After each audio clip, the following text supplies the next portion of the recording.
Moving a man of Keever's size was no simple task. It felt like wrestling a king-size mattress off a waterbed, so they decided to bury him near the house, which made practical sense. The harvest was still weeks off, and any fresh disturbance in a field would be visible from the air. For a man like Keever, they'd surely use search planes, helicopters, maybe even drones. They began at midnight, figuring it was safe. They were surrounded by 10,000 acres of empty land, the only structure on their horizon being the railroad tracks to the east.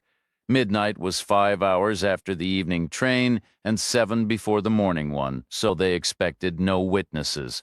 Their backhoe, tricked out with 4 spotlights on a bar above the cab like some kid's souped-up pickup, cast a wide pool of halogen brightness.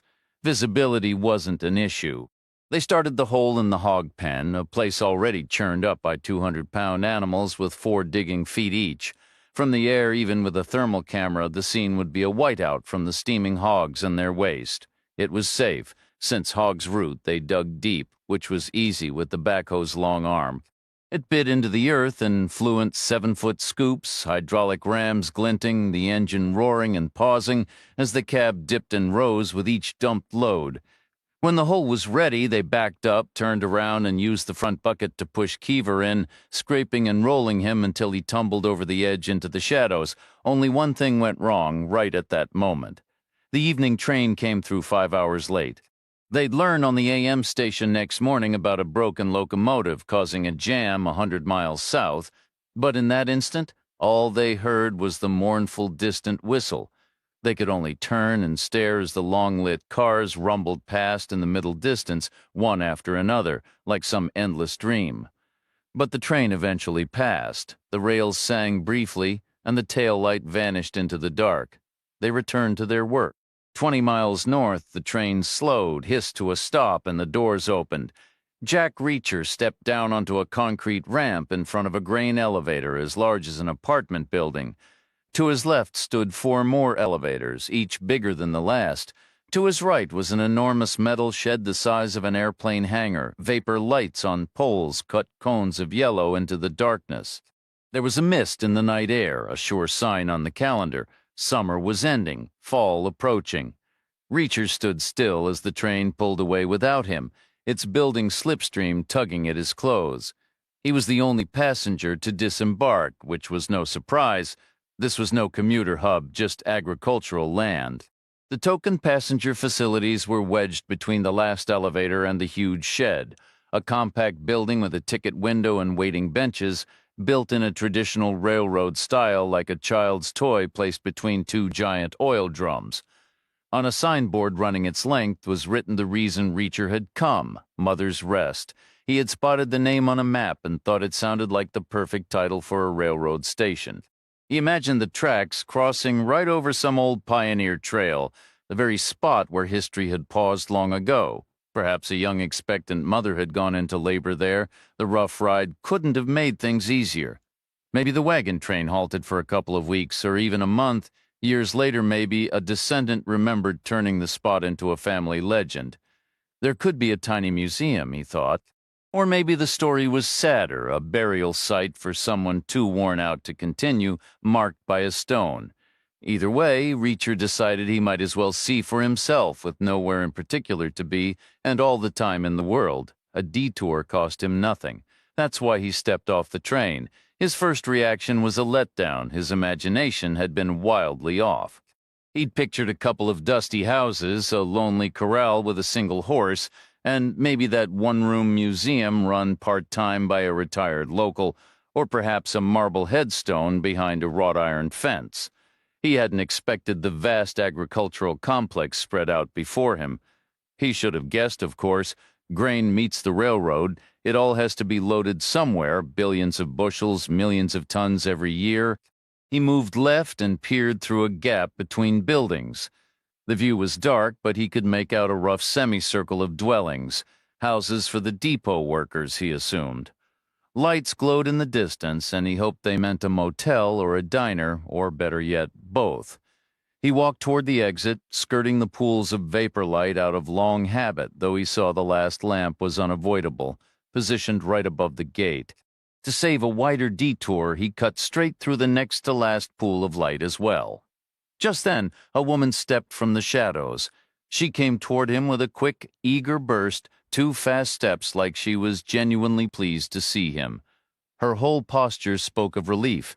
Then, abruptly, it didn't. It shifted to plain disappointment. She stopped dead and said, "Oh, she was Asian, but not small. Maybe 5'9" or even 5'10", with a solid build. No delicate waif here, not a bone in sight. Reacher guessed she was around 40, with long black hair, wearing jeans and a t-shirt under a short cotton coat. She had on lace-up shoes, he said. "Evening, ma'am." She was looking past his shoulder, he added. "I'm the only one who got off." She met his eyes. He said, "No one else stepped off that train, so I'm guessing your friend isn't coming." "My friend?" she said. Her accent was neutral, everyday American, the kind he heard all over. He replied, "Why else would anyone be here except to meet the train? Not much else to see at midnight. Don't tell me you've been waiting since 7. "I didn't know the train was late," she said. "There's no cell signal out here, no one from the railroad to tell you anything. And I guess the Pony Express called in sick." "He wasn't in my car," Reacher said. "Or the next two either. Who wasn't, your friend? You don't know what he looks like." "He's a big guy," Reacher said. "That's why you stepped out when you saw me. You thought I was him for a second anyway. And there were no big guys in my car or the next two." "When's the next train?" "7 in the morning," she said. "Who are you, and why did you come here?" "Just a guy passing through." "The train passed through. You got out. You know anything about this place?" "Not a thing. Seen a museum or a gravestone?" "Why are you here?" "Who's asking?" She paused a moment, then said, "Nobody." Reacher said, "Is there a motel in town?" "I'm staying there. How is it?" "It's a motel. Works for me," Reacher said. "Any vacancies?" "I'd be shocked if there weren't." "All right, you can show me the way. No sense waiting out here all night. I'll be up at first light and knock on your door as I head out. Hopefully your friend will show up by morning." The woman didn't respond. She just took one last look at the quiet tracks, then turned and walked toward the exit gate. The motel was larger than Reacher had imagined, a 2-story horseshoe shape with 30 rooms and plenty of parking, though most spaces were empty. It was built from simple stucco blocks painted beige with brown iron railings and stairs, nothing fancy, but it looked tidy and well-maintained. Every light was working, not the worst place he'd ever stayed. The office was the first door on the left, where a short, older clerk with a noticeable belly and what appeared to be a glass eye handed the woman a key for room 214. She left without a word. Reacher asked about the rate. $60, the clerk said. "For a week?" Reacher asked. "For a night." "I've stayed in plenty of motels," Reacher replied. "So, I don't see anything here worth 60, maybe 20. Can't do 20. Those upstairs rooms are expensive. I'm fine with downstairs. Don't you want to be near her? Near who? Your lady friend?" "No," Reacher said. "I don't. 40 for downstairs, 20. You're more than half empty. Better to make something than nothing. 30, 20, 25. Deal." Reacher pulled a roll of cash from his pocket, counted out a 10, 2 5s, and 5 singles, and laid them on the counter. The clerk took the money with a small triumphant flourish and handed over a key on a wooden fob marked 106, back corner near the stairs, he said. Metal stairs that would clang with every step. Petty revenge, but Reacher didn't mind.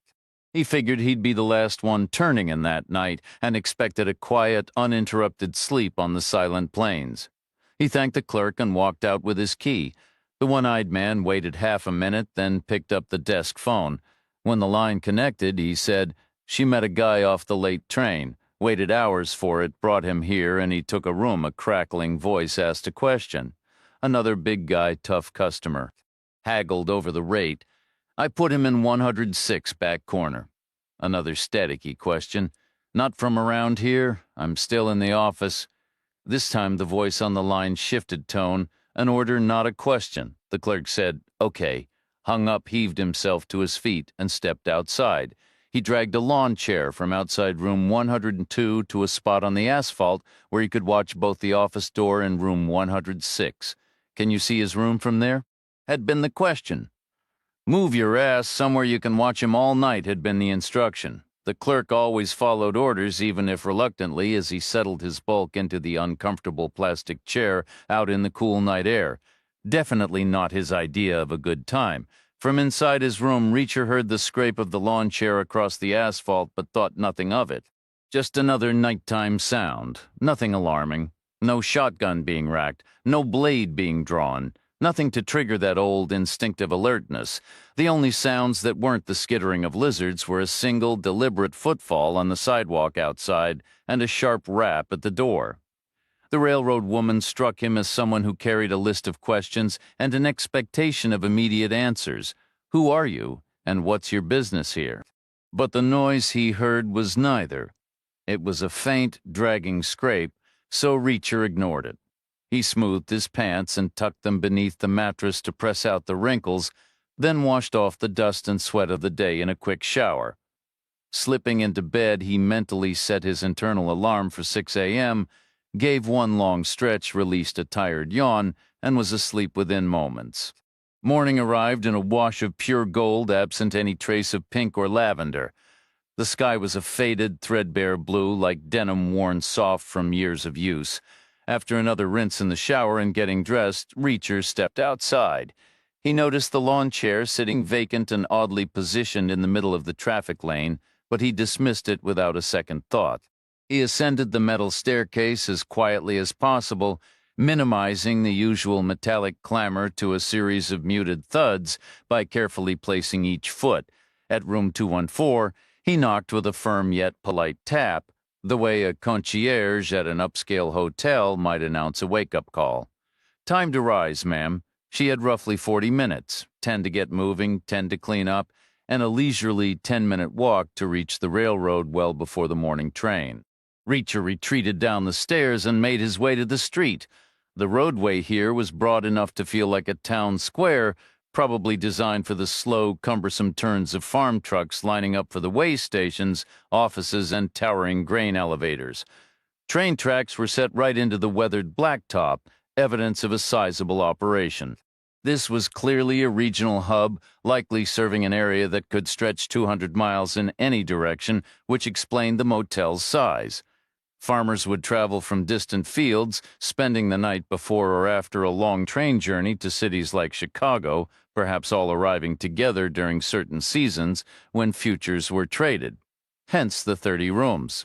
This wide plaza-like street ran north to south.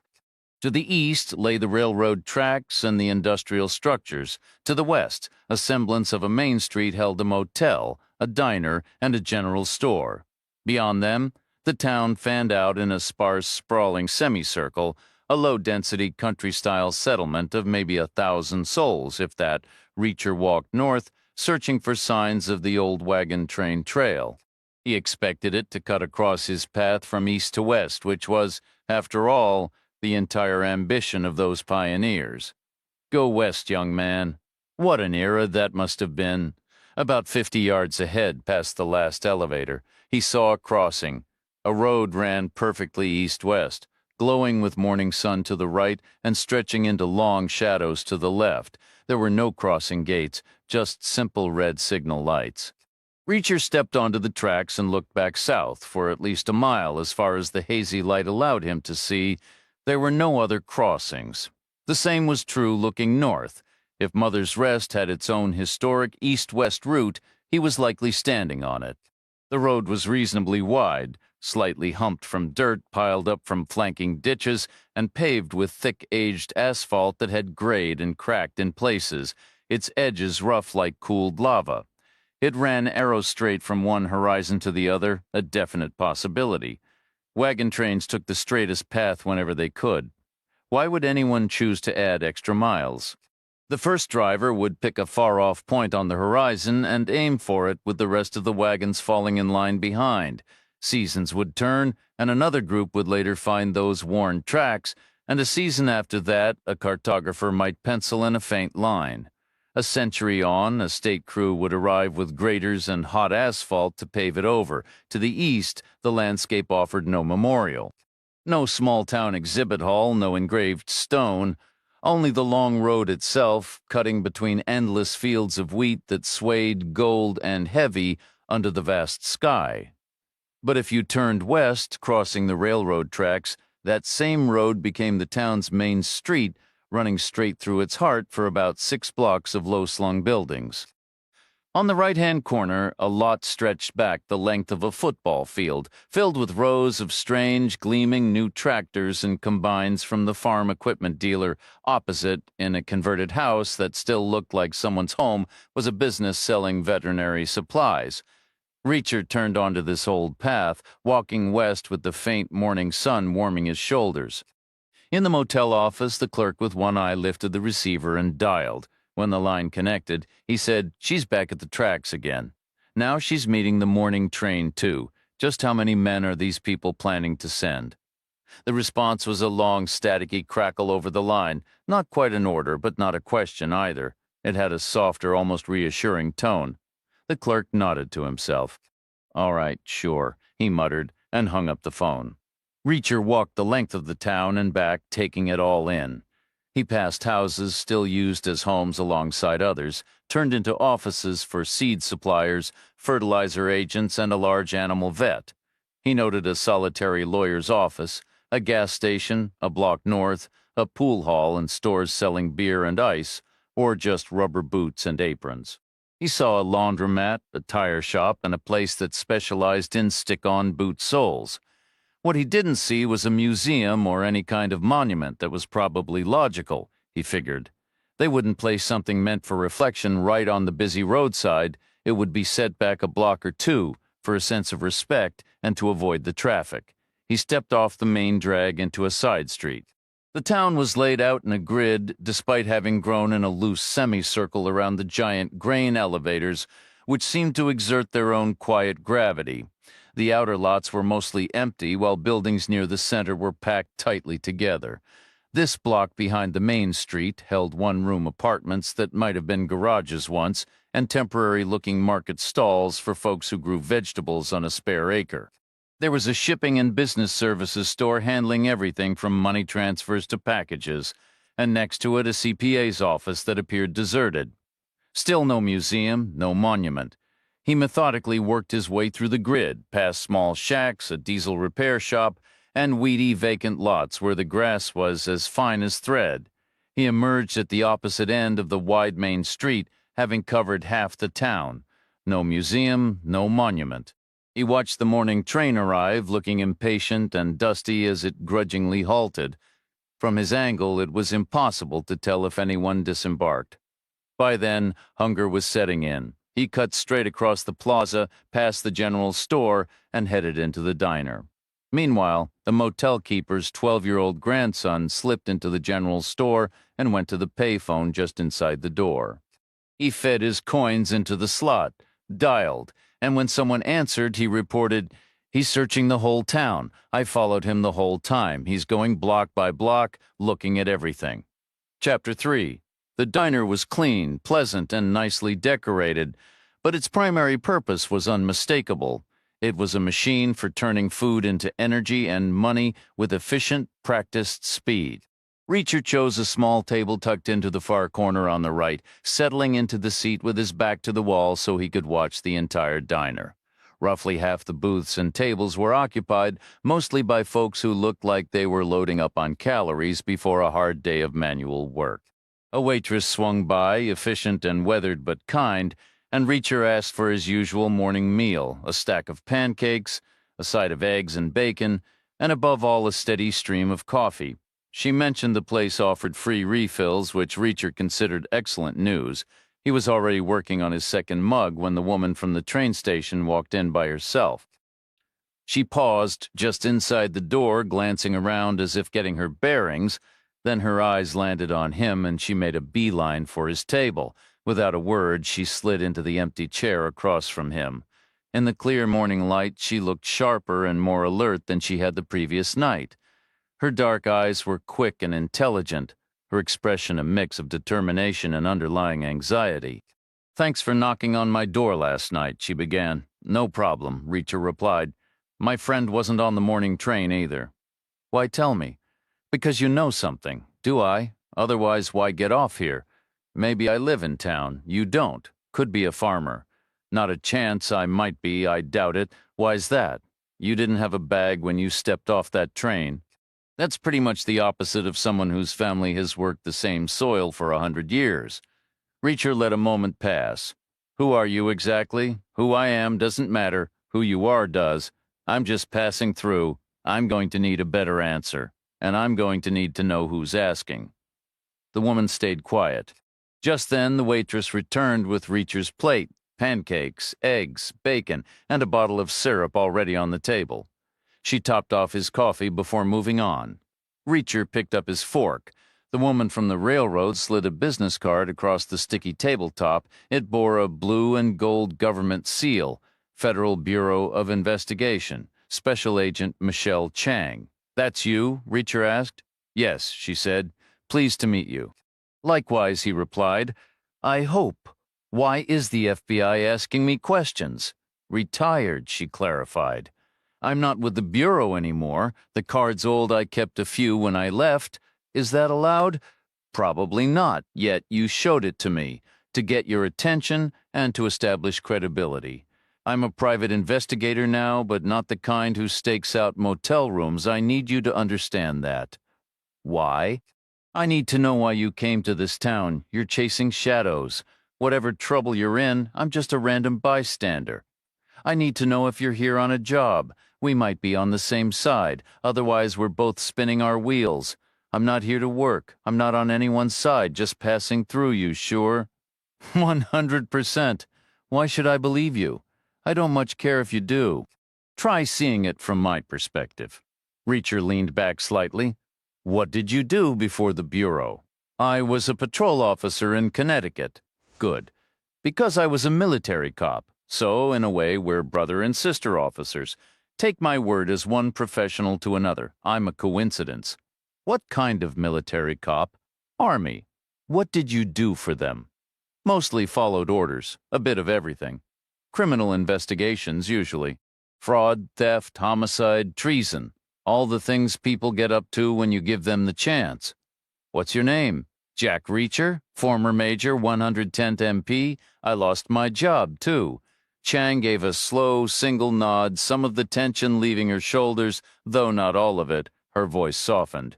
You're absolutely sure you're not working a case here? Positive. What do you do now? Nothing? What does that mean? Exactly what it sounds like. I travel, I move around, I see the country, I go where the road takes me. All the time. It suits me. Where do you live? Nowhere in particular. Right here? Right now? This diner is as good a place as any. You don't have a home? No need for one. I'll never make it there, I said. Have you ever visited Mother's Rest? Not once. Then why come now if it's not for work? I was just driving through. The name caught my eye, so I stopped on a whim. She paused, then smiled, a touch of nostalgia in her expression. I understand, she said. I can picture it like a film. The final scene shows a weathered wooden cross tilted in the dirt, two planks nailed together, the inscription burned in with a hot iron from a campfire. Behind it, a wagon train rattles into the distance, growing smaller and smaller until it disappears. Then the credits start to roll. You believe an elderly woman passed away here? That was my interpretation. Fascinating, Reacher replied. And how did you interpret it? I wasn't entirely certain. I considered that perhaps a younger woman paused here to give birth. Maybe she recovered for a month before moving on. Maybe that child grew up to become a senator or someone important. Interesting, Chang remarked. Reacher broke the yolk on his plate and lifted a forkful of his breakfast. 30 feet away, the man behind the counter picked up the wall phone. She returned from the train station alone, he said quietly, and went straight to the fellow from last night. Now they're talking intently, definitely plotting something, mark my words. Chapter 4. The diner grew quieter. The morning rush was clearly an early affair, tied to the rhythms of farming, which Reacher mused was as demanding as military life. The waitress approached, and Chang ordered coffee, and a Danish. Reacher finished his meal. So, he began. How does a private investigator like you spend her days if you're not snapping photos in hotels? Chang replied. We provide a variety of specialized services. Corporate research, a significant amount of online security work naturally, but also personal security. Close protection details. The gap between the wealthy and everyone else keeps widening, which is unfortunately good for the bodyguard industry. We also handle building security assessments, along with advisory services, background investigations, threat evaluations, and some general detective work. What brings you out here? We have an active investigation in this region. Targeting what? I'm not authorized to disclose that. How extensive is this operation? We have one agent stationed here. At least I believed we did. I was dispatched as reinforcement. When did you arrive? Yesterday. I'm currently based in Seattle. I flew as far as I could and picked up a rental car. The drive was endless. These roads just stretch on forever. And your colleague wasn't here? No, Chang confirmed, he wasn't. You think he stepped away temporarily and will return by train? I hope that's all it is. What else could it be? This isn't the frontier days anymore. I know, he's likely fine. He operates out of Oklahoma City. It's entirely possible he had to rush back for some other urgent matter. He would have taken the train given the roads, so he'll have to return by train. He told me he doesn't have a vehicle here. Have you tried calling him? She nodded. I used a landline at the general store. No answer at his home, and his cell goes straight to voicemail. Or it's out of service range, which would mean he isn't in Oklahoma City. Would he have traveled elsewhere around here without a car? You tell me, Reacher said. It's your investigation, not mine. Chang fell silent. The waitress returned, and Reacher decided to get an early start on lunch by ordering a slice of peach pie and more coffee. The waitress looked slightly weary. Her employer's bottomless coffee policy was taking a hit. Chang finally said he was supposed to brief me. Reacher asked, who? The guy who isn't here, obviously. Brief you, as in bring you up to speed? More than that. So how much are you in the dark about? His name is Keever. He works from our Oklahoma City office, but we're all connected on the same network. I can access his active cases. He has a couple of major projects underway, but nothing out here, at least nothing reflected in his digital files. How did you end up with this backup assignment? I was available. He contacted me directly. From here, definitely. He gave me precise directions. He referred to this as his current location. Did it seem like a routine request? Mostly, yes. It followed the proper steps. So the rules were observed, but the file isn't on his system? That's right. What does that tell you? It has to be minor. Possibly a personal favor or something too close to charity work for his firm to approve, no profit in it regardless, so it stays off the books. But then I imagine it grew into something more substantial, significant enough to warrant calling for assistance. So a minor issue escalated, involving what? I don't know. Keever was going to fill me in, nothing at all. What aren't you getting? He was handling a side project, quietly on his own, and he planned to explain everything once I arrived. How did he sound on the call? Calm, mostly. I got the feeling he isn't fond of this town. Did he say that? More of a vibe when he gave me directions. It sounded almost regretful, like he was pulling me into some grim, unsettling spot. Reacher stayed silent. Chang remarked, I suppose you military types are too focused on facts to follow that kind of intuition. Reacher said, no, I was going to agree. For example, I didn't care for the store selling rubber aprons, and I had this odd kid trailing me all morning, maybe 10 or 12 years old. A boy, I figured he was a bit slow, curious about a newcomer, but really timid. He'd dart behind a wall every time I looked over. Not sure if that's strange or just pitiful. You truly have no leads at all? I'm waiting for Keever to explain, which means waiting for the trains twice daily. How long until you call it quits? That's pretty direct. I was joking. This feels like a lot of the trouble I've seen, and you too, probably, in your patrol days. It's a communications failure. A message didn't get delivered. That's my take, likely because there's no cell signal. People are lost without it these days. Chang said, I'm giving it a full day. I'll be moving on, Reacher said. I'll likely catch the evening train out. Reacher left Chang at the diner and headed back to the old path, intending to finish surveying the town. The odd kid didn't reappear. He stopped by the veterinary supply office again and rescanned the left side of the street, all 6 blocks, finding nothing noteworthy. He pressed onward out into open land a couple hundred yards, just in case the railroad had shifted the town's core eastward, leaving older remnants in their original spots. If Chang was correct about an elderly woman's passing, her marker might not be obvious from afar. It could be a simple ground-level slab, a short iron post no more than 18 inches tall, nestled in a field of wheat, perhaps with a trimmed path leading from the road. But he saw no such path, no stone, no commemorative fence, no larger building either. No museum, no official sign marking a historic location. He turned back and began methodically searching the southern section block by block, starting on the east-west side street behind the businesses lining the trail. It looked much like the northern side, but with more single-room operations set up in old barns and garages and fewer produce stands. Still no memorial stone, no museum, not where it made sense. Mother's Rest hadn't always been a crossroads, not until the railroad came. It was once a random dot beside endless straight tracks across the prairie. The stone or the story had drawn the town to it. The town had built up around it like a pearl forming around grit, but he couldn't locate it. Not the stone or the museum. Not where they ought to be, which would be a decent walk from the original roadside, far enough to feel like a small journey or a visit. That would be about a modern block behind the old roadside. But there was nothing there, he continued, block by block the same systematic way as before. He saw similar sights and started to piece together their meaning. The town slowly revealed its character to him as he walked. It served as a central hub for a wide, scattered farming region, importing machinery and parts while sending out huge shipments of crops, primarily grain. There was some cattle ranching as well, which explained the farm supply stores and the large animal vet. Even the rubber aprons made sense now. He could see the economic divide. Some farmers were prosperous enough to buy brand-new tractors, while others were just getting by, repairing old diesel engines and having their work boots resoled.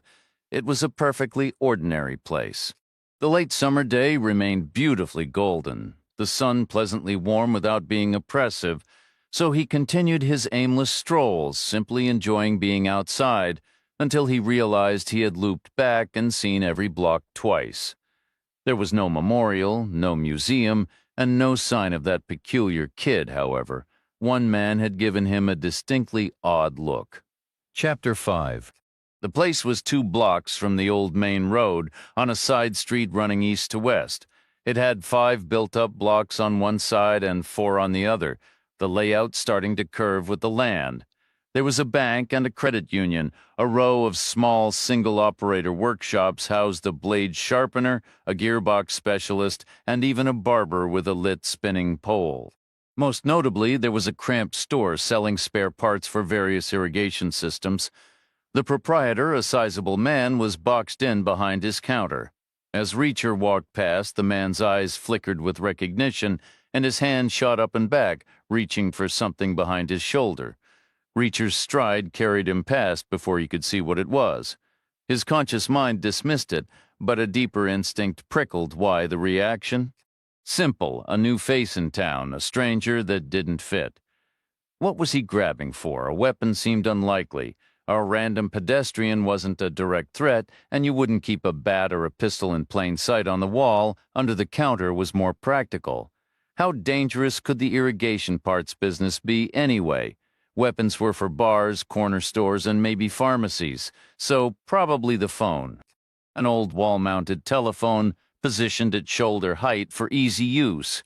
The guy reached backward because his space was too tight to turn around fully. But why make a call? Was the sight of a stranger such a monumental event it needed to be reported immediately? Maybe he'd just remembered an appointment, or a package to mail, or perhaps he'd been instructed to report sightings. Of what strangers? By whom? Maybe that weird kid was part of it too, a laughably bad attempt at actual surveillance. The line between theatrical shyness and pure clumsiness is razor thin. Reacher paused in the small plaza and turned a complete circle. He was alone. Deciding a cup of coffee was in order, he headed back to the diner. Chang was still there at the same table. It was late morning. She had changed seats, so her back was now to the corner, the spot he had occupied earlier. He wound through the tables and sat down at the one next to hers, side by side, putting his own back to the wall, mostly out of habit. "Enjoy the morning?" he asked. She said, "It feels like a lazy Sunday back in my first year of college. No phone and absolutely nothing to do. Doesn't your partner at least check in with his office?" She began to answer, then hesitated. Her eyes swept the room, tallying the potential witnesses to what might become an awkward confession. Then she offered a complicated smile, a mix of boldness, regret, and a hint of shared conspiracy. "I might have exaggerated our professional circumstances a little," she admitted. Reacher said, "How so? Our Oklahoma City office is Keever's spare room, just like our Seattle office is my spare room. Our website claims we have offices everywhere. Technically, it's true. The world is full of former FBI agents with empty rooms and mounting bills. We're a straightforward operation, which means we don't have a support team. Keever doesn't have a supervisor to report to, but he was involved in something significant," I said. Chang agreed. "We're legitimate, and we get results. But at the end of the day, this is a business. Keeping costs low is everything, along with a decent website. It keeps things ambiguous. What sort of job would he pick up on the side?" "I've been pondering that. Definitely not corporate work. Those cases are never small. Some are cash cows that you just log into the system. It's an easy win. This had to be a private client dealing in cash or personal checks, not necessarily illegal, but likely tedious and maybe a little unhinged. Except it reached a point where Keever needed help. Like I told you, it began as something minor before it escalated. Or the unhinged part turned out to be all too real. Or became downright dangerous," Chang replied. The waitress approached and poured Reacher his second endless cup of coffee for the day. He had already paid her generously, well over the bill. He appreciated good coffee, and he had a soft spot for hard-working waitresses. Chang asked, "How did your morning go?" "I couldn't locate the old woman's burial site or find any record of the infant," he said. "Do you think either would still exist?" "I'm fairly certain. There's ample land. They don't just build over a gravesite, and there's usually space for a historical marker. You see those brown metal plaques everywhere. I'm not sure who produces them, maybe the Department of the Interior, but there isn't one here.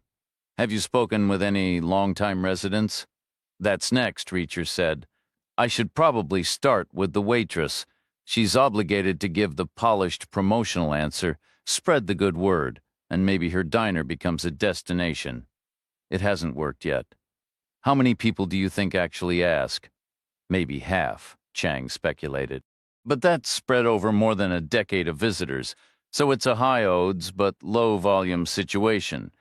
Depends on your definition of many." Just then, the waitress walked over with the coffee pot ready to give Reacher his first refill. Chang seized the moment. "Why is this town called Mother's Rest?" The waitress shifted her weight, resting on one hip the way tired people do, holding the pot steady. Her hair was the color of the surrounding wheat fields, her face was flushed, and she could have been anywhere from 35 to 50. It was hard to tell if she was naturally thin or had been worn down by years of work. She seemed genuinely pleased by the question, especially since Reacher's generous tip had already made him a favorite customer. She offered a smile. "I like to imagine a thankful son living in some big city built his mother a quiet little house out here as a thank you for all she'd done. Then a few shops popped up to serve her, then a few more houses, and before you knew it, you had a town," Reacher asked. "Is that the story everyone tells?" "Sweetheart, I wouldn't know," she said with a laugh. "I'm from Mississippi. I still wonder how I ended up here." "You ought to ask the guy at the grill. I think he was at least born in this state." With that, she hurried off to her other tables. Chang looked at Reacher. Was that the polished answer? Reacher nodded. But it came from the creative department, not marketing. She should either get on board with the official line or try screenwriting. "I saw a movie with that exact plot once, caught it on a motel TV in the middle of the day." Should we ask the cook? Reacher glanced toward the busy kitchen. First, I'm going to find some locals. I spotted a few possibilities earlier. Then I'm going to find a spot for a nap, or maybe I'll get a haircut. I'll see you at the train station at 7. Keever would be the one leaving soon, and I'll be the one stepping in, even without knowing the full story behind the name. It doesn't matter that much, not worth waiting around for. I'll go with whatever story feels right at the time, yours or my own. Chang stayed quiet, so Reacher finished his coffee, pushed back from the table, and made his way out of the room. Outside, the afternoon sun still held its warmth. Next up, talking to real people, beginning with the irrigation parts dealer, the man was boxed in behind his counter with barely any room to move.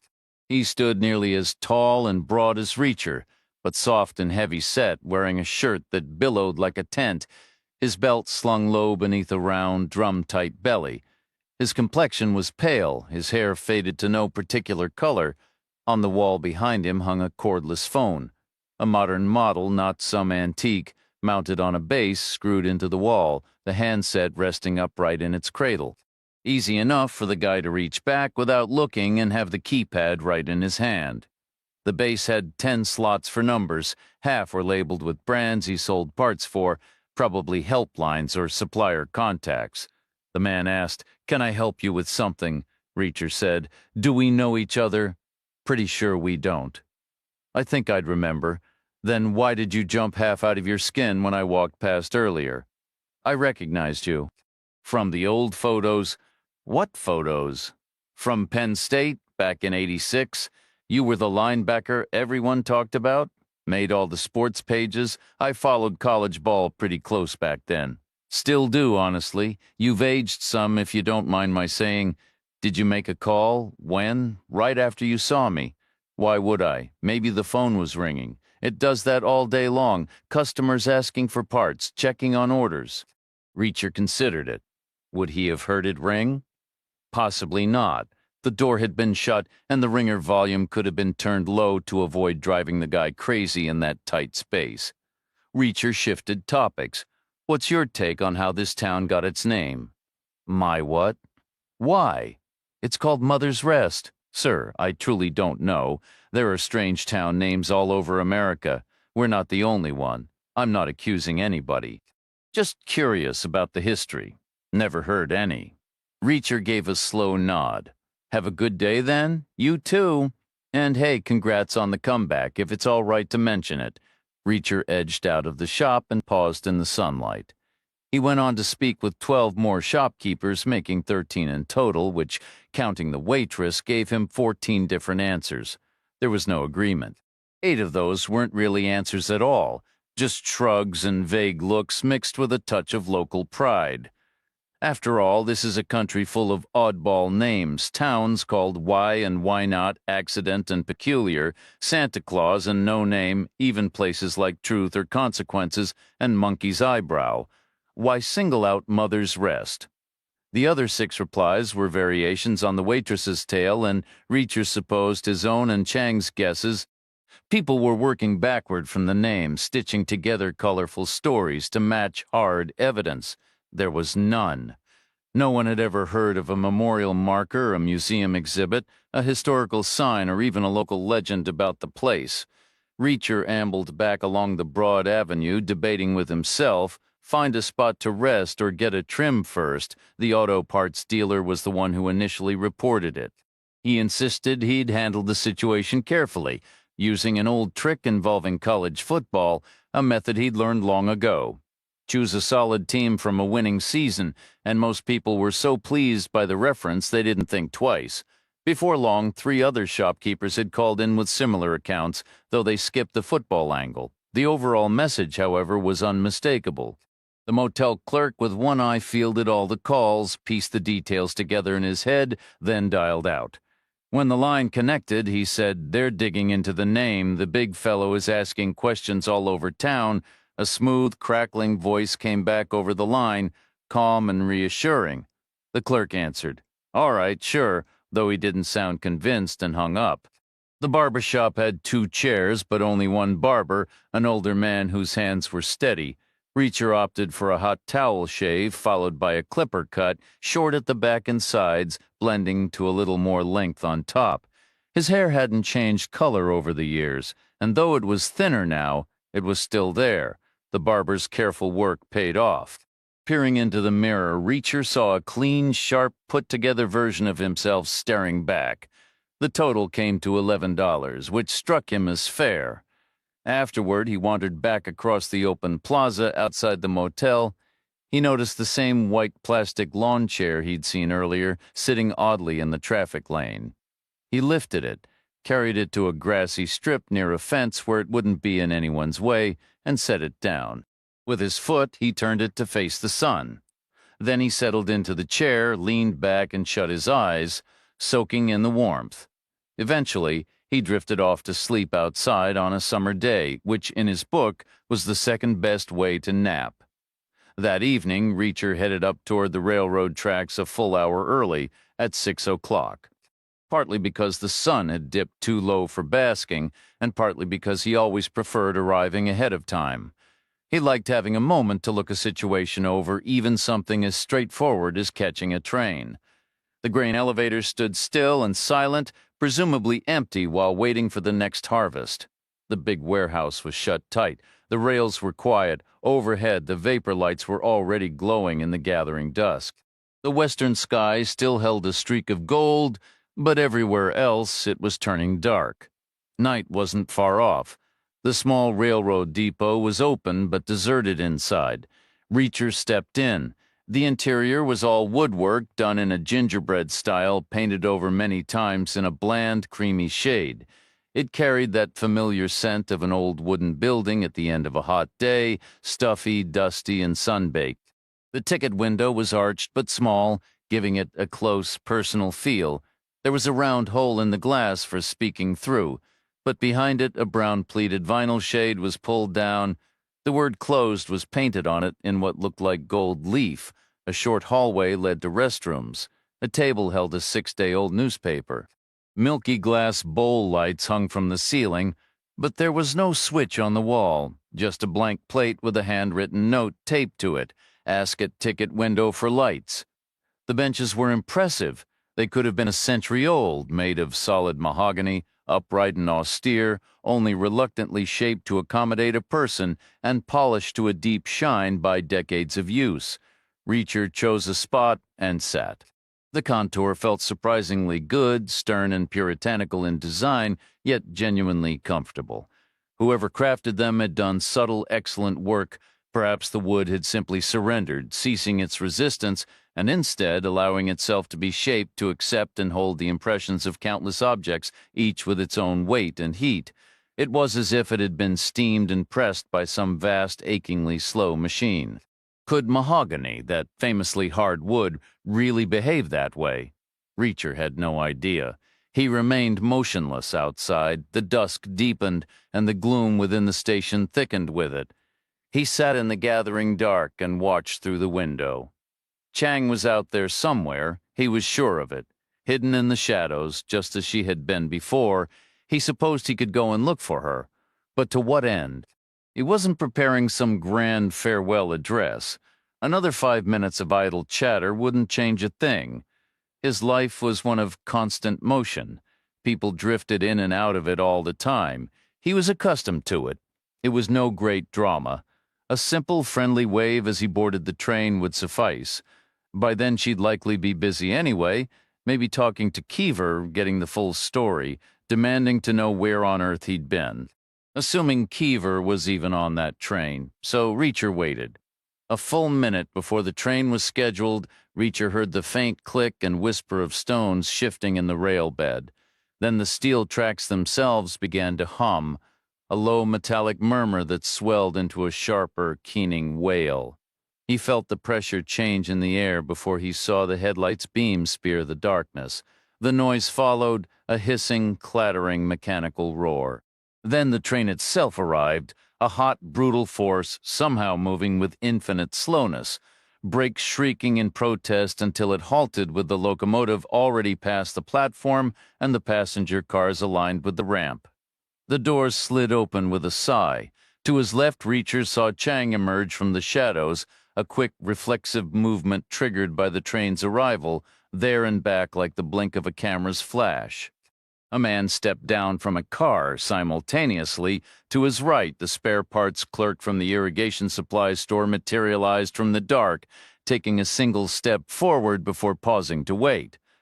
The arriving passenger moved into a dim pool of light. He wasn't a large man. He wasn't Chang's missing contact. This wasn't Keever. He was a man of slightly above average height, but well below average weight, perhaps around 50. What might have been called slender in his younger years now bordered on gaunt. His hair was dark, likely dyed, and he wore a suit with a collared shirt but no tie. In his hand he carried a brown leather bag larger than a doctor's case, but smaller than a duffel. No one else disembarked. The train doors remained open on his right. Reacher watched the spare parts man take another step forward. The new arrival noticed him. The clerk spoke a name and extended his hand in a gesture that was polite, respectful, almost deferential. The man in the suit shook it. The train doors were still gaping open, but Reacher stayed put in the darkness. The clerk took the leather bag and began leading the suited man toward the exit gate. Only then did the train doors seal shut with a soft thump. The cars whined and shuddered, and the train began to pull away slowly, agonizingly slowly, car after car disappearing into the night. The two men vanished from view.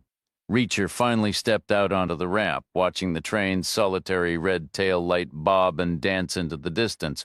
From the shadows beside him, Chang's voice came. "They're going to the motel? Who is?" Reacher asked. "The man who got off the train and his new best friend."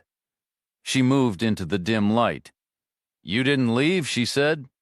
"No," he replied. "I didn't. I thought you would. So did I." She gave a small, wry smile. "I like to think I'm pleasant company, but I know I'm not the reason you stayed."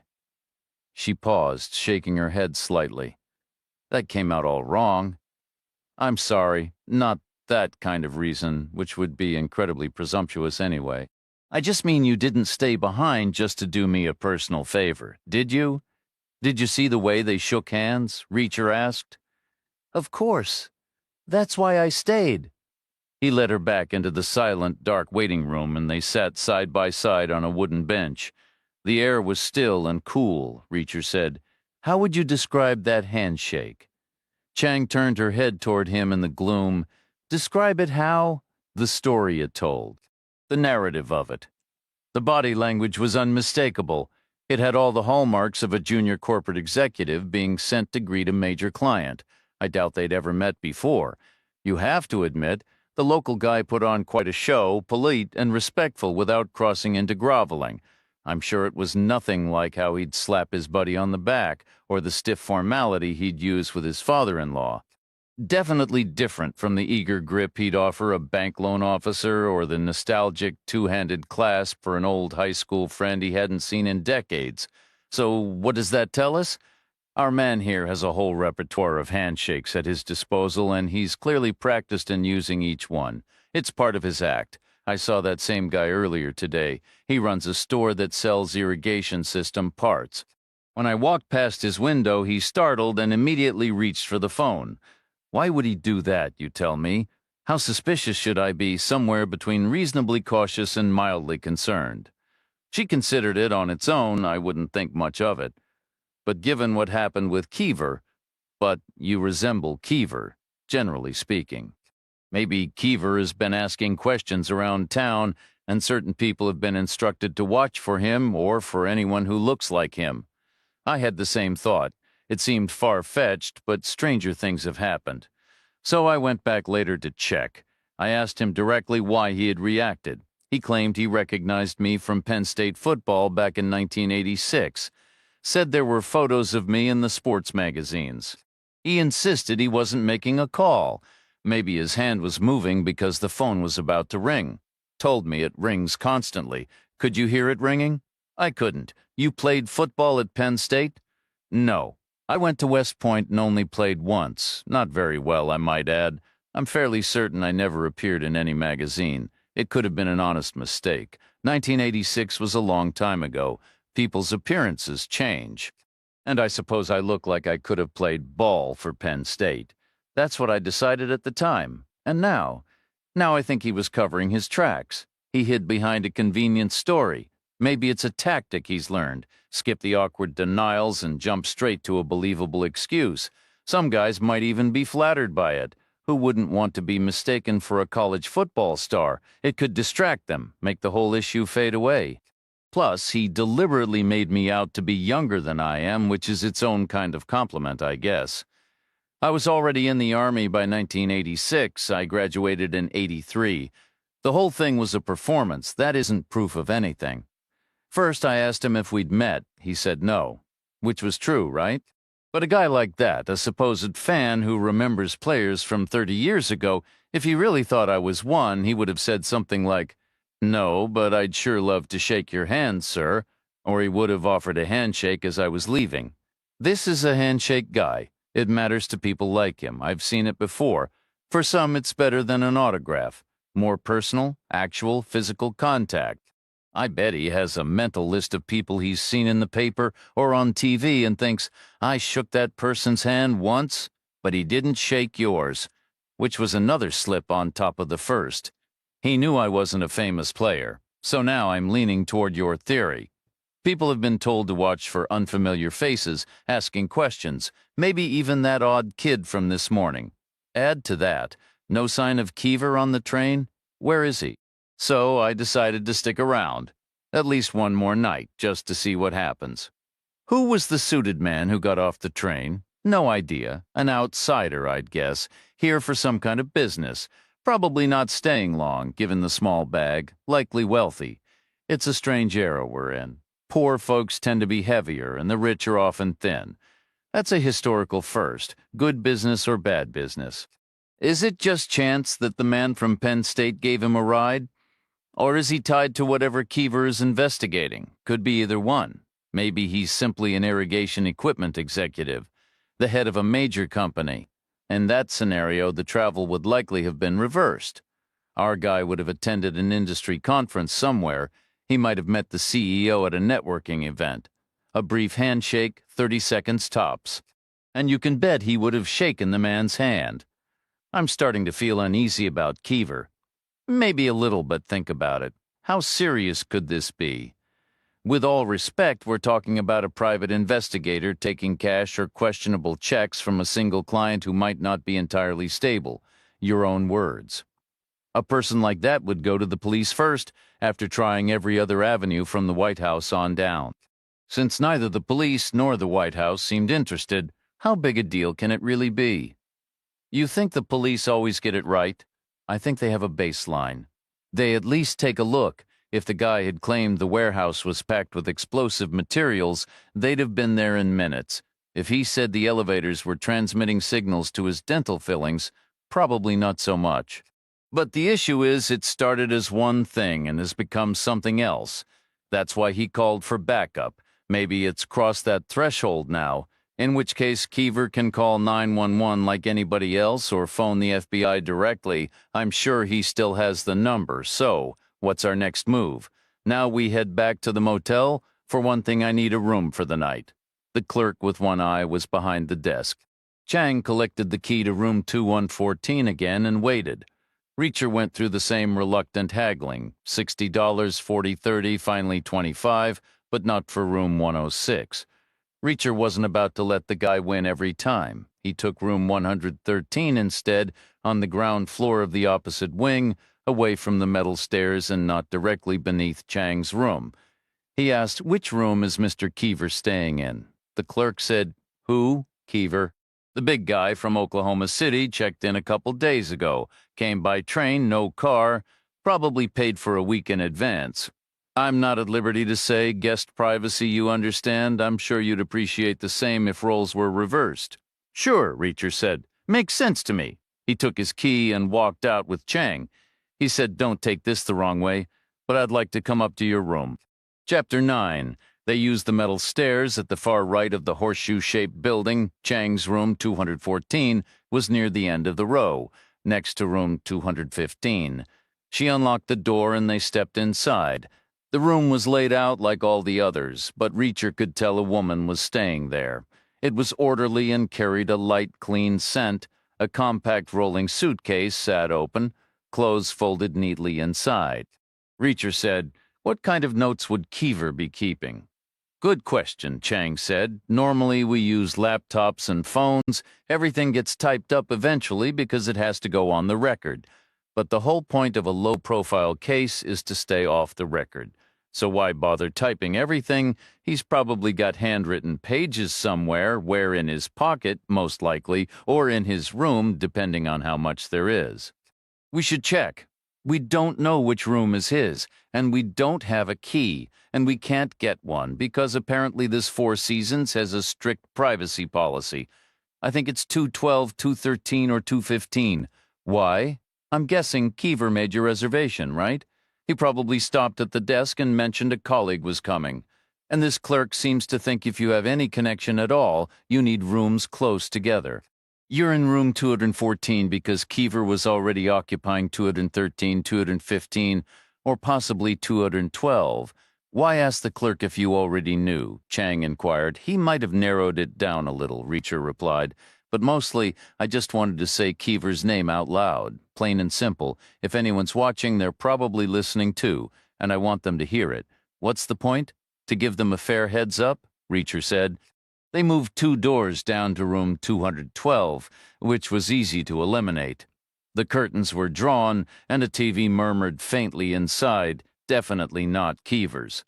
Both 213 and 215 appeared vacant, their drapes open, but the interiors swallowed by darkness. Reacher figured they'd been cleaned that morning and left untouched since. Statistically, one was likely an empty unit, while the other was Keever's, paid for but currently unoccupied due to some unusual turn of events. The vacant room would be utterly sterile, while Keever's would hold some small telling sign, a pair of pajamas peeking from under a pillow, a paperback on the nightstand, or the edge of a suitcase tucked behind a chair. But in the gloom, it was impossible to tell. Want to flip a coin, Reacher proposed, or wait until morning? And then what? Chang countered. Break the door down. We're in full view of the office here.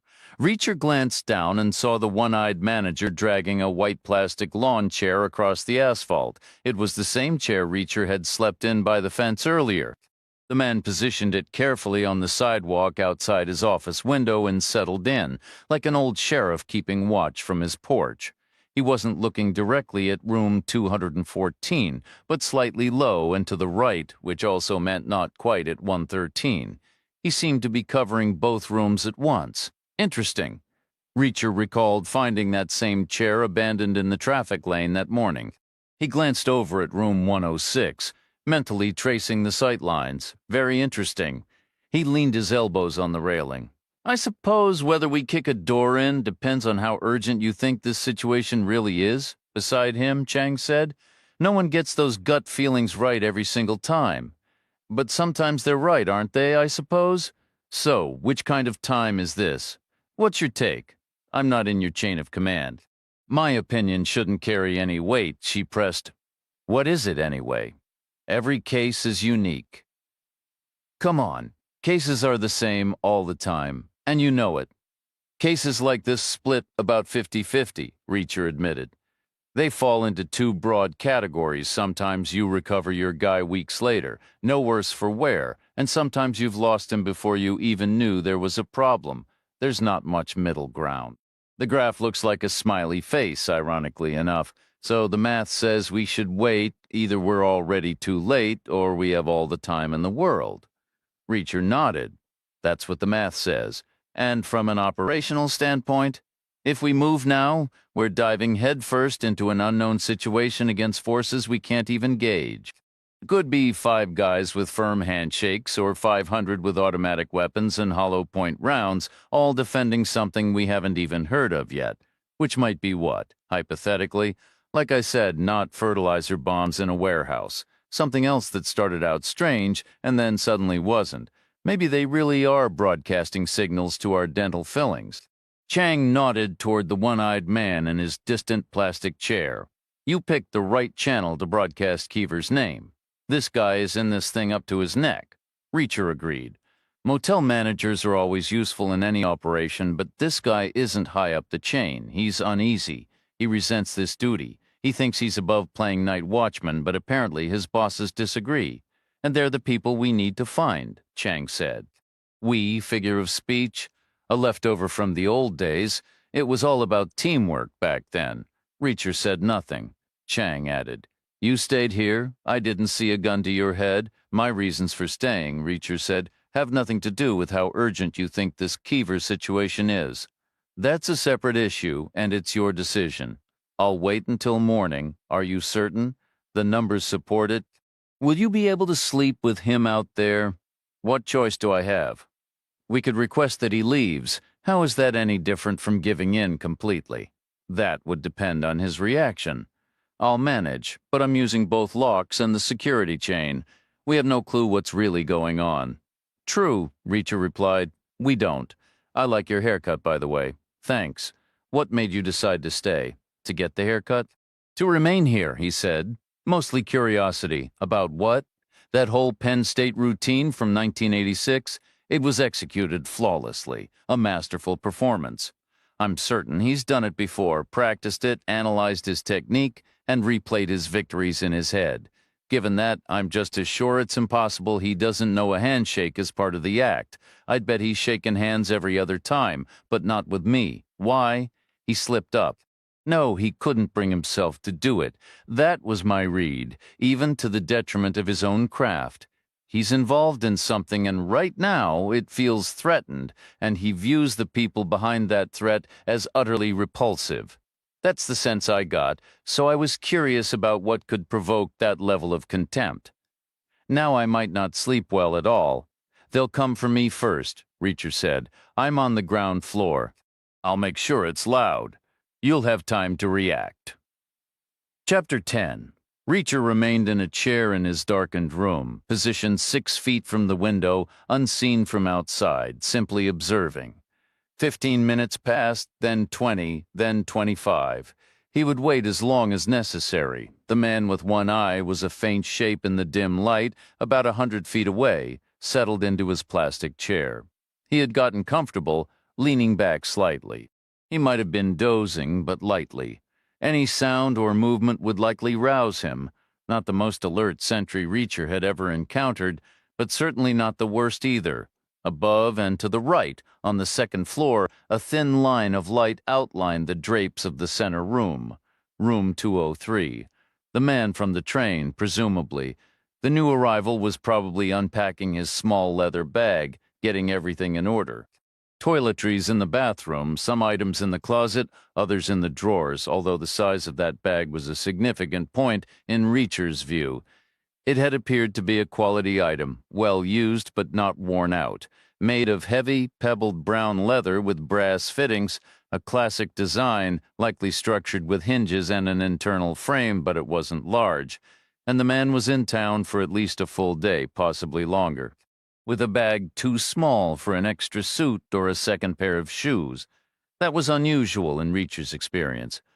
Most civilians packed spare everything for accidents, weather changes, or unexpected plans. 10 minutes later, the rim of light vanished, and room 203 went completely dark. The one-eyed man stayed in his chair, tipped back, possibly watching, possibly not. Reacher continued his vigil from the shadows for another 15 minutes until he was satisfied nothing was happening.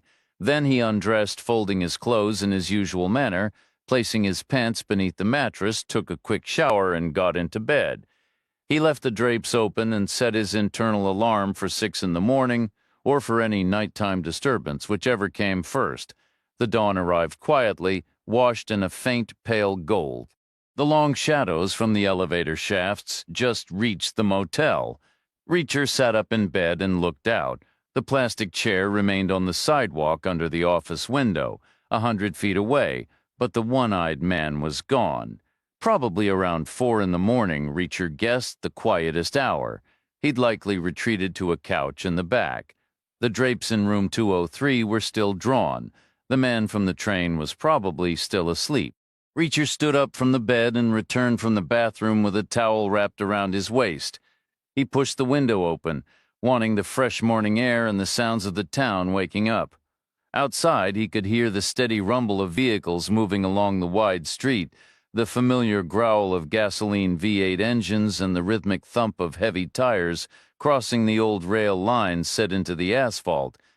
Probably pickup trucks, he figured, heading out for an early breakfast at the diner. People here were early risers up with the sun. He took a seat by the window, watching without the comfort of coffee. For a moment, he indulged in a pleasant daydream, calling the diner, ordering a whole pot from the waitress he'd met, his new best friend, in this fantasy, and having her deliver it right to his door. Of course, that was impossible. He didn't have the diners, no. There was no phone in the room, and he wasn't exactly dressed for company. Across the horseshoe-shaped lot, a dim light glowed in the motel office window, but there was no sign of movement. Just a faded, aging motel, mostly empty in the quiet hour just after dawn. He settled in to watch patient, knowing he'd see something worthwhile if he waited long enough, and he was right.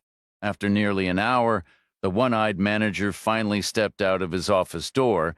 The man paused, sniffing the air and that universal morning ritual. He glanced around his little domain, the parking spaces, the first-floor sidewalk, the second-floor walkway, conducting a slow, visual inspection. To Reacher, it looked like a mix of routine duty and a faint, almost hidden slice of pride. Then the manager seemed to remember the area behind him. He turned, spotted the lawn chair out of place near room 102, and promptly dragged it back into line, positioning it neatly beneath its second-floor counterpart. That small act tipped the scale toward duty over pride. Yesterday he hadn't cared where the chair was left. Today was different. The guy was moving with a nervous energy, like a sergeant preparing for an unexpected inspection from a superior officer. Reacher kept waiting. The long morning shadows slowly retreated as the sun climbed higher. He heard the 7 o'clock train approach, its arrival sending a low vibration through the ground before it rumbled away again. Then the drapes in room 203 slid open, the window was angled away from the direct sunlight, and the glass was filmed with a layer of fine dust from the fields. But even so, Reacher could see the man in the suit clearly. He stood with his arms held wide, hands still on the drapes, staring out at the morning as if genuinely astonished that the sun had risen once more, as if the odds had been no better than 50-50. He remained frozen like that for a full minute before turning and vanishing from view. A white sedan rolled into the lot. Reacher pegged it as a Cadillac, though not a new model. It belonged to a previous generation, long and low-slung, built for a smooth, weighty ride on paved boulevards.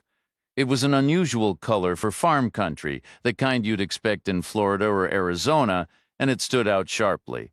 In fact, it was the first sedan Reacher had seen in hundreds of miles. The car was relatively clean, looking like it had been recently rinsed, if not fully washed. The tinted windows hid the driver from view. The Cadillac curved right, then backed left, slipping neatly into the parking slot below room 203. It had no front license plate. The driver didn't emerge immediately. Above the door to room 203 opened, and the man in the suit stepped out, carrying the brown leather bag. He stood perfectly still for a long moment, once again sniffing the air as if mesmerized by the morning. Then he seemed to shake himself out of his trance and moved toward the stairs. He was gaunt, but moved with a light, fluid grace, not like a muscle-bound athlete, but more like a dancer or a stage actor. Economical and poised as he descended, the driver finally got out of the Cadillac to greet him. This was a new face to Reacher, a man about 40, tall and solidly built without being fat, with a full head of hair and an open, guileless expression. Another junior executive type, perhaps. The man in the suit shook his hand briefly, then ducked into the back seat of the car. The driver treated the brown leather bag with a kind of quiet reverence, carrying it to the trunk and settling it inside as if performing a small, solemn ritual. Then he slid back behind the wheel, and the sedan eased forward and disappeared down the street. Reacher noted, once again, the absence of a rear license plate. He headed to his room for a shower. Chang was already waiting in the diner, claiming their usual corner booth with her back securely to the wall. She had reserved the adjacent table by draping her coat over a chair. Reacher returned the coat and slid in beside her, mirroring her defensive position. It was the tactically smart move, though a genuine pity in every other respect. In a simple T-shirt, Chang looked remarkable. Her hair, still damp from her own shower, lay dark and sleek as spilled ink against her skin. Her arms were slender but carried a hint of definition, and her complexion was flawless. "The man in the suit is already gone," she said. "He took his bag, so he's not coming back." "Lucky him." "I saw him leave," Reacher replied. "From my window. I was coming back from the train station. Keever wasn't on the morning train." "That's not good news." "So the waiting is over. I need to start looking for him. His room is 215.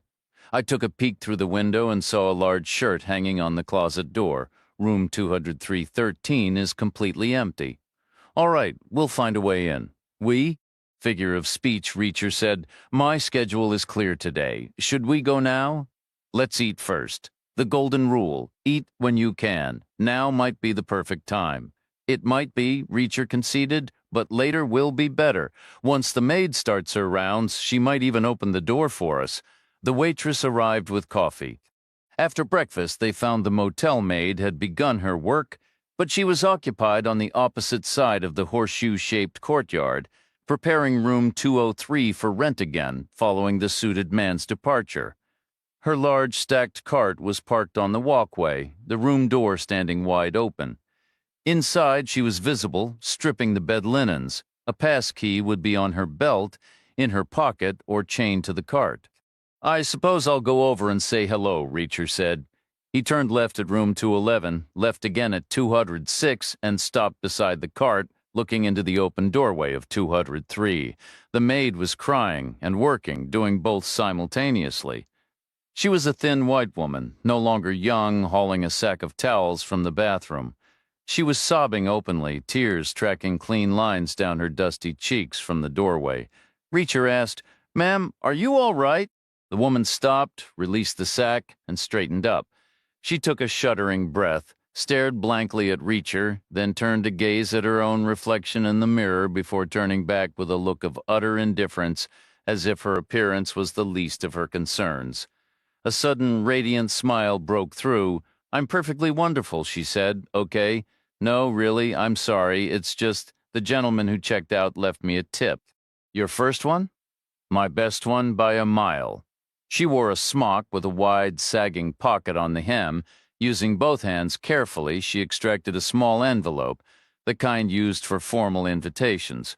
The words "thank you" were written on it in elegant fountain pen script. She lifted the flap with her thumb and pulled out a $50 bill. Ulysses S. Grant's stern face stared back from the front. "$50, she whispered, her voice thick with emotion. "The most I ever got before was $2. This is going to change everything for me. You have no idea." "I'm happy for you," Reacher said. "Truly, I guess sometimes good things happen. Do you know why this town is called Mother's Rest?" The woman paused, wiping her eyes with the back of her wrist. "Are you asking me, or are you going to tell me?" "I'm asking you." "I don't know. You've never heard any stories?" "About what?" "About mothers," Reacher said, "resting, either literally or otherwise." "No," she said, her focus returning to the bill in her hand. "I've never heard anything about that." "Can you let me into room 215? She paused again, studying him more closely now. "Are you the gentleman staying in 113 the night before, room 106? Reacher asked. "Yes," the clerk confirmed. "I can only allow the registered guest into a room." "I'm sorry. It was a company reservation. We're all colleagues. We need access for the team." "I could ask my manager." "Don't bother," Reacher said. "I'll go find him myself." The manager with the eye patch wasn't at his desk. His sudden departure was obvious. Paperwork was spread out, a pen lay abandoned on an open notebook, and a take-out coffee cup still steamed faintly. The space behind the desk held a plain door, which Reacher assumed led to a private apartment, probably with a fold-out bed, a small kitchen area, and at least a cramped bathroom. Maybe that's where the man was, attending to something urgent. Reacher listened intently, but heard only silence. He moved around the desk, his eyes scanning the open ledgers and files filled with mundane motel business, inventories, maintenance schedules, occupancy rates. Still no sound. He tried a drawer, finding the room keys inside.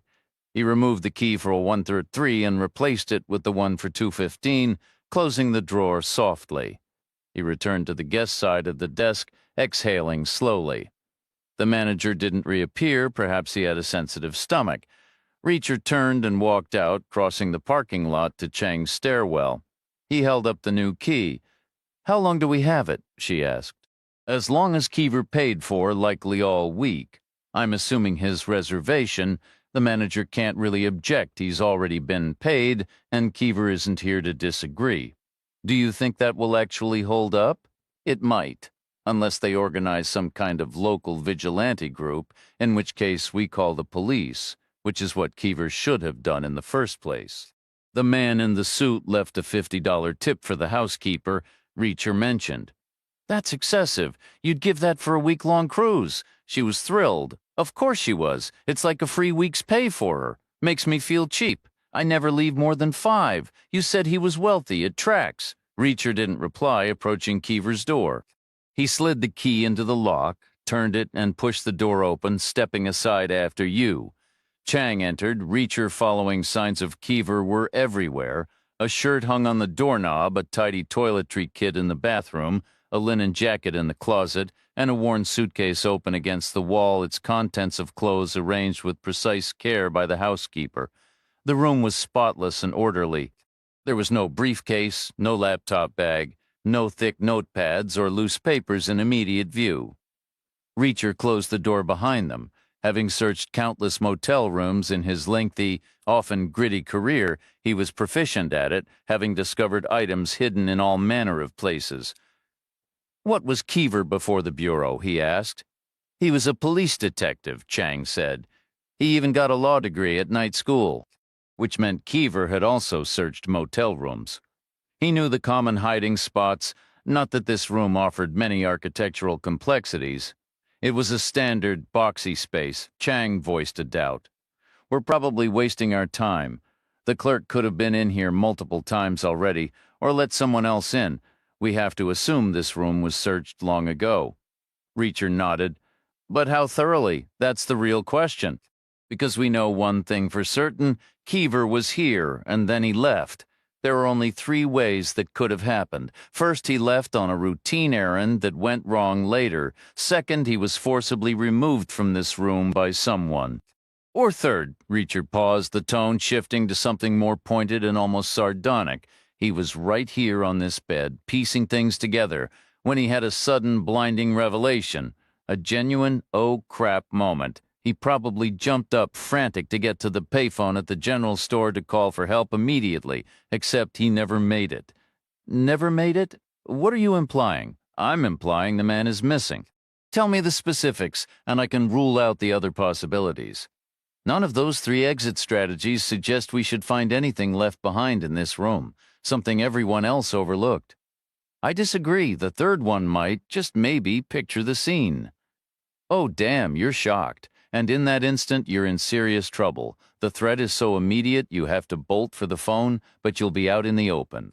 This isn't like using a cell behind a locked door. This is a walk across exposed ground. That carries a real risk now. So maybe you're driven to leave a sign. You jot down a message and you conceal it, then you head for the phone. And never make it. That's what the odds suggest sometimes. But this note is hidden so thoroughly, no one has uncovered it. Yet not so perfectly that we can't, if there even is a note. If it was the third scenario, if it wasn't something entirely unrelated. It was a sequence, Reacher said, had to be right. 2 moments of crisis, a smaller one, maybe the day before, after which he calls you for support, and then the major one after which he goes to call the police, after leaving a note. I think it's worth a look. When Reacher searched a room, he began with the space itself, not the items inside. People hiding things and those looking for them often overlooked the physical structure, which was full of potential, especially for a piece of paper, An under-window HVAC unit could be opened, and usually there was a plastic sleeve meant for paperwork, like an instruction manual or warranty card, where a resourceful person could tuck away pages. Forced air systems had grills that unscrewed easily. Pocket doors were great for hiding papers. Ceilings had removable panels for maintenance. A closet's folding door had an interface nobody ever saw, and so on. Only after that did he move to the furniture here. That meant a bed, 2 nightstands, an armchair, a desk chair, the desk itself, and a small dresser. They checked everywhere, but found nothing. Afterward, Chang said, "Worth a shot, I suppose. In a way, I'm relieved we didn't find anything. It feels less definite." "I want him to be all right," Reacher said. "I want him to be in Vegas with someone half his age, but until we get a postcard, we have to assume he isn't, just to keep our edge. He was a cop and a federal agent. How far is it from here to the general store? What could have happened? It's about 200 feet, past the diner. Plenty of things could have happened." Chang didn't reply.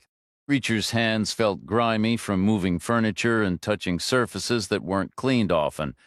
He stepped into the bathroom and turned on the tap to wet his hands.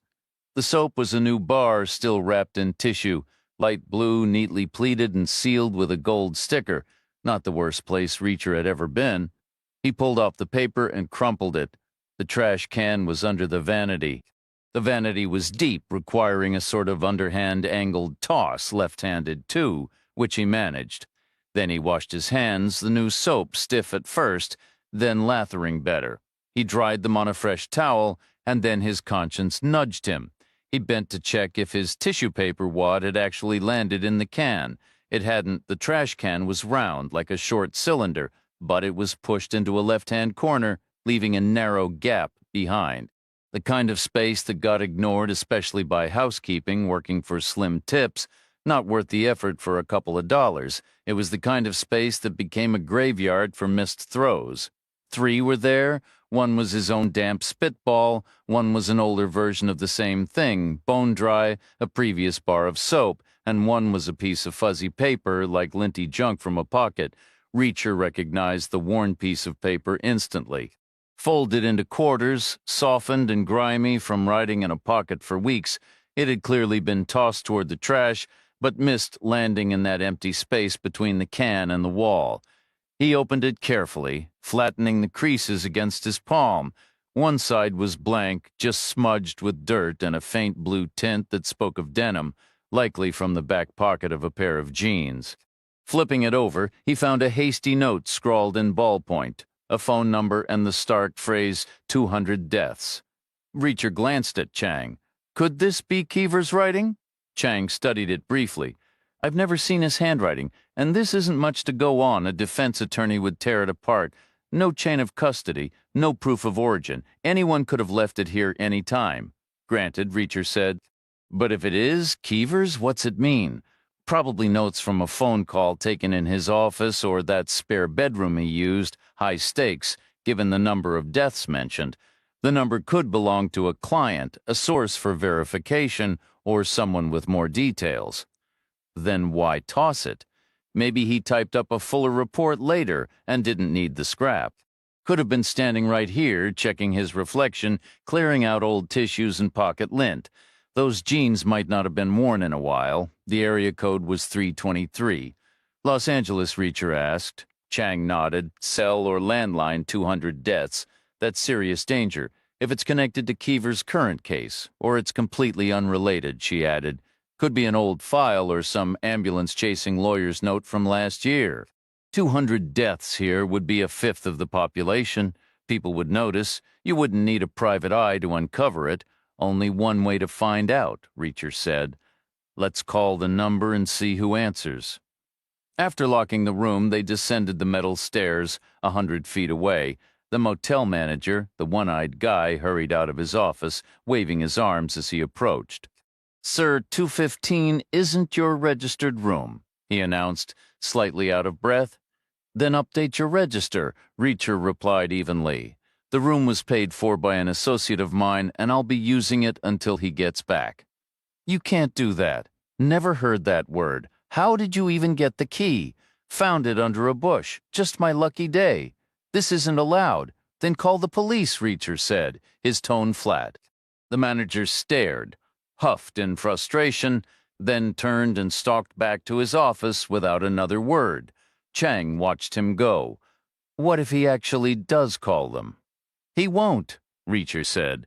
If he was going to, he'd have made a show of telling us right then. Besides, the nearest cops are probably an hour away. They aren't coming out for a room that's already paid for.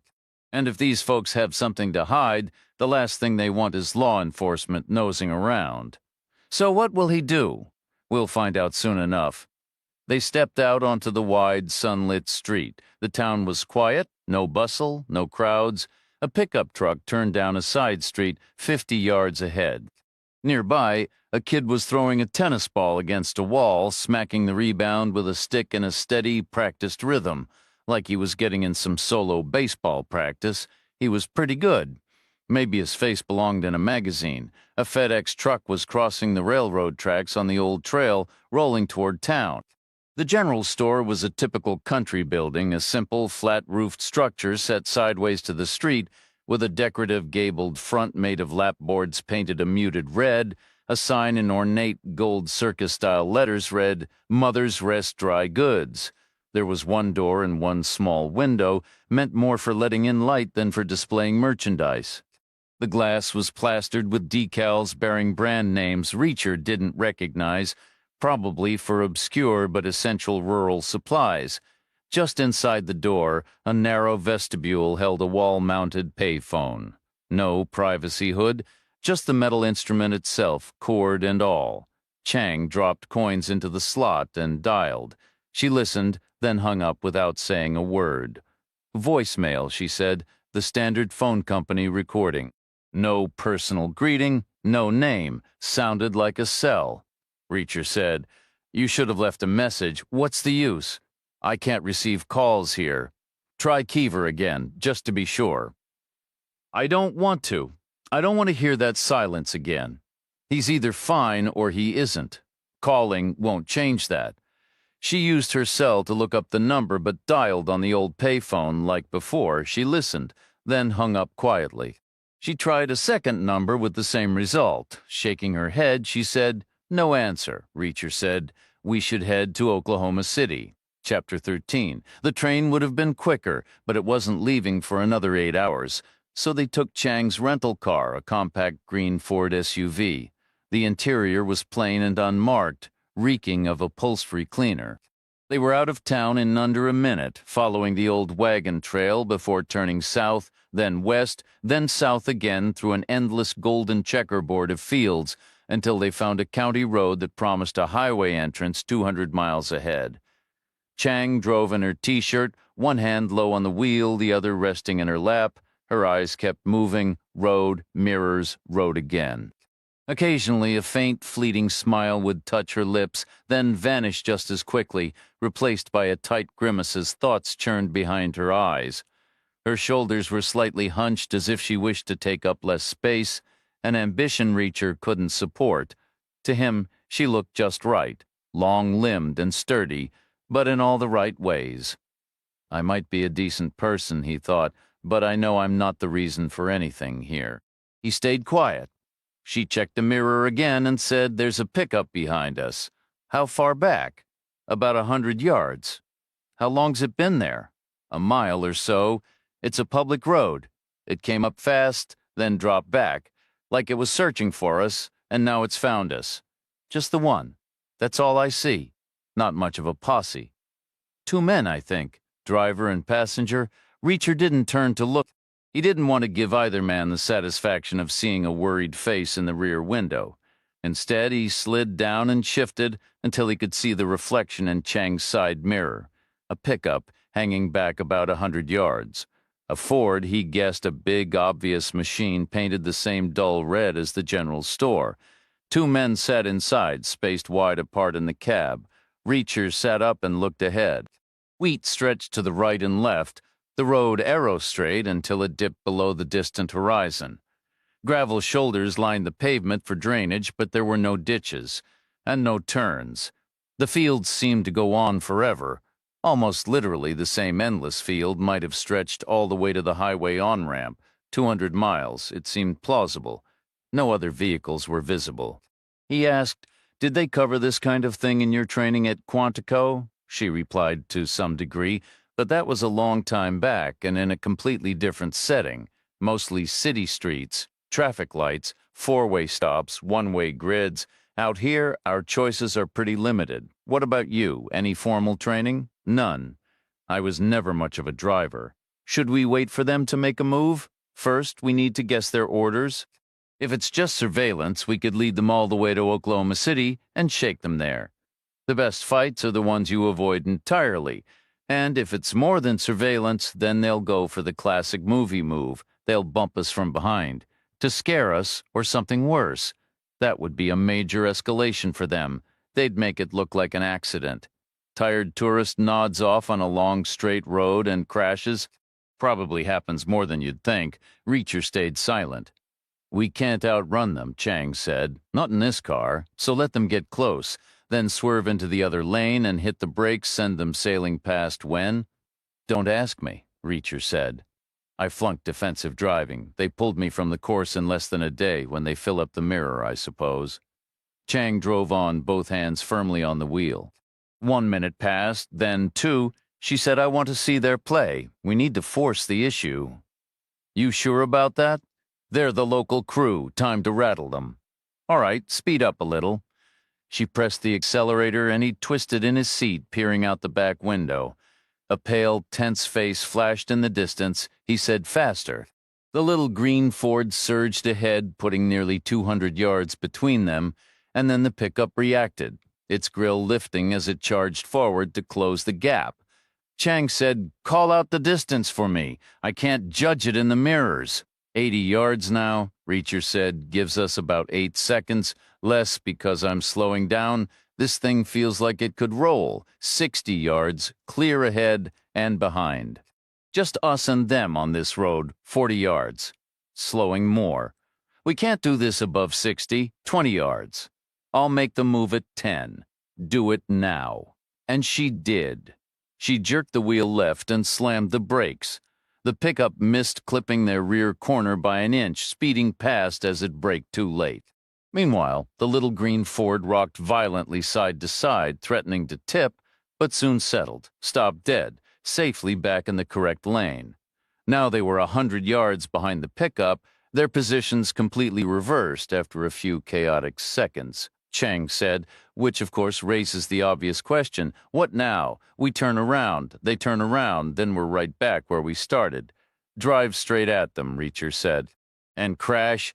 It's always an option, but the pickup moved first. It executed a slow, deliberate turn in the road and crept back toward them, barely above idle speed. Reacher read it as a signal, a kind of truce. "They want to talk," he said. Face to face. The truck halted 10 yards ahead. Both doors swung open. 2 men climbed out, sturdy, each around 6 feet and 200 pounds, somewhere in their mid-30s. Both wore mirrored sunglasses and thin cotton jackets over T-shirts. They looked cautious but assured, like men who knew their turf, like the home team, Chang said. They have to be armed. They wouldn't approach like this otherwise. "Possible," Reacher said. The 2 men positioned themselves in the middle of the empty stretch between the vehicles, one on each side of the center line. They stood relaxed, waiting, hands at their sides. Reacher said, "Run them over." "I can't do that." "All right, guess I'll go see what they want. If anything goes wrong, head straight for Oklahoma City without me. Good luck. You should stay in the car. It's not safe out there. For me or for them. They look like a couple of local farm boys. We have to assume they're armed, only for the moment. You're crazy? Maybe," Reacher replied. "But remember, it was the government that shaped me. I aced every training course except the one behind the wheel."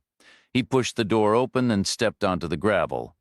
The little green sedan had standard front hinge doors, which swung out and then caught partway, forcing him to step backward as he exited. This unintentionally improved his position, placing the solid mass of the engine block between him and the 2 men. If they decided to pull weapons and start firing immediately, He could drop for cover behind a barrier of steel. That was, of course, if they were even carrying guns, which remained an unconfirmed suspicion. Even if they were armed, he couldn't picture them opening fire right away. The true moment of maximum danger had already passed. They could have shot through the windshield earlier, if that was their plan. Unless, of course, they wanted the car intact to stage a plausible accident. Bullet holes in the glass would be hard to explain if the story was a drowsy driver veering off the road. Then again, how would they explain gunshot wounds on a passenger? They'd also have to haul a lifeless body back into the vehicle, no easy task with dead weight. Reacher calculated the odds and decided shooting was unlikely if they had guns at all. He called out, "You've got 30 seconds. State your business." The man on the right crossed his arms high over his chest like a bouncer guarding a club entrance, a silent show of solidarity for his companion, who Reacher assumed was the talker. The other man spoke up.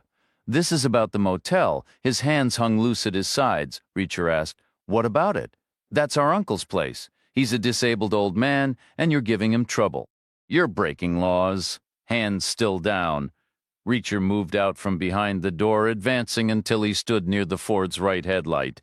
He could feel the warmth radiating from the engine. "What laws am I breaking? You're in a room registered to another guest, a guest who isn't using it." "Doesn't matter." His hands hadn't moved. Reacher took 2 slow steps forward, angling diagonally until he was aligned with the car's left headlight, but much farther out. Now he stood about 10 feet from the pair, forming a tight triangle in the empty space, the man with folded arms at one point, the spokesman at another, and Reacher isolated at the apex. The man on the left said, "We're here to get the key back." Reacher closed the distance by another step. 7 feet now separated them. They were standing close enough to share a private conversation. No other cars were in sight. The wheat fields around them swayed in a slow, rhythmic dance like a vast golden ocean. Reacher said, "I'll return the key when I check out." "You're checked out, effective immediately, and don't expect a room if you come back. Management has the right to refuse service." Reacher stayed silent. The man on the left added, "There's nowhere else in Mother's Rest. My uncle runs the only place in town. You understanding this?" Reacher asked. "Why is it called Mother's Rest? How should I know? Where's this message really coming from? Just your uncle, or is there something else?" "What's something else?" "Something I've heard whispers about. There's nothing else." "Glad to hear it," Reacher said. "Tell your uncle no laws were broken. Tell him he's been paid. Tell him I'll see him later." The man on the right let his arms fall to his sides. The man on the left asked, "Are you going to be a problem?" Reacher's reply was flat and final. "I already am. So what's your next move?" The question hung in the air, thick and heavy in the empty landscape. Their response was a synchronized, almost lazy gesture, right hands brushing back their coats to reveal black semi-automatic pistols snug in pancake holsters on their belts. It was a tactical blunder, and Reacher could have spent a good 10 minutes explaining exactly why. He could have lectured them on how they'd just boxed themselves into a corner, forcing a final confrontation before the game had even properly begun. By making a threat, they'd issued an invitation that couldn't be ignored. He was going to have to disarm them, not just for his own sake, but to send a clear message back to Mother's Rest that he wouldn't be showing up empty-handed next time. Part of him wanted to point out they had nobody to blame but themselves. Instead, he stayed silent. In one fluid motion, he ducked his hand under his own coat as if going for a weapon. The 2 men, well-trained and reactive, took the bait instantly. They went for their guns and dropped into textbook shooting stances, feet planted wide for balance. That was all the opening Reacher needed. He stepped in and drove his foot hard into the left-hand man's groin before his pistol had even cleared the holster. The right-hand man managed to get his weapon all the way out, but it was pointless. The last thing he saw was Reacher's elbow arcing backhanded into his cheekbone with a sickening crack, plunging him into immediate darkness. Reacher took a step back and glanced at the first man, who was now fully occupied with the world of pain between his ribs and his knees, a familiar sight. The discarded guns were Smith Wesson Sigma 40's modern pricey polymer frame models, both fully loaded. A check of their wallets yielded about $100 in total, which Reacher pocketed as a small compensation for his trouble. Their driver's licenses confirmed a family connection. Both shared the last name Moynihan, one named John, the other Stephen. Reacher collected the weapons and walked back to the little green Ford. Chang had her window down. He kept one gun and handed the other to her. She accepted it with clear hesitation. "Did you catch any of that conversation?" he asked. "Every word," she replied. "What's your take?" They could have been telling the truth. Maybe the motel room was their only issue, or maybe it wasn't. "I'm leaning toward wasn't," Reacher said. "The room was already paid for. Why the dramatic performance?" "They could have killed you." Reacher gave a slow nod. "It's been tried many times, but that was a different life, not today. Definitely not by these two. You're insane, or just very good at what I do." "So what now?" Reacher looked back.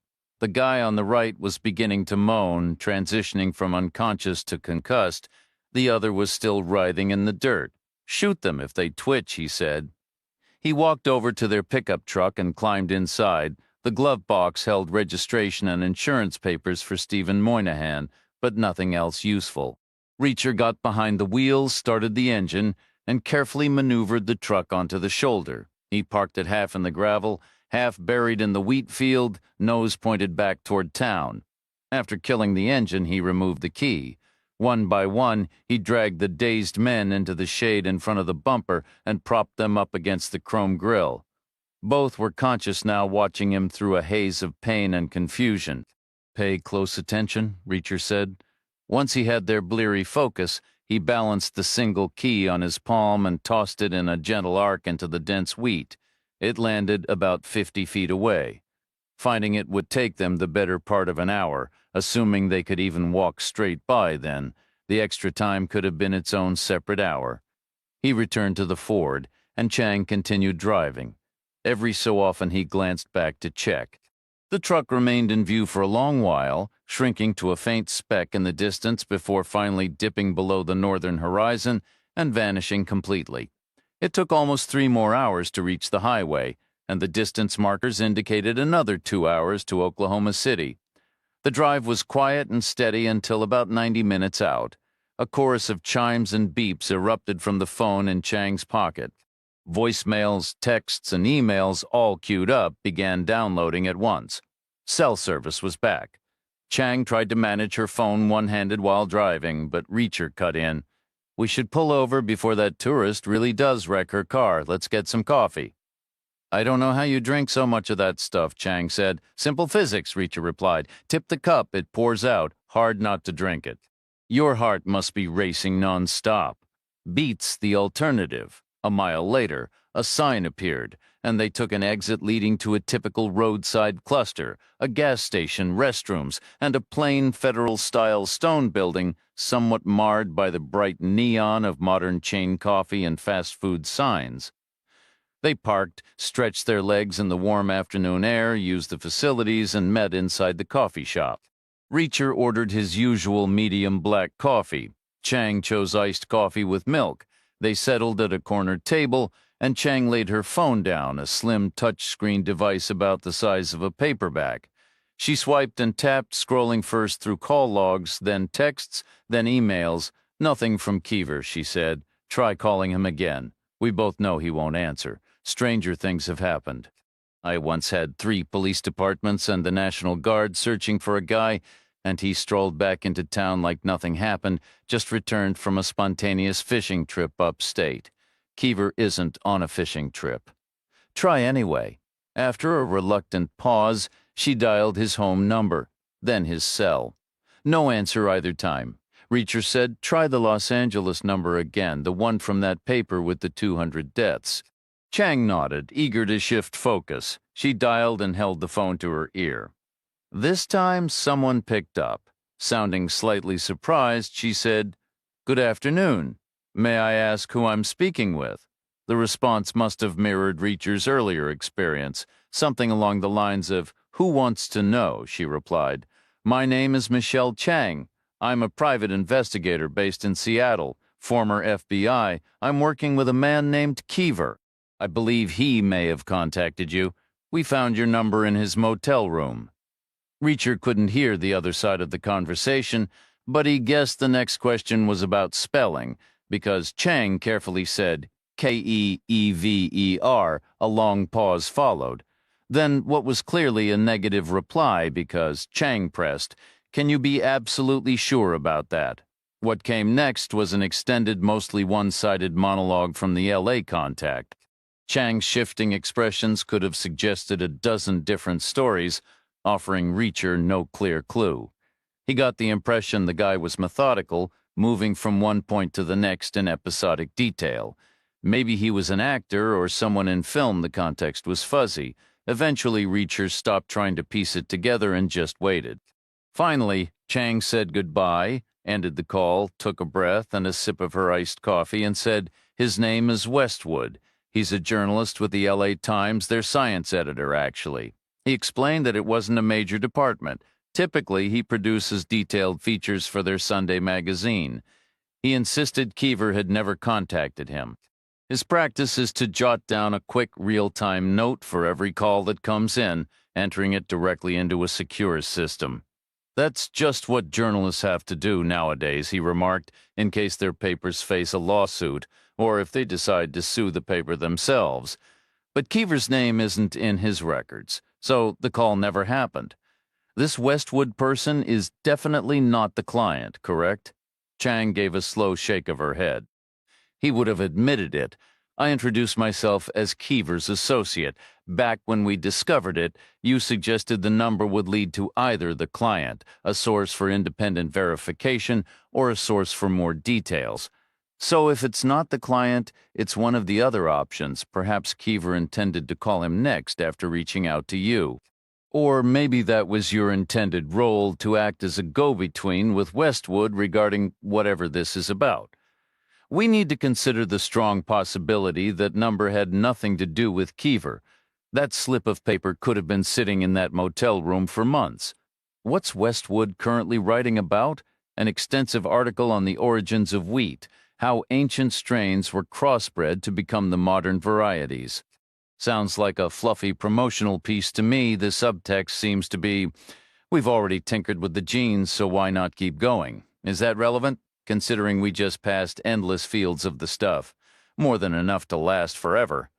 But I'm siding with a skeptical view here. That note could have been there a year, maybe two. Any one of dozens of previous guests might have left it behind. Reacher asked, "How private would Westwood's number be? That depends on how recently he changed it. If it's an old number, it's floating around out there. That's the reality these days, especially for reporters. It's on the internet somewhere if you dig deep enough, which, in our experience, a lot of journalists don't mind. It helps them build connections." Reacher finished his coffee and stayed silent. Chang studied him. "What's on your mind?" "I'm thinking the skeptical view would probably win in court. But a few jurors would lie awake at night uneasy because there's another equally plausible story that would haunt them in the early hours. It starts with your own initial gut feeling, some nervous, eccentric individual with a stack of cash or handwritten checks on a deranged mission because he believes the wheat is going to wipe out 200 people, or something along those lines. And to back it up, he says, talk to this journalist who also knows the truth. And here's the crucial part. He provides the number, which tells us something about the guy. He dug that number up off the internet. He's precisely that kind of person. That note feels connected to me. The whole scenario has a grim consistency. It's some bizarre, solitary obsession that seems utterly harmless right up until the moment it suddenly isn't." Chang said, "We should get moving." The small green Ford had a built-in navigation system that located Keever's house without any issue, in a tired-looking suburban neighborhood just north of Oklahoma City. It was a single-story ranch style at the end of a quiet street. A young tree struggled in the front yard, parched from neglect. A concrete driveway ran up the right side of the property, leading to a one-car garage. The roof was covered in brown asphalt shingles, and the siding was a faded yellow vinyl. It was no architectural triumph, but the low evening sun gave it a warm, settled feel. It looked lived in. Reacher could picture a large man coming through the door, toeing off his boots, sinking into a well-worn recliner, and maybe clicking on a baseball game. Chang pulled into the driveway. They got out and approached the front door together. There was a doorbell button and a tarnished brass knocker. They tried both, but got no answer. The door was firmly locked. Peering through the windows revealed only dark, still rooms inside. "Does he have any family?" Reacher asked. "Divorced," Chang said. "Like half the people we meet, and probably not the type to hide a key under a fake rock. And I'd bet good money he has a security system. We came a long way for nothing." "I know," Chang said. "Let's check around back." The weather was mild, so maybe he'd left a window cracked open somewhere. The street itself was quiet, just 7 nearly identical houses, 3 on each side and 1 at the cul-de-sac. No cars moving, no one out walking. No curious eyes peering from behind curtains. This wasn't the kind of neighborhood where people kept watch. It felt temporary, but in a slow, worn-out way, as if each house was rented by some guy recovering from a divorce and taking his time getting his life together. Keever's backyard was fenced with weather-grade boards about head-high. Inside, a neat patch of grass and a small patio held a single wicker chair. The rear of the house had the same pale yellow siding, 4 windows and a door. Every window was shut. The door was solid wood on the bottom with 9 small panes across the top, like something from an old farmhouse. It opened into a narrow mudroom that led straight to the kitchen. The land was flat, the houses low, the fence tall enough to block any casual view. They weren't being watched, Chang said. "I'm trying to guess the average police response time around here, assuming he even has an alarm. Somewhere between 20 minutes and never," Reacher replied. "So we could give ourselves 10 minutes in and out, fast and focused. It's not even really a crime. He and I work together. He wouldn't press charges. Especially not now. We don't even know what we're looking for. Any kind of paper, legal pads, notebooks, scratch paper, anything he might have jotted a note on. Grab it all and we'll sort it later." "All right," Reacher said. "We'll have to break a pane." "Which one?" "The door, that little square nearest the knob. Then we can just walk in." "Do it," Chang told him. The pane was low, so Reacher crouched slightly, ready to drive his elbow through. After that, it would be clearing the glass, reaching in up to his shoulder, bending his arm back to find the inside knob. He tested the outside knob first, gauging the mechanism's weight, figuring how much grip he'd need. The door swung inward before he could strike unlocked, gliding smoothly over a welcome mat in the mudroom. An alarm contact sat on the jamb, a little white pellet with a painted-over wire. Reacher listened for the warning beeps that usually give you 30 seconds to disarm the system. Silence, no sound at all. Chang whispered, "This doesn't feel right." Reacher slipped his hand into his pocket, fingers closing around the Smith Wesson, no safety, ready to fire. He stepped through the mudroom into the kitchen. Empty. Nothing out of place, no sign of a struggle. He moved down a short hall toward the front door. The sinking sun filled the house with a soft golden light. Everything was still and quiet. Behind him, Chang went left, so he went right, into a corridor with 4 doors, a master suite, a bathroom, a guest bedroom with beds, and another guest room turned office. All empty, all orderly, no hint of violence. He met Chang back in the main hallway near the front door. She shook her head. "It's like he just stepped out to grab a pizza, didn't even lock up." The alarm panel on the wall was a newer model, showing the time and glowing a steady green. Disarmed, Reacher said, "Let's get what we came for." He led the way back to the smallest bedroom, which was outfitted with matching blonde maple units, shelves above, cabinets below, chests of drawers, and a desk. A computer, phone, fax machine, and printer sat neatly arranged. Investments for a fresh start. Reacher figured the Scandinavian style was meant to be calming, and the room was impeccably tidy. There was no clutter. No legal pads, no notebooks, no scratch paper, no loose sheets anywhere. Reacher just stood there, taking it in. He said this man was a police officer and a federal agent.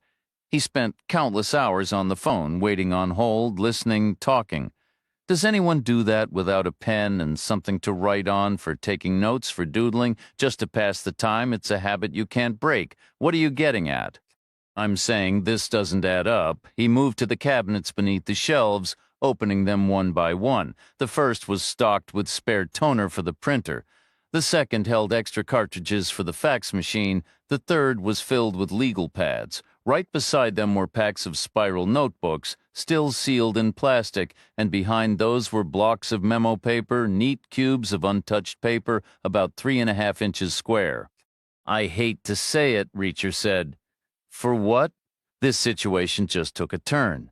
This is someone who goes through a lot of paper, so much that he buys it in bulk. I'd bet his desk was buried in it.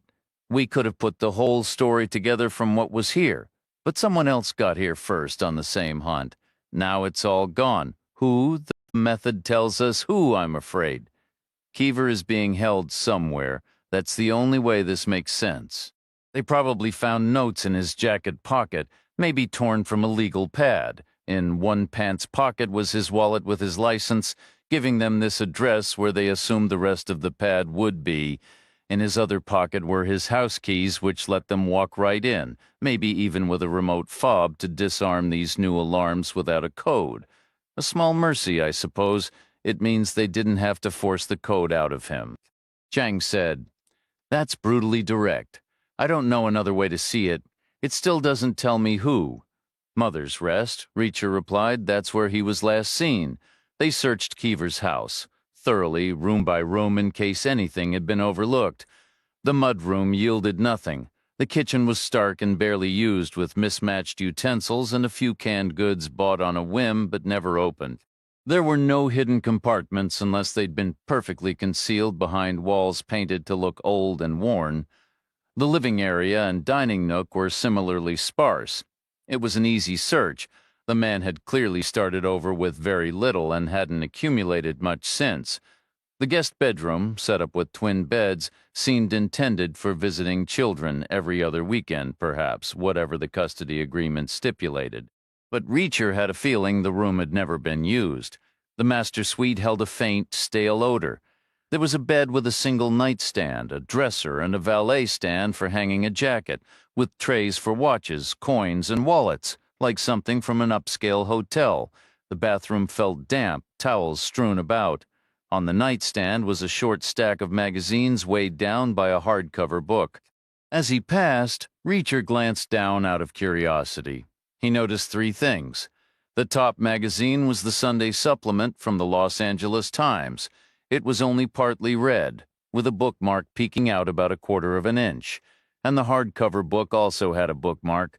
Both bookmarks were old slips of memo paper, folded lengthwise. They were the first pieces of paper Reacher had seen in the entire house. The slip in the hardcover book was blank except for a hastily scribbled number 4. It was a number of some minor curiosity, famous for being the only number in English that has the same number of letters as its value. But in this context, it didn't seem to mean much at all. Chang agreed. "I'm siding with the defense on that point." Reacher gave a nod. The next item, however, was far more compelling. Initially, it was the practical detail that caught his eye. The LA Times Sunday magazine fell open to a lengthy feature by science editor Ashley Westwood. The piece explored how cutting-edge treatments for traumatic brain injuries were revolutionizing our comprehension of the brain itself. The publication date was recent, less than 2 weeks old. Chang remarked, "The defense would lead with the paper's Sunday readership numbers." Reacher asked, "Which are close to 1 million, if I recall correctly." "So, 1,000,000 to 1 odds. This isn't a random connection." "That's the argument they'd make," Chang confirmed. "What's the FBI counterpoint?" "Our training emphasized anticipating the defense's moves to think like them." Reacher carefully unfolded the bookmark. One side was blank, but the reverse held 2 handwritten lines. At the top was the now familiar 323 area code number for Westwood in Los Angeles. Below it, neatly written, were the words, "Mother's Rest, Maloney." Reacher looked at Chang. "And now, what does the FBI agent say?" A wry, almost sarcastic smile touched her lips. "Now she tells the defense to take a hike. It's obvious Keever intended to call Westwood. He needed either verification or more information related to that town we just left. And now we have a name. Maloney's could easily be up there. We already crossed paths with the Moynahans after all. But why was the bookmark placed at the start of the article? He hadn't read it yet, Chang said, which explains why he hadn't made the call. Let's not prejudge the client. Call him intensely committed. A person like that is constantly on the phone, repeating his story to anyone who'll listen. Mother's Rest, 200 deaths. If you doubt me, call this reporter in L.A., handing out that hard-to-get number every time, and Keever, being thorough, jotted it down repeatedly. That's why we've stumbled on that number twice already without much effort. Maybe at first this client was just a persistent nuisance. You must get those occasionally, Chang admitted. But something in the man's story sparked Keever's curiosity. He remained skeptical, though, so he devised a small test. Remember, this is Oklahoma City. He probably had to make a special trip to the train station just to get out-of-town papers. But he did it. He picked up a Sunday L.A. Times. He wanted to assess this so-called expert's credibility. Was Westwood a legitimate journalist or just a tabloid scribbler? Keever wanted to judge for himself. How long has wheat been cultivated, anyway? Depends on the region, Chang replied, but thousands of years minimum. So it seems Westwood is likely the real deal. He's covering modern neuroscience and then delving millennia into the past. That suggests a serious mind. But Keever didn't know that yet because he hadn't read the article. It implies the client's story was intriguing but didn't scream immediate crisis. Keever didn't drop everything to investigate. It feels like a full-blown crisis now, Chang said, her tone shifting from analytical to resolute. Exactly. We need to figure out what changed the stakes. This wasn't the sort of neighborhood where residents formed watch groups, but lingering still felt unwise. They exited through the mudroom, pulling the door shut behind them. Circling to the driveway, they got into the car. The engine turned over with a quiet rumble. Reacher said, "We should reach out to Westwood again." Keever never contacted him, Chang countered. He won't have anything new for us. Maybe someone else did. He could tell us about that.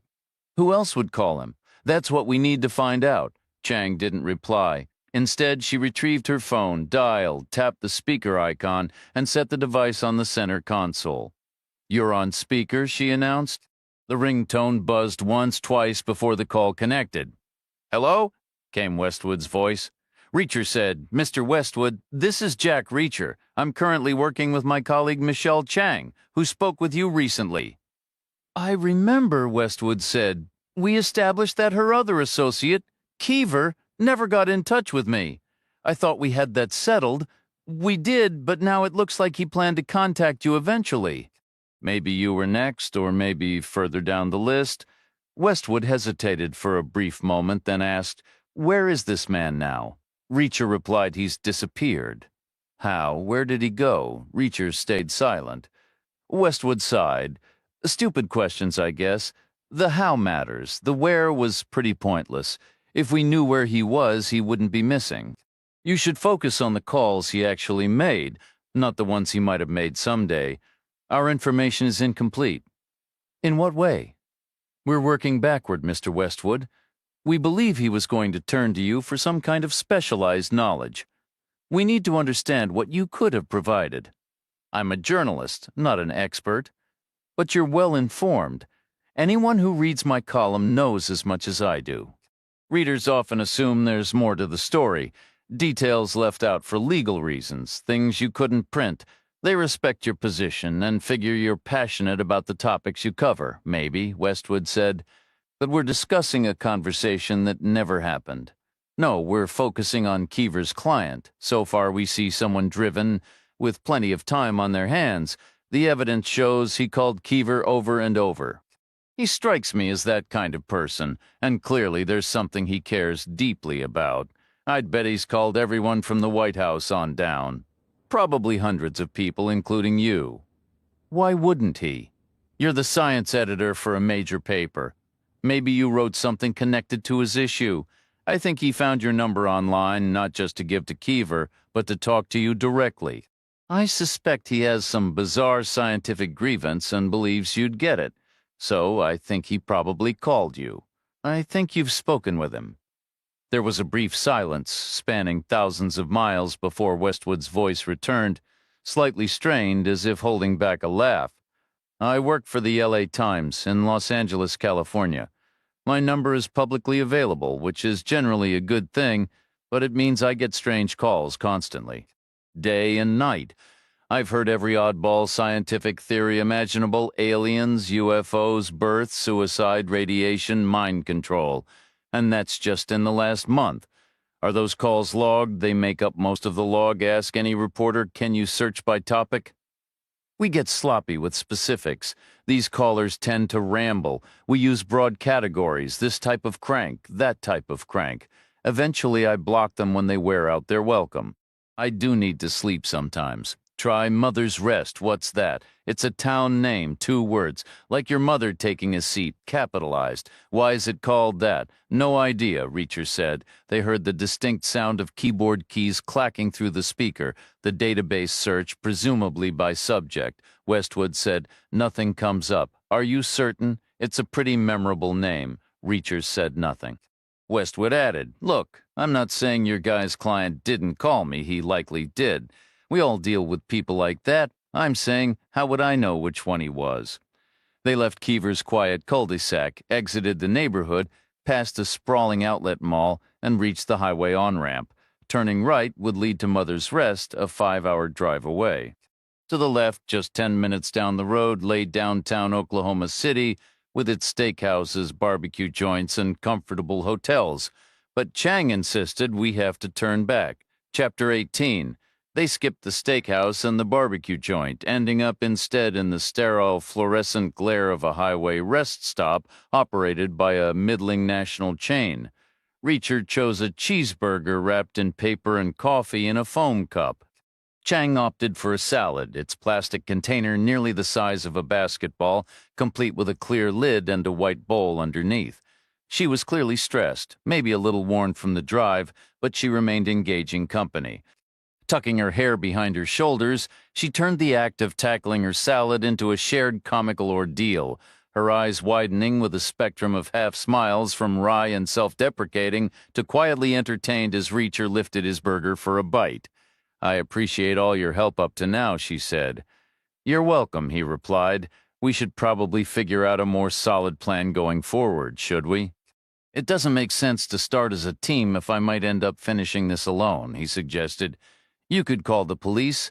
It would just be a missing persons report. That's all it is right now. An independent adult gone for 2 days in a line of work with lots of last-minute travel. They wouldn't act. We have nothing concrete to give them. What about his door not damaged?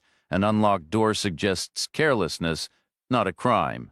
So you're looking to hire me? How does that fit with your low overhead approach?" "I just need to know what you're planning to do." He stayed quiet. She added, "You could catch a ride back to Oklahoma City from here. No hard feelings. I was originally heading to Chicago before winter sets in." Same answer. "Hitch back to OC and catch the train. The same one you took before. I doubt it'll get delayed again." He said nothing, his attention caught by her practical yet stylish lace-up shoes. Her jeans were soft and well-worn, sitting low on her hips. Her black t-shirt fit just right, not too tight, not too loose. Her eyes held his. Finally, he said, "I'll ride with you, but only if you want me to. This is your situation, not mine. I hate to ask. You're not asking. I'm offering. I can't pay you. I've got everything I need already." "Which is what, exactly?" "A few dollars in my pocket and the whole country to roam. Because I'd need to understand why you're doing this." "Doing what?" "Helping me. I believe people should help each other. This could get complicated. I'm sure we've both dealt with worse." She paused. "Last chance," she said. He answered, "I'll ride with you." Night had fallen when they exited the highway.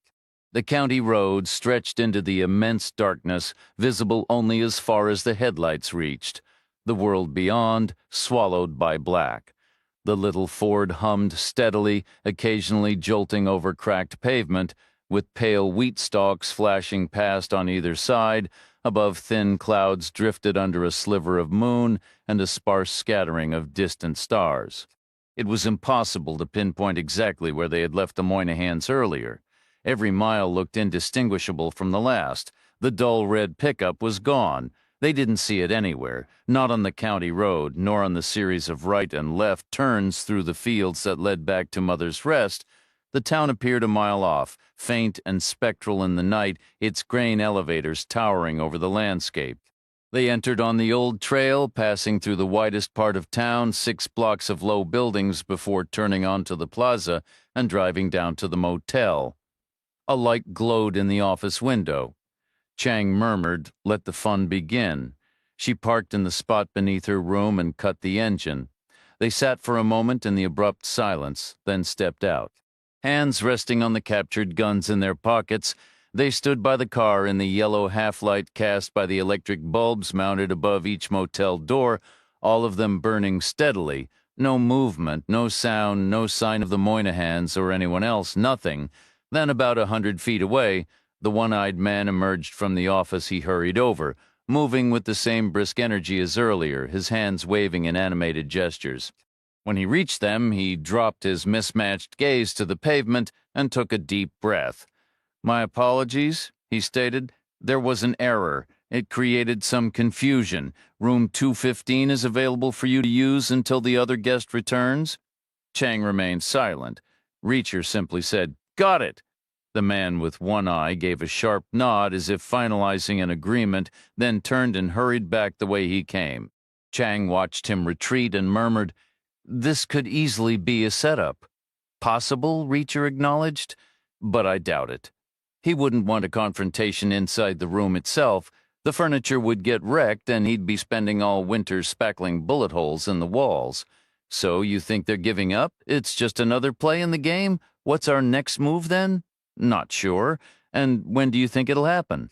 "Probably tomorrow," Reacher said. His eyes swept the 3 sides of the Horseshoe Motel, scanning both the lower and upper floors. A thin line of light glowed around the edges of the drapes in room 203, where the man in the suit had been. It had a new tenant now. Not before sunrise, anyway. "That's my guess. You think you'll sleep all right? I imagine so, you? If I can't, I'll knock on the wall." They climbed the metal stairs together, fished out their keys, and unlocked their doors side by side but separated by 20 feet, like neighbors returning home after a long day. About 100 feet away, the one-eyed man retrieved the lawn chair from outside the vacant room 102 and carried it to his usual spot on the sidewalk beneath his office window. He positioned it carefully and sank down into the night air, prepared to follow the evening's second instruction, watch their rooms all night. The first command had been clear: even if they return, do not under any circumstances rock the boat tonight. He felt he had handled that part rather well. As was his habit, Reacher sat in the darkness of his room, set back from the window where he couldn't be seen, keeping watch from his second-floor vantage point. 15 minutes passed, then 20, then 30. He would wait as long as necessary to be certain. The one-eyed man in his plastic chair was just a pale blur in the distance. The sliver of light around room 203's curtains remained steady. Nothing stirred. No cars, no people, no telltale glow of cigarettes in the shadows. Absolutely nothing. After 40 minutes, the light in room 203 went out. The one-eyed man stayed put. Reacher gave it another 10 minutes, then finally turned in for the night. Morning arrived, looking just as promising as the one before. The light was a soft, pale gold, and long shadows stretched across the ground. It felt as pristine as the very first morning. Reacher sat on the edge of the bed, wrapped in a towel and without coffee, and watched. The plastic chair was still 100 feet away outside the office, but it was empty again. The drapes in room 203 remained shut. No one was stirring out on the main road. Traffic sounds came and went, first one truck, then a couple more, before fading back into silence. He waited. The same sequence unfolded. The shadows slowly retreated as the sun rose higher. The 7 o'clock train rumbled in, paused, and departed. Then the curtains in room 203 finally opened. A woman stood there. The morning sun was still bright on the glass, giving her a slightly hazy appearance, but Reacher could make her out, pale, dressed in white, standing with her arms spread and her hands on the drapes, just as the man had done the previous day. She gazed out at the morning with the same thoughtful intensity, right on cue. The white Cadillac sedan pulled in, swung right, and reversed left into the same parking spot as before. It still lacked a front license plate. This time the driver stepped out immediately. Above him, the door opened and the woman in white emerged from her room. The white was a knee-length sheath dress, paired with white shoes. She wasn't young, but she kept herself in excellent shape as if it were a dedicated routine. Her hair was ash-colored and cut in a sharp bob. She had more luggage than the previous guest, a tidy rolling suitcase with wheels and a handle. It was larger than the leather bag, but still modest, almost dainty. She headed for the stairs, but the Cadillac driver saw her coming and raised a hand to signal her to wait. He came up to meet her, collapsing the handle of her bag before carrying it down ahead of her, almost like a guide. After stowing the bag in the trunk, she slid into the back seat. He returned behind the wheel, and the car pulled smoothly away. Still no license plate on the rear. Reacher went to take a shower. From the next bathroom, he could hear the sound of Chang's water running. The tubs shared a common wall. That meant she hadn't gone to meet the morning train, a sensible choice that saved her the walk. Maybe, like him, she had simply watched from a distance. For a moment, he pictured them sitting side by side in towels, divided only by that thin wall, though she likely wore pajamas or a nightgown, something light given the heat and the need to travel light.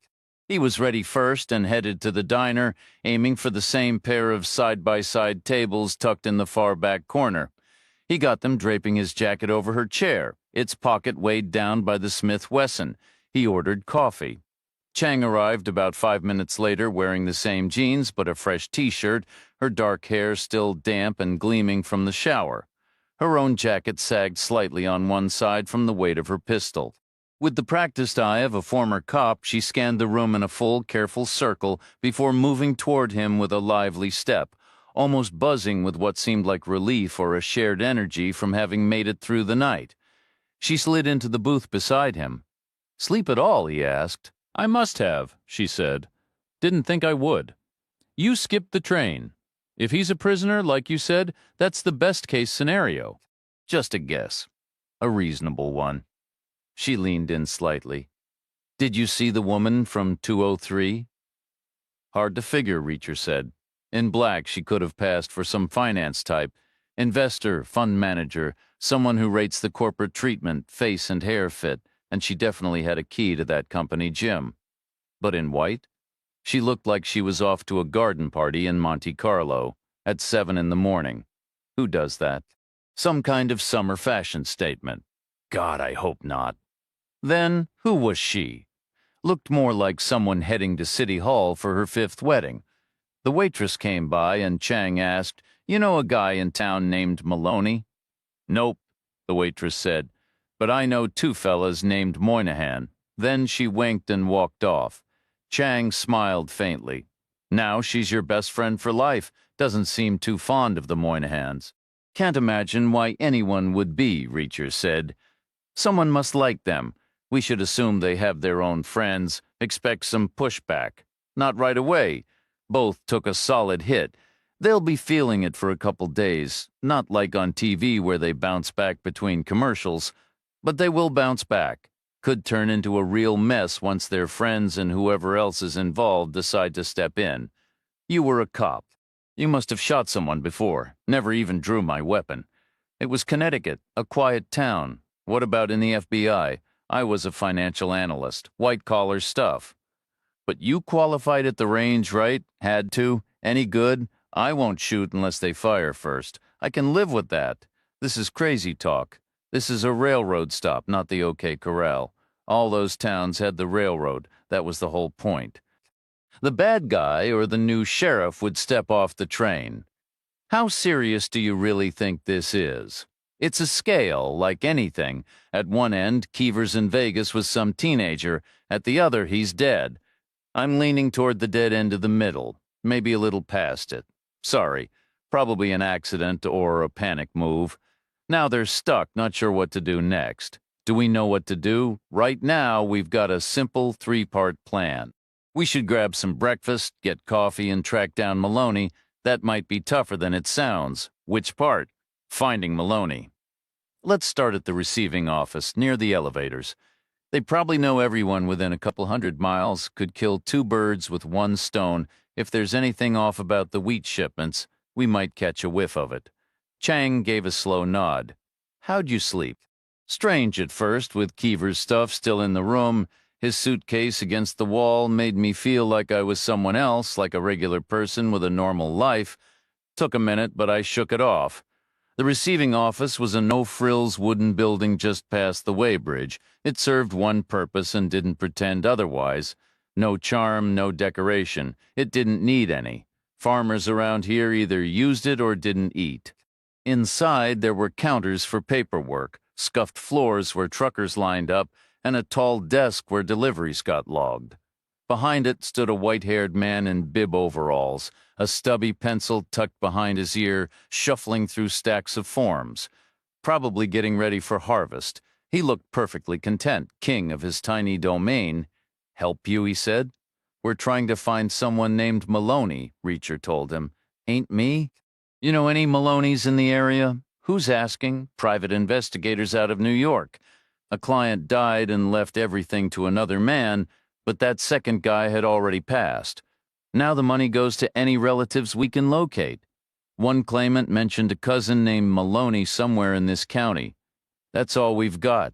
"Still ain't me," the man repeated. "How much money? Can't disclose that. A lot, though." Better than a sharp stick in the eye. "So what do you need from me? Figured you'd know most of the names around here. Reckon just about everyone comes through this office sooner or later." The man brightened as if a useful idea had just struck him. He tapped the space bar on a keyboard, waking a screen, then clicked the mouse. A long, dense list of names appeared. "These are folks pre-cleared for the weighbridge. Speeds things up during busy season, should cover just about every grain person in the area, from owners to seasonal help. Men, women, even kids when it's all hands on deck." Chang leaned in. "Do you see a Maloney there? A first name and address would help a lot." He scrolled alphabetical and paused about halfway down. "Got a Mahoney here, but he passed a few years back. Cancer, I think. Nobody was sure what kind." "No Maloney at all?" "Not on this list." "What if he doesn't work with grain? Would you still know him?" "Might know him around town, but I don't. No Maloney comes to mind." "Anyone else we could ask?" "Try the Western Union place. It's got the FedEx drop-off. Basically serves as the post office here." "Thanks," Reacher said. The man gave a distracted nod and turned away, seeming both amused and slightly irritated by the interruption to his morning routine. Reacher already knew where the Western Union store was. He'd passed it twice on his walks around town. A cramped storefront plastered with neon signs for MoneyGram, fax services, photocopies, FedEx, UPS, DHL. They stepped inside, and the guy behind the counter glanced up. He was around 40, solidly built, with a full head of hair and an open face. It was the same man who'd been driving the Cadillac. The place was as bare bones as the receiving office: dusty, unfinished wood, beige machines for faxing and copying, messy stacks of shipping forms, and leaning towers of packages, some coming, some going. The packages varied in size, from tiny parcels barely bigger than their shipping labels to two large boxes that had clearly been shipped directly from overseas manufacturers. One contained German medical equipment crafted from sterile stainless steel, at least according to Reacher's interpretation of the labeling, and the other held a high-definition video camera from Japan. Open shelves were stacked with sealed reams of copy paper, and ballpoint pens dangled on strings. A corkboard on the wall was plastered with flyers advertising everything from guitar lessons to yard sales and rooms for rent.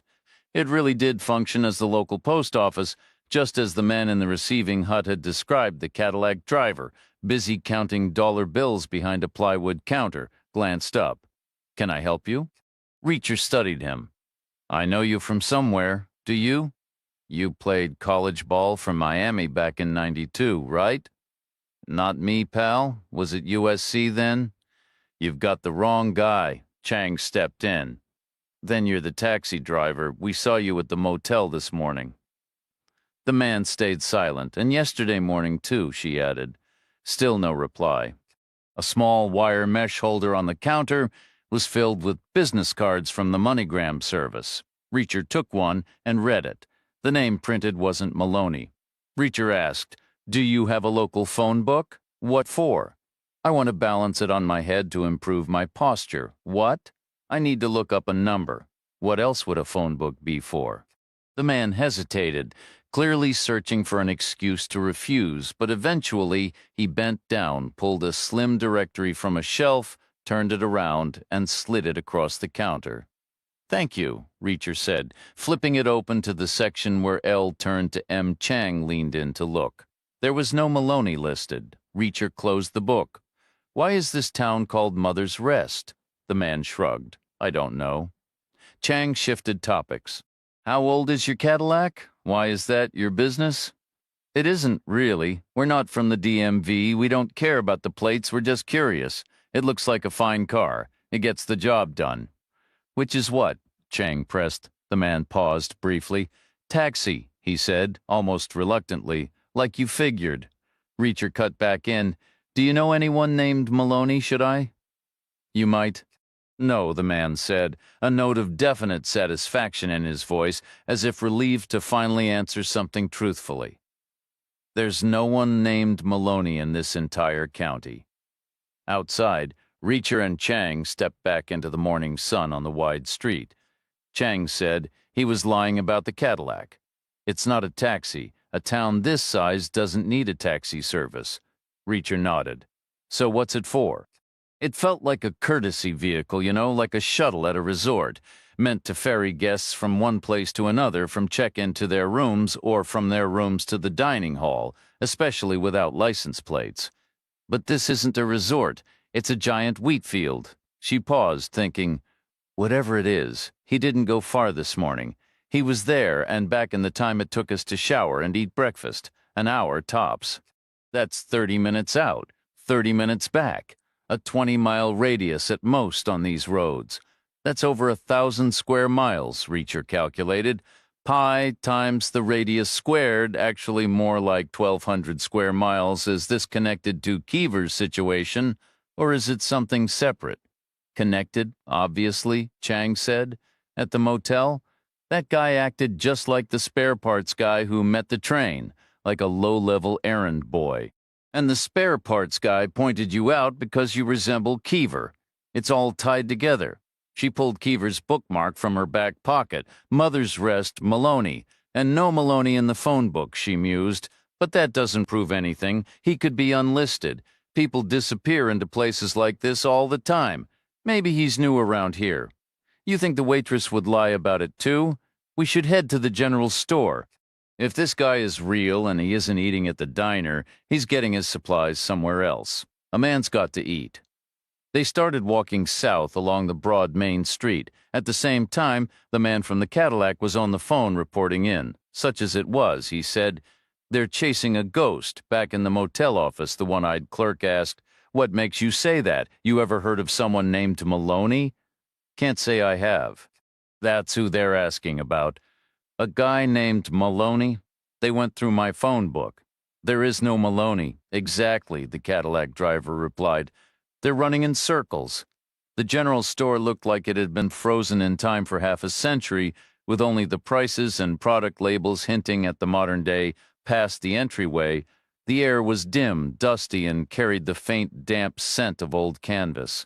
5 cramped aisles were stacked high with everything from carpentry tools and boxed cookies to mason jars, candles, toilet paper, and light bulbs. A rack of sturdy work clothes caught Reacher's attention. His own outfit was pushing 4 days old, and being near Chang made him acutely aware of it. She carried a clean scent of soap and skin, with just a hint of perfume, something he'd noticed when she leaned in to check the phone book earlier. He wondered what she might have noticed about him. He selected a pair of pants and a shirt, then grabbed socks, underwear, and a plain white undershirt from a shelf across the way. The smaller items were $1 each, and the main pieces came to less than $40 total. A solid investment, he figured. He carried the bundle to the counter at the back and set it down. The store owner, a wiry man around 60 with sunken cheeks covered in white stubble, refused to ring him up. His thin gray hair was unwashed and hung too long, with tufts sprouting from his ears and neck. He wore two shirts layered together. "I don't want your business," the man stated flatly. "You're not welcome here." Reacher stayed silent. The man added, "Go on, get moving. This is private property." Reacher finally spoke. "You have health insurance?" Chang placed a hand on his arm. The first time she'd touched him, he noted seemingly out of nowhere the store owner bristled. "That a threat, more or less? This is a free country. I can choose who I sell to. The law's on my side. What's your name?" "None of your concern. Is it Maloney?" "No. Can you break $1? "I need to use your payphone." "Why? I've got a call to make." "Phone's not working today." "You got a private line in the back?" "You can't use it," the man snapped. "You're not welcome here." "All right," Reacher said. Message received. He checked the price tags. $1 each for the socks, underwear, and undershirt, $19.99 for the pants, $17.99 for the shirt. Subtotal came to $40.98 plus tax. Call it $43.85.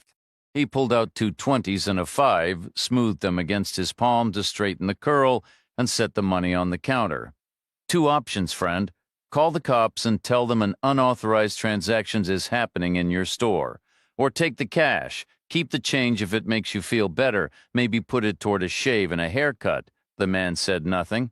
Reacher gathered his new clothes into a tight roll and tucked them under his arm. He followed Chang outside, pausing in the entryway to lift the payphone receiver. No dial tone, just a hollow, breathless silence like a line open to deep space or the sound of his own pulse in his ears.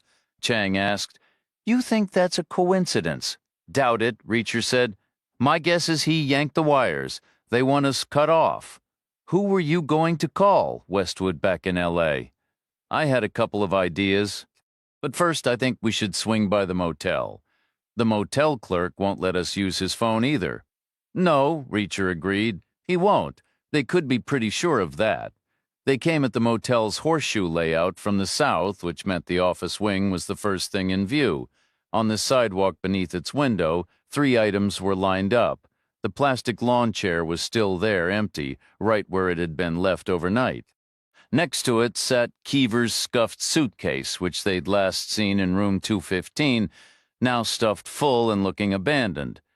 Beside that was Chang's own bag, zipped shut with its handle up, also packed and ready to go. Chang halted instinctively, and Reacher paused beside her. "Looks like we're not welcome," he remarked. She nodded. "This is their next play." They continued forward, the angle shifting as they moved, revealing the interior of the horseshoe. It was filled with men, maybe 30 of them, loitering in the empty parking spots, leaning on curbs, standing idle in the drive lanes. The Moynihan who'd taken the kick was among them, looking a bit washed out, but no less imposing. His unfortunate cousin was absent, likely still in his room, doped up on pain meds. "We're heading straight to my room," Reacher stated. Chang shot him a look. "Are you serious? We'll be doing well to make it to the car. I have new clothes. I need to put them on. Bring them with you. Change later." It was a compromise not changing in the store. "I don't like hauling things around. We can't take on 30 people. They moved ahead, stopping about 20 feet from the staircase they needed. 3 men loitered nearby. All eyes turned toward the office as the one-eyed manager emerged and hurried over, waving his arms. Upon reaching them, he announced, "Mr. Keever's reservation has concluded. Consequently, his associate's stay is also over. I'm afraid extensions aren't possible this time of year. I take vacant rooms offline for a day or two for necessary upkeep, getting ready for the harvest." Reacher stayed silent. "We can't fight 30 people."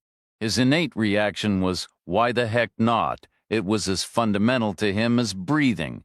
He was a born fighter, his greatest asset and his biggest flaw. He knew it, even as he mentally calculated the odds, 1 against 30. The first dozen would be straightforward. He had 15 rounds in the Smith Wesson and wouldn't waste more than 3. If Chang caught on, she could contribute another 6 or so. She was corporate, but at this range with plenty of targets, she'd manage. That would leave about 12 guys once the guns were empty, more than he'd ever faced at once, but it had to be possible. A lot would hinge on the shock factor, which would be significant. The deafening noise, the muzzle flashes, spent cartridges glittering in the morning sun, men falling. It had to be possible, but it wasn't.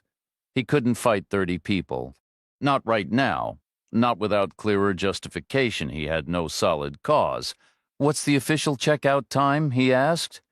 11 o'clock, the one-eyed man said, then immediately stiffened as if regretting his words. "And what time is it now?" Reacher pressed. The manager didn't answer. "It's 3 minutes to 9, Reacher said for him. "We'll be out well before 11, that's a guarantee, so everyone can stand down. There's nothing to watch here." The one-eyed man stood motionless, weighing his options. Finally, he gave a curt nod. The 3 men near the stairs eased back half a step, a clear signal they weren't leaving, but they weren't starting anything either. Not yet. Reacher followed Chang up the stairs, unlocked his door, and stepped inside. Chang closed the door and asked, "Are we actually leaving at 11 before 11? Reacher corrected. "Probably in about 10 minutes. There's no reason to stick around here. We don't have the full picture yet. We can't just leave Keever behind. We need to find a place where we can at least make a phone call." He tossed his new clothes onto the bed, tearing open the plastic packages and ripping off the tags. He suggested, "Maybe I should take a quick shower. You showered just 2 hours ago? I could hear you through the wall." "Really?" "You're fine. Just get changed." "Are you sure?"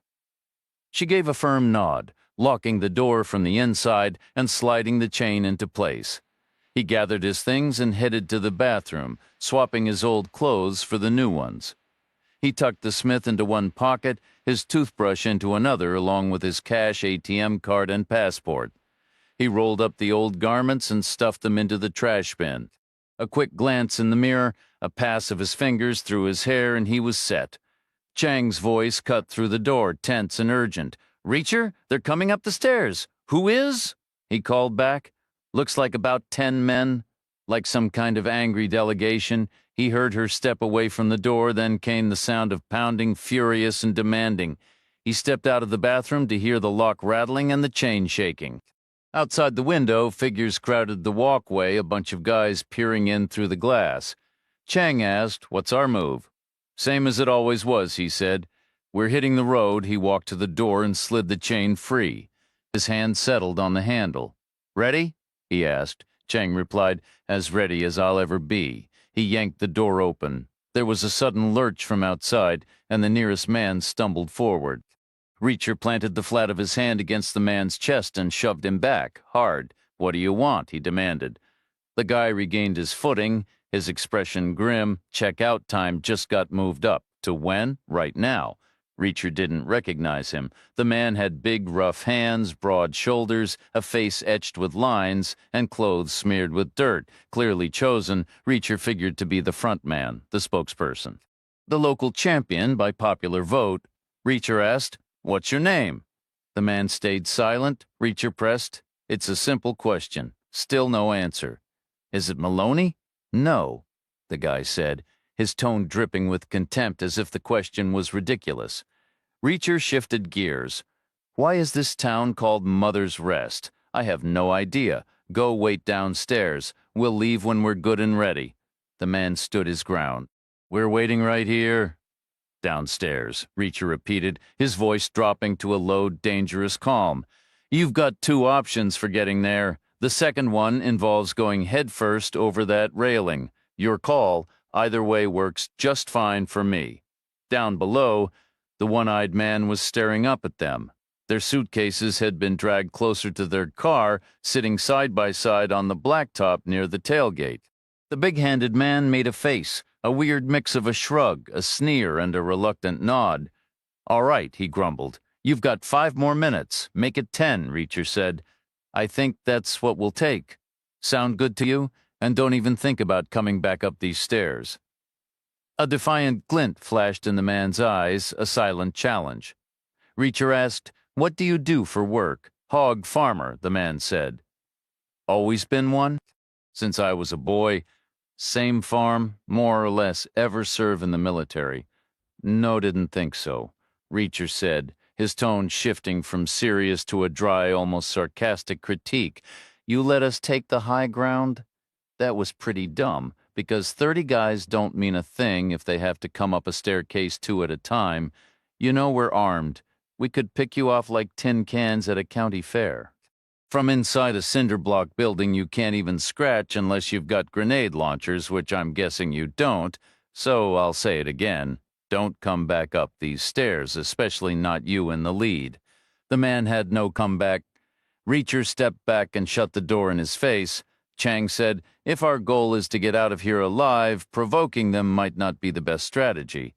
I disagree, Reacher said, because the minute we're gone, they're going to be asking themselves one big question. Are we coming back? It'll be the talk of the town. If we'd acted all meek and mild, they'd have known we were bluffing. Better to let them think their little intimidation tactic actually worked. Except it did work, Chang pointed out, a new edge of frustration in her voice as she glanced at their packed bags, feeling the walls of the small town closing in tighter than ever. You're right. We don't have the full picture, Reacher acknowledged, but we know a few things. The clerk made a call. He told his superior we'd be out by 11, but that wasn't satisfactory. The compromise fell through. They wanted us gone immediately. That's why the welcoming committee showed up with a revised message, one we didn't receive last night. Last night we were practically greeted with a red carpet. So what shifted? The woman in the white outfit, Chang said. Precisely. The same person who wants us out now didn't want any disturbances while she was here, but she's departed, so it's back to standard procedure. Who was she? And where did she go? We don't have those answers. We don't know about the man in the suit either, only that they carried some significance, enough that everyone had to be on their best behavior. I watched the clerk straightening chairs before the car arrived for the suited man. He wanted the place looking presentable before daylight exposed it. They weren't typical investors, Chang observed. Not the sort who tour their properties. They lacked that aura. I've dealt with plenty of investors. Then what were they? Your guess is as good as mine. Special guests, maybe. Valued clients or something else entirely? How could we possibly know? Maybe they're avoiding the law. Maybe this is a discreet way station, but a selective one. First class only, guaranteed tranquility and a proper night's rest, with all travel arranged in luxury sedans, catering to the white-collar crowd. Would the woman dress so formally for that? Unlikely? Reacher nodded. I agree, it has that transient waypoint feel. They arrive, they rest for the night, they move on by car in the morning. It seems very temporary, almost like a single leg of a longer trip. From where to where? Reacher didn't reply. Chang asked, so what's our next move? We'll drive west and decide once your phone gets a signal. Exactly. 10 minutes later, they opened the door and stepped onto the walkway. The 30 men were still gathered below, clustered in their small separate huddles, forming a loose and uneven half-circle around the little green Ford. The hog farmer stood closest, about 10 feet from the car, with the uneasy Moynihan beside him. Both looked strained and restless. Reacher slipped his hand into his pocket, his fingers resting lightly on the Smith Wesson, and descended the stairs with Chang following closely. At the bottom, she clicked the remote and the car locks thudded open, the sound stark in the quiet. Reacher rounded the hood, looked at the hog farmer, and said, "We'll leave just as soon as you load our bags into the trunk." The hog farmer replied, "Do it yourself." Reacher leaned back against the Ford, hands in his pockets, ankles crossed. A man with all the time in the world. You seemed comfortable enough gathering our things and bringing them here, so I assume you don't have a moral objection to handling our belongings, or an allergy, or any other inconvenient limitation. Now's the moment to complete the task. Put them in the car, and we'll be on our way. That's what you're after, isn't it? The man stayed silent. Reacher waited. The stillness grew heavier. He could hear the wheat rustling in the breeze a football field away. Nobody moved. Then one man glanced at another who looked back, and soon a chain of tense, silent exchanges passed through the group, a wordless debate over sacrificing pride for outcome. Put them in the car, and we'll get going. That's what you want, right? Do it yourself. Finally, a man behind the hog farmer stepped out of line. A practical thinker, evidently. He walked to the car, lifted the hatch, and placed the bags inside one by one, first Keever's, then Chang's. He shut the hatch and stepped back. "Appreciate it," Reacher said. "I hope your day goes well," he said, before opening the passenger door and settling into the seat. Chang took her place behind the wheel, and as their doors shut in unison, she started the engine. She reversed out of the parking spot, turned the wheel, and moved forward, exiting the plaza and heading north past the diner and the general store. Reaching the old wagon trail, she turned left onto the westward path, the road stretching ahead in a seemingly endless line until it narrowed to a mere thread and vanished into the shimmering gold at the horizon. She glanced over and asked, "Do you think we'll return?" Reacher finally moved his hand away from his gun, something he hadn't done since they left the motel. "I imagine we'll have no choice but to come back," he replied. They drove for 3 hours before stopping for fuel and a quick meal. There was still no cell service, and they guessed they wouldn't find a signal until they neared the I-25 corridor deep into Colorado, another 4 hours perhaps. Since they were heading that way anyway, they decided to aim straight for Colorado Springs, where the fort had been rented, and where regular flights departed for Los Angeles. L.A. was their next logical step. The telephone, while a marvelous invention, sometimes fell short. Knowing airport security lay ahead, they dismantled the Smith Wesson handguns and disposed of the pieces in separate trash bins scattered around the rest area. Easy come, easy go. Reacher took the wheel for the next stretch, driving without a license, but over 2 hours they encountered only 2 other vehicles, neither belonging to law enforcement. Then Chang resumed driving as the golden horizon faded to a dull gray, a sign that civilization was approaching. They discussed what to do with Keever's briefcase. Reacher, never sentimental about belongings, was ready to toss it, but Chang viewed it as a kind of talisman, a beacon of hope. She insisted on keeping it with them. They reached a compromise by stopping at a FedEx office in a Colorado Springs strip mall and shipping the case back to the yellow house on the dead-end street in that worn-out development north of Oklahoma City. Chang filled out the shipping form, and after a long pause, she checked the box indicating no signature would be required. That same afternoon, 8 men gathered at the counter inside the dry goods store in Mother's Rest. The store owner was already present, wearing his usual 2 shirts with his hair disheveled. The spare parts man from the irrigation shop arrived next, followed by the Cadillac driver, the one-eyed clerk from the motel, the hog farmer, the diner counterman, and the Moynihan who had been kicked in the groin and disarmed. The 8th man entered 5 minutes later. He was a sturdy fellow with a flushed face, freshly showered, dressed in pressed blue jeans and a button-down shirt. He was older than Moynihan, the spare parts guy, and the Cadillac driver, yet younger than the motel clerk and the store owner, roughly the same age as the hog farmer and the counterman. His hair was blow-dried neatly, like a television news anchor's. The other 7 men immediately straightened up, fell silent, and waited for him to speak first. He got right to the point. "Are they coming back?" he asked. No one answered. 7 blank stares met his question. The 8th man said, "Let's hear both sides." After some uneasy silence, shifting and shuffling, the spare parts guy spoke up. "They won't come back because we did what was needed. They found nothing here, no evidence, no witnesses. Why return to an empty well?" The Cadillac driver countered, "They will come back because this was Keever's last known location. They'll keep coming back as many times as it takes. Where else can they restart when they hit a dead end?" The 8th man pressed, "Are we certain they left with nothing?" The counterman stated, "No one spoke a word to them." The store owner added, "They only used the payphone once. They tried 3 numbers, got no answer from any, and then they left." The Cadillac driver shook his head. "That's not how folks handle a lead that's practically smoking, so the general feeling is they came up empty." "The what?" "What everyone here believes." The man from the Cadillac leaned forward. "What we believe is they ended up with less than nothing. They wound up in my place chasing some phantom named Maloney. They were completely lost. But they'll be back. They know Keever stopped here." So they did learn one thing. A heavy silence fell over the store. The man with one eye shifted in his seat.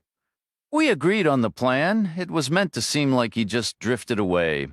We were never going to pretend he wasn't here. The eighth man, the one who always seemed to be running the meetings, spoke next. What was their demeanor when they drove off? The hog farmer chuckled, a dry sound.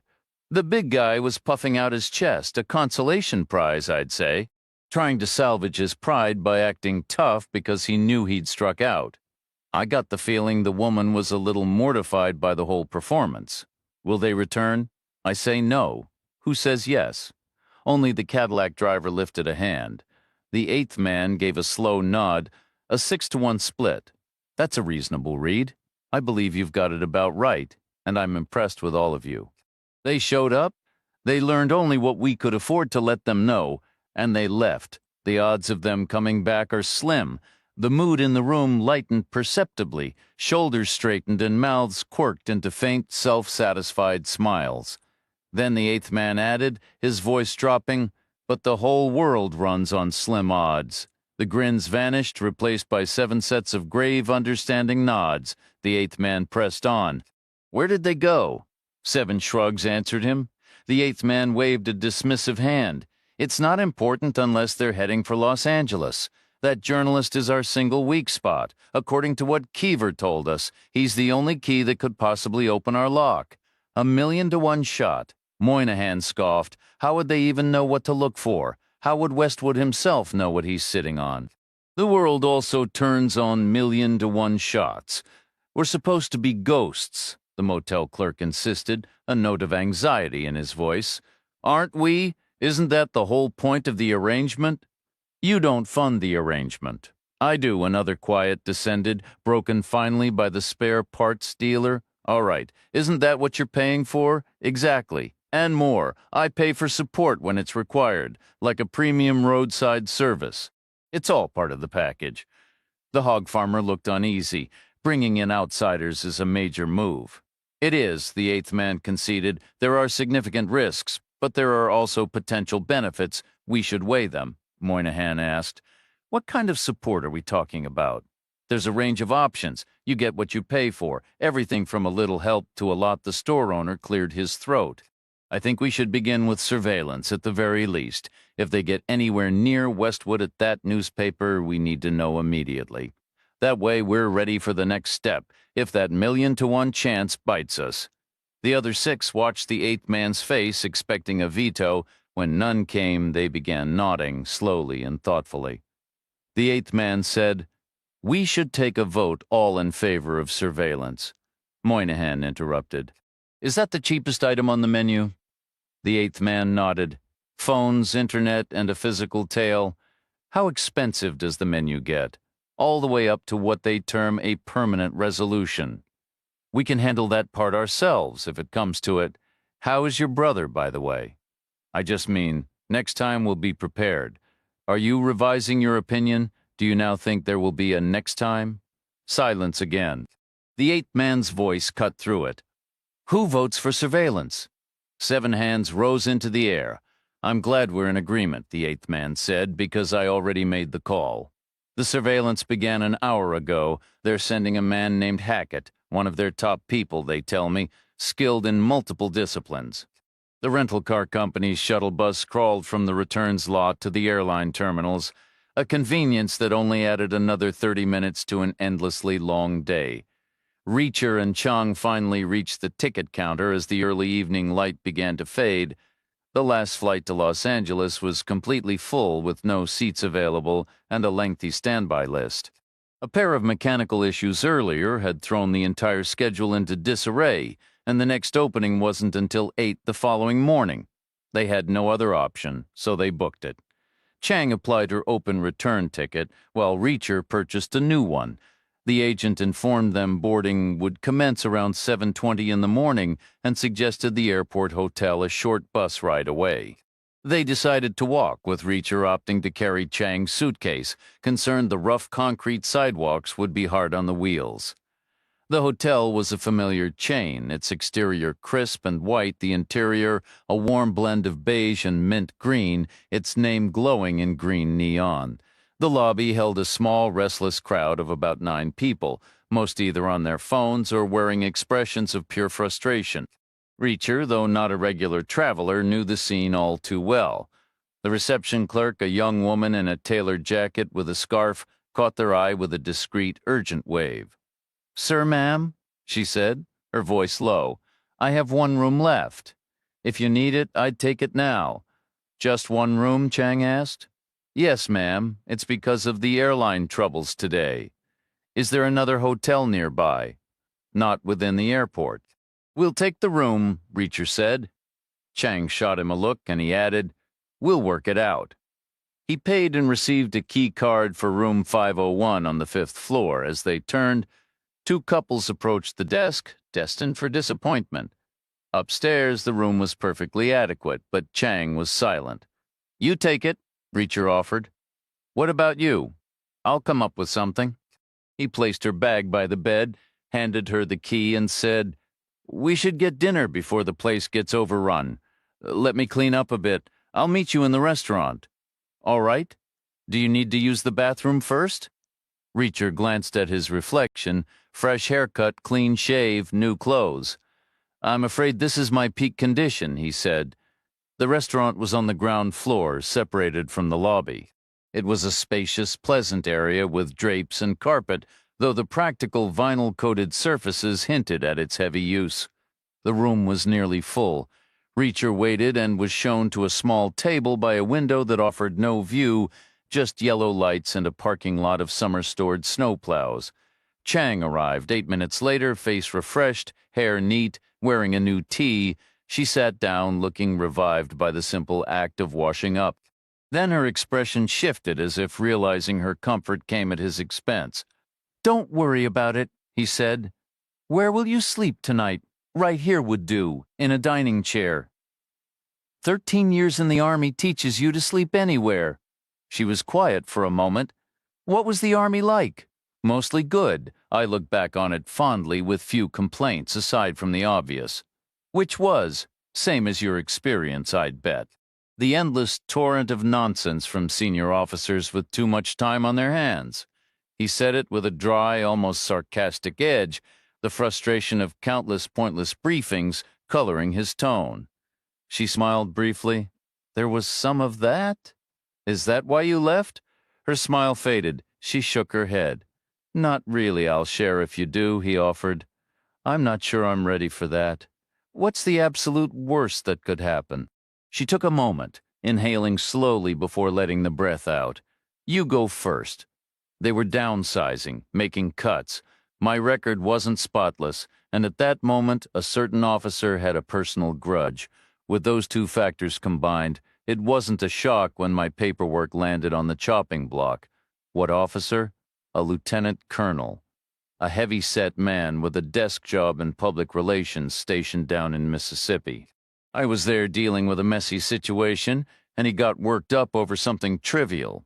I was a little short with him, said so to his face, and he took it personally. He got his payback because the timing lined up for him. I'd gotten away with far worse in the past, back when the Army wasn't trimming the ranks. "Couldn't you appeal it?" "I had favors I could have called in, but the harm was already done. It was a zero-sum situation.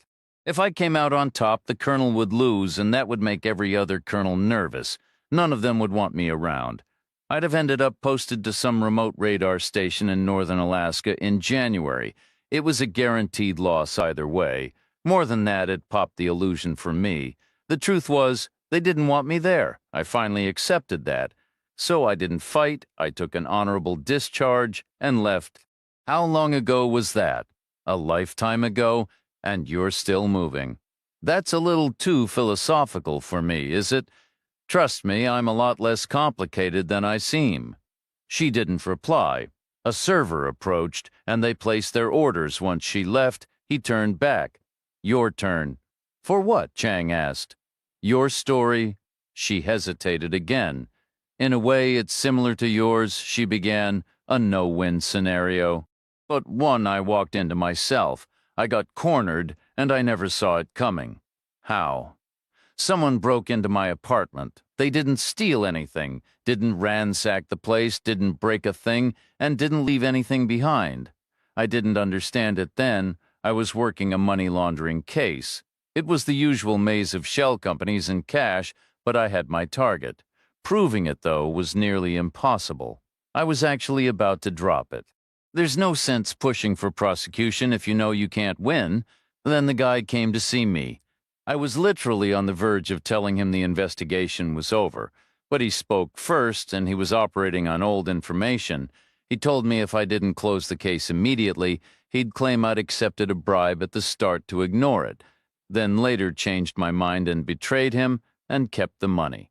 He figured it would taint my entire investigation, maybe even get it thrown out, and he'd walk free. People make threats all the time. How could he prove any of it? He'd set up a bank account in my name in the Cayman Islands and wired the bribe money into it. It was all right there, plain as day, real money, a significant amount. It would back up every word he said, but he opened the account, not you. There would be a paper trail. He told me it was a woman who broke into my place. She didn't take or touch anything, but she used my landline. She opened that account for me right from my own home, and it's all there on my phone records. It left me completely trapped. How do you prove you didn't make a call? I thought maybe the foreign bank or the NSA would have a recording, but two female voices on an international line can sound similar, especially if she was trying to imitate me, which she likely was. This guy was thorough. He knew my social security number, even my mother's maiden name. That's my security question, apparently. So what did you do? What he demanded. I dropped the case. Immediately, I closed his file. But I was going to do that anyway. At least that's what I tell myself. Where is he now? Still operating? Still in business? What happened to the money? It vanished. I followed the trail just as he anticipated. It led me to a shell company based in the Dutch Antilles. According to the records, I had acquired a minority stake in a financial instrument framed as a long-term investment. He held the controlling interest. We were bound indefinitely. What did you do then? I came clean. I told my special agent in charge everything. I could tell he wanted to trust me, but the Bureau doesn't operate on trust alone. From that moment forward, my effectiveness as a field agent was compromised. Anything I said in court would have been viewed with skepticism, even years down the line. I would have been a defense attorney's fantasy. Picture it. Special agent, please describe the bribe you can't prove you didn't accept. So I would have ended up with you in that radar outpost in Alaska. In the dead of winter, it was a no-win situation. I handed in my resignation. That's rough. You have your victories, and you have your defeats. No, you win a lot, and then you lose once. There are no do-overs. I'm content with what I'm doing now. But I'm not sure how much longer we can keep this up. It doesn't seem like a lifelong career. It might have been for Keever. That's direct. What's his story was, all right is, I heard he was facing a third official reprimand. The Bureau is extremely careful, and he had a tendency to charge ahead without a plan or support. They claimed he was endangering investigations along with himself and other agents. A third strike would have earned him a ticket to Alaska, too. That radar hut would have gotten pretty crowded, so he resigned before the hearing. I suppose he felt it was the only honorable move, and before you mention it, yes, I agree. That's likely what he did in Mother's Rest. He charged in without waiting for backup. The waitress arrived with their meals and topped off their drinks. After she left, Reacher said, "But Keever did call for backup, we know that much. Why make the call and not wait?" Chang replied, "Impatience, a sense of urgency. Maybe they reached him first while he was waiting. Maybe he didn't rush in after all. That sounds like a public service announcement for reckless people everywhere. We don't know what happened. I wish he'd rushed out instead. Always a smart policy. I doubt you ever did. More often than I can remember, which is precisely why I'm still here sharing a meal with you. The chaotic universe, survival of the fittest in practice." She hesitated, then asked, "Can I ask you something?" He said, "Go ahead." "Are we having dinner?" That's what the menu called it. Lunch was separate, and this definitely isn't breakfast. No, I mean having dinner as opposed to just grabbing something on the road like with candlelight and piano music. Not necessarily. Violinists and guys selling roses, if it fits. Like a date? She said, generally yes. He said, you want an honest answer? Always. Imagine if we had found Keever yesterday, maybe getting off the train or stumbled in a wheat field with a twisted ankle, a little hungry and thirsty, but otherwise fine. Then yes, absolutely, I would have asked you to dinner, and if you'd said yes, we'd be having that dinner right about now. So I guess this partly counts. Only partly? We didn't find Keever, so it's still partly road food. But you would have asked me to dinner? Without a doubt. Why? You're the kind of person I enjoy having dinner with. She fell silent for several seconds, right to the brink of awkwardness, before saying, I would have said yes for the same reason. Excellent. So get it clear in your head. We're having dinner, not grabbing road food. That's a statement, not a question. Then why did you ask me to make sure you understood? That night, Reacher didn't need a dining chair. They lingered over dessert and coffee, unhurried and at ease, both content to let the evening unfold as it would. Chang settled the bill, and they rose together. She slipped her arm through his, the easy familiarity of a couple who had known each other for years, and they strolled out, taking their time. They waited for the elevator, rode it up to the 5th floor, and stepped into the room. Then the deliberate pace shifted, the calm giving way to a new and welcome urgency. Chang was warm, her skin smooth, her limbs long and graceful. She was young but carried a seasoned confidence, strong enough to meet him with equal force and solid enough to feel completely real. Reacher was deeply drawn to her, and her response left no doubt the feeling was mutual. Later they talked quietly in the dark before she drifted off to sleep, and he followed soon after, more content than he had been in a long while. Boarding commenced promptly at 7:20 in the morning. Chang wheeled her bag down the jet bridge, Reacher trailing behind, all the way to their seats deep in the economy cabin. She stowed her bag overhead and settled by the window. Reacher took the aisle. How familiar are you with Los Angeles? He asked. Familiar enough to find the newspaper office, she said. He might work from home. Then he won't meet us there. I'm sure his home address is private, even if his cell number isn't. He'll pick a coffee shop nearby. Suits me. But which neighborhood? Do you know the city that well? I guess we're renting another car. We should get one with GPS, unless he's at the office and willing to meet us there. We could just take a taxi. We'll be landing too early. He won't be in yet.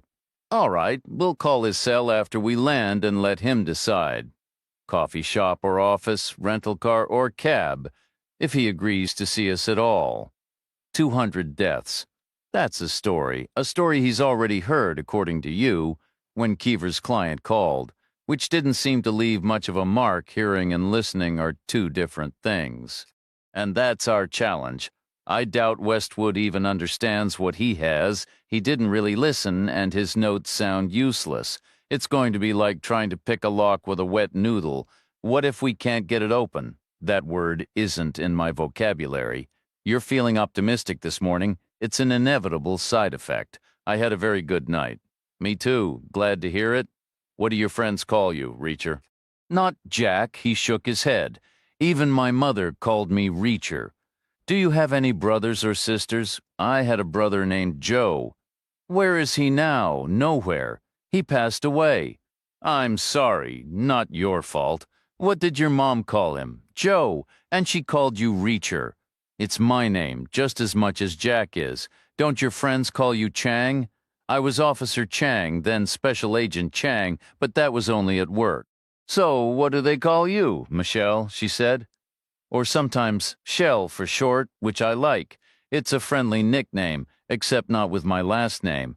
Shell Chang sounds like a mix between a dubious film star, an offshore drilling firm, and the sound of change clattering in a cash drawer. Okay, Reacher said, Michelle. It is, or Chang. The plane accelerated down the runway and lifted off, chasing the fading night westward across the mountains. 7 hours east by road in Mother's Rest, dawn had come and gone. The morning train had arrived and departed. The breakfast crowd at the diner was thinning. The man with 2 shirts had opened his store. The auto parts dealer was open, too, already wedged behind his counter, organizing stacks of invoices.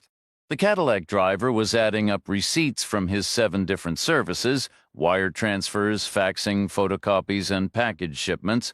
The Moynihan, who had been kicked and disarmed, was still at home, looking after his brother, who remained groggy and unfocused. The clerk with one eye stepped out of the motel office, pausing to breathe in the morning air and scan the surroundings. His gaze swept the curved driveway, the parking spots, the ground floor sidewalk, and the upper-level walkway. It was a slow, methodical check. Every light bulb was glowing. The lawn chairs stood in a perfect row. Everything was in its place, calm and undisturbed. Rooms 214 and 215 remained vacant. They weren't returning, he figured. That was just fine. At LAX, the arrivals area was packed, forcing Reacher and Chang to push through the crowd to find a quieter spot near the curb for their call. Chang ducked behind a wide pillar and dialed, rousing Westwood from sleep. He wasn't an early riser. After a moment of flustered apology, he shifted into a more cooperative tone. Chang reintroduced herself, explaining that what had once seemed minor to both of them had grown into something far more significant. She mentioned a staggering estimate of 200 fatalities. As a former FBI agent, she stressed she was treating this with utmost seriousness and noted her military colleague felt the same. Yes, she confirmed, the book rights were still open. She listened as he gave an address, then ended the call. A coffee shop, she told Reacher, in Inglewood. That's nearby, Reacher said. When? Half an hour? Let's grab a cab. No time for a rental car. Roughly 20 miles south of Mother's Rest, the man with the crisply pressed jeans and carefully styled hair answered his landline. The call was from a high-level, though unofficial source. Their contact, Hackett, reported the initial communication, a 6-minute cell phone conversation between Westwood, likely at home, given his habits, and a woman named Chang. Background noise suggested she was at an airport, accompanied by a male colleague described as military. The topic involved deaths, and a meeting had been arranged at a coffee shop in Inglewood, which Hackett would monitor. The taxi queue moved quickly despite its length, and Inglewood was just a short hop across the 405 freeway from the airport. They reached the specified coffee shop with minutes to spare.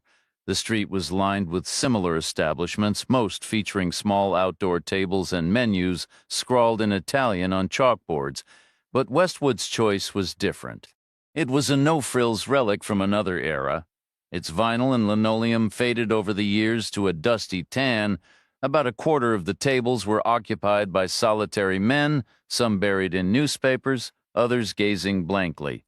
None resembled a science editor. We're early, Chang observed. He'll be late.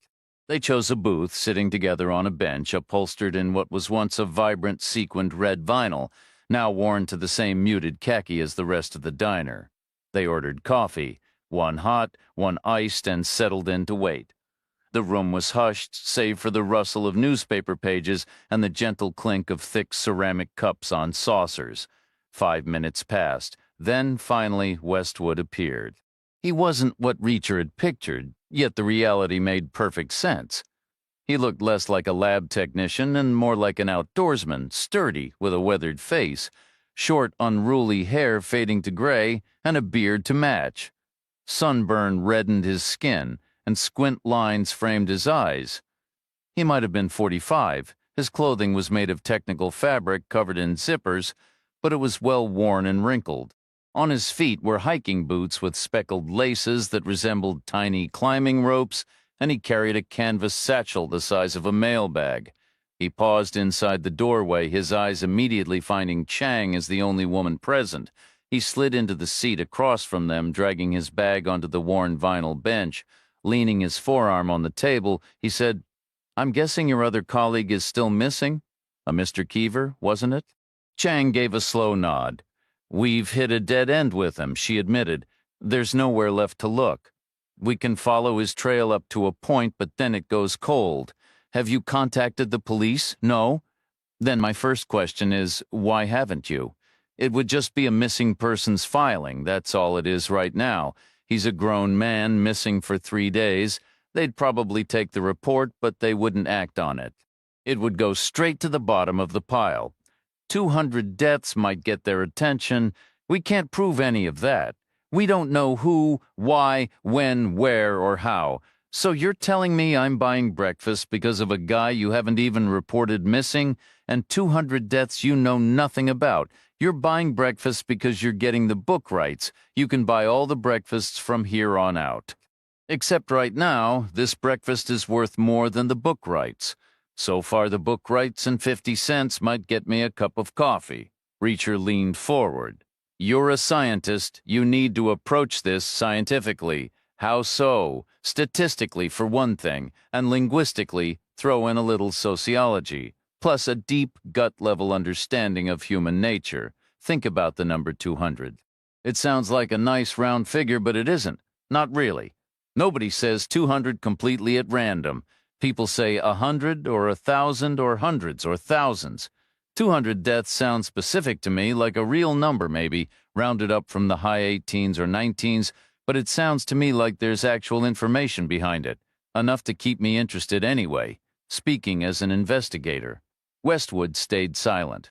Reacher continued, plus we have to assume the police have already heard this story and dismissed it. Westwood gave a slow nod, because you assume Mr. Keever's client called everyone from the White House on down, including me. Which is exactly where we have to start with the client. We need to find this person. We need to hear the story from the beginning, the same way Keever did. Then maybe we can piece together what happened next.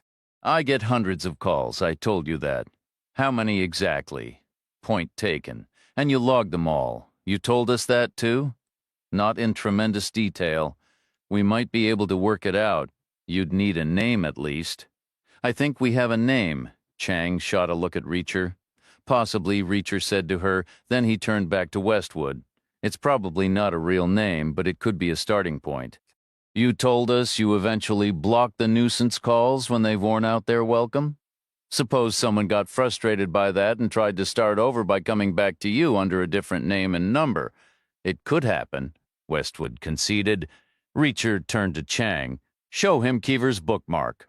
Chang pulled the folded paper from her pocket and smoothed it flat on the table, the 323 phone number and the words, Mother's Rest, Maloney. Westwood studied it. That's my number, no question, Reacher said. We initially took it to mean there was a man in Mother's Rest named Maloney who was involved somehow. But there's no such person. We're certain of that. We asked around, and the responses weren't evasive. They were dismissive, even a little confused. So what if you had gotten tired of Keever's client, whatever his real name is, and he decided to start fresh? He comes back to you under the name Maloney, then he calls Keever again and, as usual, tells him to check with you for confirmation, but this time warns him the issue won't be filed under his real name anymore, but under the alias Maloney? Maybe that's what this note means? Maybe? You have a better interpretation? I could check my records, Westwood offered. We'd appreciate it. We're grasping at straws here. No kidding.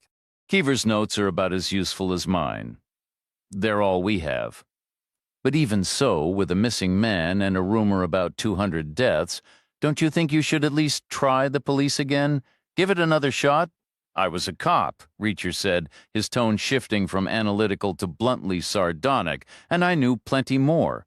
I never met one who went hunting for extra paperwork, so right now they wouldn't listen. Not a chance. I can guarantee that they'd give you the same polite brush-off you probably gave the guy when he first called before you really listened. Westwood paused, then said again, quieter, I could check. Westwood shook his head, his expression doubtful. I'm not following how a false identity gets us anywhere. It points us toward the truth, Reacher insisted. How? A fake name hides the real one. Look at who you blocked right before Maloney began calling. That person is your client? There will be multiple possibilities, Westwood countered. I block people all the time. We'll work through them. Location might matter. We know he hired a private investigator from Oklahoma City, and we know he reads the LA Times. That could help narrow the field.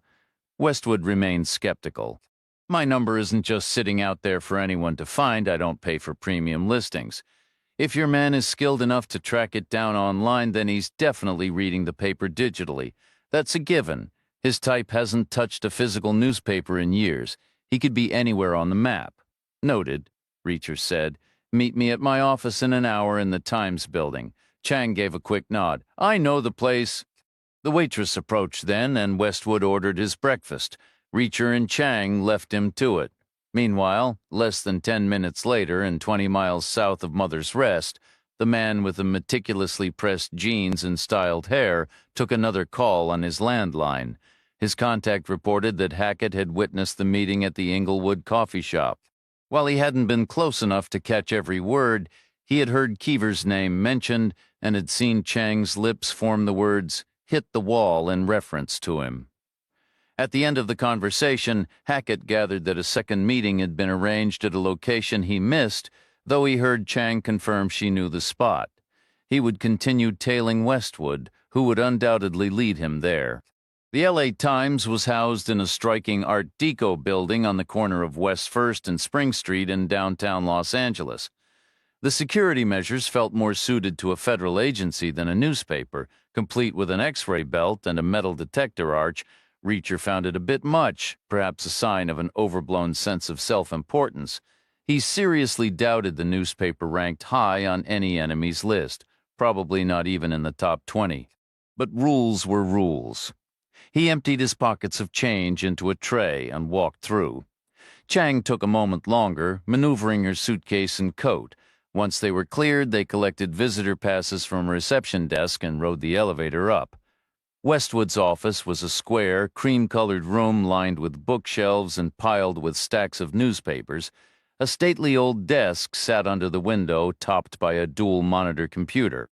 Westwood was seated there, scrolling through emails, his massive canvas bag gaping open on the floor, spilling out more books, papers, and a metallic laptop. The hallway outside buzzed with the sound of busy journalists, while beyond the window, the relentless Southern California sun blazed in a clear sky. "Be right with you," Westwood said, his tone carrying an odd weight. "Have a seat?" Taking a seat required some minor archaeology. Reacher and Chang shifted stacks of magazines and old editions off two available chairs. Westwood finally closed his email program and swiveled to face them. "My legal team isn't pleased," he announced. "There are confidentiality concerns. Our subscriber database is private property." "What exactly are they worried about?" Chang asked. "They didn't specify. They're lawyers. To them, everything is a potential liability."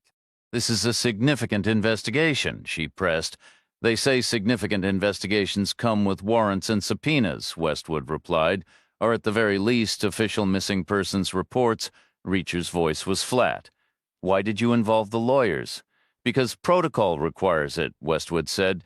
"Did you speak with your managing editor?" "He doesn't see a story here. We did some digging on Keever.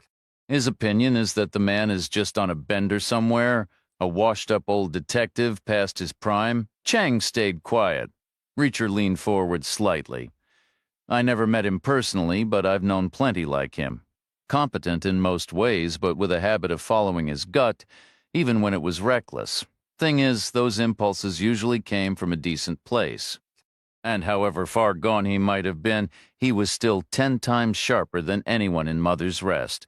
And yet, they still got the better of him. You can't be sure of that." "But let's say they did," Reacher said, his tone shifting from analytical to one of grim, sarcastic certainty. "Let's just entertain the wonderfully optimistic idea that a whole town of humble, salt-of-the-earth folks managed to outmaneuver a professional investigator without leaving a single trace. Isn't that a charming little fairy tale? It almost makes you want to move there for the wholesome community spirit. Imagine stumbling onto a story about 200 unexplained deaths. That's the kind of thing the LA Times would chase for months. You could win awards, land on television, maybe even see it turned into a movie. Let me know when you have something concrete. What are the odds of that? 100 to 1. Not 200? Your hunches aren't proof. Consider this, though. If we leave now and that long shot actually pays off, we lose our exclusive. Every paper in the country will be scrambling for the lead. So, A smart editor, even facing those odds, might want a slight head start. My bet is the second that elevator door closes, you'll be searching your database for any calls from a man named Maloney, just to settle your own mind. Westwood remained silent. Reacher pressed on. So what's the harm in us staying to see it? After a long pause, Westwood swiveled his chair toward his monitors. He typed a few keystrokes, likely a login, and brought up an ungainly but functional search page. Chang leaned in, watching as he filtered the parameters, probably to narrow the field. All theories deserve testing, Westwood muttered almost to himself. It's fundamental to the process. He typed the name. A click later, 3 entries appeared. The record showed a caller named Maloney had made contact 3 times. The most recent was nearly a month ago. The prior one, 3 weeks before that, and the oldest another 2 weeks earlier, a cluster spanning about 5 weeks, now gone cold. The same phone number with an unfamiliar 501 area code was listed each time. Westwood had filed the name, number, and dates into a folder simply marked C. What's C stand for? Reacher asked. Conspiracies? Westwood replied. Such as, it covers a lot. One favorite is that mandatory smoke detectors are actually government surveillance devices equipped with cameras, mics, and even poison gas capsules for non-compliant citizens. Keever wouldn't bother with nonsense like that, and I wouldn't dismiss anything more substantial. Maybe the caller just didn't explain it well. Are you certain you don't remember him at all, in answer? Westwood navigated to a raw log of all his received calls. The screens were large but could only display a fraction of the year's data. Are we in there? Reacher asked. Westwood gave a single nod. From this morning, what folder did you assign us? Haven't decided yet. Chang pulled out her phone and dialed the 501 number, setting it on speaker. The line hissed, then rang out into empty air. No answer, no voicemail. After a full minute, she ended the call, and the room fell into a heavy silence. We need to know where that 501 area code is, Reacher said. Westwood closed his database and opened a web browser. He shot a glance at the door, a flicker of unease crossing his face. I suppose we're really doing this then? No one has to know, Reacher said, his tone shifting to a dry, almost sarcastic edge. It's just a little unscientific curiosity. What's the worst that could happen? Until the movie is released. The computer identified 501 as one of 3 area codes assigned to cell phones in Arkansas. Chang suggested about 9 weeks back, did you block a call from an Arkansas number? It's possible our guy just switched from a landline to a mobile. Simple as that. Westwood returned to his unfiltered call database, scrolling back 9 weeks. How much of a delay should we account for, he asked. How quickly would he have thought to change his name and number? Fairly quickly, Reacher replied. It's not exactly rocket science, but I'd bet there was a pause, most likely due to wounded pride. You turned him down. It probably took him a solid week to get over himself and try calling again. Westwood scrolled further, going back 10 weeks. He pulled up the area code list on his second monitor, comparing each entry meticulously. When he finished, he announced, I blocked 4 individuals that week. None were from Arkansas. Try the week before that, Reacher said. Maybe he's more thin-skinned than we assumed. Westwood scrolled again, moving backward through the prior 7 days, then forward once more, checking against the area codes. I blocked 2 guys the previous week, he reported. That makes 6 total over a 14-day span, but still no one from Arkansas. Still, we're making progress, Reacher said. The Maloney calls began 9 weeks ago from a guy who had just been blocked within that recent time frame. Logic tells us our guy is one of these 6, and we could be speaking with him in 30 seconds on his other line. Because you still have all the original numbers, Westwood copied and pasted the 6 names and numbers onto a fresh screen. The names were a typical American blend. They could have been the starting lineup for any major league team, or any 6 guys waiting in line at a pawn shop, an emergency room, or the first-class lounge at an airport. Reacher guessed about half the numbers were cell phones, since he didn't recognize the area codes, though he spotted a 773 for Chicago, a 505 for somewhere in New Mexico, and a 901, which he thought was probably Memphis, Tennessee. Westwood placed his phone in a dock on his desk and dialed the first number directly from his computer. Speakers in the dock emitted the electronic beep-boop-bap of the dialing sequence, followed by static, and then a pre-recorded voice that managed to sound both scolding and sympathetic. The number was out of service. Westwood hung up and checked the area code on his screen. That was a cell phone in northern Louisiana, he said. Maybe Shreveport or nearby. The contract was likely terminated or lapsed, as happens normally, and the number will be reassigned eventually. He dialed the second number. Same result.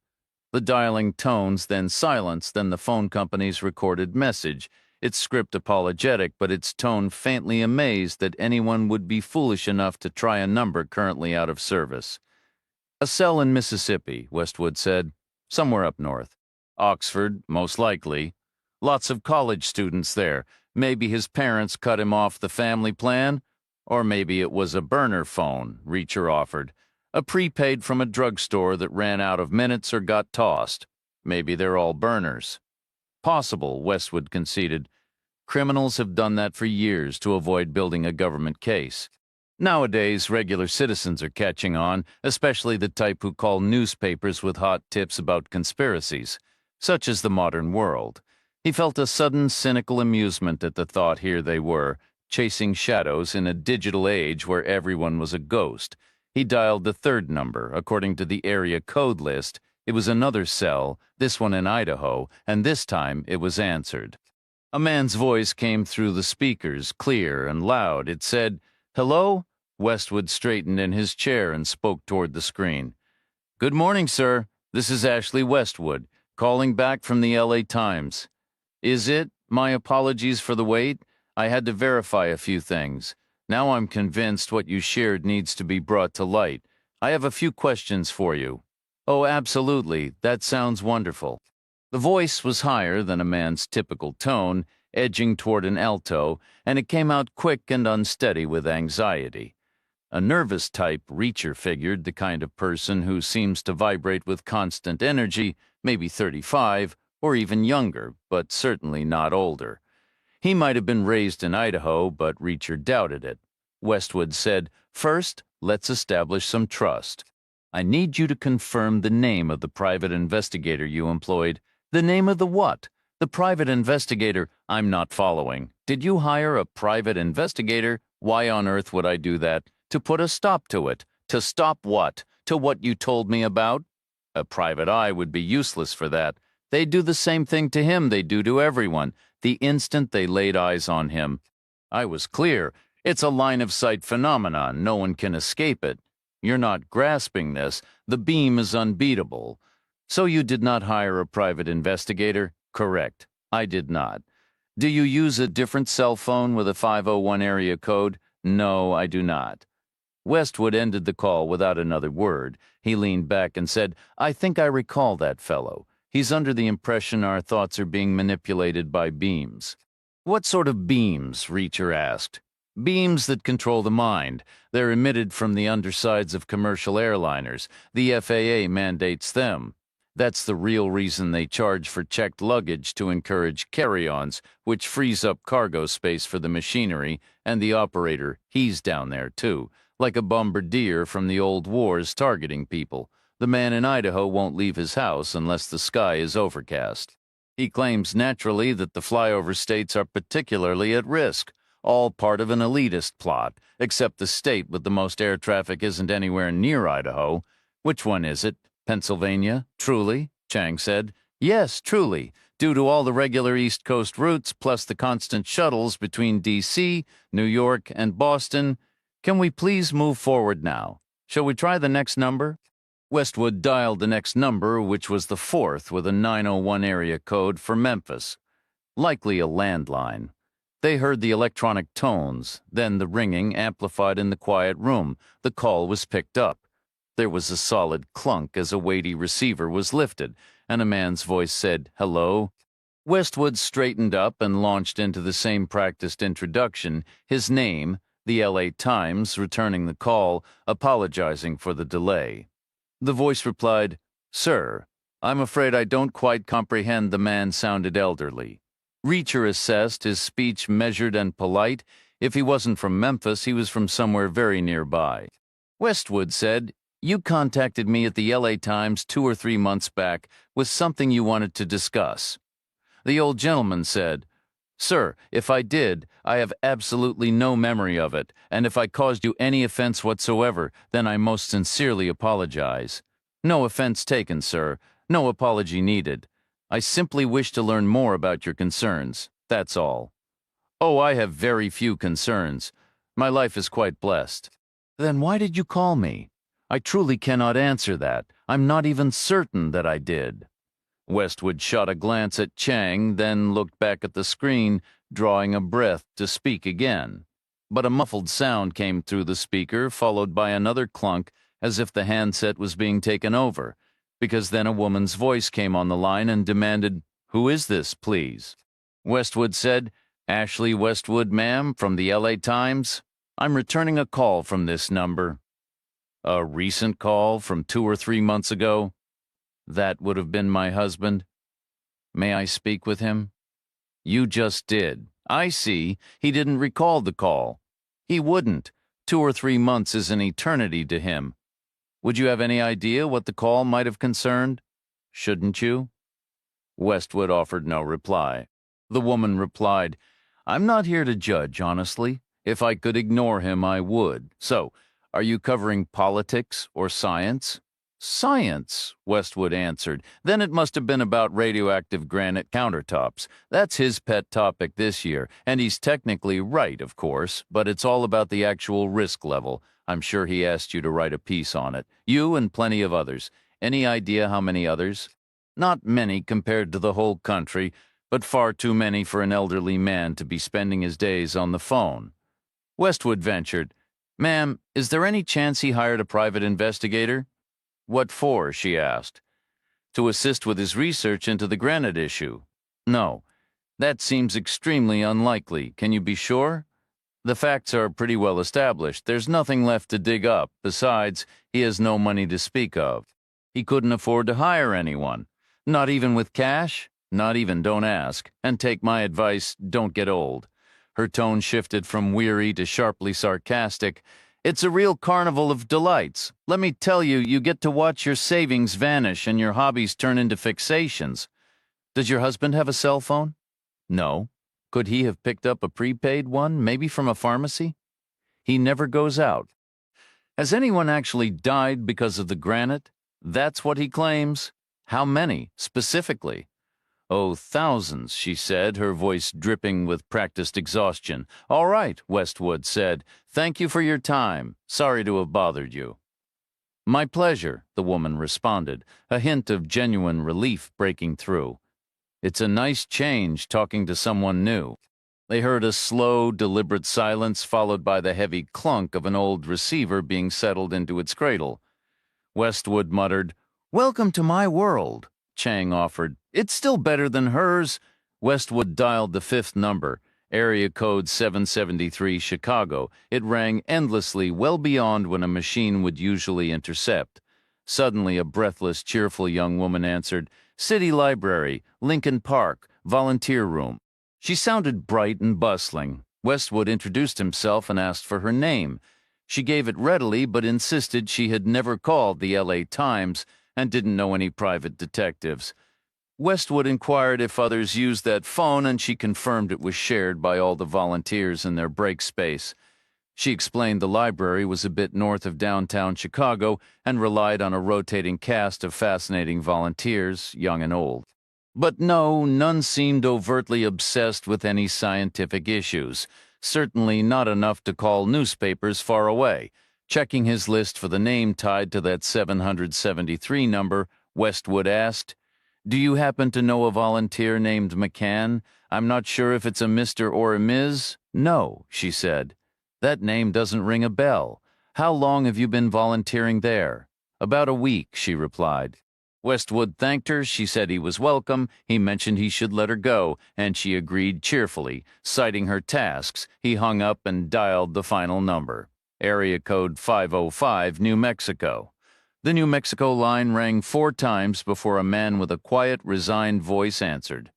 Westwood gave his name and went through his standard introduction. the LA Times, the returned call, the apology for the delay, the renewed interest in the matter. A long pause followed. The quiet man on the other end finally said, "That was a long time ago. It would be a different story now." "How so?" Westwood asked. "I know what I witnessed. At first, nobody would listen, including your paper, I'm sorry to say, but then the police sent a detective, a young guy dressed casually but very earnest. He said he was from a special confidential unit and took my full report. He told me to sit tight and do nothing else, but then, a week later, I spotted him in uniform writing parking tickets. He wasn't a detective at all. The department sent a rookie to handle me, probably hoping I'd drop it and go away. Westwood asked me to describe what I'd witnessed one more time. I told him about the craft I saw out in the desert, already on the ground with 6 figures climbing out. They looked almost human, but something was off. What really stuck with me was the ship itself. It had no visible engines for a return trip, just a landing pod. That meant they weren't visitors, they were staying. Which made you wonder, were they the first? If not, how many had arrived before them? How many are already here, blending in? Do they run the police department already? Do they run everything? Westwood stayed quiet. I added, "So it stops being a science story and becomes a psychological one.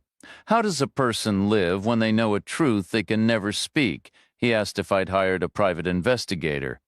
I told him I'd tried. The first 3 I called refused cases involving aliens. After that, I decided lying low was smarter. That's the real burden now. The strain. I bet a lot of us are in the same boat. We know, but we feel completely alone because we can't risk talking about it.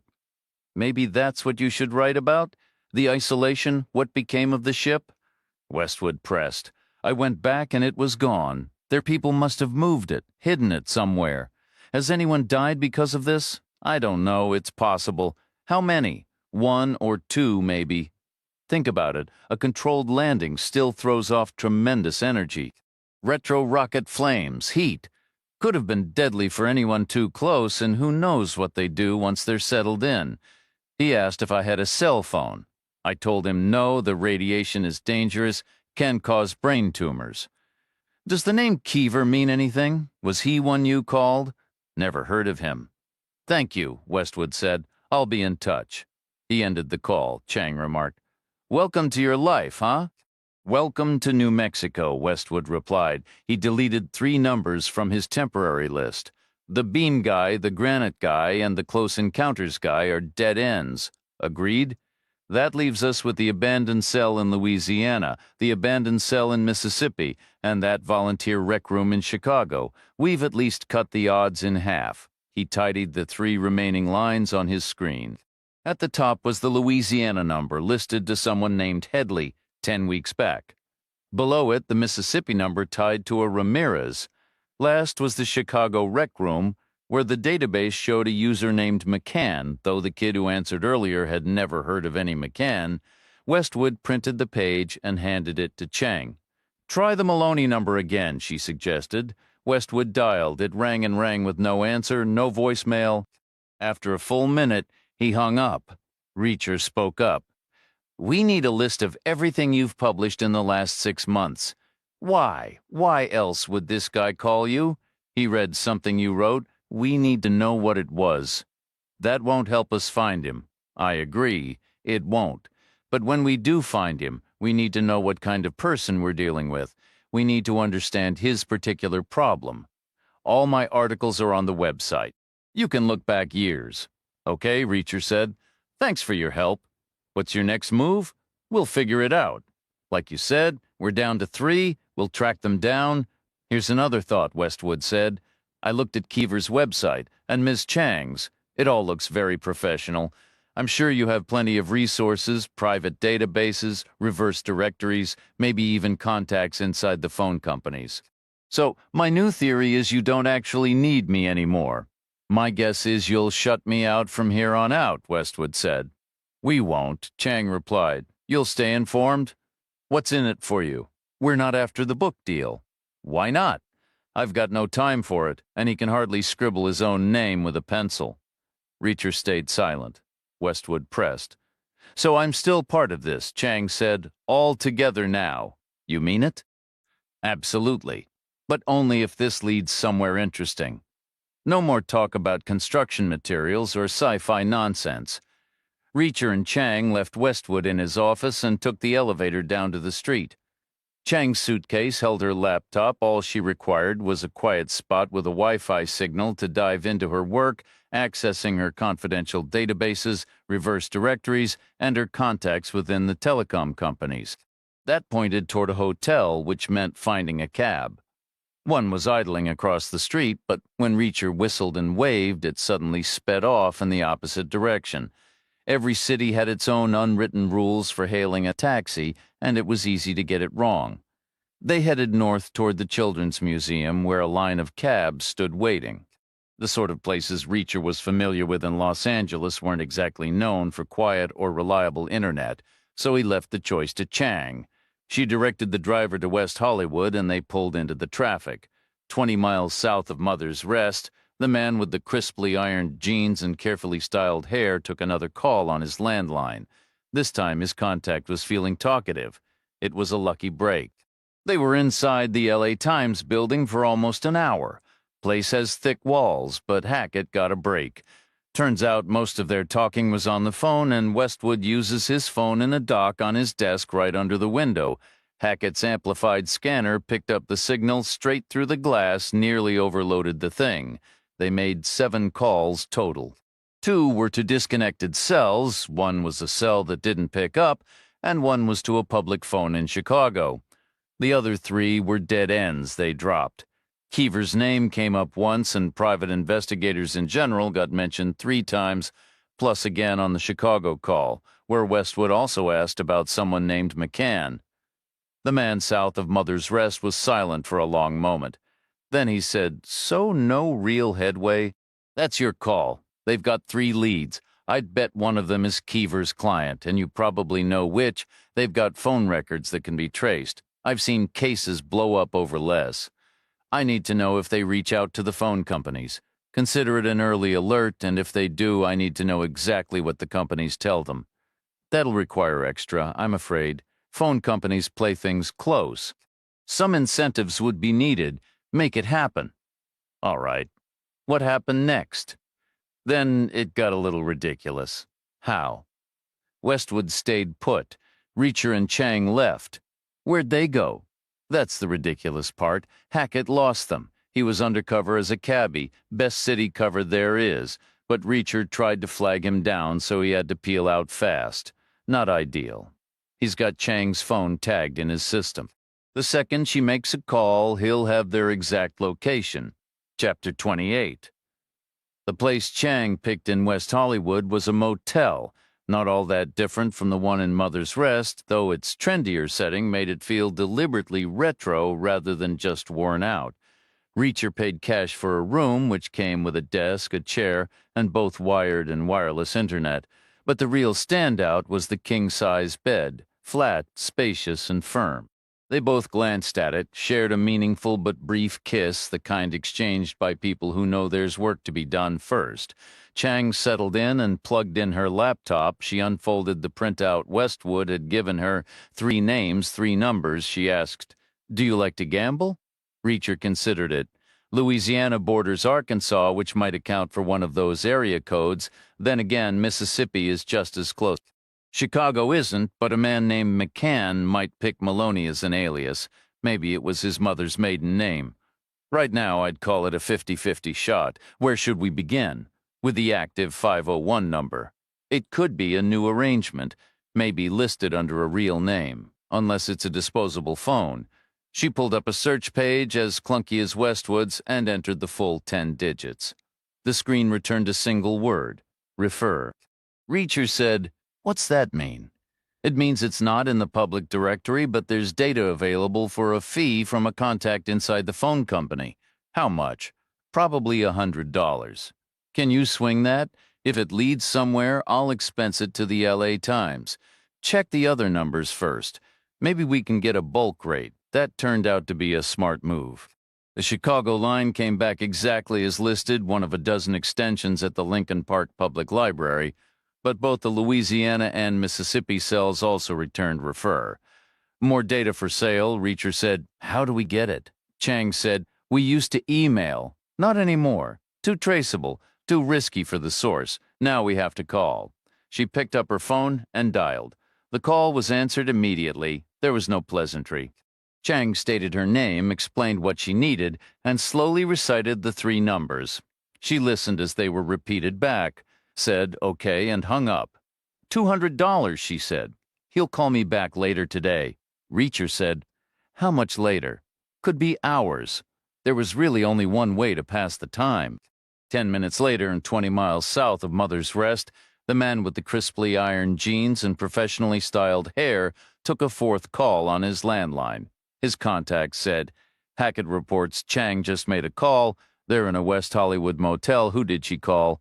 The phone company. She requested information on 3 numbers, paid $200 for it. What did she get? Nothing yet. Her source said he'd call back later today. How much later?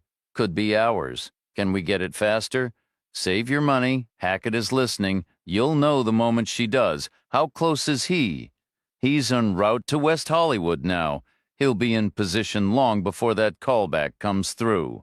The motel bed was, in fact, broad and firm. Reacher lay on his back, a fine sheen of sweat on his skin, the air conditioner wheezing out lukewarm air, the ceiling fan motionless and broken. Chang lay beside him, breathing deeply.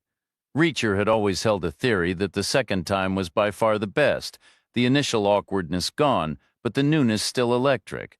That theory, however, had just been thoroughly disproven. All theories should be tested, Westwood had said. It's central to the scientific method, and test it they had.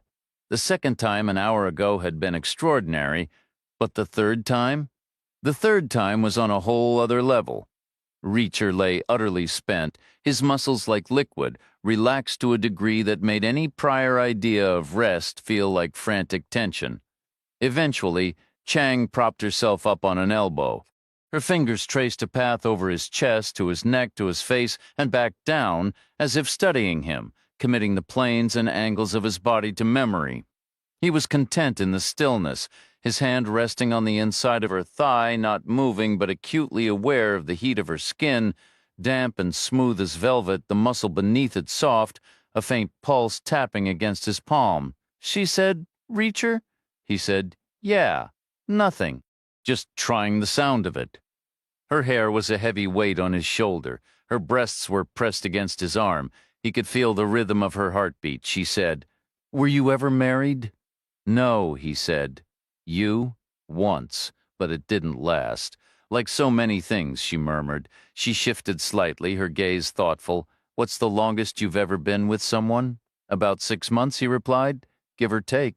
The constant transfers made it nearly impossible. It was always a gamble, a double gamble if she was also in the service. Most of the time it felt like 2 ships passing in the dark.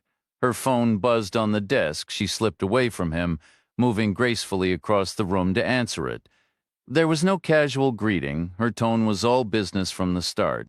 She listened, then fetched a pen from the nightstand, the motel notepad crackling under her fingers, its pages brittle and faded. Bending over the desk, she began jotting down notes, filling one page, then another, then a third. At one point, she glanced back at him, leaning forward with a quick, knowing wink. He pushed himself up on his elbows. After a final thank you, she ended the call. What is it? He asked. Hold on, she said, her voice low with anticipation. She woke her laptop, the screen casting a pale, silvery glow across her face. Her fingers danced over the keyboard and touchpad, scrolling and zooming through data. Then a slow smile spread across her features.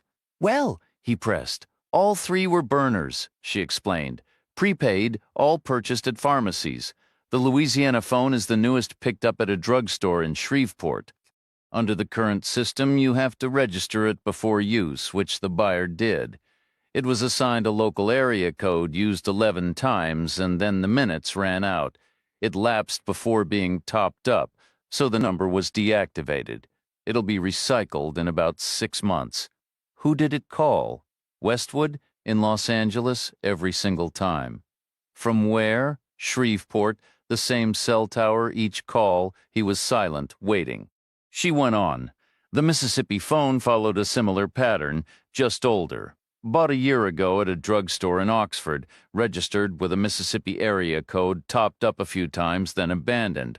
All the calls to Westwood originated from Oxford, likely from a campus area, maybe a dorm or a classroom, if our theory about the student is correct. Useful, he said, but not exactly wink-worthy, so the Arkansas number is the one, isn't it? Chang's smile returned, bright and triumphant. Still undressed, she looked both relieved and electrified. The Arkansas number is different, she said. It's a burner like the others, but it's still active even though it's much older.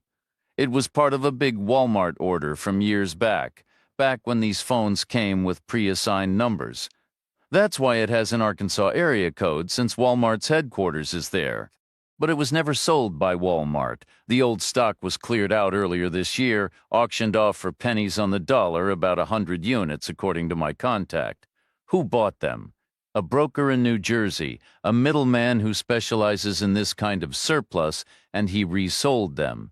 That's what middlemen do. When, 12 weeks ago, and who did he sell them to? Chang's grin widened. A small family-run drugstore in Chicago. Where in Chicago? She turned the laptop toward him. On the screen was a satellite map, a bird's-eye view of city streets. Just north of downtown, she said, pointing. Right next door to the Lincoln Park branch of the public library. Still undressed, her excitement undimmed, Chang tried the number again, the old 501 area code followed by 7 digits. It rang and rang, just as before, with no answer and no option for voicemail. She waited a full, hopeful minute before hanging up. Then, switching her phone to speaker, she dialed Westwood at the LA Times and found him in his office. The 501 number is a prepaid phone sold at a store right beside the Lincoln Park Library in Chicago, she explained. That confirms Maloney is McCann. We're thinking he volunteers at the library, which would give him easy access to the 773 number he used earlier. Once you blocked that, he just went next door, bought a burner, and tried again. We need his background. We need to know exactly when he started calling. I'll look it up, Westwood said. They listened to the sound of keystrokes, mouse clicks, and his steady breathing. Reacher imagined the dual monitors in the phone docked on the desk. After a moment, Westwood returned. The first call from McCann came in just over 4 months ago. There were 15 more after that before I blocked him. Then he switched to the Maloney alias and called 3 more times. But you already knew that part. Do you have any notes from those earlier calls? Nothing, I'm afraid. Don't worry about it. We'll piece it together. Keep me updated, we will. She ended the call. Reacher said, We should find the library's main number. They must keep records on their volunteers. We could get a home address out of it. We should shower first, she replied, and get dressed. It feels strange doing all this completely naked. Reacher stayed quiet. The man in the crisply ironed jeans and carefully styled hair took a 5th call on his landline. His contact reported the phone company just called her back immediately after she contacted the LA Times. She's fixated on some guy named McCann in Chicago. There was an extended silence. Finally, the man with the jeans and styled hair asked, Did she actually speak to him? To McCann? No, but she has his number. Actually, she has 2 numbers. One appears to be linked to a public library. It seems McCann volunteers there. She already knows where he spends his time.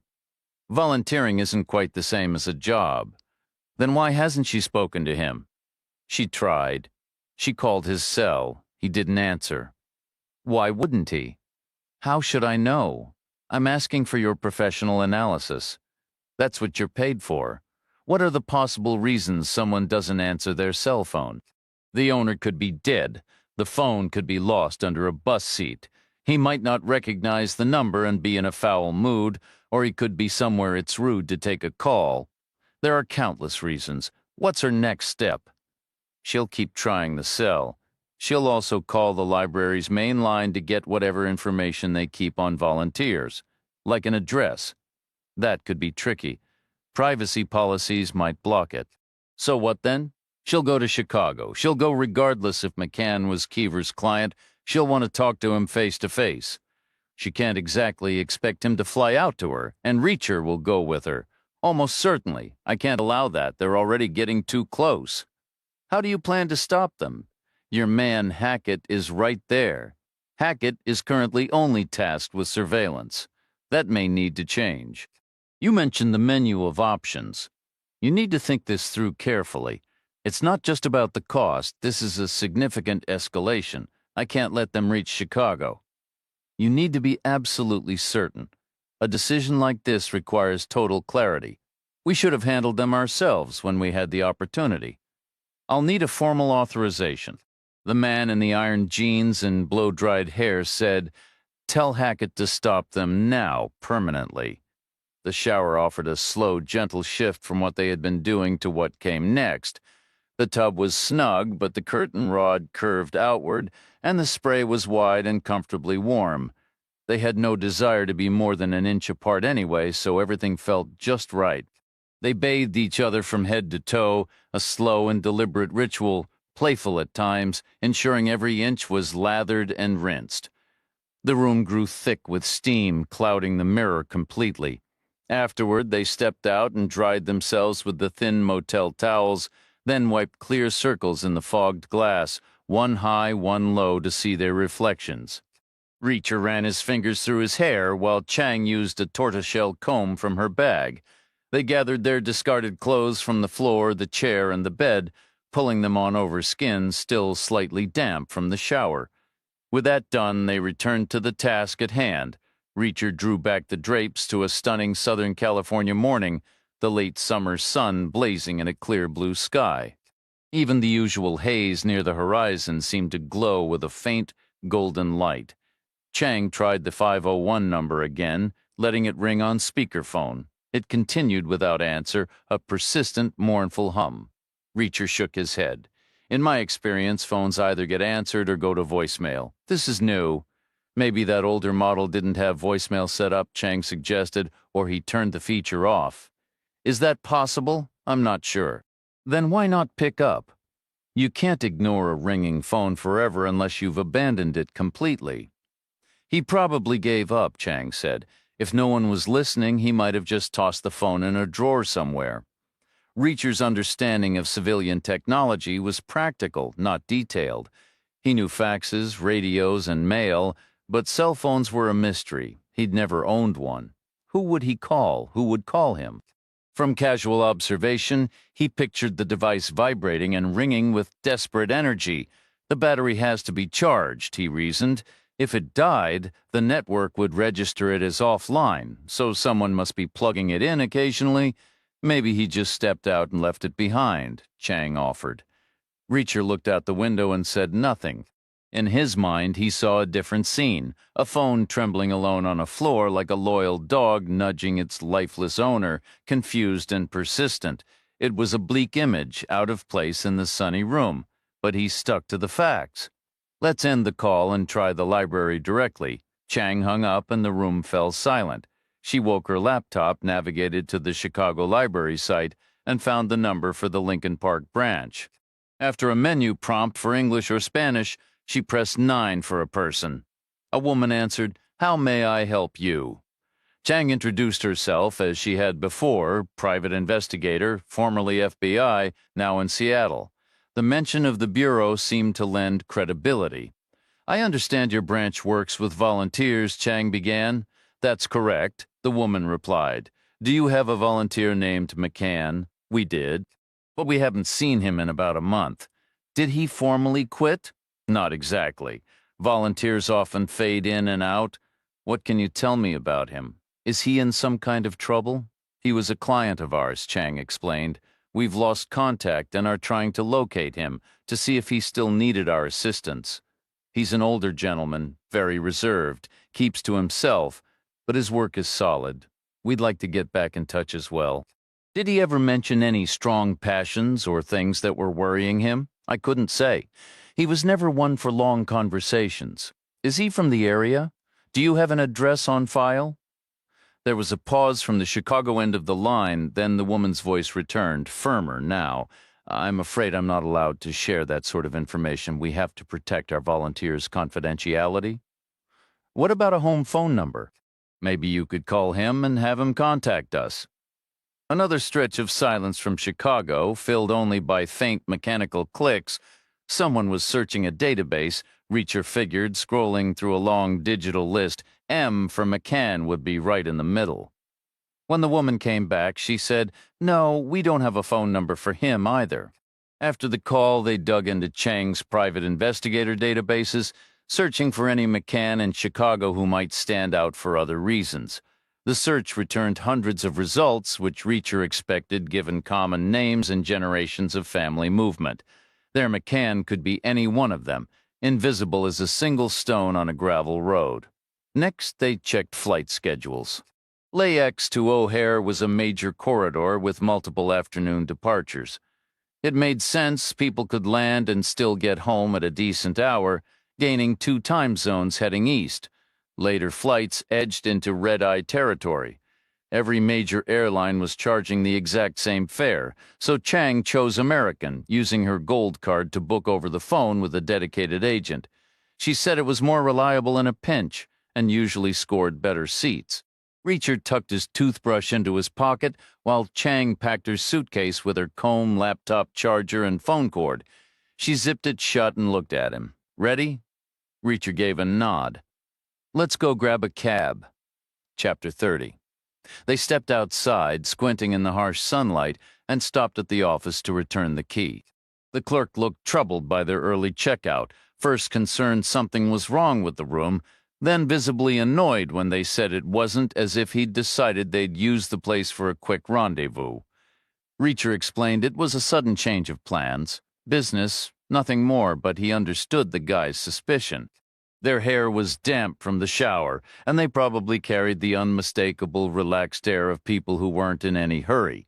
There was a cab idling across the street. Reacher whistled and waved, and this time it worked. The cab executed a slow U-turn and pulled up, the rear door handle lining up perfectly with Reacher's side. The trunk popped and the driver got out to help with Chang's bag.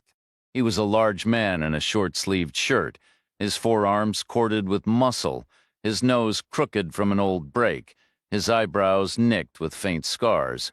A former fighter, Reacher thought, or just someone life had roughed up a few times. The man lifted the suitcase as if it were empty and stowed it in the trunk. Chang slid across the vinyl bench behind the driver's seat, and Reacher settled in beside her. The driver caught Reacher's eye in the mirror. "LAX," Reacher said. "American Airlines Domestic Terminal." The cab pulled away, moving steadily through the dappled light, turning left and right on side streets until it reached Santa Monica Boulevard, where it headed south and west toward the 405 freeway. Meanwhile, the man with the designer jeans and carefully styled hair didn't wait for his landline to ring. He wanted to be ahead of the story, so he dialed his contact first. "Is it finished?" he asked. His contact replied, "Don't worry, it will be, so it's not done yet." Not at this moment, but Hackett was right there. "Let us handle our job, all right. 2 bodies in a West Hollywood motel room would have been a mess. They take that kind of thing very seriously around here. The scene would have drawn a dozen squad cars in no time. 4 detectives would have been assigned, and it would have made the evening news. Hackett can't risk that kind of attention. The exposure is too great. He needs to keep his options open for future work. So when do we move? Just trust me. They won't be boarding that plane."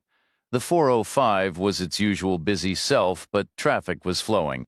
3 lanes of cars, all gleaming with fresh paint and polished chrome, moved steadily under the fierce California sun, with the dry, golden hills rising in the distance.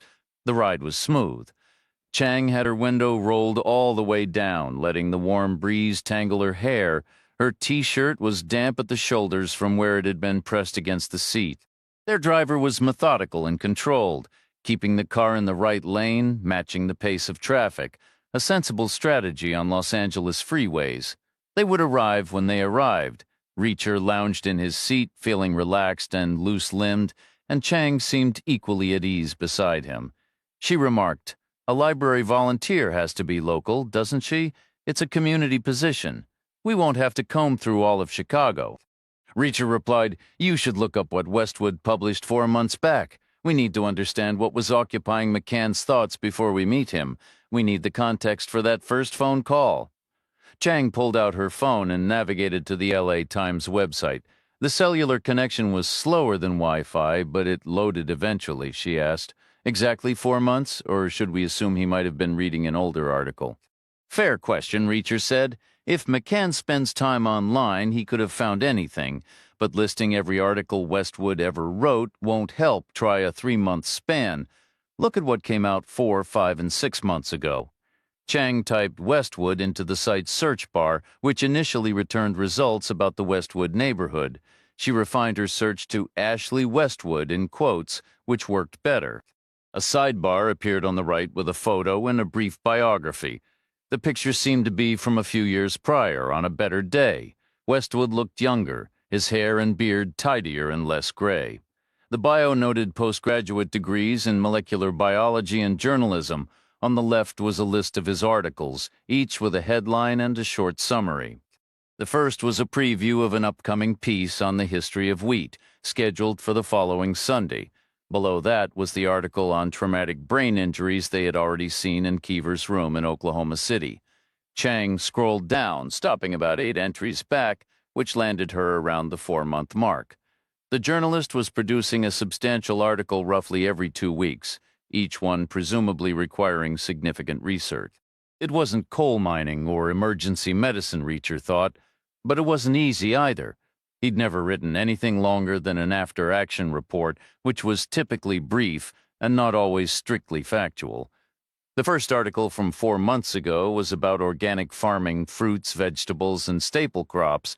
The headline was deliberately provocative, and the summary suggested large agricultural corporations were manipulating definitions to charge premium prices without doing the necessary work. 2 weeks before that, Westwood had written about gerbils, specifically ancient gerbils. The summary indicated new research argued that the bubonic plague in medieval Europe was spread not by fleas on rats, as traditionally believed, but by fleas on giant gerbils from Asia. Traffic in their lane began to slow while the middle and left lanes streamed past. Their driver held his position. Chang continued scrolling. Next, after the gerbil piece, was a 5-month-old article concerning climate change. The article claimed sea levels were climbing, and a brief analysis suggested that using fractal geometry to design an East Coast barrier would require more concrete than humanity had ever produced.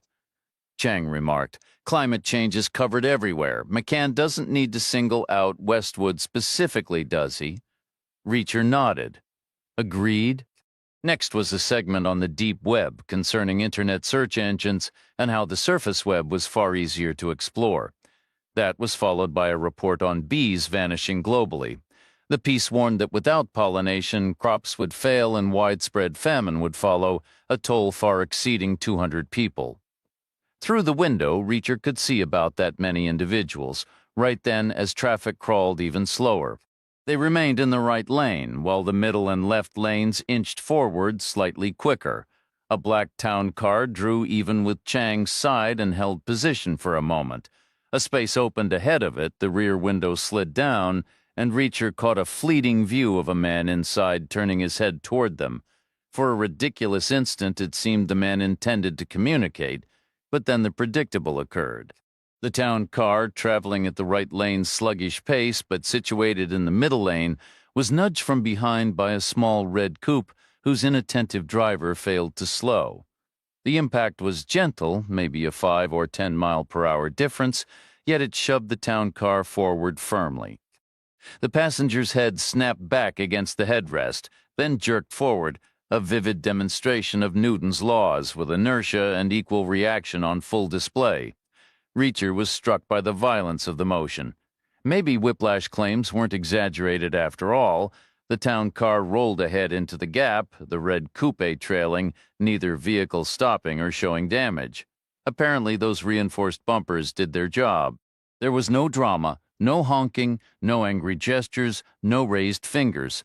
Just another routine moment in Los Angeles gridlock, Reacher figured. Their right lane slowed further, and within seconds both cars were far ahead and gone.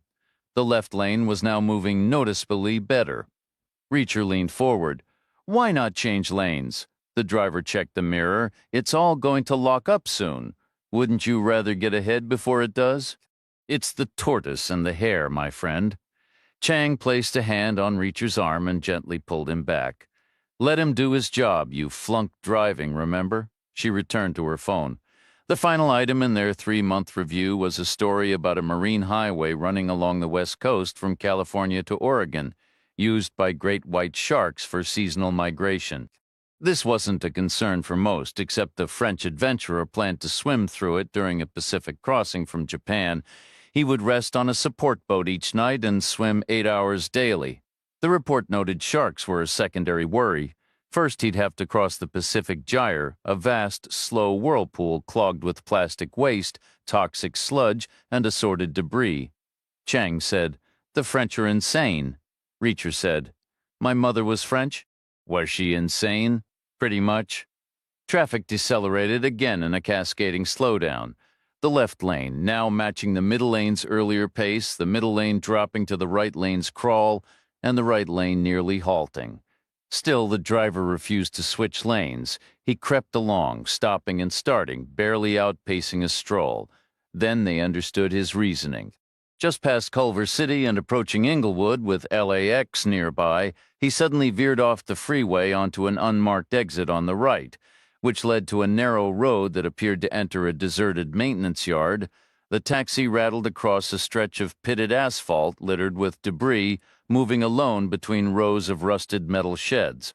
It swung onto a side path of fractured concrete, leading to a dead end where only a dilapidated warehouse stood, its damaged doors swaying open on one hinge. Without hesitation, the driver rolled straight into the shadowy interior. Chapter 31 inside. The cavernous space was supported by skeletal iron beams with narrow shafts of daylight piercing through countless small holes in the corrugated walls. The warehouse stretched nearly the length of a football field, largely hollow except for scattered heaps of forgotten machinery and metal scraps. The concrete floor was worn smooth in patches, stained with dark oil spills and littered with rust flakes and scattered pigeon down. The sound of the engine and the crunch of tires echoed loudly through Chang's open window. Reacher noted the complete absence of other people, a fact his instincts immediately registered. A single swift punch to the driver's temple would end this. A powerful right hook, coming down at an angle, sudden, no telegraphing the move, let the guy get a taste of his own medicine. Strike before you're struck. Reacher's hand tightened into a ready fist, then just as quickly it loosened. The driver continued calmly forward, slow but assured, as if following a familiar route he'd traveled countless times. "The tortoise and the hare, my friend," the driver remarked, a hint of pride in his voice. "Just shaved a good 20 minutes off our trip."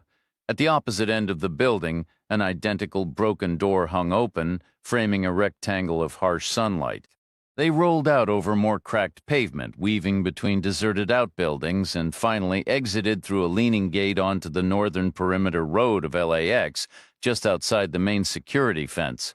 Ahead, Reacher saw the air traffic control tower with runways, taxiways, parked aircraft, and a bustle of service vehicles moving below the vast, sun-drenched sky. "Technically, we were trespassing back there," the driver admitted.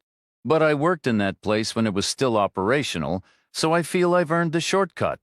It beats getting stuck in the usual afternoon freeway backup, always a nightmare this time of day. I lose a little on the meter, but I make it up by getting to my next fare twice as fast. My little secret." A bit of local knowledge goes a long way.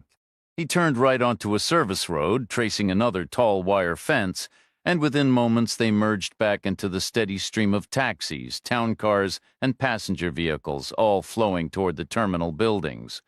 Shortly after, they pulled to the curb at the American Airlines departures area. In another minute, Chang's suitcase was on the sidewalk, upright with its handle extended.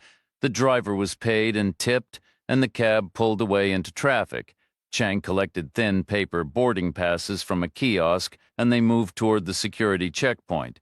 They didn't make it far. A man stepped directly into their path. He appeared to be in his 40s with a ruddy complexion and short, fair hair.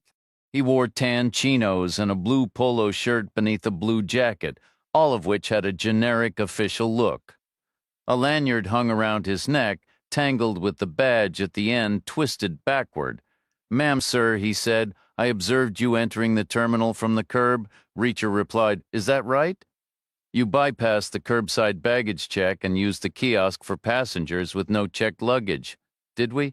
"Sir, you have no luggage whatsoever. Nothing checked, no carry-on, not even a purse or a briefcase." "Is that an issue?" "Frankly, sir, yes, it is. It's atypical behavior. It's one of the indicators on our checklist." "Whose checklist?" The man paused, then seemed to realize his ID was facing the wrong way. He made a low, annoyed sound in his throat and flipped the badge around to reveal its front.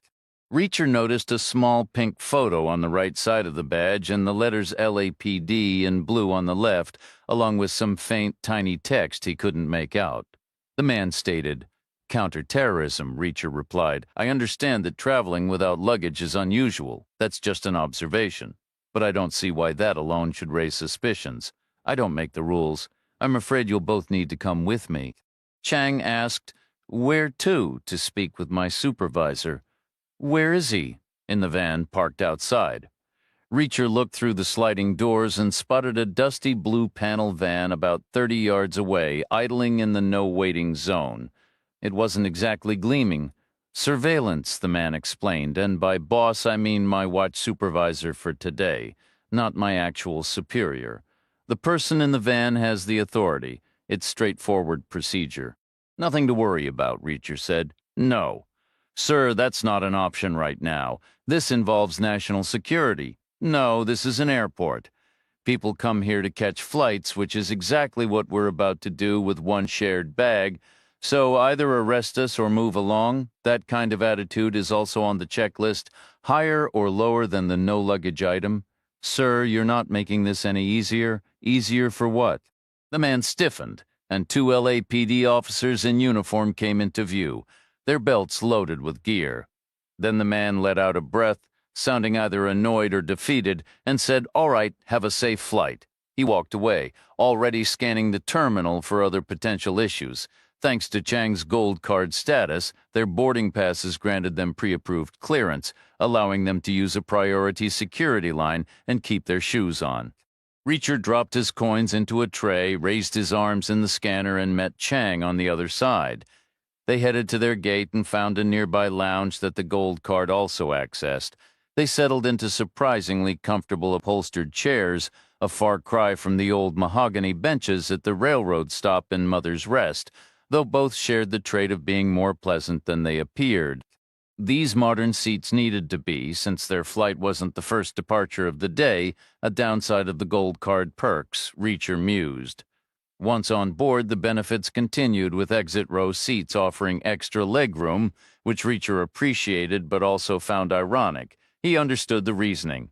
In an emergency, passengers would need to exit over the wing. Regulations required minimum space for that maneuver, but if that amount of space was deemed necessary for comfort and safety, why wasn't it standard for every row? It was a bureaucratic puzzle he couldn't quite solve. Chang remarked, "This is nice." Reacher agreed. "It sure is. Why didn't you trust that officer back at the airport?" "I didn't have a problem with him. I generally like people. I'm a cheerful, sociable guy." "No, you're really not. I was fine with him," Reacher repeated. "But you seemed to react negatively." "Did I? You refused him, then pushed back, almost like you wanted him to arrest us." "I had a question." "Which was?" "I thought he seemed convincing. Very convincing, actually. We've both seen how these protocols work. Some analyst upstairs drafts a checklist based on who knows what. Maybe 9 times out of 10, no luggage signals trouble, though my guess would be closer to 1 in a million. Probably his too, but he follows the list because he has to. So what was your question? Have you seen a recent LAPD photo ID to compare?" "Not that I recall." "Me neither. You think he was a fake? I wish I knew. If he was legitimate, at least he proved that mind control theory was nonsense." Otherwise, he would have been pleased we weren't checking bags. I could have fit more equipment in the cargo bay if I'd left more space. If he wasn't who he said he was, then who was he? Maybe another relative of the Moynahans. In Los Angeles? How many could there possibly be? I'm not buying that. Why did he back off when he did? Because you talked him down. He didn't have enough legal grounds, and he probably needed some. The law might be flimsier than we assume. No, he quit because the police got too close. They were his people. But what if they weren't? What if he was a scam artist hired to lure us into that van? Honestly, nothing's worth that much trouble. He's a professional who wants to keep working. He wasn't certain what I'd do next. I could have lost my temper. He couldn't afford a scene. So he cut his losses when those cops drifted near, just patrolling, keeping an eye out for anything odd. In short, the guy saved his own skin and bolted. Or he was a decent officer who saved you an hour in a cell and himself an hour of forms by taking a moment, calming down, and walking away. The aircraft pivoted onto the runway, churning up clouds of pale dust, and began to accelerate with a lazy confidence, as though it knew all the secrets of flight had been solved generations back. It rose smoothly into the air, catching the sunlight, then drifting slightly in the haze before climbing on streams of exhaust, charting a smoky but elegant path toward the northeast. 20 minutes later, and about 20 miles south of Mother's Rest, the man in crisp jeans and carefully styled hair answered his landline. His contact said, "We're going to fix this." Fix what? We had incredibly bad luck. What are you talking about? There was a complication. Did they board the plane? The contact's tone shifted again, not from enthusiasm, but from a frustrated, disbelieving fixation on what should have happened. Hackett planned it perfectly. She booked the flight over the phone, so he had every detail. The timing was exact, down to the second. He watched them leave the motel in a cab. He was in the back of a town car by then with a hired driver. They followed for a while, then pulled up alongside on the 405. It was a sure thing. She even had her window down. The fast lane was clear for a clean escape, and a black town car heading to LAX is invisible. There are thousands of them. The shotgun was coming up right then, point-blank range, and then they got rear-ended by a Ferrari. Hackett said it felt like being kicked into next week. They lost sight of them completely. You can't drive backward on a freeway, so they're on the plane? It wasn't the first flight out. They picked it because she has a gold card. Hackett is ahead of them by 34 minutes. Like I said, we're going to make this right. In Chicago, no extra charge. It wasn't our Ferrari, but it's our reputation on the line. Don't let them speak to McCann. Understood. We're already on the same page. The flight felt endless, not quite ocean to ocean, but close enough, a major cross-country haul. Chang had her seat tilted back slightly, her legs stretched out, her lace-up shoes tucked under the seat ahead. She was thinking hard, the way Reacher had seen her think before behind the wheel of that little green Ford on the long, empty road toward Oklahoma City. Sometimes she'd offer a faint smile, then a slight grimace as pros and cons, risks and rewards spun through her mind. With no highway to watch, her eyes were part of the process too, narrowing, squinting, widening, shifting focus from near to far. Reacher was trying to avoid thinking at all. He was chasing a faint, slippery memory hovering at the edge of awareness. He looked away from it deliberately, leaving it undisturbed. He said, "The library will be closed by the time we land." She replied, "We'll go first thing in the morning. We'll get a hotel tonight. Let's make it a nice one, the best in town. Send the bill to the newspaper, a proper suite with room service. They'll be happy to cover the bill. I've got a feeling something's about to happen. What kind of something? I'm not sure. There's a detail I can't quite recall, but I know it matters. How can it matter if you don't remember it? It's just a gut feeling. Meanwhile, the nicest hotel in the city is going on my card. That's my risk. They'll be happy to pay," Reacher repeated. "Four Seasons or the Peninsula, whichever. I'll call from O'Hare and pick the better deal." Reacher stayed quiet. Chang asked, "How significant do you think this forgotten thing really is?" I think it's going to show us the whole picture, what we're actually dealing with. What is it then? I don't know. It's like I'm trying to line up two pieces that are identical.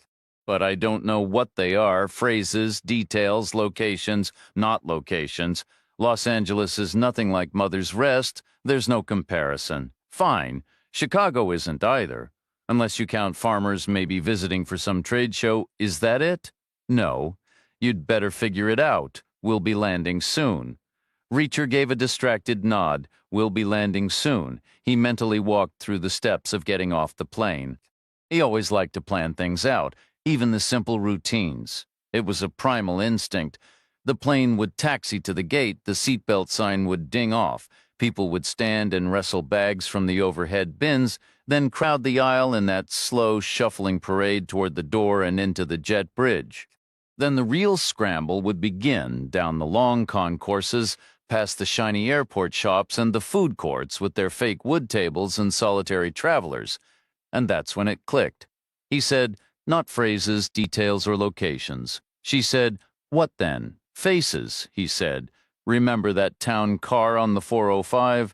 There were 1,000 town cars on the 405.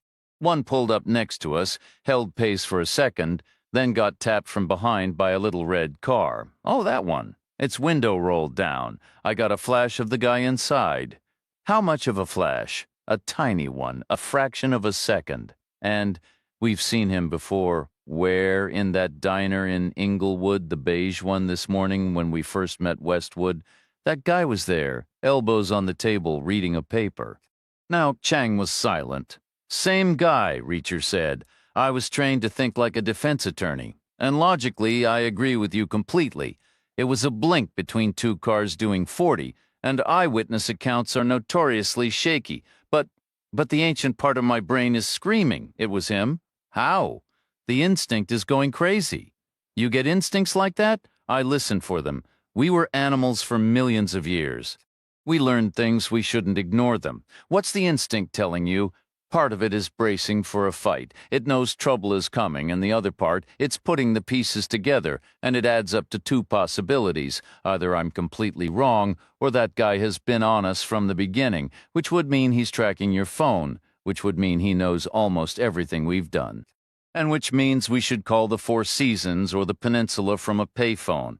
That's how we get a step ahead. And we need to get ahead because this guy is moving fast. This morning in the diner, he was just watching, maybe listening in. Now he's trying to take us out by rolling down his window. He looked right at me. For a split second, I thought he had something to say. He was focusing on me, but not to talk. He was acquiring a target. That's what he was doing.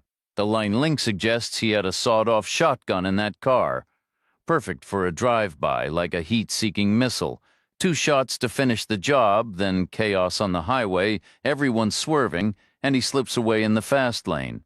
Afterward, he's just another black sedan in a sea of traffic, exactly as you described. That's an incredibly violent picture you're painting. It's all or nothing. Why else would he pull up alongside us like that? He was given orders to eliminate us, which means he's adaptable. And that kind of skill doesn't come cheap. That starts to paint a picture of what's really going on in Mother's Rest. They're providing something in return for serious money. Enough to hire a high-end flexible operative to handle a potential problem. Unless, like you mentioned, it was a fleeting glance at 40 miles an hour, 2 cars in motion, and eyewitness accounts are famously unreliable. Hope for the best, but always prepare for the worst. That kind of thinking won't get us a search warrant. Warrants are about evidence you can present, not about what you feel in your gut, and you feel it in your gut, it's an instinct. It's the reason I'm still breathing after all this time. Survival of the fittest in real time, she asked. What did we do between breakfast and now to push them into action? That's the question, he replied. We zeroed in on McCann, which means he must be incredibly important to them, and that makes him incredibly interesting to us. And the library will be closed by the time we arrive. She said, if he's even the same person, you could still be mistaken. But the smart move is to act as if I'm right, just to be safe. Like Pascal's wager. It costs us nothing if we're wrong, but it could save everything if we're right. Except he's behind us now. He's still back in L.A. Not necessarily. This wasn't the earliest flight available. Chang didn't respond. She simply took out her phone, held down the power button, and switched it off completely, disconnecting entirely from the network. They approached from the east after a wide, slow arc over the lake and the sprawling city. The summer twilight was fading, the sky still holding a bronze warm glow but deepening into night. Runway lights glittered brightly below. The plane taxied to the gate. The seatbelt sign chimed off and passengers rose, wrestling bags from overhead bins and beneath seats beginning to crowd the aisle, Reacher and Chang among them. Eventually, they shuffled one after another down the aisle, through the airplane door, into the jet bridge, and out into the bustling concourse, which was a whirl of 1,000 people, some sitting and waiting, others rushing in every direction. Reacher kept the stranger's face sharp in his mind like a wanted poster and scanned the crowds indirectly from the corner of his eye, not focusing, trusting his instincts to catch any flicker of recognition if it was there. It wasn't. The man wasn't seated, wasn't waiting, wasn't moving through the throng. They walked together down the long corridor, past lines outside restrooms, past queues for coffee, past newsstands and shiny boutiques, past fast food spots with their laminate tables and solitary travelers hunched over meals. Reacher looked ahead for anyone reading a newspaper, for a familiar set of elbows on a table, for a particular slope of the shoulders, but he saw nothing, no sign of him, not in the terminal. They reached the exit to the landside area, moved toward baggage claim, and continued to the ground transportation doors, passing a row of lonely, ignored payphones. Better still, they found a concierge desk, which offered various helpful services for arrivals, including direct hotel bookings. A cheerful woman in a blazer recommended the Peninsula, made the call for them, secured a suite, and pointed them toward the taxi line. The evening was warm, the air thick with humidity, exhaust fumes, and the occasional trace of cigarette smoke. They waited 5 minutes before getting a weary driver in a worn Crown Victoria, who sped off toward the city as fast as traffic allowed. Reacher watched out the window until the airport crowds were far behind, but he recognized no familiar faces in the passing blur. On the highway, he kept an eye on the surrounding traffic, but no vehicle seemed to take any particular interest in them. Each car moved through the gathering dusk on its own path, self-contained and unaware, glowing softly in private bubbles of light. Chang broke the silence, suggesting we should pick up a prepaid phone. Reacher nodded, adding, and we should have Westwood do the same. That's likely how our man got this whole ball rolling in the first place, by keeping tabs on Westwood's calls. We practically delivered ourselves to him this morning, walked right into his lap. That means they're genuinely concerned about Westwood, Chang observed. It confirms that something he published hit a nerve. Probably not the piece about the sharks and the French diplomat, Reacher mused. Or the editorial on gerbil habitats and climate policy, she replied with a slight smile. See, we're making progress already, he said. Driving parallel to the elevated train tracks, the vast cityscape rose before them, immense and unyielding, now fully cloaked in night. A million illuminated windows glittered against the deep blue-black of the eastern sky. The Peninsula Hotel awaited them, offering a suite that felt palatial compared to the modest military housing Reacher knew as a child, and infinitely more luxurious. The room service menu was as thick as an old phone directory, bound in soft leather. They ordered freely, assuming the LA Times would cover the expense, and ate at a leisurely pace, savoring each course from appetizers to dessert and coffee, confident they had the entire night ahead, undisturbed. There was no reason to hurry. It felt good to relish the moment, to soak in the quiet anticipation of what was to come. They woke early the next morning, despite the time change, partly preoccupied with the day's tasks, but mostly because they'd neglected to close the heavy drapes the night before. The bedroom faced east, flooding with the first sharp rays of sunlight. What occupied Reacher's thoughts was a personal theory that had, against all odds, improved once more. The fourth time had surpassed the third, a fact both astonishing and undeniably true. It was a bittersweet realization. Logic insisted this couldn't last. Eventually, things would plateau or even diminish. Everything had to find its level, sooner or later. Yet a stubborn part of him wondered, could it really keep getting better? Hope for the best, but plan for the worst, he reminded himself. Chang, meanwhile, was focused on practicalities. I'm thinking about how to get to Lincoln Park, she said. It's fairly close. Renting a car seems excessive. Parking could be a nightmare. Taxis would be expensive and unreliable. I'm leaning toward hiring a town car for the day. Black, preferably arrange it through the hotel, Reacher agreed, adds another buffer. Keeps us a step ahead. Pick up at 9. We'll reach the library about 10 minutes after it opens. Perfect. Their early start left ample time for a drawn-out room service breakfast, long showers, and other unhurried morning activities, including further exploration of those evolving personal theories. Their town car was a classic black sedan, polished to a high gloss. The driver, a compact man in a gray suit, assured them he was content to navigate traffic or wait curbside. It made no difference to him. He was paid regardless.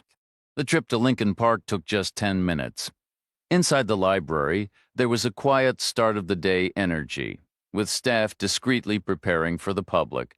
They asked for the woman they'd spoken to on the inquiries line the previous day and were passed from one helpful employee to another, like a baton in a relay, until they reached a standalone desk marked Inquiries in a side alcove. The chair was pushed in neatly, the computer screen dark and untouched.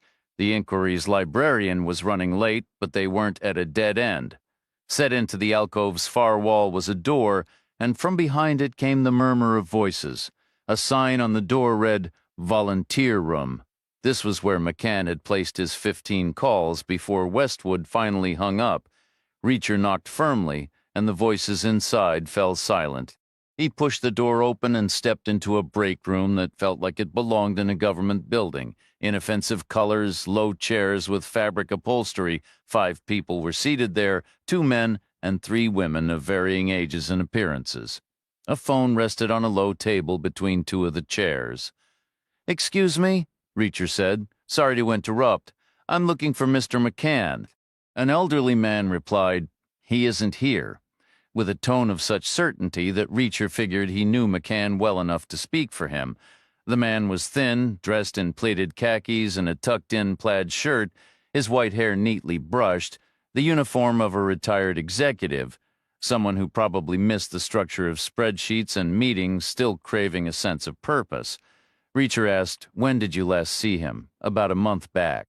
"Is that normal for him?" "He comes and goes. These are volunteer roles, after all. I understand he has other interests. Do you know where he lives?" The old man stiffened slightly. "I'm sorry, but those are personal questions, and I have no idea who you are. Mr. McCann recently hired a private investigation firm to assist with a problem. We're the agents assigned to help him. Then you should already know where he lives." Reacher lowered his voice. "Sir, could we speak privately?" That landed perfectly. The old guy's ego lit up. He'd been singled out, recognized as someone worth pulling aside. He turned to the others. "Would you mind giving us the room? It's time to get started anyway. Everyone has tasks to handle." The other volunteers filed out, the younger man and the 3 women, and Chang shut the door behind them. She and Reacher took seats just vacated, forming a triangle with the old man who hadn't moved. Chang said, "The agent who was handling Mr. McCann's case has gone missing. Our first priority in situations like this is to ensure the client's safety, standard procedure, but we need help locating him." The old man frowned. "What's this really about?" "We aren't entirely sure. Maybe you can help with that too." "We believe Mr. McCann was agitated about something. Did he ever mention it?" "I know he wasn't a happy man. Any idea why?" "We weren't close. We didn't share personal details. Ours was a working relationship. We discussed library business often at length and agreed on most things, but I recall very little about his private life. I got the impression he had family troubles, that's all I can say. I think his wife passed away years ago and his adult son is a problem, or a challenge, as people say these days. Do you know where he lives?" No, he never told me, Reacher said. Isn't that odd? Don't people usually talk about their neighborhoods, the stores nearby, how far to the nearest coffee shop? The old man leaned forward. I had the strong impression he was ashamed of where he lived. They left the old man in the break room and found the inquiries clerk back at her desk outside, having returned just in time. Chang reintroduced herself, flashed an expired FBI card, and everything seemed to be proceeding smoothly until the woman flatly refused to give up McCann's address. She was immovable, fiercely protective of privacy. She said any request would have to go through the director. Reacher suspected the director would be just as stubborn, if not out of principle, then out of fear of lawsuits. He shifted tactics. All right, don't give me the address, but just tell me this. Does Mr. McCann actually have an address on file? Of course he does. And you know what it is? Yes, but I can't tell you. Is it local? I can't give you the address. I don't want it anymore. I wouldn't even listen if you tried. I just need to know if it's nearby. That's the whole question. It doesn't reveal anything specific. Every area has thousands of residents. Yes, it's local. How local? Does he walk here on the days he works? You're asking for his address. No, I'm not. I don't want his address. I wouldn't even let you tell me now. I'd cover my ears and hum. I just want to know if it's within walking distance. It's a question of geography. Or maybe physiology. How old would you estimate Mr. McCann is? Excuse me, his age. His age is different from his address. You're allowed to talk about that. You're free to share your observations. He's 60. He turned 60 last year. Is he in good health? Not really. He looks awful. That's unfortunate. In what way? He's too skinny. He doesn't take care of himself. He has no regard for his own well-being. Does he lack energy? Yes, I'd say so. He seems kind of defeated all the time. Then he probably wouldn't want to walk very far, right? Let's say a maximum of 3 blocks. Would that be a reasonable assumption? I can't tell you that. A 3-block radius covers 36 square blocks. That's larger than Milwaukee. You wouldn't be giving anything away. All right, yes, he walks to work, and yes, it's a short walk, but that's all. I can't tell you anything more. What's his first name? Can you tell us that? It's Peter McCann? What about his wife? How long has he been a widower? I believe that happened a long time ago. What's his son's name? I think it's Michael McCann. Is there a problem with Michael? We didn't discuss it, but you must have formed some impression. I'd be betraying a confidence. Not if he didn't tell you himself. You'd just be sharing your own conclusions. That's all. There's a big difference. I think Mr. McCann's son, Michael, has some behavioral problems. I don't know the specifics. Nothing to be proud of, I imagine. That would be my guess. Reacher offered a sympathetic expression and tried one final time, but she still refused to give up McCann's address. So they said their goodbyes and made a quick stop at the reference desk to check the Chicago phone books. There were far too many listings for P. McCann and M. McCann to be of any use. They stepped back out onto the street armed with nothing but hunches and speculation. They turned left on the sidewalk outside the library and found the small independent pharmacy right where it should have been, right next door. It was a narrow storefront with a faded awning, a door, and a small display window filled with less than enticing items like elastic bandages, heating pads, and a raised toilet seat. Pharmacy windows were a marketing nightmare in Reacher's opinion. It was tough to imagine a display that would make anyone rush inside with excitement, but he did spot one item of interest, a prepaid cell phone in a dusty plastic package hanging on a peg. The phone itself looked outdated. The price was advertised as super low. They went inside and found half a dozen more identical phones pegged to a panel otherwise covered with cheap cases, chargers, car adapters, and a tangle of mostly white wires. The phones were priced just under $13 and came with 100 minutes of talk time. Reacher said, "We should get one," Chang said. "I was thinking of something a little more current." How current does it need to be? It just has to function. It won't access the internet. You're talking to the wrong guy? That's a bonus as far as I'm concerned, and it's a karma thing. We'll have the same phone as McCann. It might bring us some luck. Doesn't seem to have worked out too well for him, Chang remarked. But she unhooked a phone from the display anyway and carried it to the counter, where an elderly woman with steel gray hair in a tight bun waited behind the register. She was dressed with an old-fashioned formal neatness. Way in the back, an older man was quietly working on prescriptions. The man and woman behind the pharmacy counter looked to be about the same age and dressed in a similar style. White coats over suits and ties, their hair neatly kept, hers in a bun. They were likely the owners, keeping costs low by running the place themselves. Reacher asked the woman if the phones came with voicemail. She turned and repeated the question loudly toward the back room, where her husband called out a gruff, "No." She echoed the answer back to Reacher. Reacher tried another angle. "A friend of ours bought a phone here recently, Peter McCann. Do you know him?" Again, the woman shouted the question to the rear. The old man's response was another sharp no. Undeterred, Reacher asked about McCann's son, Michael. The same routine played out, ending with the same negative result. "All right," Reacher said. He fished a 10 and a 5 from his pocket to pay for the phone. His change was counted out with practiced efficiency in a handful of coins. Once outside, they struggled with the phone's packaging on the sidewalk. After a brief, futile attempt at neatness, Reacher simply ripped the box in two. He pocketed the charger and handed the phone to Chang. She examined it, powered it on, and watched as a small grayscale welcome screen appeared. It displayed the phone's number, area code 501, followed by 7 digits, and a battery icon showing about half a charge. The icon looked like a tiny sideways flashlight battery, half filled. "Try McCann again," Reacher suggested. "Maybe this time he'll pick up. Maybe his phone will sense a kindred spirit." The budget phone didn't have a speaker option. Chang dialed, and they stood close, her right ear and his left pressed to the device, listening as McCann's phone rang on and on. No answer, no voicemail, just that persistent, unanswered ringing, like a loyal dog waiting for a master who never comes. Chang ended the call. "So now what?" she asked. "Do we search an area larger than Milwaukee?" "I was exaggerating for effect," Reacher said. "Milwaukee is actually much bigger than 36 blocks. It's a pretty nice city." He paused, catching himself before he could suggest they visit there together someday. Chang noticed his hesitation.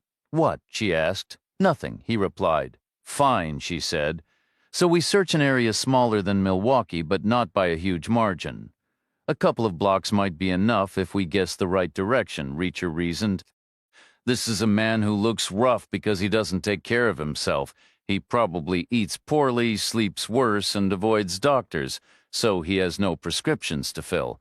He's definitely not the type to browse pharmacy aisles comparing prices on vitamins. Pharmacies aren't on his radar. He's indifferent to them all. So why did he buy his phone from this specific one? Because he walks past it twice a day to and from the library.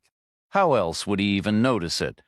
They had one dusty phone in the window, so I think we can assume he walks home this way, out the library door, left turn past this pharmacy and onward." "Onward to where?" Chang asked. "This seems like a solid neighborhood with good real estate," Reacher observed. "But McCann is apparently ashamed of where he lives.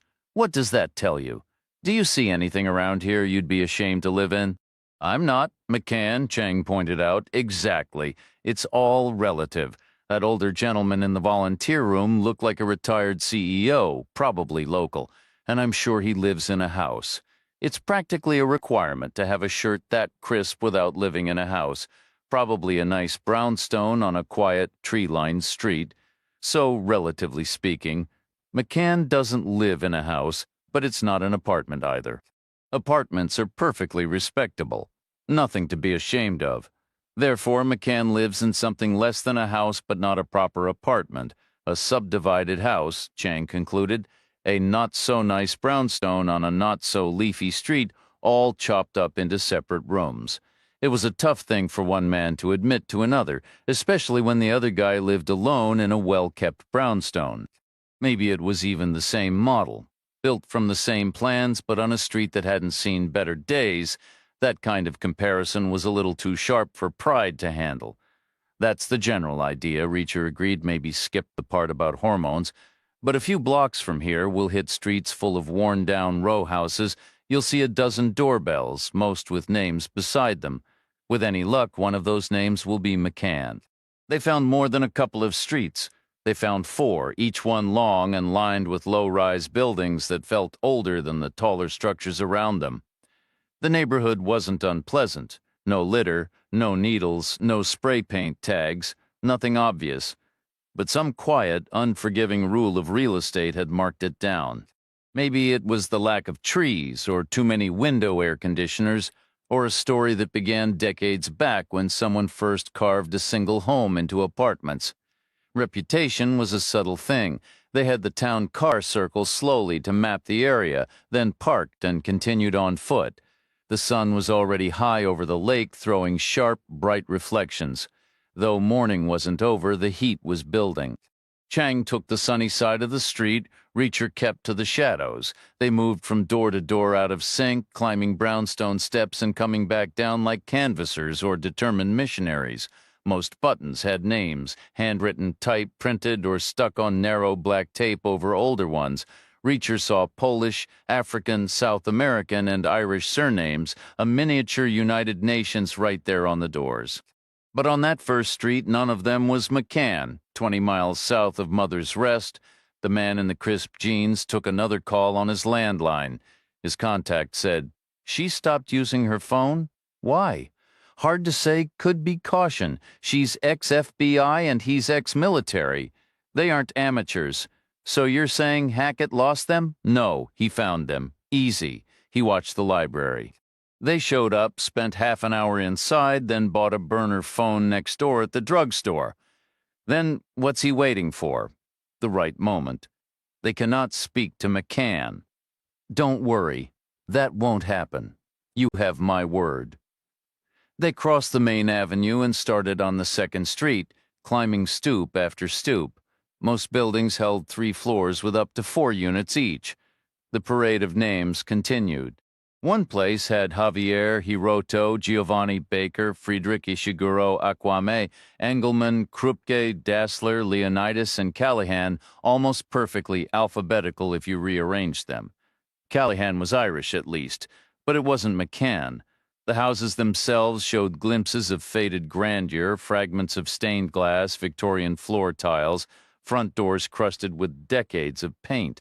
Many had pebbled glass panels offering blurred views into lobbies where vague shapes might have been bicycles or an old stroller parked in the dimness. Reacher kept moving, checking each building one by one, the end of the block drawing nearer. He hadn't spotted McCann, but Chang had from the opposite sidewalk. She gave a small wave from a stoop identical to all the others. He lifted his hands in a silent question, and she responded with a subtle, triumphant fist pump, the kind you'd see after sinking a tricky putt. He crossed over to join her, and she indicated the doorbell panel, tracing a manicured finger over a clean strip of paper that read Peter J. McCann, apartment 32, which Reacher guessed would be the second unit on the 3rd floor, likely a rear room if they numbered clockwise from the front. A walk-up with no view in a forgettable building on a less than desirable street, the location wasn't doing the guy any favors. The entry door was solid and locked tight. Chang pressed McCann's buzzer. No sound echoed from within, no crackle over the intercom, just the heavy, still air of a quiet morning. Reacher suggested, "Try his phone again." Their cheap burner had a redial button, not a bad feature for $13. She tapped it and they waited, heads close. It rang without an answer. She ended the call. "What now?"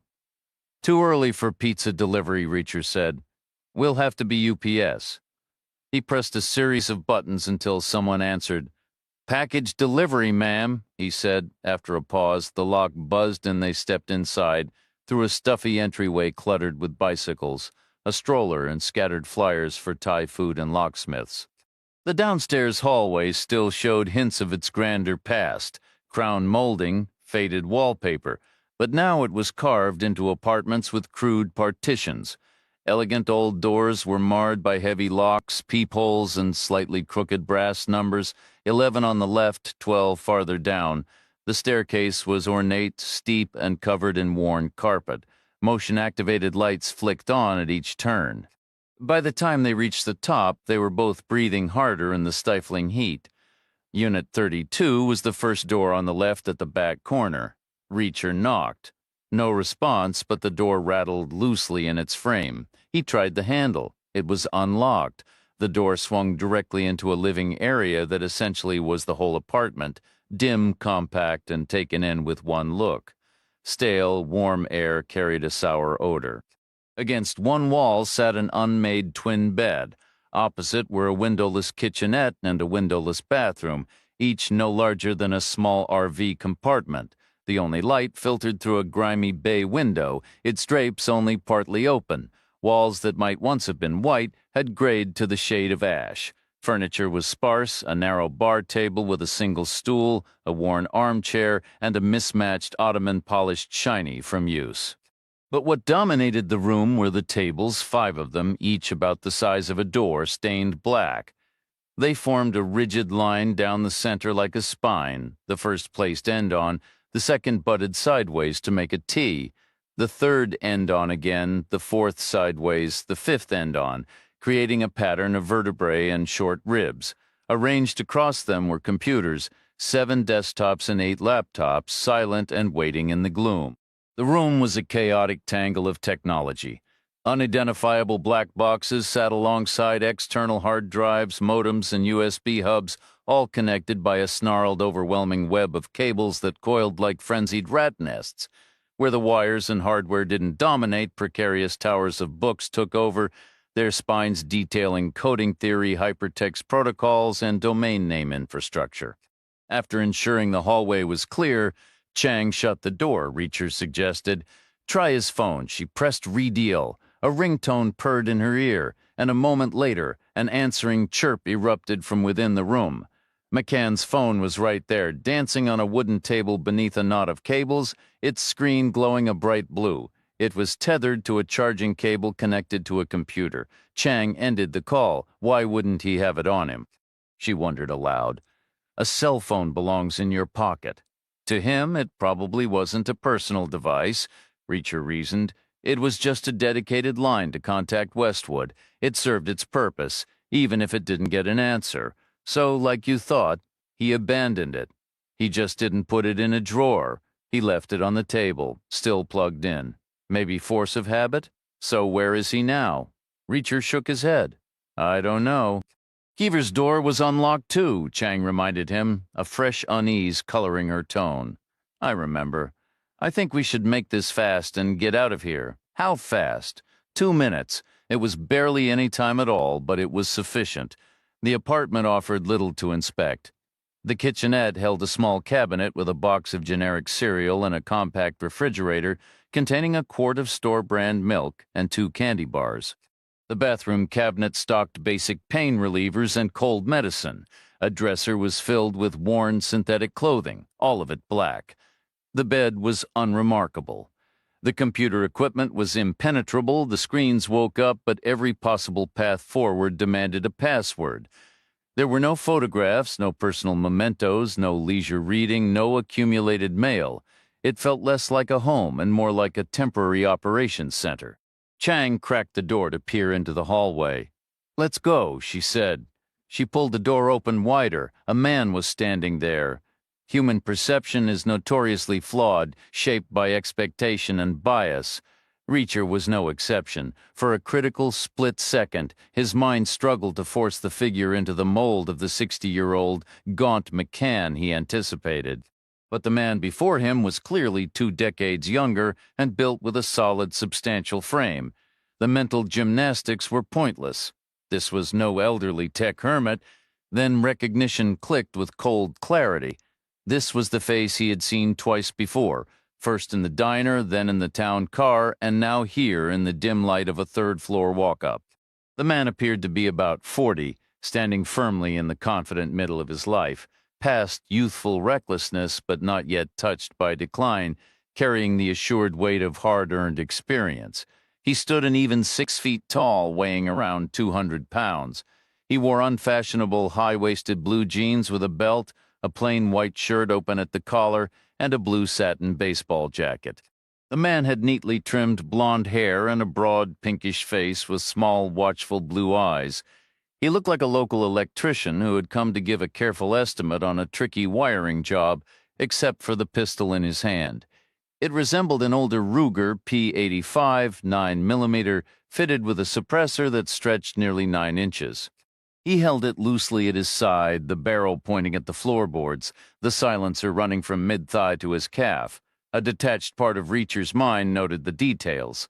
A last-minute flight from L.A. meant he couldn't have carried the weapon on board, so he had logistical help here in Chicago and a high level of support at that, since suppressors were flat-out illegal in Illinois. The more immediate part of his brain issued a simpler command. Move forward, so he did. The gun rose instantly. "Don't move," the man said. Reacher took another step, closing the distance to the doorway. "I'll shoot," the man warned. "But you won't," Reacher thought. "Not here. You want me inside the room, not blocking the hall. I'm too large to drag afterward. And that silencer isn't some movie prop whisper.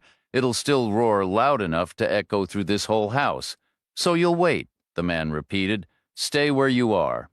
Another thread of logic unspooled in the back of Reacher's mind. If he has Chicago-based support, he might not be alone. Backup muscle is cheaper and easier to arrange than illegal suppressors. That's why Reacher had edged all the way to the door to check the shadows behind the guy, but there was nothing. No extra bulk, no sound of breathing, no shift in the dimness. He was alone. "Back inside now," the man ordered. From the room, Chang's voice cut through. "What do you want? You're not going to admit you're here to kill us?" Reacher mused. "Calling it business would only make us fight harder." The man said, "I want to talk." "About what? About what's really going on in Mother's Rest? I think I can help you, right? And I've got oceanfront property in Arizona to sell you." Reacher held his ground, filling the doorway angled slightly. His front foot rested on the seam between the hall and the room floor. The man stood about 3 feet ahead, midway to the staircase railing. Chang remained a couple of yards behind him, still partly in the room. She asked, "If you're here to help, why bring a gun?" The man didn't answer. Reacher had washed out of driving, but he'd aced everything else, including unarmed combat, which sounded impressive but really wasn't. The whole idea of the military was to engage the enemy with hot weapons from a safe distance, shooting them far away with a rifle or closer with a sidearm. Hand-to-hand training had always carried a faint whiff of embarrassment, like admitting you'd already failed the main objective. The manuals were practically empty. No real theory worked outside a dojo, judo, karate. All of it fell apart without mats and referees and special uniforms. So unarmed combat was just brawling, a bar fight, whatever worked. "Put the gun down," Chang said, "and we'll talk." He won't. That would surrender his only edge. Then it'd be one-on-one with a giant, not a appealing prospect, especially since that giant was now staring at him with the flat, chilling gaze of a predator. Whatever worked. The man kept the gun steady. Reacher leaned forward an inch.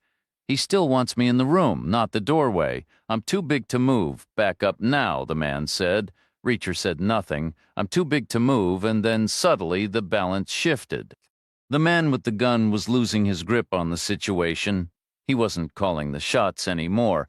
A steady, invisible force was driving him backward, not through any physical shove, but through a sheer shift in momentum. The suppressor's muzzle hadn't budged, yet in his mind, he was being overwhelmed, scorched by a venomous glare from the psychopath's eyes. Reacher spoke calmly. "Relax." It was a mental brawl. The real fight is won in the head before the first punch is ever thrown. "Maybe we can find a way to get you out of this," Reacher offered. His usual method, if you could call it that, was born from what had worked before for a right-handed man facing a right-handed opponent with a gun. It was a violent spinning motion from the core, a sudden, almost theatrical rotation. The right shoulder would whip around, carrying the elbow and palm in a brutal arc to slam against the inside of the attacker's wrist, forcing the weapon off target before clamping down like a vice. The other hand would meet the gun hand, palm to palm, not to wrestle for control, but to keep pushing it back and away while wrenching the wrist forward until it snapped and the gun fell. But you could cut corners if the guy had a suppressor. That extra length messed with his muscle memory, making the whole gun feel alien in his grip. So Reacher took the shortcut. He twisted hard but kept the motion tight, his palms staying close, striking not the wrist but the suppressor itself, shoving it wide before seizing it and yanking with all his strength. This was the standard play, the go-to move, because it worked almost every time. But this opponent was the exception. He knew the drill. Instead of clinging to the weapon and getting pulled off balance, he did the smart thing. He let go immediately. He surrendered the gun without a struggle, simply dropping it and spinning away. It was a 1 in 100 reaction. Clever, because even though it handed Reacher a loaded weapon, it gave it to him awkwardly, gripped by the suppressor in his right hand, palm facing out, his body still turning from the initial motion. To bring that long-barreled gun to bear would take precious seconds, a dead stop, a shuffle of the feet, then swinging the heavy barrel around like a whip. All it might eat up a second and a half, maybe two, and a guy sharp enough to make that move would use every fraction of that time to pound your skull in. He'd be landing blows, maybe 4 good ones if he had decent speed. Better to ditch the gun for now, better to deal with it later. Better to brace for what was coming, so Reacher opened his hand, letting the Ruger clatter to the floor, and began to unwind his spin, bringing his elbow up in a backhand arc while ducking his head.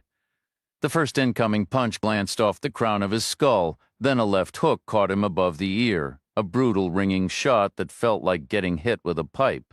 His own elbow swept through the air then, carving out a defensive space and deflecting the next right cross. He used that momentum to fire off a left hook of his own, but the earlier blow had jarred his recovery, throwing his aim off. The punch connected, but without its full force, it didn't send the man crashing through the stair railing, just bounced him off it with a solid thud. The man displayed another flash of surprising skill. Reacher had been leaning in, ready to finish the exchange, expecting his opponent to stumble back dazed and open. Instead, the guy twisted violently to the side in a move that was pure athletic instinct, impressive for someone his size, and undoubtedly a life-saving one. It came with an added benefit. Reacher was now caught with his weight shifted awkwardly, and the man capitalized instantly, driving a sharp, compact left fist into Reacher's side. The blow landed with a dull, deep thud that promised a spectacular bruise later. Then the man retreated a single measured step, settling into a poised, watchful stance like a boxer between rounds. He looked alert and unnervingly sure of himself. The discarded Ruger lay on the worn hallway carpet, its barrel pointing uselessly toward the wall, as indifferent as a flipped coin. It was slightly closer to Reacher, but that meant nothing.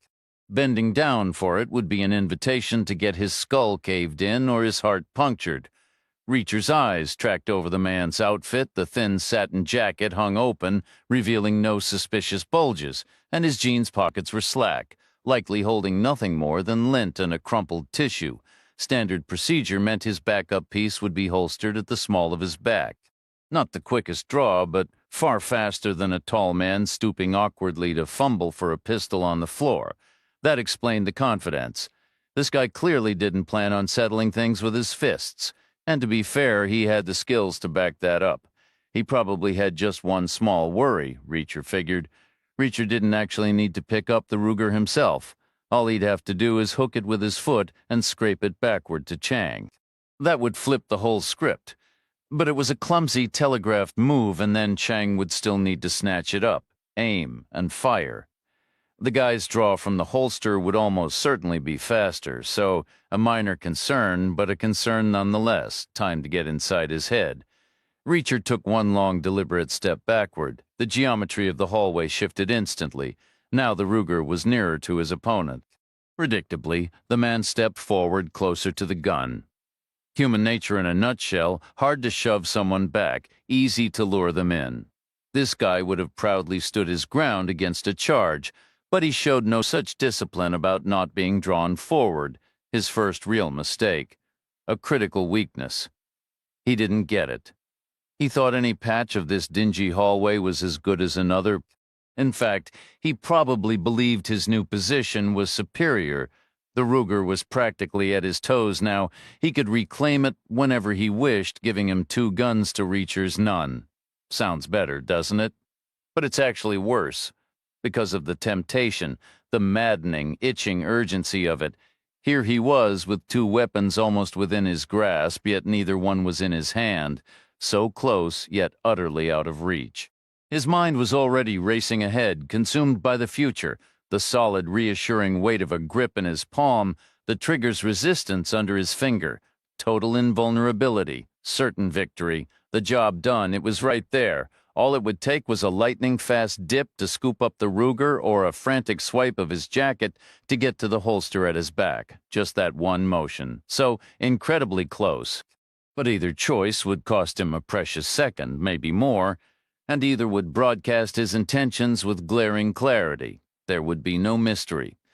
Reacher, standing just 2 paces away, would know exactly what was coming next, and Reacher was a big guy who had just proven he could move.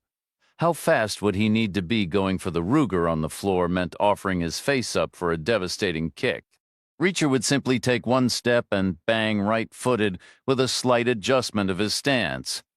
It felt like lining up for a field goal. The target was perfectly positioned as if placed on a kicking tee. His face going for the holster would be an invitation for a crippling blow. It would leave him fighting with one hand figuratively tied behind his back, his arm contorted, his entire body exposed. 2 weapons were right there, yet neither was in his grasp. The temptation was palpable, the urgency mounting, a dangerous distraction. Reacher closed the distance by another half-step, tightening the space between them, heightening the tension. They stood 5 feet apart, face to face. On the surface, the man held still, but Reacher could see the subtle tremors running through him, a physical sign of his internal conflict. He was torn between ducking for cover or making a desperate grab. His body betrayed him with minute, aborted movements, little twitches and shudders as he mentally tested each option. His eyes darted up and down, fixated on the Ruger pistol, lying so temptingly close on the dusty floor of the old warehouse. "What's your name?" Reacher asked. "Why?" The man shot back, his voice tight. "We've become acquainted," Reacher said, his tone deceptively casual. "Might as well make it formal. Could be a smart play on your part. Makes me see you as a person, not just a problem. The conventional wisdom says a victim should humanize themselves. Might mean I go easier." The man's body continued its nervous dance, his gaze still bouncing between Reacher and the gun. "I'm not a victim," he insisted. "Not yet," Reacher replied evenly. From behind him, Chang's voice cut in, calm and reasonable. "This doesn't have to go badly. Just step back, raise your hands, and we can talk. We can fix this. You haven't actually done anything to us yet." The man remained silent, his internal struggle visible. Reacher could see the allure of the Ruger pulling at him. It was his chosen tool, fitted with a suppressor, operationally cleaner, sentimentally familiar. Some deep, instinctual part of his brain was screaming to reclaim it, to pick it up and reset this whole encounter, to make himself whole again. "What's your name?" Reacher repeated. "Keith Hackett," the man muttered. "Jack Reacher?" "Pleasure," Reacher paused. "But you already knew our names. So here's the deal. Like my colleague said, this can end without you getting hurt. All you have to do is tell us who gave you our names. Who hired you for this job? Who you call every night with your reports? You tell us that, and you walk away." Hackett said nothing, his breathing shallow. "It's straightforward, Mr. Hackett," Reacher continued. "You talk, you walk. You don't talk, you don't walk. Might not be able to walk. These situations are unpredictable. Injuries can be significant." He let the word hang in the air, the faint scent of oil and old wood from the warehouse walls mixing with the tension. "Think of it like one of those old pedestrian crossing signs," Reacher said, his voice dropping to a near whisper. "The ones with the words, 'walk' or 'don't walk.' That's your choice right now." Hackett froze for a single suspended moment, the first true stillness since the standoff began, and then he moved. He powered downward, faster than a falling stone, eyes locked on the Ruger, his hands already shaping the scooping motion he'd rehearsed in his mind. He turned his face away, bracing for the impact he hoped to outrun. He couldn't. Reacher's boot caught him squarely under the jaw with the force of a brutal closing uppercut. Hackett flipped backward and landed flat, but driven by pure survival instinct, he didn't stay down.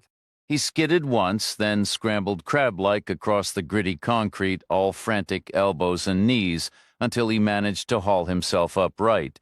He stood swaying, blinking hard, one hand pawing weakly at the air. He was in bad shape. His jaw was clearly broken, teeth were missing, serious injuries, for sure. But in the brutal calculus of a street fight, as any referee would note, they weren't yet debilitating injuries. The fight, such as it was, wasn't over. Reacher kept his eyes fixed on the man's right hand, calculating the possibilities. The smart move would be to raise it in surrender. The dumbest would be to throw another punch that left the second dumbest option, which was also the second smartest, going for the gun in his holster. Predictably, the man went for the holster. He never made it. His arm jerked back, elbow jutting out, his hand splayed as he tried to reach behind him, his left arm swinging awkwardly for balance. His shoulders twisted, and suddenly he looked as flat and lifeless as a paper target tacked to a wall in some basic self-defense class, whatever worked. Reacher took a short step forward and drove his forehead into the man's face from a full yard away, a sweeping arc through the dim hallway air gathering brutal momentum. The impact was colossal, a driving force that suddenly met empty space as the man dropped away, leaving Reacher straining every muscle to keep from following through and smashing his own head against the floor. Across the stairwell, a door opened and a white-haired woman peered out. An automatic light flicked on above her. "Who are you people?" she asked. The neighbor was a dignified older woman, slender and somewhat faded, but alert. She seemed sharp. Like many from her generation, she leaned toward politeness and a certain reluctance to openly doubt what she was told, at least on the surface. Probably just good manners, Reacher figured. He said, "We're here to install a new computer for Mr. McCann. But it's awfully warm up here. This gentleman just passed out. Should I call an ambulance?" "No, ma'am. We'll get him inside and give him some water. It would be no trouble at all. It's an insurance issue. He's freelance. Tough business for these guys. He's got a crazy high deductible. A hospital bill would ruin him." "Is there anything else I can do?" "Not a thing. Thank you." Reacher grabbed Hackett under the arms and began dragging him toward McCann's apartment. Chang used her foot to nudge the Ruger discreetly, sliding it a few inches at a time out of sight. The neighbor started to close her door, then hesitated and opened it again to the same narrow gap. She said, "I always thought Peter installed his own computers." Then she shut the door firmly, and the hallway fell silent. Chang picked up the Ruger and carried it the rest of the way inside. Reacher hauled Hackett over the threshold, and Chang closed the door behind them. Hackett's facial bones were clearly shattered. No doubt about that. Some surgeon was going to have a story to tell, for now the man was breathing steadily, but that wouldn't last once the swelling and internal bleeding started. After that, it was a coin toss. Chang asked, "How long until he wakes up?" "No idea," Reacher said. "Could be 2 hours. Could be never. You hit him extremely hard. He hit me first, twice in the head, once in the back. Are you all right?" He nodded. He was functional, but far from perfect. A deep, throbbing pain radiated from his kidney, and every movement cost him. His head hurt worse, a sharp, insistent ache above his ear. That had been one of the hardest blows he'd ever taken. In hindsight, the headbutt might not have been the wisest choice, given how he was already feeling. "We can't wait here 2 hours," Chang said. "Anything could happen. We need to find McCann, and staying put is as good a plan as any." "You're not thinking clearly," she said. "Do you have a headache?" "Not yet, but it's coming. Why? How did they find us here?" "I assume this guy followed us. Looking back, starting at the library was an obvious move. But then we took the town car. We drove a crazy route, looping all over the neighborhood to get our bearings. There was no one behind us, no one could have followed, so how did they know? How then? They have better information on McCann than we do, somehow. Maybe he's done business with them before, they at least have his address. That might be why the door was unlocked, just like Keever's door was unlocked. A sudden grim realization settled between them, as tangible as the silence in the stale apartment air. Maybe Hackett had already paid a visit earlier that morning. Something in her tone made Reacher pause. He picked up the Ruger, checked the chamber, and dropped the magazine. Brass 9mm rounds gleamed back at him, but not enough of them. The magazine was one round short. He sniffed the chamber, then the muzzle. The gun had definitely been fired. Chang said. They didn't want us speaking with McCann. There were two ways to stop us. They went with both. Reacher checked Hackett's pulse in his neck. It was there, but faint and slow, deeply unconscious. Maybe comatose. Was there a real difference? Reacher wasn't certain. Chang said, "We should assume backup will show up sooner or later." "This guy might know something useful," Reacher said. "We don't have the time. Then let's get what we can while we're here." They went through Hackett's pockets and found a slim cell phone, a rental car key, a hotel key card, 85 cents in change, a wallet, and from the holster on the back of his belt, a compact Heckler & Koch P7. The pistol was small enough to conceal, but solid enough to rely on. It used the same 9mm parabellum rounds as the Ruger, which made practical sense. The wallet held over $100 in cash, a California driver's license, and a stack of credit cards. Chang kept the phone to check the call history. Reacher took the cash for expenses and the P7 for obvious reasons. They wiped down everything they'd touched and pocketed what they were keeping. Chang asked, "Do we need anything else?" Reacher took a final scan of the room. "Maybe one more thing." "What's that?" "We can forget about organic food and honeybees. Look around, sugary cereal, factory milk, candy bars on the counter. That's what he eats. He's wearing polyester pants. This isn't a guy who worries about what goes into his body or hugs trees." So the LA Times article that got a reaction was definitely the one about the deep web. The internet angle makes perfect sense with all these computers. "You want to take a computer?" "Remember what the neighbor said before she shut her door? She mentioned Peter installing his computers himself. She wasn't convinced by your story. It was a polite little jab on her way out. But she used the right word. Computers are installed. And she called him Peter. An older woman like that, you'd expect Mr. McCann. They must be friendly, like neighbors who've known each other for years. If she understands computers, maybe he's talked to her about what's on his mind. She might actually get it. We don't have time to question her here. More of these guys could be in the building any minute. Then the police." "Agreed," Reacher said. "We don't have time to talk to her here. That's why she's the extra thing I want to bring along. The neighbor. Let's take her out for coffee somewhere else. Somewhere quiet. We can ask our questions there." It wasn't a quick exit. There was hesitation, some reluctance. Eventually, Chang had to flash her FBI credentials to persuade her. Then there was a search for a coat, even though they assured her it was warm outside. It was a matter of propriety, she explained. She said she wasn't entirely old-fashioned. She wouldn't insist on gloves and a hat. Then came the slow, careful walk down the steep staircase and out to the street, where the sight of the polished black town car and its driver in a crisp gray suit finally won her over. It looked official, the kind of car she'd seen on the evening news.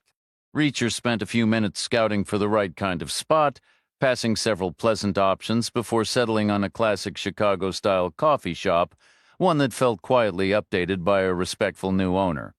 It had the right atmosphere, plus all the essentials: convenient parking for the town car, indoor seating, and a television mounted on the wall.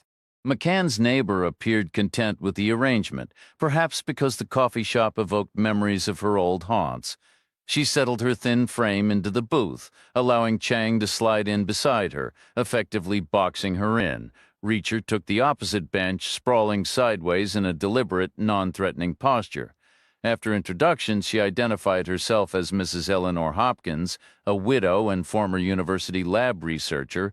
She described herself as not just technically literate, but as someone who had contributed in minor ways along the fringes to the very technical literature she read, work done by herself or by colleagues she knew or might have known under different career choices.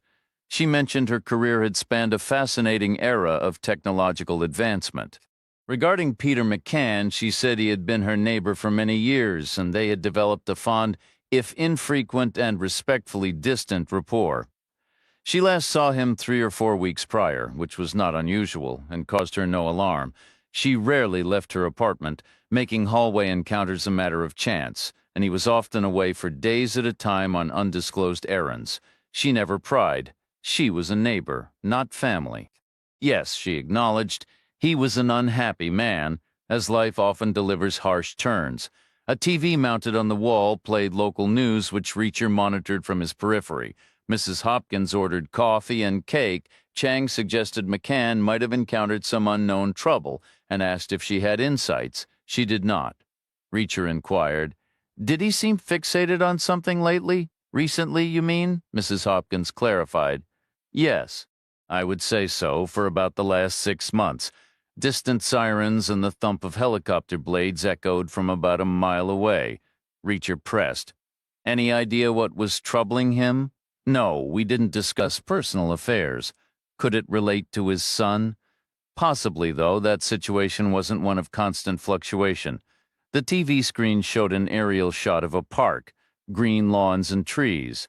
Reacher asked, "What was the problem with his son?" "He never shared specifics," she replied. "Did you know he hired a private investigator?" "I was aware he planned to take definitive action." "Regarding what?" "I don't know. Given your expertise and his clear curiosity, did you ever discuss technical subjects?" "Frequently," she said, brightening slightly, "over coffee and cake, much like this. We enjoyed untangling concepts together. I assisted with foundational principles, and he helped me appreciate their modern applications." "Was his fixation technical in nature?" "Not at its heart, but it had technical components." "Did it involve the internet?" "On the television, a news ticker scrolled 'Shooting victim found in park.'" The old woman glanced up and remarked, almost wryly, "Probably by a dog walker. Isn't that always the case with these park discoveries?" Her tone shifted from scholarly to dryly sarcastic, highlighting the grim predictability of the news. Reacher repeated, "What was McCann's interest in the internet?" "There were certain aspects he wished to comprehend. Like many non-experts, he visualized it in tangible terms as a vast swimming pool crammed with tennis balls, each ball representing a website." She gave a faint, knowing smile. "That's incorrect, of course. Websites aren't physical objects. The internet lacks physical reality. It has no dimensions, boundaries, or directions, no up or down, no near or far.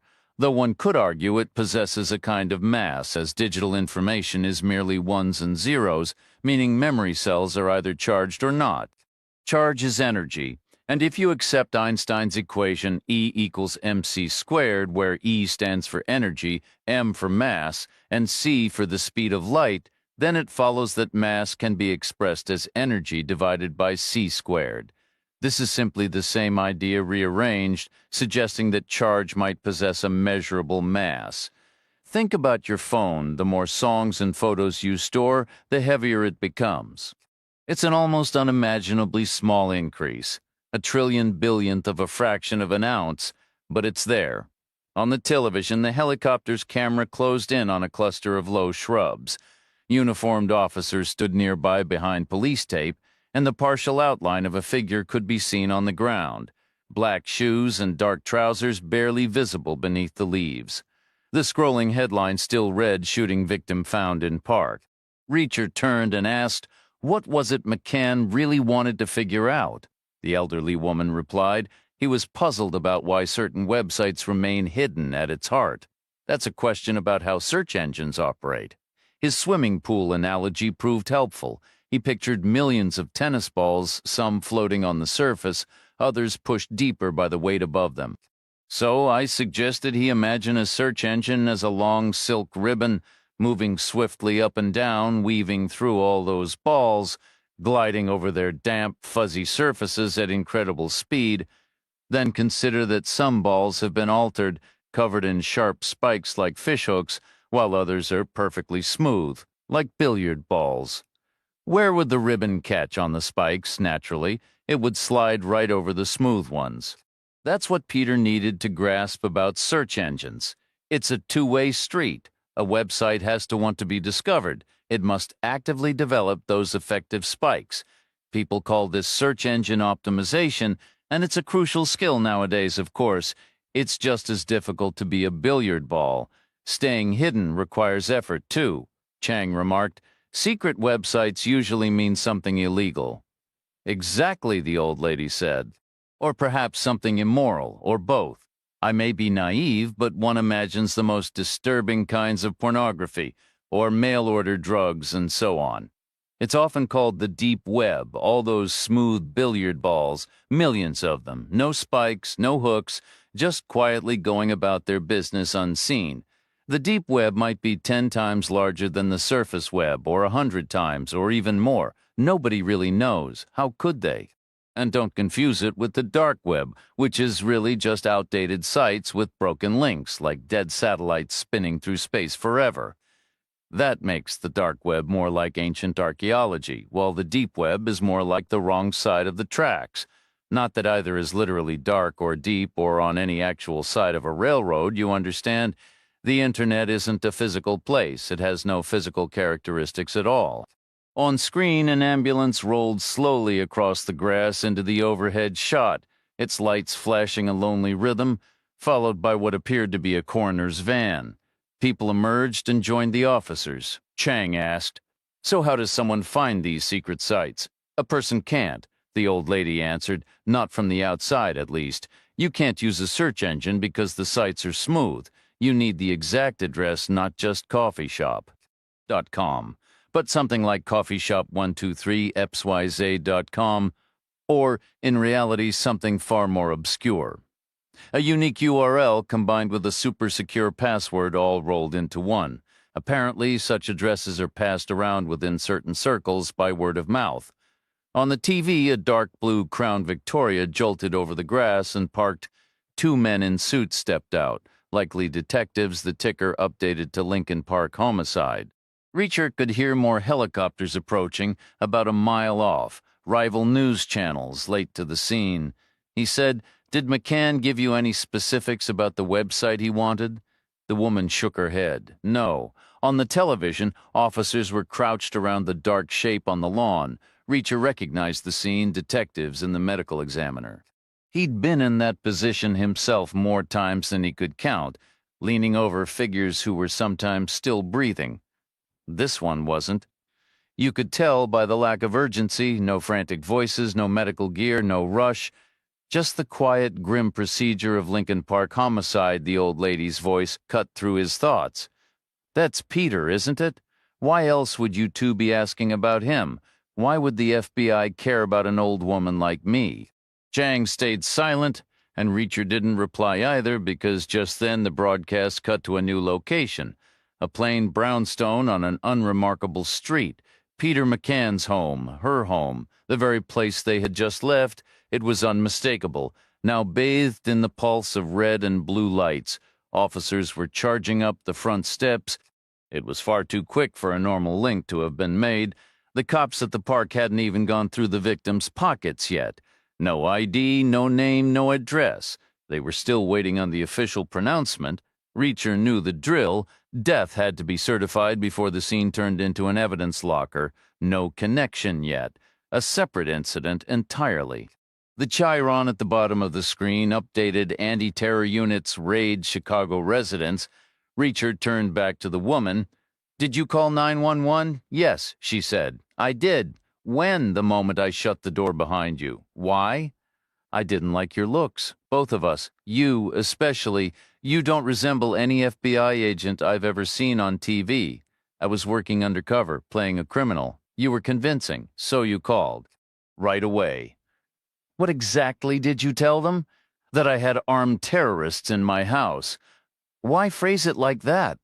This is Chicago. It's the only way to get a response in under 4 hours." Chang shifted beside him. "We should probably leave."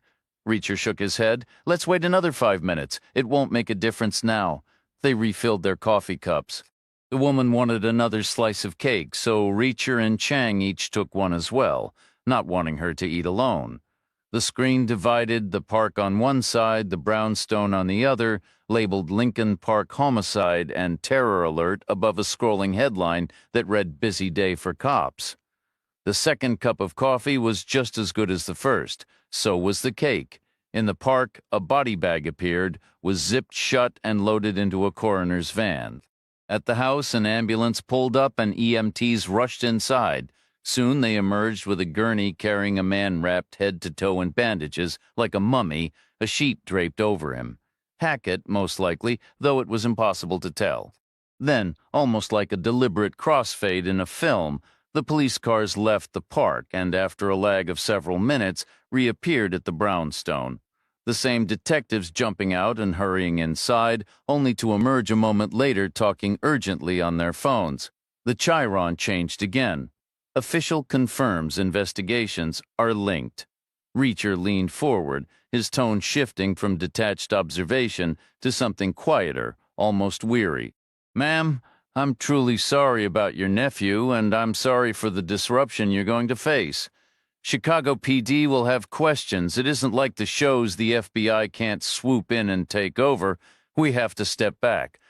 So it would help if you didn't mention we spoke. There are complications.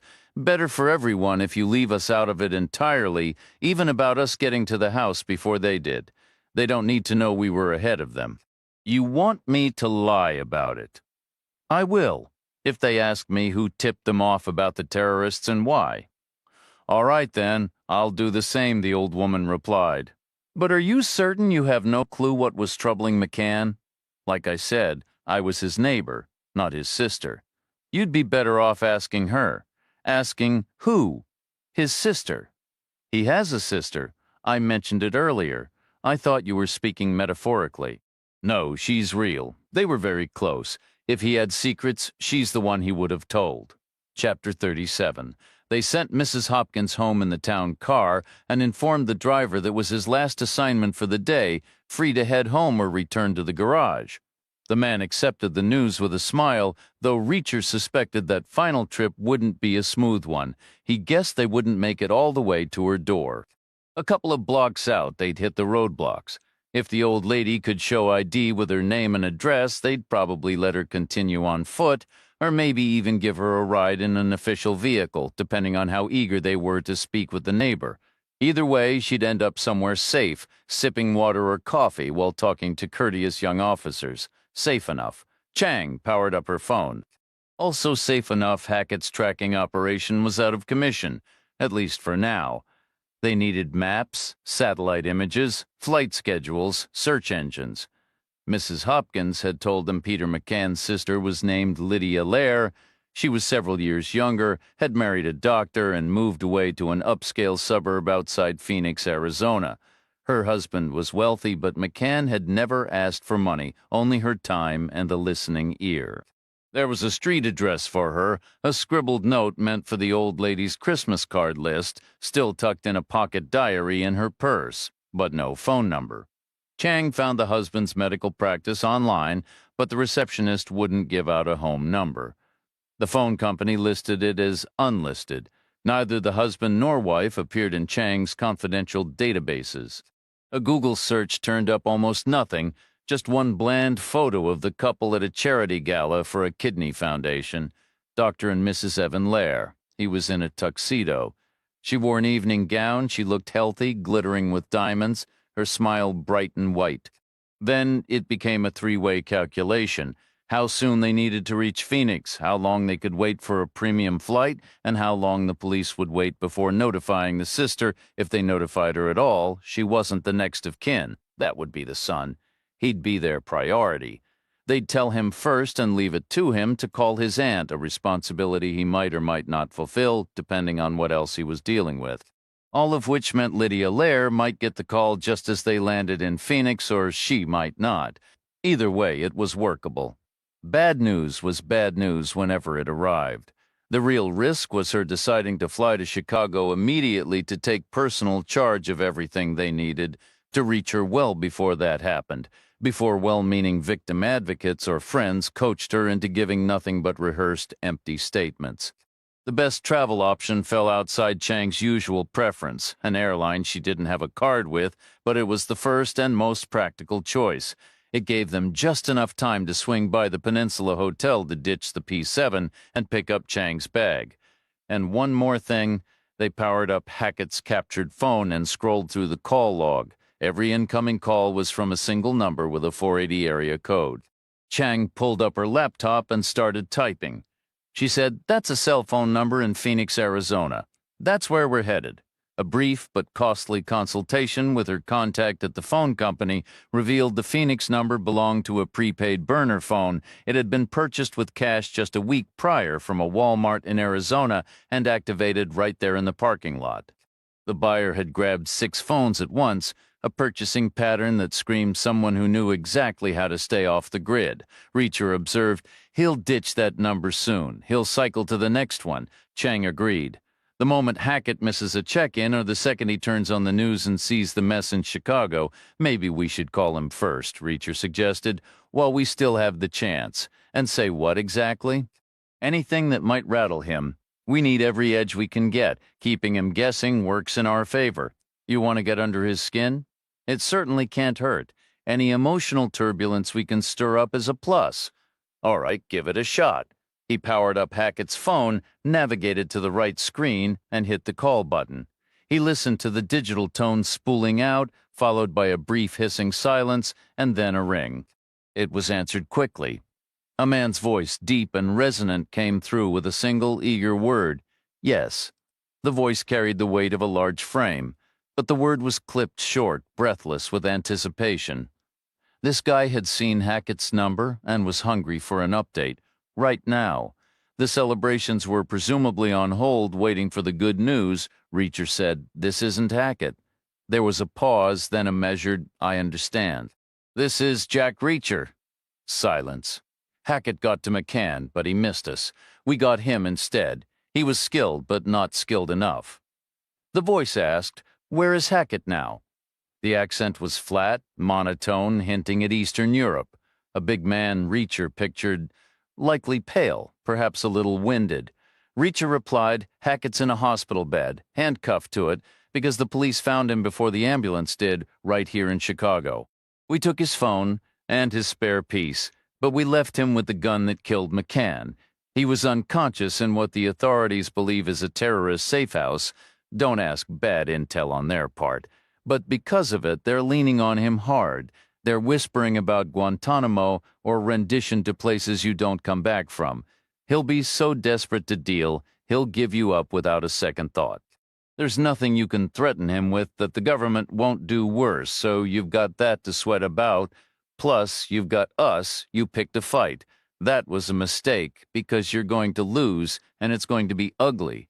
We're going to hit you so hard your grandchildren will feel it. You believe so?" "We already took down Hackett." He folded easily. "Was he your best? I hope not, for your sake, because you're next. We know who you are. We know where you are, and we're coming. The clock on looking over your shoulder starts right now." There was a long-drawn breath on the other end, as if a torrent of words was being considered. But in the end, none came. The line simply went dead.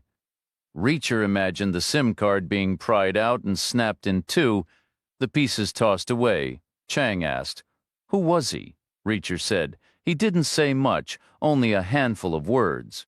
But he sounded large, and Russian, and reasonably articulate, and fairly clever Russian. From that region, Georgia, Ukraine, one of the newer states, articulate with so few words. I told him I wasn't Hackett, and he said, I understand. It was controlled, calm, or an attempt to appear that way. This is a man who knows words carry weight and can be layered with meaning. Do we actually know his name and where he is?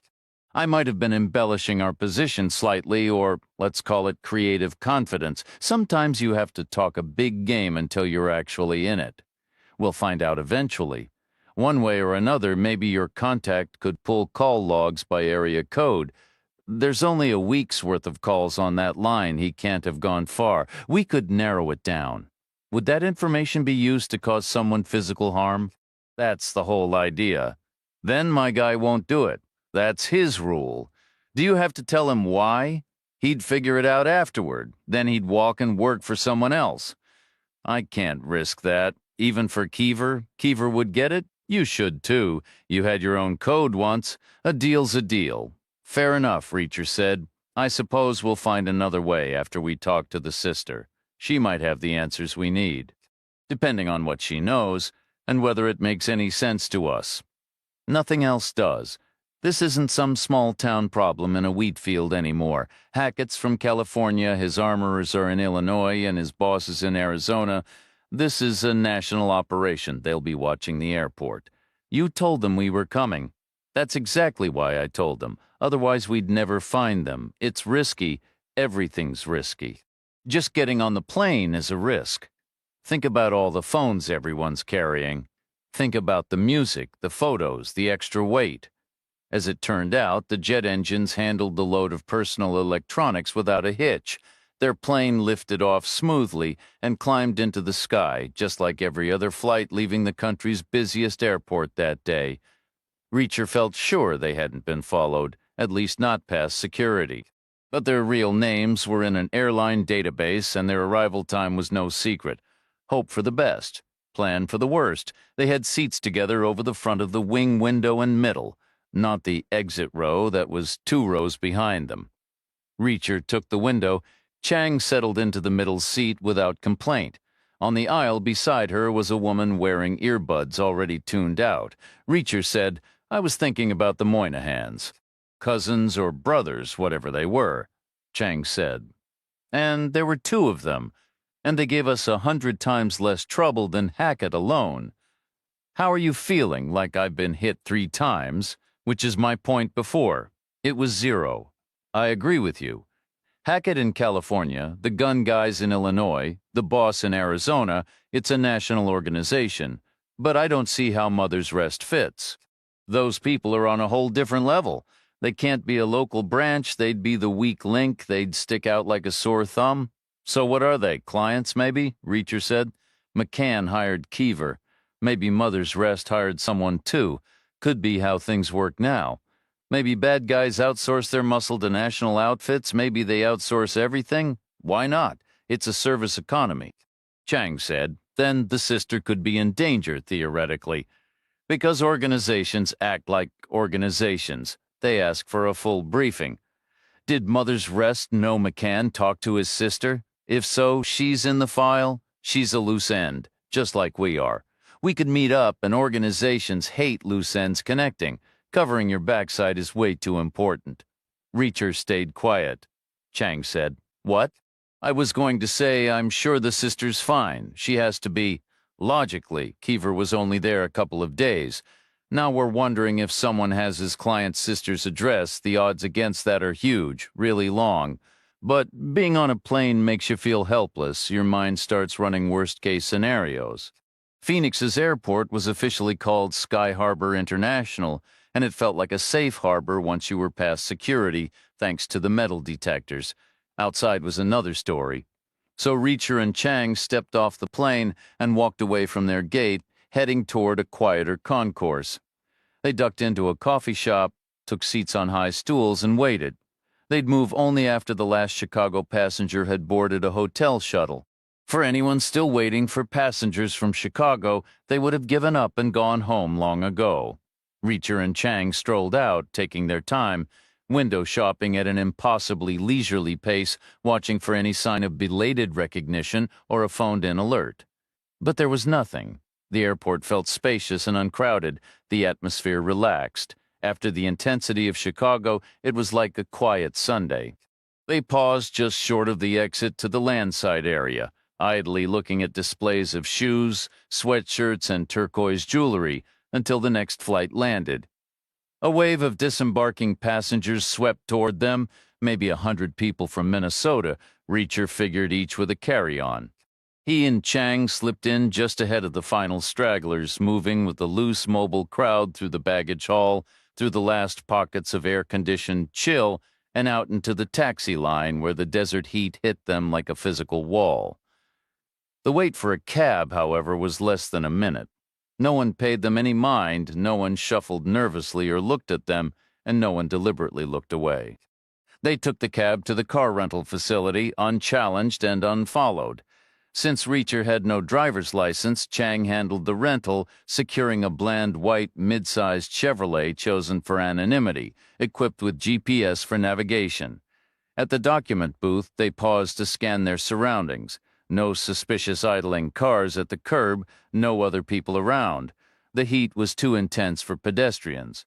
They drove aimlessly for about 10 minutes, taking random turns before finally setting the GPS for the upscale suburb where the doctor lived with McCann's sister. They tuned to a news radio station, but there was no mention of Chicago. The news cycle hadn't caught up yet. Apparently, Phoenix had its own local issues to report.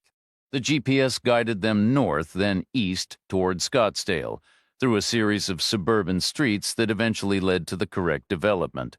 A gatehouse stood at the entrance, built in a decorative southwestern style with a hipped roof and cactus plantings flanked by red-striped barriers extending from each side like the skinny wings of a plump bird. A gated community, wealthy residents, taxpayers and political donors, the kind of people who had the Maricopa County Sheriff's Office on speed dial. They pulled over to the curb about 100 yards short. It was 3 in the afternoon local time, 5 back in Chicago. A single guard was visible behind the glass. Reacher said, "We should have anticipated this," Chang replied. "If she's already heard about her brother, we'll never get past." "Not if that guy has to call the house first, which I'm sure he does," Reacher said. "You have that FBI card." "It's not a badge," Chang countered. "He'll know the difference. He's just a rent-a-cop. He's a human being with a pulse. That's all it takes to be cautious." Mrs. Hopkins was impressed by it, but that's a different generation with different instincts about authority. Reacher fell silent. Chang asked, "You okay?" "My head is pounding," he admitted. "What do you want to do? Let's try to get in, all right? But if there's any trouble, we withdraw gracefully. We live to fight another day. The sister is a bridge we can't afford to burn." She drove forward, turned into the entrance, and stopped next to the sliding glass partition. She lowered her window, flipped her hair, turned her head with a practiced smile, and said, "We're here to see Dr. and Mrs." Evan Lair, the rent-a-cop, was an elderly white man in a gray polyester uniform with short sleeves, his arms thin and mottled. He simply hit a red button and said, "I hope you folks have a wonderful afternoon." The barrier rose. Chang drove through, raising her window again. "I wouldn't want to pay for security that lax," she remarked. Reacher said, "The landscaping is nice, though," and it was. There were no thirsty lawns, only artful arrangements of stone rivers with cactus leaves thrusting through like blades, accented by mists of pale red flowers and bright steel sculptures that stood uncarotted in the bone-dry air. The land was flat, the lots were generous, and the houses were set at casual, varied angles as if they had landed there by accident. Reacher said, "It should be up ahead on the left." About a quarter-mile ahead, they found a cluster of vehicles. The driveway was packed, 3 rows deep with a spillover of luxury cars lining the street. Makes and models were varied, a rainbow of high-end paint jobs, all jostling for space, haphazardly angled as if drawn by some powerful, invisible force, close to 30 cars in total, which explained the automatic gate. The mailbox read, "The Lair's Lair." Chang found a spot past the last curbside vehicle. Stepping into the blistering heat, they turned to study the house.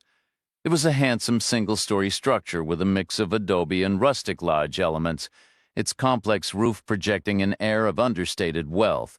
The real action, however, was clearly out back, hidden behind a tall, matching wall that encircled the property. While the front lawns in the neighborhood were open, the backyards were fiercely private. Even so, Reacher thought he could hear the distinct sounds of a pool, splashes, and the muffled, joyful shouts of people hitting cool water. It made perfect sense. At 3 in the afternoon, with the temperature soaring past 100 degrees, what else would draw a crowd? He pictured sliding doors open to a kitchen, ice-filled tubs cradling beer cans, the easy flow from patio to pool. Chang nodded toward the collection of cars. "Back at the Bureau, I did some research, wrote part of it myself, actually. We developed a ratio. For any given venue, you could correlate the total value of the cars outside with the volume of money moving inside. You think there's a transaction happening in there? Reacher asked. Not necessarily, Chang replied. I'm just applying my hard-earned expertise to tell you this is a seriously wealthy crowd, and it's a mixed group. Those aren't all just casual cars. There are family vehicles, even some that look like they came straight from an executive parking garage. This is a heavyweight gathering. They moved closer, finding a gate in the wall near the garage, just wide enough for a lawnmower, but now serving as the main entrance. A path of river stones wound between knee-high solar lights. The gate left ajar about a foot. Through the gap, they caught blurred glimpses of sunlit figures milling about. A woman emerged, carrying a bag purposefully to her car. She wasn't McCann's sister, but likely a co-host. She offered a brisk, welcoming smile as she passed. "Hello, so glad you could make it. Please go right in," she said before hurrying on. Reacher and Chang followed the decorative path through the gate and into the backyard.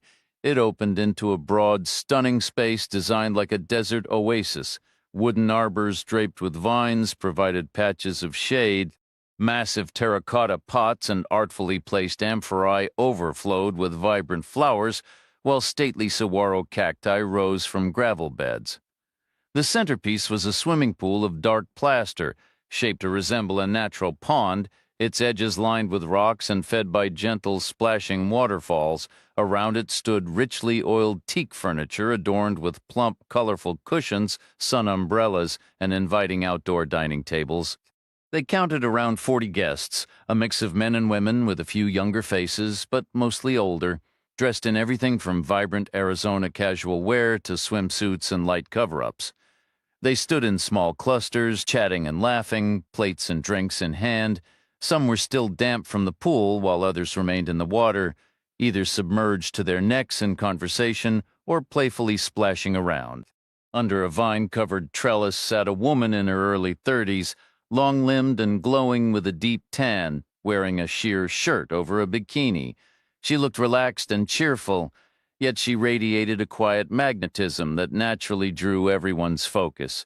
Flanking her was a gray-haired man in khaki shorts and a loud Hawaiian shirt, looking fit and lively, and on her other side a dark-haired woman with sparkling eyes and a broad smile, dressed in a floor-length pale linen dress.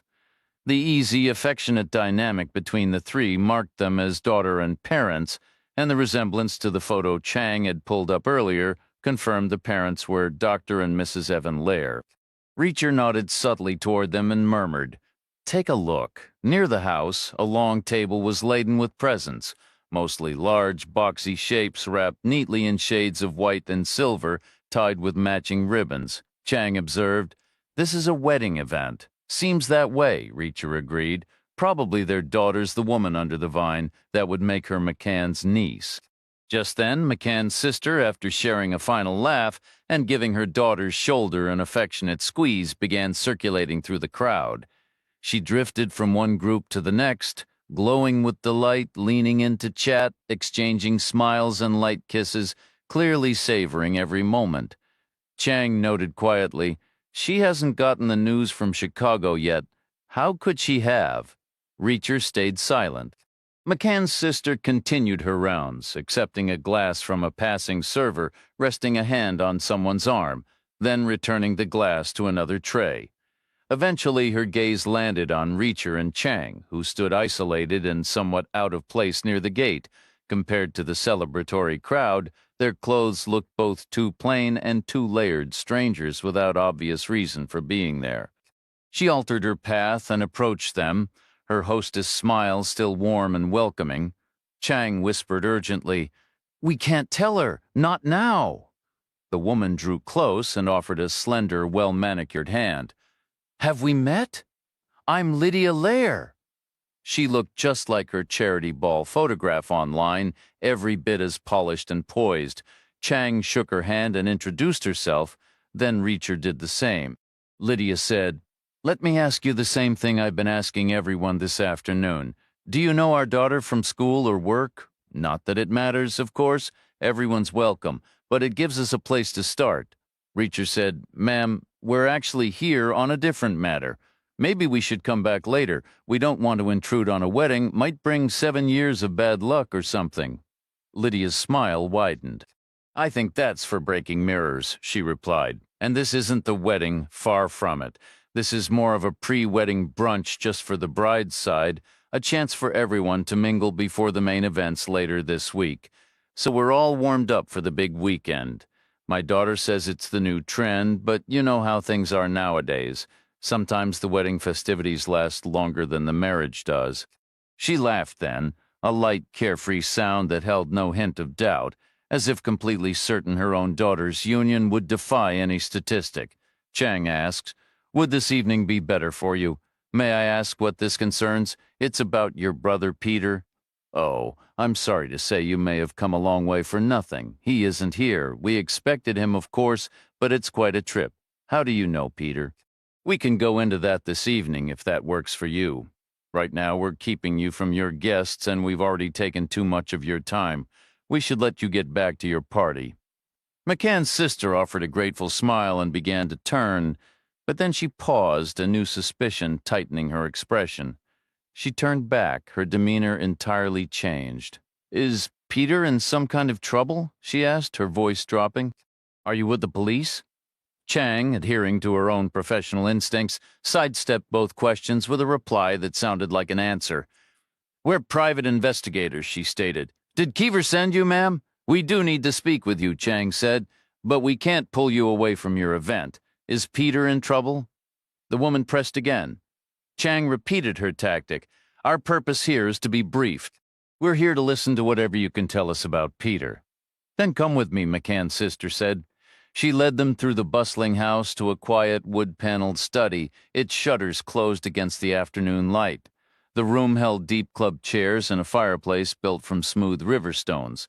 They settled in, the two women sitting close, while Reacher leaned back in his chair. McCann's sister clasped her hands. "Where should I start? Tell us what you know about Keever," Reacher said.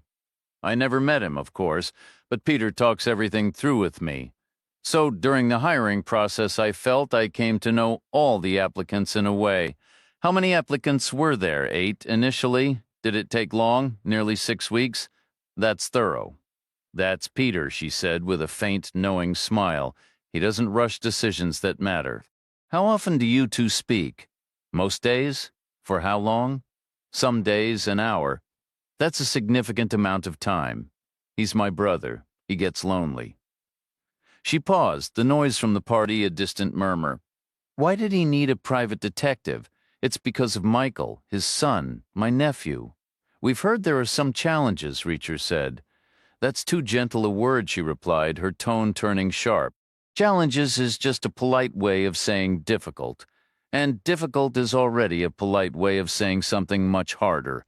Michael isn't difficult. He's something else entirely. What would be the accurate word? Imagine a product on an assembly line," she said. "Michael is one that came off before it was finished. A few crucial parts never got installed. I try not to blame his mother, but she wasn't well. She passed away less than a decade later. Which parts are missing?" She studied Reacher for a moment. "Are you a happy man, Mr. Reacher?" "Generally, I can't complain. At this particular moment, I feel fine. That's separate from our current topic, you understand. On a scale of 1 to 10, what's the lowest you've ever felt? Maybe a 4, and the highest, compared to some perfect theoretical best, if you like, about a 9. "All right, so your range runs from a 4 to a 9. She turned to Chang. "What about you, Miss Chang?" Chang was silent for a beat. "The worst I've ever felt was probably a 3, she said finally. "And I was going to say 8 for the best, but now, maybe a 9, I think." She glanced at Reacher as she said it, a brief, unguarded look. McCann's sister caught the exchange. A wry, almost mischievous smile touched her lips. "Are the two of you sleeping together?" The room went quiet. "Sweetheart, if you are, you should make it a 9 for sure," she continued, her tone shifting from grave to lightly sarcastic. "Always safer that way, but never a 10. A 10 just gives a man performance anxiety. So, looking at you both, we have a low end of either a 3 or a 4, and a high end with a pair of 9s, even if one of those 9s is really an 8. But we're all too polite to point it out. You see what I'm getting at? You're normal people. If your range was from a 2 to a 7, you'd still be normal. But folks might call you a bit gloomy and buttoned up. Understand? Chang gave a slow nod. Now, the woman said, her voice softening back into seriousness, imagine your needle is stuck at 0. It never moves. 0 at the bottom, 0 at the top. That's Michael. He was born unhappy, born without the capacity for happiness, born without even the concept that such a thing exists. He doesn't know it's out there to be missed. Is there a medical term for that? Chang asked. They have a name for everything these days. Peter and I have discussed them all. None ever seems to fit just right. I prefer an older word. I think of it as a profound melancholy. But that sounds too quiet, too passive. Michael has deep emotion. He just has no range. You feel joy or fury, and he feels with the same intensity, but it's all hammering away down there at that 0 mark. And he's clever. He understands exactly what is happening to him. The result is a life of constant suffering. How old is he? 35? What does that look like on the outside? Is he difficult? Quite the opposite. He's practically a ghost. He's silent, he follows instructions, he barely talks. He'll sit for days just staring at nothing, biting his lip, his eyes flicking around the room, or he's glued to his computer, or scrolling endlessly on his phone. There's no anger. He never shows frustration. To feel frustration, you'd need to feel something else first. Can he hold a job? That's been the central struggle. He has to work to qualify for housing assistance. It's a requirement, and he's capable. There are tasks he handles well, but people find his presence exhausting. They don't want to be around him. Team morale drops. Work slows. Eventually, he's let go, so he cycles in and out of different programs. Where is he living? Nowhere at the moment. He vanished. Just then, the bride-to-be walked in searching for her mother. She wore a light shirt over her bikini, Peter McCann's niece, Michael McCann's cousin up close. Her radiance was undeniable. She seemed to shine. She was nearly flawless. A testament to prenatal vitamins, expert delivery, pediatric checkups, balanced meals, top schools, braces, family trips, university graduate studies, a fiancé, the complete package. Her production line had operated without a hitch. The promise of America fulfilled, a stunning success. And she looked genuinely happy, not frivolous or giddy, not artificially upbeat, and certainly not vacuous. Just profoundly, peacefully satisfied with plenty of room left for joy. Her emotional scale ran from a solid 6 to a perfect 10. She had received every advantage her cousin was denied. McCann's sister followed her back out to the pool, promising to return shortly. Reacher and Chang waited in the quiet, shadowy den. The noises of the party reached them, softened by walls and distance, splashes, laughter, the clink of glassware, and the steady hum of conversation. Chang said, "We should update Westwood in L.A. A deal is a deal. Besides, we're going to need a new place to stay. Tell him we need all his material on the deep web," Reacher said. "Every note, or better yet, tell him to fly out here and walk us through it. We might not decipher his scribbles. He can catch a plane. He's getting his book, after all." Chang put her phone on speaker and dialed, delivering a thorough recap of everything since their last call from the West Hollywood motel. She covered Chicago, the library, the family-run pharmacy, McCann's Street, McCann's house, Hackett, the neighbor, the Lincoln Park murder, the flight to Phoenix, and finally the sister. Then she described the son, trapped in the long term between nothing and nothing, and in the short term simply gone. Westwood said, "They call it anhedonia, the inability to feel pleasure. The sister makes it sound more severe than that, and Keever was hired to find him and bring him back. That's our assumption. We didn't get to the end of the story. We were interrupted. I don't see the link to the deep web or those 200 deaths. This feels like a standard crime story, not a science piece or one of those bleak human interest features. It might be all three wrapped together. We don't have the full picture yet. Where are you staying tonight? We haven't sorted that out. All right, I'll call you when I land. The call ended. Reacher said his mother mentioned Michael is always on his computer or his phone. Maybe that's the deep web connection. Maybe he's living in some obscure online forum. Maybe he has an entire secret life nobody knows about. He's clinically depressed, not some oddity. Depressed means pressed down from a normal level. That implies there was a range to begin with. Michael doesn't have a range. That's odd or unusual, to put it nicely. But his mother said he's intelligent. Maybe there are online support groups. Maybe he even started one. Why would it need to be hidden? Because of search engines, I suppose. Employers dig around online? I read about it, and it's not just employers, probably relatives or doctors too. Privacy is extinct. Anything you put out there can come back to haunt you. If Michael shared anything online that suggested he wasn't improving, he risked losing his place to live. Or worse, someone could determine he required constant oversight. Just then the door swung open and Lydia Lair returned. She was Peter McCann's sister, Michael McCann's aunt, and the mother of the bride.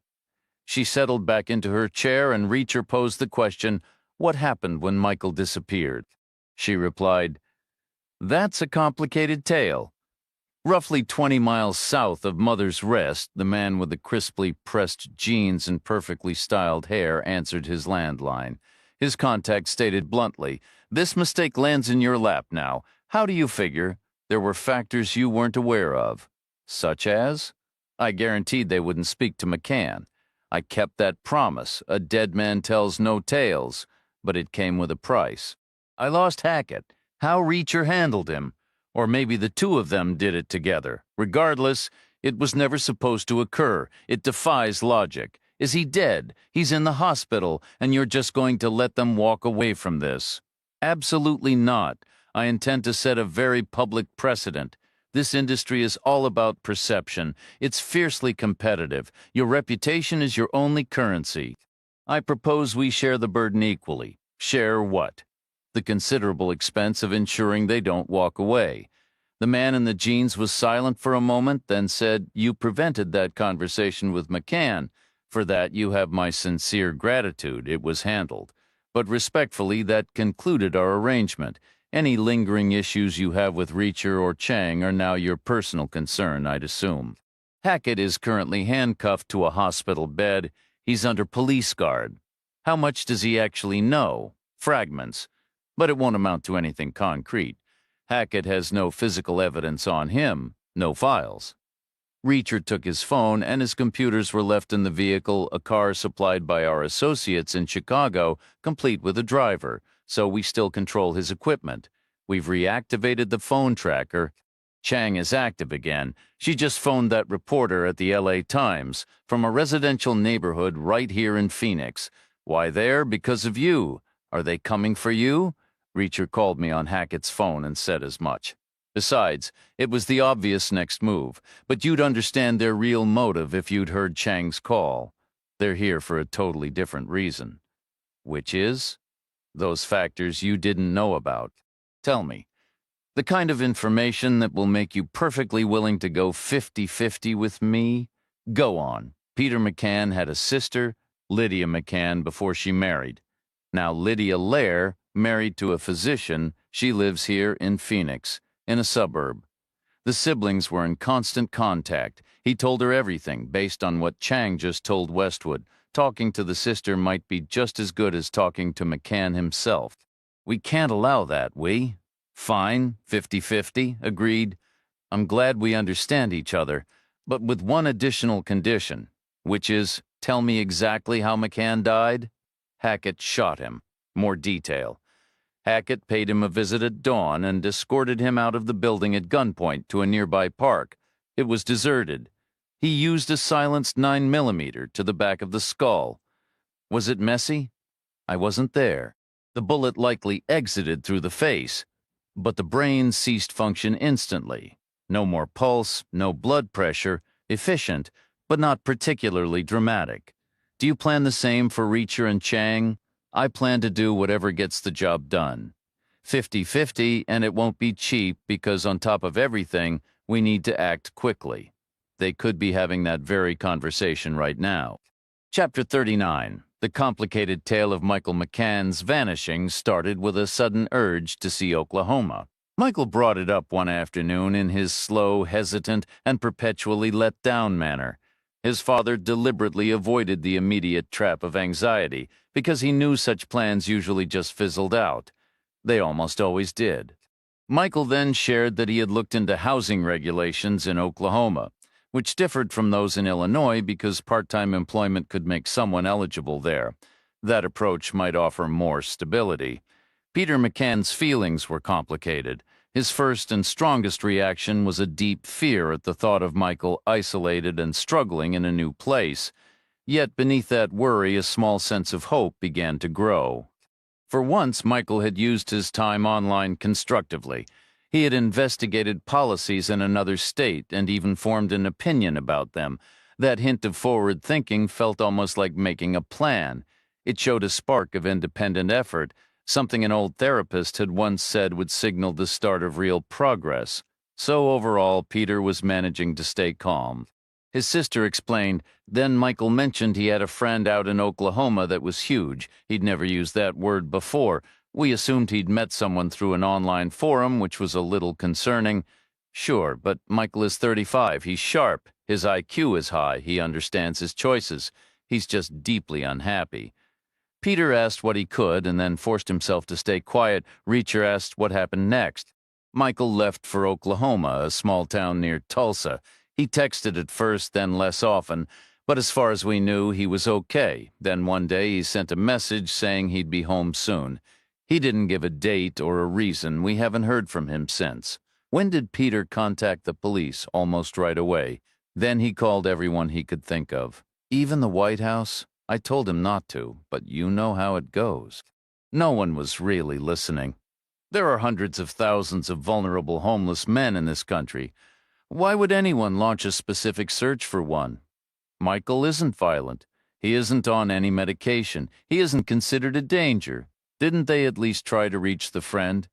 You know how these things work. Suddenly all you have is a vague name and a half-remembered address that doesn't lead anywhere.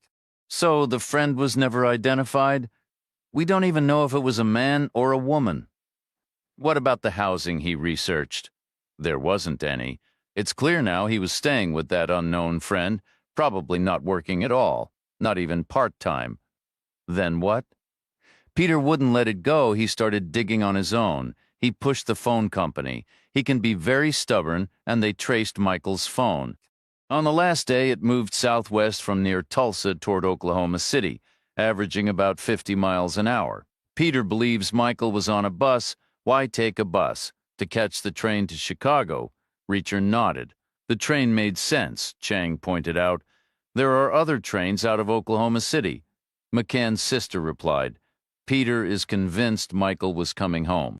And at first, the phone's movement north matched that right speed, right direction. But then it powered off, because it went out of range. We've seen that before. The last tower is about an hour and a half north of Oklahoma City. After that, there's nothing for miles. It never turned back on. Did Peter tell the police? Of course. What was their take? They said the phone probably drained its battery searching for a signal. Then maybe Michael didn't get to charge it before it was stolen in Chicago. Just because he hasn't shown up at his dad's doesn't mean he isn't back in the city. Or they suggested the phone was stolen earlier in Tulsa or Oklahoma City, and someone else carried it on the bus and train until they gave up and tossed it. Meanwhile, Michael's whereabouts remained uncertain. He might still be in Oklahoma, or perhaps he had ventured somewhere entirely different, like San Francisco. Reacher asked, why San Francisco? McCann's sister explained the city draws a large homeless population. Police often view it as a magnet, assuming people drift there automatically, as if it's still 1967. Reacher pressed, how seriously does Peter consider that idea? She replied, as a possibility, but nothing more than that. So he brought Keever into this. He began the process, starting with online searches. Initially, yes. Reacher was about to ask more about Peter's internet habits when the daughter returned to inform her mother that guests were departing.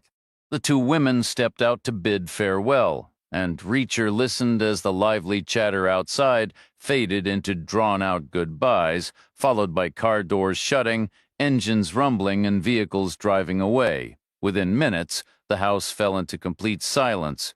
No one returned to the closed study. Reacher and Chang waited alone in the dim light. After another 5 minutes with no sign of anyone, they opened the door and peered into an empty interior hallway.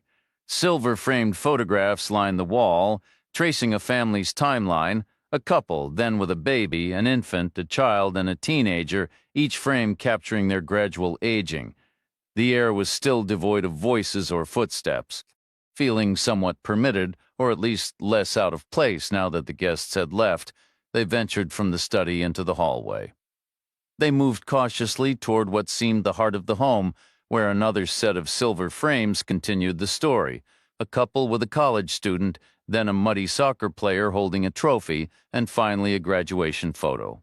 Passing a home theater room, padded walls, a massive screen, and towering speakers, with 3 reclining chairs equipped with cup holders, a setup Reacher had never seen in a private residence. They emerged into an arched entryway near the living room. Here, the style shifted from adobe to rustic lodge, with a high-peaked ceiling of knotty wood and iron chandeliers fitted with candle-like bulbs. Plush leather sofas draped with folded plaid blankets filled the space. Then a car crunched on the driveway, doors thumped open and closed, footsteps echoed on the stone path, and the front door swung wide. Dr. Evan Lair entered his living room with a heavy tread, spotting Reacher and Chang. "Hey, guys," he said, his tone a blend of welcome and curiosity, friendly yet carrying a hint of impatience, as if wondering why guests remained. His daughter followed, still in her shirt and bikini, and placed a hand on his back. "It's about Cousin Michael," she said. "Mom's been talking with them." She then stepped forward, extended her hand, and introduced herself as Emily. They all exchanged handshakes and congratulations. McCann's sister entered next, brushing her hands lightly. "Sorry for the delay," she said. "We took a slice of cake and some iced tea to the guard at the gate, the least we could do after his busy afternoon." Reacher remarked, "Did you provide him a guest list earlier?" "We had to," she replied. "Then you might have given him only half a slice?" he said with a wry smile. "He let us in without checking it," Evan asked. "Is Michael still missing?" Emily responded, "Dad, you know he is, and Peter is finally searching for him now." "Is that what this is about?" "Uncle Peter has been looking all along," she clarified. Evan shook his head slightly. "Well, he isn't here. Neither of them is here right now," Emily said. Reacher offered an apology for the interruption. "We're sorry to barge in like this." "Please, sit down," Emily insisted. They settled into the seating arrangement, Reacher and Chang taking the corners of one sofa, each with a glass of iced tea resting on a coaster atop a coffee table designed to resemble an antique steamer trunk. Facing them on the opposite sofa sat the Lair family in a row, Evan and Lydia on the ends, with Emily positioned between them, her figure long and lean, her skin a deep golden tan. "Peter managed an impressive feat with the phone company," Reacher remarked. "That sort of data isn't easy to come by." Peter's sister gave a slight shrug. "It's Chicago. It was a friend of a friend in the Union." Given Peter's thorough nature, Reacher continued, he wouldn't have dismissed the possibility of the phone being stolen, whether in Tulsa, Oklahoma City, or Chicago, either before or after the train journey, not outright. But he likely considered it just as probable that something occurred during the trip itself. "On the train?" Emily asked, "or not? We actually know that route. It makes one stop before Chicago at a tiny spot called Mother's Rest." There was no visible reaction from McCann's sister. Reacher said, "Mother's Rest is isolated, way out in the middle of nowhere. It's also the last place we know Keever was. My guess is," Peter concluded, "Michael left the train there. That would explain why his phone never reappeared after the dead zone. I believe he sent Keever to investigate." "Well, that's positive, isn't it?" Evan said. "If he's there, Keever will track him down." Reacher remained silent. McCann's sister spoke up, her tone shifting to one of weary sarcasm. He hasn't had any luck so far. Peter hasn't received an update in 3 days. Radio silence. Unless, of course, he's planning to call me any minute now with wonderful news. The thought seemed to make her aware of the hour. She patted her wrist absently before squinting toward the kitchen to read the microwave clock. It's past supper time in Chicago, she noted. She gestured toward the steamer trunk near Reacher. Hon, hand me the phone, would you? The phone lay beside his iced tea. It was bulkier than most models, with a more substantial curved design and a heft that suggested quality materials, a first-generation cordless but well-made. The old adage fit: if it isn't broken, don't fix it. It featured a small transparent window for speed dial labels, with the top slot filled in by a careful hand using elegant pencil script, the 480 area code followed by 7 digits. He passed it over. McCann's sister took it, listened for a moment, and confirmed, "The line's working?" Evan turned back to Reacher. "How large is Mother's Rest?" "Exactly. Extremely small." "Why is it called that?" "No one really knows." "How could it possibly take 3 days to search a place that's extremely small?" "That depends on how meticulous you are. You could spend 3 weeks poking into every corner, opening every door, checking under every bush, which is what's on my mind. It paints a picture of old-fashioned, boots-on-the-ground work. The phone traced through a union contact, the railroad schedules, the deduction about whether he stayed on the train or got off, the physical sweep of an actual location. It's all about time and space, steel and iron, shoe leather, and late nights. The tech-savvy crowd would call it hopelessly analog. I suppose sometimes it has to be done that way. But we heard Peter was obsessed with the internet. He called some science journalist in Los Angeles 18 times to discuss it. Was that a separate thread? How does that connect to a place that doesn't even get cell service? McCann's sister replied, "It wasn't separate. It was a parallel investigation. He thought it might be a clue to Michael's whereabouts, that Michael might be communicating with similar people on obscure forums. Perhaps he was traveling somewhere for a specific reason. Maybe there had been online discussions. We held out hope for Mr. Westwood for a while. He might have had the answer, but Peter was relentless, and persistence can turn into a liability, as you said. 18 calls. I tried to warn him about coming on too strong. Did he manage to find those sites anyway?" McCann's sister stood up abruptly. "I'll get more tea." She lifted the pitcher from the steamer trunk, and as she did, its base brushed against the phone, sending the device spinning in a smooth, frictionless circle on the leather surface. Reacher studied the neat handwriting, the numbers turning slowly like a bicycle wheel coming to a stop. Area code 480, followed by 7 more digits, Phoenix, Arizona. That's where we're headed. We're already on the move. From this moment on, you need to watch your back. He glanced at the half-eaten slice of cake on the table. "Evan, can I ask you something personal?" Dr. Lair reacted the way most men do when put on the spot. He paused, gave a slightly puzzled look, shrugged as if he had nothing to hide, and said, "Go ahead. Do you own a firearm? Is that relevant?" "Just curious." "Actually, yes, I do." "Mind if I take a look?" "That's an unusual question." His daughter Emily was sitting cross-legged, half turned toward them, watching the conversation bounce back and forth like a tennis match. Chang was doing the same. Reacher kept his tone casual. "Is it stored in the bedroom?" "It is, yes. You might want to move it to the hallway. Late-night break-ins aren't common, but if one happens, you'll be groggy. Are you right-handed?" "I am." "Then within 6 feet of the front door on the right side would be ideal. In a drawer, a cabinet, or even grips up in a decorative vase on a table that could work." "Are you in security consulting too?" "We like to cover all the bases," Emily chimed in. "He's right, Dad. Keeping it in the bedroom doesn't make sense." Chang added, "Ideally, you'd have multiple firearms secured in different zones: the bedroom, kitchen, living room, entryway, any upstairs area, basement, and garage. But if you only have one," Emily finished the thought, "where's the best place if you only have one?" "Only one," Reacher noted. "Go with the statistics," Chang said. "Most threats come through the front door." "Really? Lair said, sounding uncertain. You think I should move it? Better check with Mom, Emily suggested. Just then, McCann's sister returned with a fresh pitcher of iced tea and another plate of cake. Check with me about what? Whether Dad should move his gun to the hallway? Why in the world would he do that on the advice of your very logical daughter and 2 security specialists? How did this even come up? Is it important?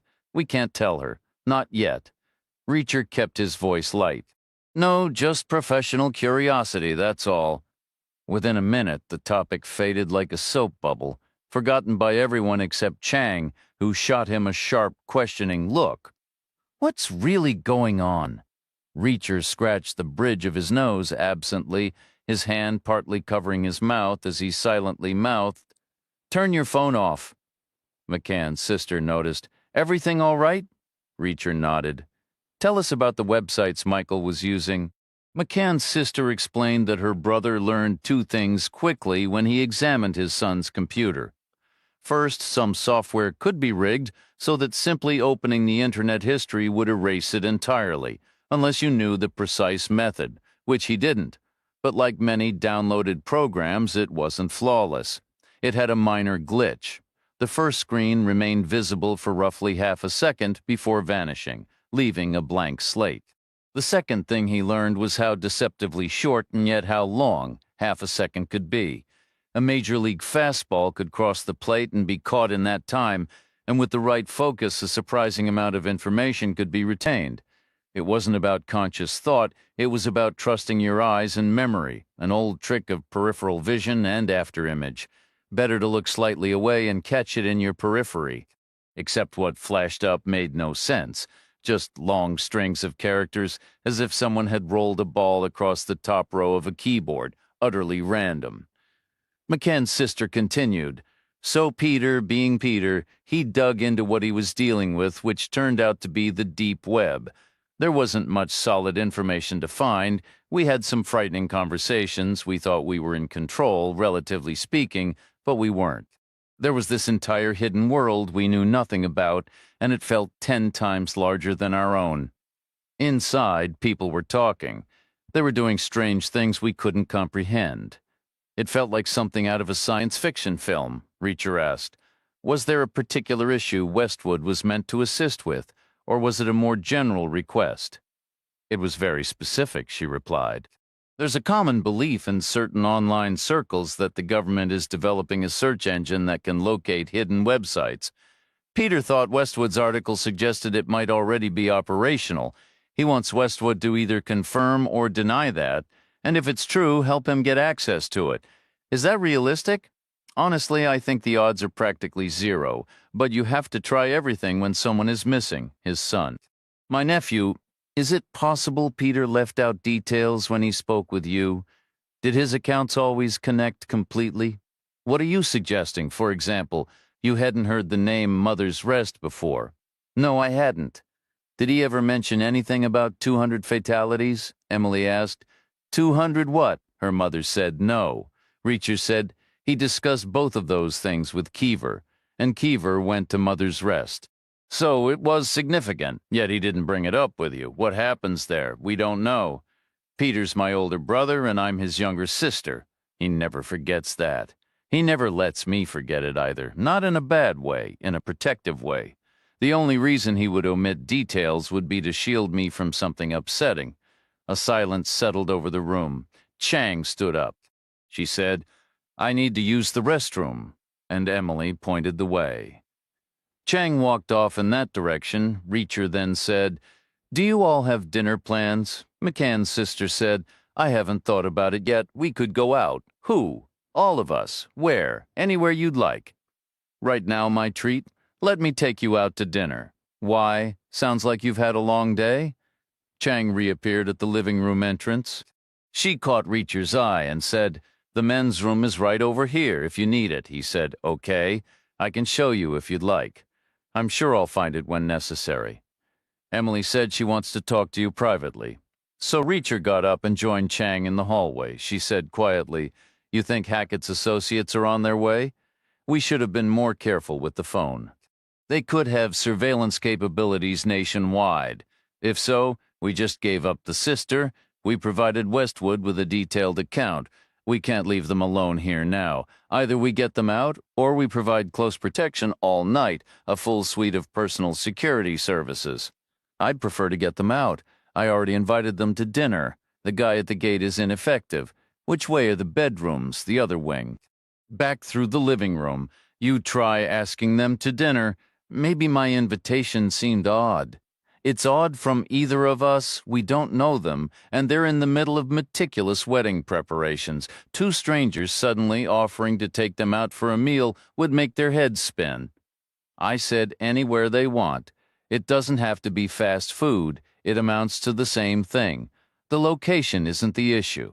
They heard a car on the driveway, the solid thud of doors opening and closing, footsteps on the gravel path. Most modern vehicles are designed with no more than 4 seats behind conventional doors. Some sedans might fit 5, and some trucks 7.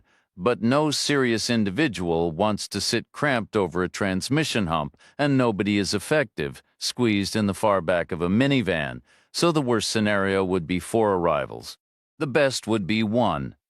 The most likely was 2 or 3. Reacher turned immediately and moved across the living room, plotting his path several steps ahead, as direct as possible, aiming to brush past table corners and chair arms, like a timed slalom race down a mountain. The Lair family remained motionless on the sofa, a stunned line of confusion. Lydia, Emily, Evan in their linen shift, shirt and bikini, shorts and loud Hawaiian print, all staring blankly. Reacher gestured for them to stay put as he moved past, then hurried out of the living area into a narrow hall. More silver-framed photos lined the walls, faces he didn't recognize, possibly relatives among them, a gaunt man and a solemn boy who might have been Peter and Michael McCann. He pushed into the bedroom. Some instinct whispered that women usually sleep on the side closest to the bathroom, so he skirted a massive bed heaped with pillows and went to the nightstand. On it sat only an alarm clock and an unopened book. The front door splintered inward. He yanked open the drawer, reading glasses, pain relievers, tissues, and a Colt Python with a 6-inch barrel. Its walnut grips were lacquered to a high gloss, the blued steel frame substantial, the cylinder loaded with hefty .357 Magnum rounds. An impressive piece for the dark smart in its simplicity, no safety to fumble with, no jams to worry about, yet foolish in other ways. It weighed close to 3 pounds, too heavy to raise quickly when startled from sleep, and the recoil could easily slam a drowsy arm straight through the headboard. Reacher lifted it, checked the cylinder, fully loaded, 6 shots, boots thudded in the hallway now inside the front door, 2 individuals shifting 6 feet to the right. A third, if there was one, would be circling the back along the decorative path, past the landscaping between the solar lights through the gate. Come on in, he thought. No extra ammunition in the drawer, just 6 rounds. He stepped back to the bedroom doorway, listening. The boots kept moving. Then he edged out, past the silver frames again, sidling along the wall. The Python extended focus sharp on the front sight, while the rest of the room softened into a haze of dim shadows. The house shuddered against the harsh sun. He paused at the living room entrance to his left. The Lairs were still on the sofa, but beginning to stir, shock melting into fear. Emily's expression shifted toward outrage. She was about to surge forward, while her parents seemed ready to shrink back. To his right was the sofa he and Chang had used earlier. Beyond it, a partial view of the doorway revealed the tense silhouette of a shoulder outlined against the outside light, pumped and ready. Through the sliding glass door on his left, he spotted a man in the backyard moving clear of the stacked wedding gifts. Black t-shirt, black pants, and a Ruger P85 fitted with a suppressor carried casually at his side. They were certainly dressed for the occasion. Where was Chang? Firing blind with a .357 was out of the question. Too many shadows, too much glare, too many unpredictable ricochets. A round could skip off bone, pierce multiple walls, even exit the building, and shatter a window down the street. He needed to know her position. Emily drew a sharp breath, poised to erupt into yelling, a primal territorial response fueled by righteous indignation. This was her special week, after all. Who did these intruders think they were? Evan, ever the calm and rational man, trained in science and evidence, was running every circuit but couldn't make sense of the scene, leaving his body stalled, awaiting a final decision. Lydia shrank back into the corner, the roles of wife, mother, sister, and aunt seeming to fall away as she retreated inward. Reacher watched, thinking she was folding into a core version of herself, the tougher McCann strain forged in a place where the sound of splintering wood and a heavy step never meant anything good. Then the man from the yard slid the door open and stepped inside, and in a flash, the entire tactical sequence lit up in Reacher's mind with glaring clarity. The pivot left, around into the center mass of the yard guy, less risk of a through and through than a headshot, safer for the wooden fences in the neighborhood behind them, but almost guaranteeing the Lair family would be spattered with a thick pink mist from behind. Not ideal, especially during a week already steeped in stress, though on second thought, the week was pretty much wrecked from this point forward anyway, given that the unfolding scenario would leave a dead man sliding to the floor of their home. Meanwhile, the python would snap right for 2 rounds toward the silhouette at the shoulder, shots that might hit or miss, but would buy a second to scramble around the sofa and seize the dead man's Ruger.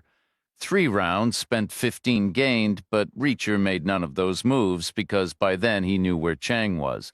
She was being forced into view from the front entry, struggling, 2 men gripping her, her arms pinned behind her, a hand clamped over her mouth, a gun pressed to her temple, another Ruger, another suppressor, awkward and unbalanced in that role due to its length, but undoubtedly effective. Reacher quietly set the python on the floor behind him, in the shadows near the hallway baseboard beneath the last of the silver-framed photographs. Then he stepped into the living room. The yard guy moved along a shallow curve, while the 2 from the door entered and took positions on the same wide arc. Chang was shoved forward, stumbling all the way to the Lair's sofa, where she caught her balance, turned, and perched on the edge. Reacher sat slowly on the sofa arm, aiming for casual, wanting to seem less threatening, to anchor himself at that end of the room. A standing man gets ordered to sit, and often told where, but a seated one is usually left in place. Evan settled beside him, then Emily leaning back, Chang forward and breathing hard, and Lydia withdrawn again.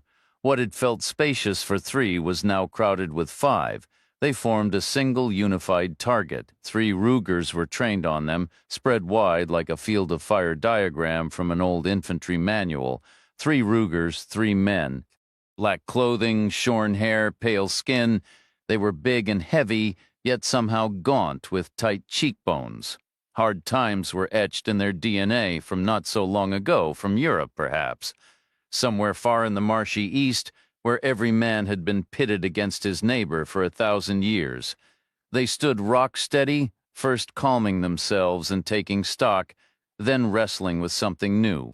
Normally, Reacher might have thought they looked competent, but right then he sensed they weren't, not fully, not anymore. They were improvising, or getting ready to, or at least weighing the possibility as if their own plan had hit a fork in the road. Options stretched left and right. Freedom of choice, always a dangerous thing. They didn't move, didn't speak. There was maybe the ghost of a smile. Then the man in the middle said, "We were told we would find a man and a woman talking to another woman." His English was good, close to a regular American accent, but carried the dull, heavy undertones of a Slavic past. The atmosphere was thick with tension, the kind you'd expect from a grim Eastern European thriller. The man in the room had the weary, burdened look of someone whose life was nothing but a series of setbacks. His question hung in the air unanswered. "Yet here we find 2 men and 3 women," he continued, his voice flat. "One appears to be of Chinese descent. It's all rather perplexing. So I'll ask again, which of you has been communicating with whom?" Chang's reply was sharp. "I'm an American citizen, not Chinese, and we've all been talking to everyone. A full round-table discussion. Now it's your turn. Who are you, and what is your purpose here?" "One of you is a sister to someone," the man stated, ignoring the question. Silence met his words. He pressed on. "We don't know if that someone is Chinese. That detail would have been useful, I suppose." More silence. Which one of you is the sister? Not me, Reacher said, his tone low. You got a sister, smart guy? Maybe you should give me her address. If I had one, I would save me the trouble of dealing with you personally. The man's gaze shifted to the other end of the sofa, where the three women sat. Which of you is the sister? He asked them. No one spoke. Which of you is the woman who spoke to the sister?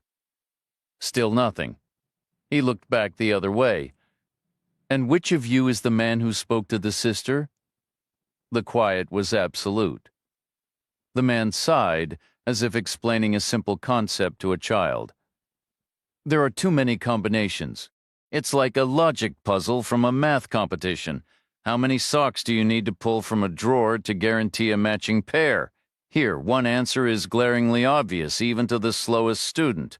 We could kill all of you. That would guarantee the correct result. That would be a sufficiently large number of socks, but it would be 5 deaths for a price negotiated for 3, and that price was settled in advance. You count your change before you leave the store. No renegotiations after the fact. Those are the rules set by the man in charge. The room stayed quiet. The man focused on Evan. What is your profession? Evan stammered, tried again, and finally managed. I'm a physician. Do you provide your services for free? No, I suppose I don't. A foolish question, right?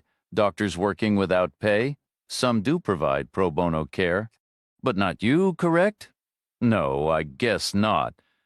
Do you believe I should work for free? Even inhaled, exhaled, visibly struggling. The man said, Doctor, it's straightforward. I'm not asking for a diagnosis. Do you think I should work for free when you do not? Does my opinion matter? I want us all to be in agreement. I want consensus. A person deserves compensation for their labor. I need your support on this principle. All right, a person should be paid for what? For their work. Should they receive more for 5 tasks than for 3? I suppose they should. But how can they, when the fee was fixed beforehand? You can't squeeze more from a dry stone. That's unfortunate for us, but fortunate for you. We will only perform the work we've been paid to do. No complimentary extras. You have a chance of making it through this. In the back of his mind, Reacher's instincts instantly calculated a 40% survival chance if the selection was arbitrary. But why would it be arbitrary? Their assignment was for 1 man and 2 women. That improved Evan's odds to 50-50, while Chang's fell from 40 to 33%. The man said, naturally, the flaw is, we might leave the incorrect 2 alive. That would be an unacceptable error. I'm sure you have your own professional standards. The problem requires a different solution. We need to think creatively. We need to find a way to secure additional payment. Assist me with this, Evan said. There's no cash in this house, Doctor. I'm not asking a man to finance his own demise. That would be excessively cruel. I'm asking you to think creatively. What element in our current predicament could offer some form of compensation for me and my associates? Evan said nothing. Be inventive, Doctor. Relax. Think beyond the obvious. If not currency, then what? There was no reply. The man looked at Emily and said, What's your name, sweetheart? Evan said no. The man's eyes moved to Chang, her as well. Emily clutched her shirt closed, drew her knees up, and pushed herself back against the sofa cushions. Evan shifted to place himself directly in front of her. The man in the center locked eyes with him and spoke, his voice low. Cooperate, and you get the first bullet, cause trouble, and we'll keep you breathing to watch what happens next. The 3 of them were spread out along a shallow arc like infielders waiting for a play. Only this wasn't a baseball diamond. It was a living room, large but enclosed. The man on the right, what you might call first base, stood about 7 feet from Reacher. The one far left at third was a good 15 feet back. The spokesman, positioned like a second baseman, stood directly between them, maybe 12 feet out, blocking the path to the front door. 3 armed men. The district attorney would later label them home invaders. The story breaking on the evening news, a violent incident in an upscale gated community. Police reports would term them perpetrators. Their attorneys would refer to them as clients. Politicians would decry them as societal scum. Academics might debate their backgrounds and motivations. Reacher's old unit would have had a simpler, more final assessment. The talker shifted his weight. Enough stalling. Let's move. Emily was curled tightly against the back of the sofa, buried in a wool blanket, her arms wrapped around her knees. She looked small, diminished by fear. Chang hadn't budged either, planted firmly with her hands flat on the cushions, her legs extended and her shoes digging into the rug as if bracing for impact. The central man's patience was thinning. I'm not asking again. Reacher let out a slow breath and raised a hand, palm out. He rose carefully, turning partly away from the guns and partly toward the sofa. His voice was unnervingly calm. Emily, it's time. They've got you either way. Make it easier on yourself. She stared, uncomprehending. What? In one motion, he reached past Evan, seized the girl's wrist, and hauled her to her feet. Instantly, the room erupted. Evan lunged, Chang rose, McCann's sister joined in, a sudden, breathless tangle of bodies surging upright between the sofas, swaying and bumping in desperate panic. This was the critical moment. The smart tactical move for the gunman would have been to open fire immediately to control the chaos unfolding before them, but they were too committed to their own grim script, too captivated by the cruel spectacle they had planned. The thought of damaging their intended prizes, the young women in their midst, was unthinkable this soon. They wanted fear, awareness, reaction. They wanted the scene to play out, so they didn't shoot. They didn't think it through. So far, so good. Reacher pushed Evan aside, nudged Chang the other way, and wrenched Emily free from the cluster. He spun her around, ignoring her frantic elbows and knees, and shoved her firmly toward the hallway lined with silver-framed photos. The bedrooms are back there, he said. Even scrambled after his daughter, McCann's sister close behind, and Chang followed in the rush. The first gunman, his expression tightening with sudden unease, moved to follow. The spokesman and the third man pressed in from behind. The whole group, 8 people now, funneling clumsily into the narrow, dim passageway, a stumbling procession driven by momentum and dread. Reacher dropped into the crowd and snatched up the python, using both hands to keep it from sliding on the slick floor. He settled the grip firmly in his palm, a solid, familiar weight, and slid his finger inside the guard, resting it against the trigger. With his left hand, he pressed down on Lydia Lair's head, buckling her knees and forcing her to the ground. He raised the 3-pound revolver, aimed past Chang's shoulder, and fired at the center of the first man's face. Several factors determine a handgun's accuracy, bullet velocity, barrel length, the spin from the rifling, but at a distance of 7 feet, none of it really mattered. A slight drift left or right was irrelevant. The human face is a large target, especially up close. The magnum round punched straight through as expected. 20 feet behind the man's head, the wall erupted into a crater the size of a punch bowl. A grotesque instant later, the contents of his skull arrived to fill it with a wet slapping sound, a mess of red and gray. The man dropped straight down as if the floor had vanished beneath him.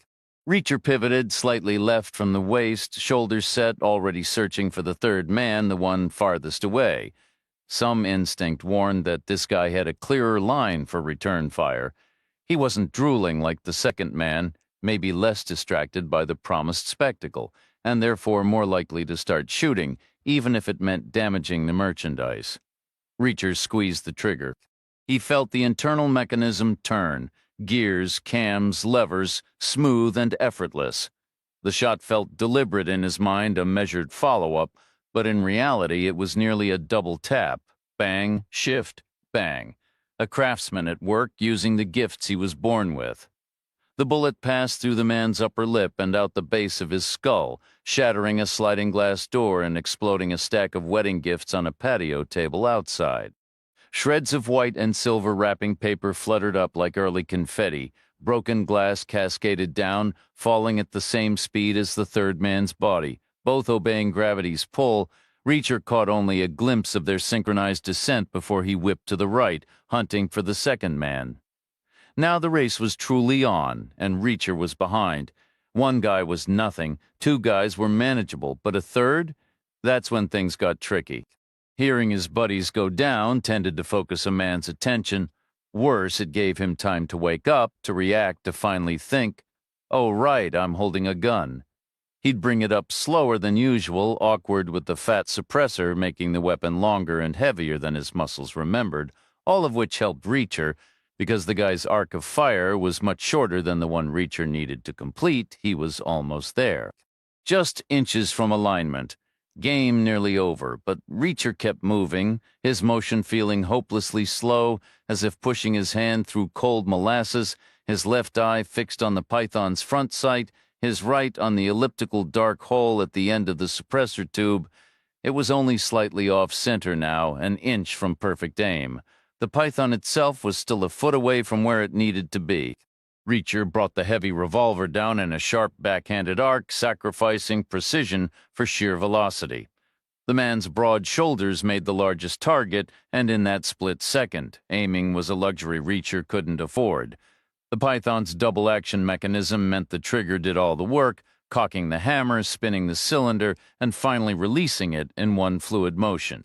He initiated the pull early, feeling the intricate mechanics engage as the gun was still sweeping downward. He relied on instinct, momentum, and a desperate unspoken hope, a wing and a prayer, really. It worked. The man didn't return fire. Instead, a substantial piece of his neck vanished, a wound grimly large enough to feed a family, a clean, unassisted triple play, baseball immortality. The bullet tore through a powder room wall and shattered a hallway lamp in a spray of glass.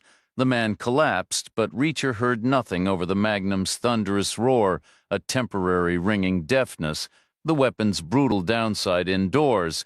The others seemed frozen, caught in a strobe light shock. McCann's sister was on her knees, her scream silent to Reacher's ears. Emily was pressed against the hallway baseboard, understandably terrified. 3 Magnum rounds inside a house were like a series of stun grenades. As the ringing in his ears dulled to a hiss, movement returned. Chang went to Emily. Evan helped his wife up, then peered into the living room before turning back, shaking his head firmly. "We can't go in there," he repeated, not from personal squeamishness. He was a doctor, after all, but likely to spare his family the grim sight. Though, Reacher mused, they'd probably been in a butcher's shop. Then again, 3 bodies was a lot of dead meat. Or maybe Evan was worried about contaminating a crime scene. Too much television. The Lair family sat huddled on the bed, seeming smaller, their eyes wide, breathing hard as they fought to hold themselves together. Chang paced the room. Reacher wiped down the old Colt and set it on Evan Lair's nightstand. "We should call the police," Evan said. "We have a legal responsibility." "Yes, sir," Chang agreed. "That would be my advice. You need to get out in front of this," McCann's sister whispered. "Peter's dead, isn't he?" No one answered. "They got him, and now they came for me," she continued, her voice breaking. "Because they think I know what he knew. Everyone thinks that. That's what you think, too." Chang replied calmly, "We have no proof or first-hand evidence about Peter. It would be improper for us to say anything. And Michael must be told first in any case. I expect he's dead, too. We have no information." A heavy silence filled the room then. Evan asked, "What are we going to do about what?" Reacher said, "We have dead people in our house." "They won't come out smelling of roses," Reacher said, a dry, almost sarcastic edge entering his tone. "It'll be ruled a righteous shooting. A home invasion, silenced weapons, threats. We're not going to jail. We'll probably get a pat on the head. Frankly, I'd rather skip the ceremony. Act like I was never here. You take the credit, handle the gun again, get your prints all over it. They'll probably give you a free year at the country club. You'll get new patients. The badass doc, are you serious? I don't care how it turns out. They'll never find me. But I would appreciate a head start. Ms. Chang and I have work to do. It would help if you sat tight for about 30 minutes before dialing 911. Tell them any story you like. Say you were in shock, hence the delay. 30 minutes, Evan repeated. Shock can last that long. Good. But when you tell the story, Reacher added, say only 2 of them had guns. Why? Because I'm taking one with me, and some officers can manage that math. All right, 30 minutes, 2 firearms if possible. I'm not comfortable with uniforms. Reacher turned to Emily. Ma'am, I'm truly sorry your important week was disrupted, Emily replied. I owe you my gratitude. Don't mention it. He moved toward the exit, following Chang, who paused to embrace McCann's sister. In response to the woman's silent questions, Chang said softly, You have my deepest condolences. Then they shut the door and moved down the hallway, past the framed photographs into the living room. Their first stop was the man near first base, but he had fallen at a contorted angle. His suppressor lay in the spreading crimson pool from his ruined head, and since suppressors contain internal wadding or delicate baffles that would seep blood indefinitely, they moved on. The third baseman was out of the way, so Chang crouched by the second base guy, the one who had done all the talking and retrieved his Ruger, white collar or not. Then she froze. Reacher, she whispered, this one's still breathing? Reacher knelt beside the prone figure.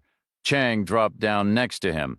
The man was on his back, limbs splayed awkwardly, unconscious or in severe shock, perhaps comatose.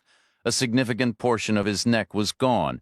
The air carried scents of unwashed fabric, perspiration, and the metallic tang of blood, the smell of impending death. Yet a faint breath stirred, and a weak pulse fluttered. How is this even possible? Reacher murmured. A chunk the size of a T-bone steak flew out of him. Clearly not a critical piece, Chang whispered in return. What do you want to do?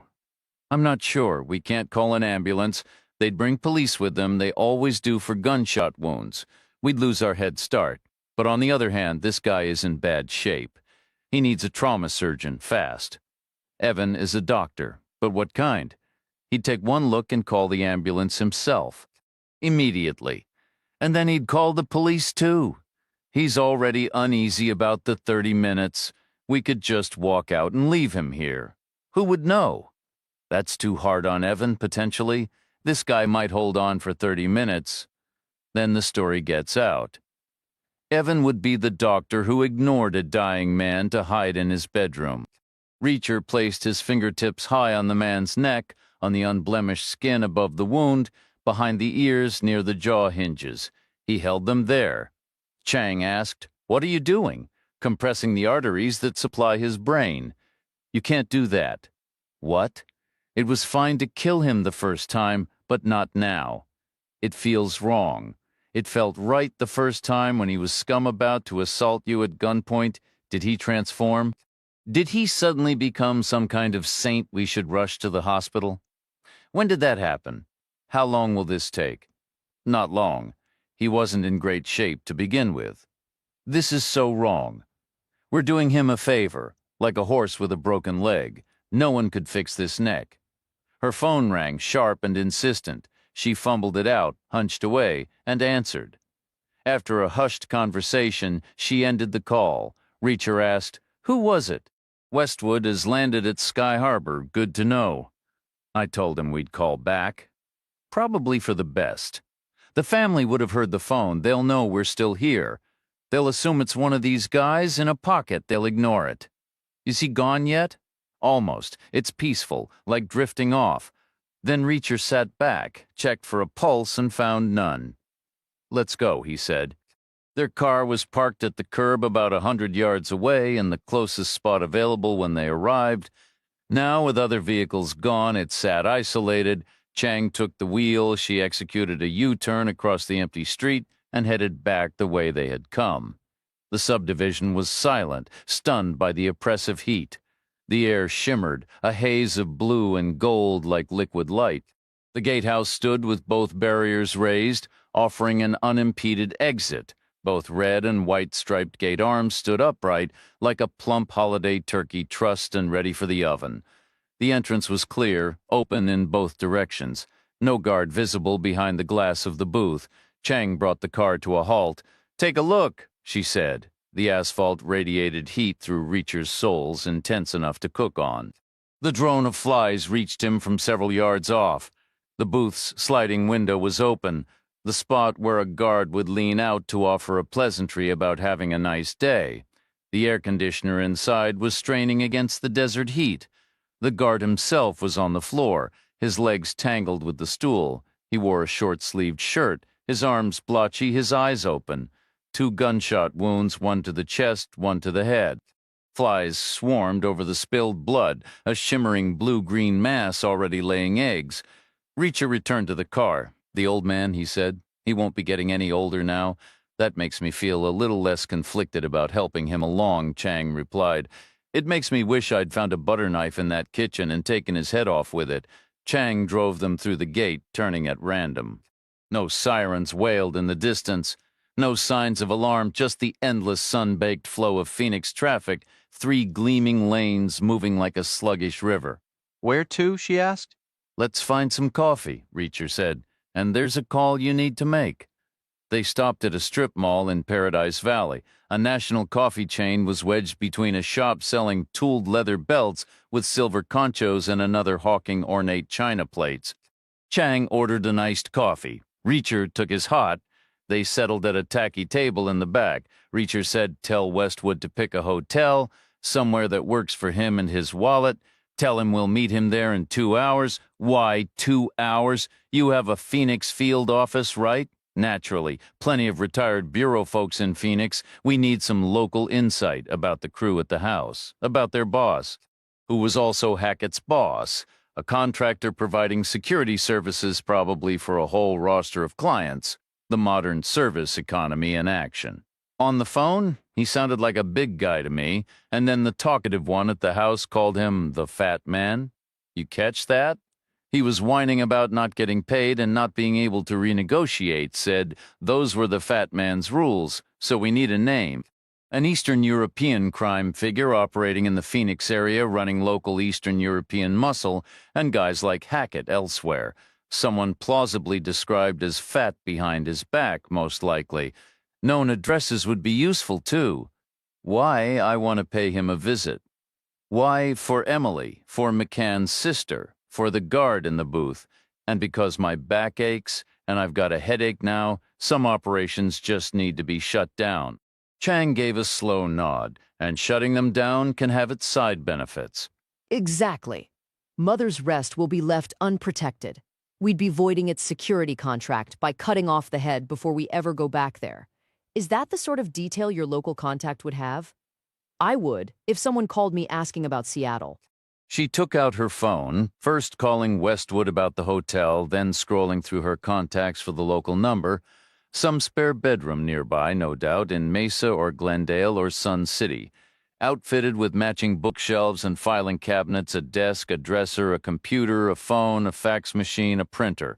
The necessary investments for a second career. We have offices everywhere.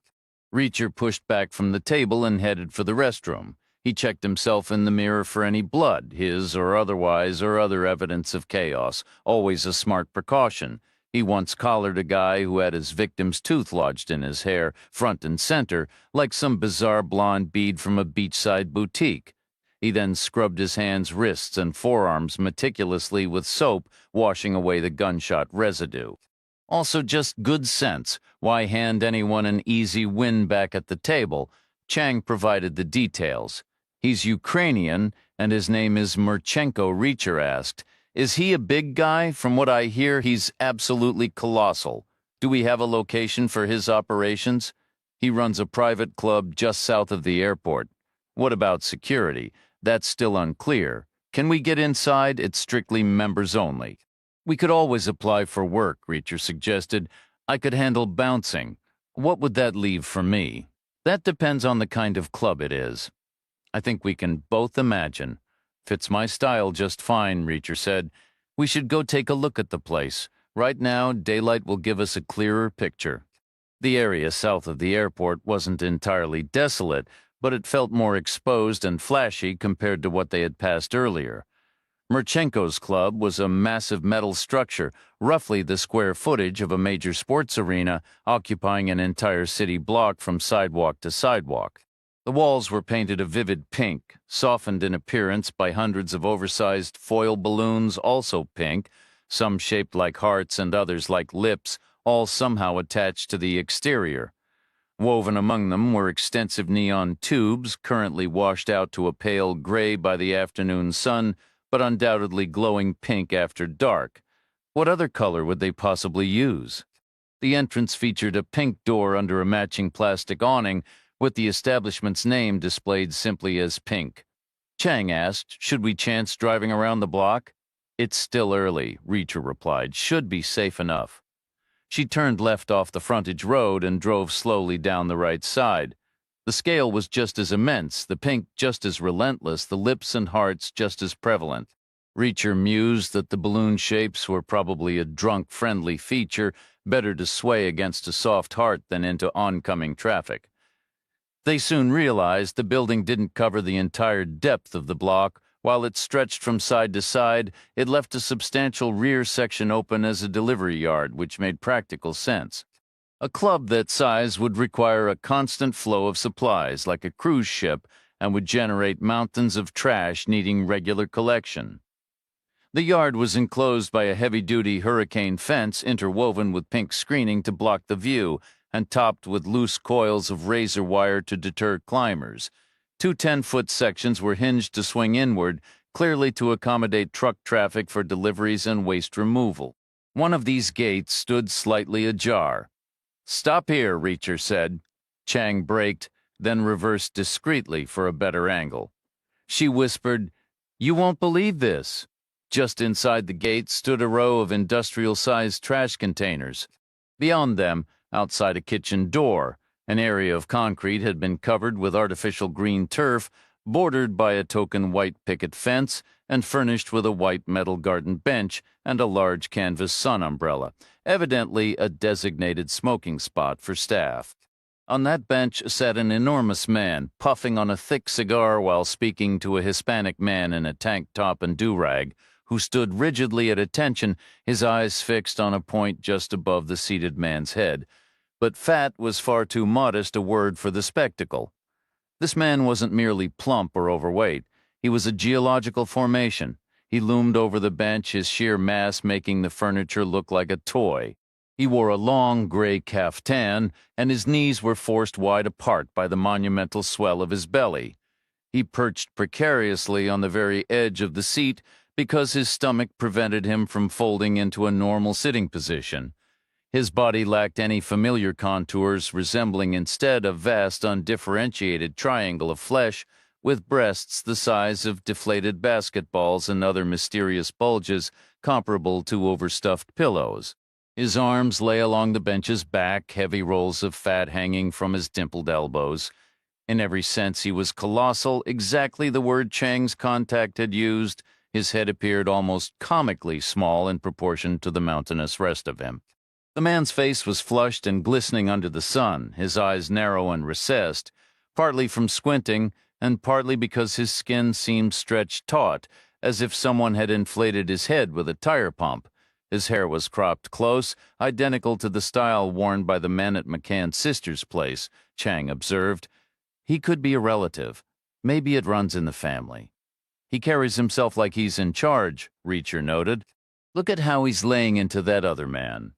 No drama, just a relentless, quiet stream of words, probably more cutting that way.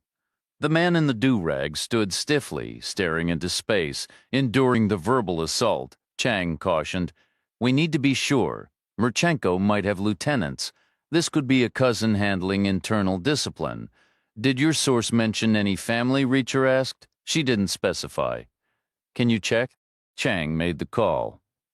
Reacher kept his eyes on the large man, who showed no sign of moving, still engrossed in his monologue. After a brief conversation, Chang hung up. "No known family members on record."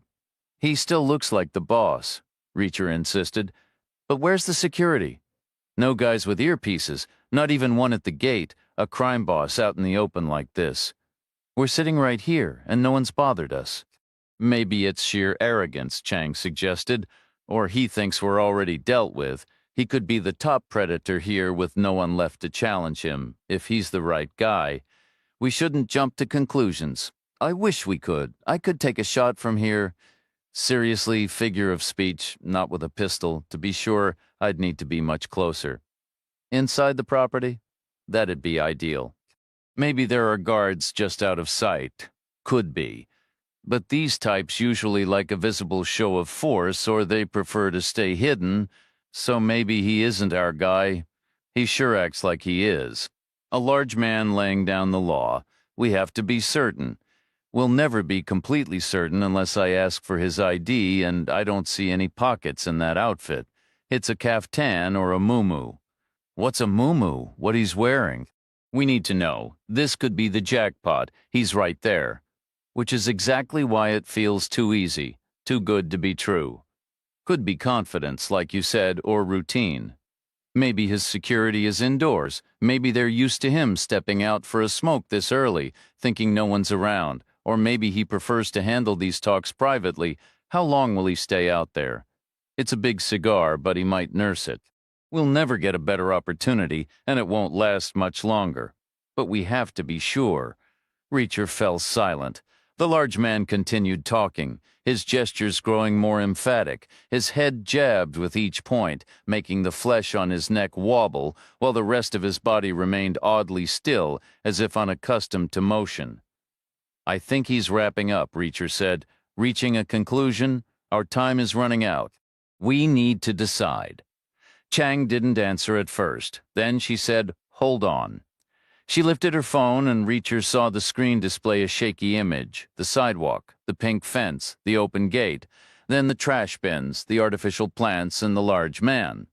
She tapped the screen, the shutter sound clicked, and she swiftly swiped, typed, and sent the image. "I'm sending the photo to my contact for visual confirmation." "She better hurry," Reacher said. "This won't last." The large man kept talking, jabbing, jiggling. The man in the do-rag kept taking it, a statue of strained patience. The heavy man's hands began to fumble at the edge of the bench, perhaps initiating some elaborate ritual to hoist himself upright. Reacher murmured, "He's about to move." With a dismissive flick, the man tossed his cigar aside. At the same time, Chang's phone chimed. She glanced at the screen and let out a frustrated sigh. "You won't believe this. She's asking for a tighter shot. A close-up. Are we filming a courtroom drama?" Reacher asked. She lifted her phone again, spreading her fingers to zoom the lens as far as it would go. She centered the large man in the frame, held it steady, and captured the image. Reacher twisted in his seat to retrieve the Ruger from the floor behind him, a simple precaution. He heard the soft swoosh of her sending the file. Keeping the weapon low, he slid it between the seats and onto his lap. It was a straightforward, reliable piece, the kind of unremarkable workhorse you'd expect, much like the rented Chevy they were in. The suppressor was an add-on fitted with a custom bracket. The magazine was shy 2 rounds, thanks to the old man in the booth, 1 to the chest, 1 to the head. Have a nice day, indeed. Reacher waited. Then the heavy man shifted his weight forward, employing what was clearly a practiced maneuver. He seemed poised to lever his body straight like a board, then either walk himself up with his hands or push off and hope momentum carried him. Neither looked easy, but he must have managed it before. A man doesn't stay in one place forever. "Our window is closing," Reacher said. But then the Hispanic man spoke up. His words were likely an earnest plea, apologetic and full of promises to do better, probably brief and respectful, yet something in it sparked a reaction. The heavy man, with a great deal of uncoordinated wobbling, settled back down and launched into a fresh tirade. Chang's phone chimed again. She checked it and said, voice flat, "Confirmation is in. That's Merchenko, 100%. She nudged the car 20 yards down the street, executed a tight U-turn from sidewalk to sidewalk, and crept back. She halted at the curb just short of where the open gate would offer a first clear line of sight. This placed Reacher roughly 60 feet from his target, 20 to the gate, another 40 across the yard. A simple right-hand turn. He pushed the door open and stepped out. Concealing a silenced pistol of that size was impractical, so he carried it openly at his side, its length stark against his leg from thigh to calf, a clear and unmistakable statement. The potential for quiet was worth the exposure, he reasoned, especially in the heart of a major American city in broad daylight. 6 paces along the sidewalk, then he turned into the yard. No guards lingered behind the gate. Ahead lay the dumpsters, then the manicured garden, and finally the heavy man still holding forth. He hadn't looked up, not yet. The Hispanic man remained at attention, chin raised, enduring the lecture. Reacher continued his brisk, deliberate walk, his heels loud on the concrete. The noise alone should have drawn attention, but the heavy man was still talking, his voice now audible, the same dull, scornful tones from the phone call, demeaning and belittling. His head jerked above the thick folds of his neck. Then he stopped. He turned his head, his body remaining still, and his jaw went slack. Reacher stepped over the token picket fence onto the overly bright grass, raised the gun, and took one more step forward. In the kind of stories told for dramatic effect, there's always a moment of terse dialogue. The villain must be told why he's dying, as if listing the names of the wronged. Emily Lair, Peter, and Lydia McCann, the gate guard's grandchildren, could somehow summon their spirits for closure, and the villain must be given a chance to either show remorse or sneer in defiance, either response setting the stage for the hero's perfect retort. But those are just stories. This was something else entirely. Reacher remained silent and fired 2 quick shots into the fat man's head, a crisp double tap, pop, pop, then kept his eyes fixed on the kitchen door. It didn't budge. Out in the open, the suppressor did its job well enough. Turning back, Reacher stepped over the low fence. Behind him, the Hispanic man muttered, "Gracias, hombre." A faint smile touched Reacher's lips. For that guy, it must have felt like a prayer answered word for word. Every minute he'd probably been pleading, "Dear Lord, send someone to put a bullet in this bastard's head right now," a straight-up miracle. He'd probably show up for Mass on Sunday feeling like he'd won the lottery. Reacher moved through the yard at the same brisk, unhurried pace, wiping the gun clean against his shirt before dropping it into the first trash bin he passed. He continued out the gate, and as soon as Chang spotted him, she nudged the car forward. He slid inside and they drove off. Westwood had picked a swanky spot near Scottsdale, and with the afternoon crawl, traffic was heavy. Dusk was settling by the time they arrived. They found him in the bar, looking just as they remembered, messy hair, scruffy beard, paper-thin clothes dotted with zippers, that giant satchel resting by his feet. He was flipping through a book about marijuana. Maybe his next deep dive after wheat. Chang settled in to walk him through the play-by-play so far, while Reacher slipped away to scrub more gunshot residue from his hands. When he returned, Westwood looked up and asked, "Do you believe journalists have ethics?" "I imagine it varies," Reacher said. "You'd better hope I'm not one of the ethical ones, because from what Miss Chang just described, a reasonable person might conclude you committed 4 homicides today. One of them twice," Reacher replied. "Not a joke. Feel free to walk away any time. They're your book rights, not mine. Someone else can always piece the story together after the fact." Is there even a story? Only 3 parts we're unsure about, which are the beginning, the middle, and the end.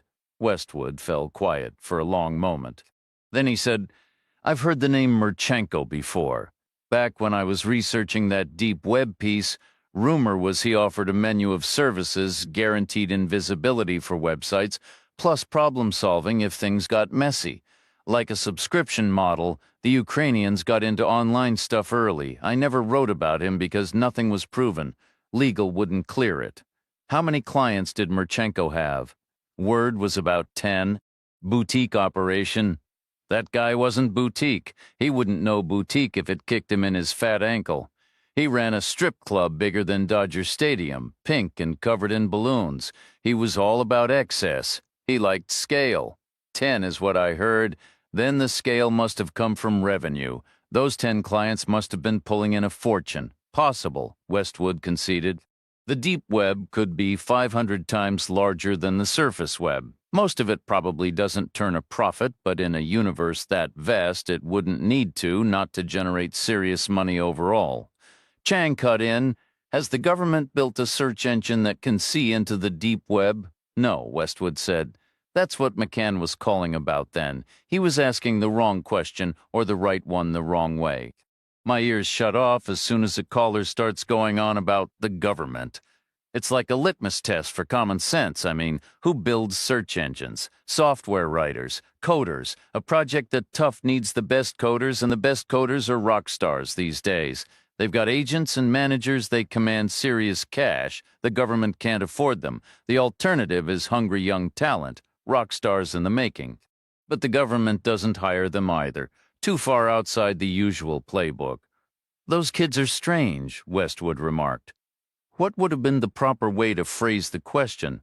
He should have been looking toward Silicon Valley, not the government. Has anyone in Silicon Valley actually built a search engine that can access the deep web? No, Westwood answered. McCann seemed to think your article contained a clue. I questioned what the real incentive would be for a major player like Google. It isn't clear.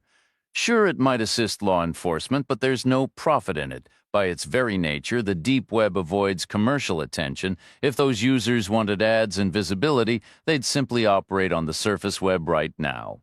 The truth is, they actively reject it. They're refusing to become customers, and they always will.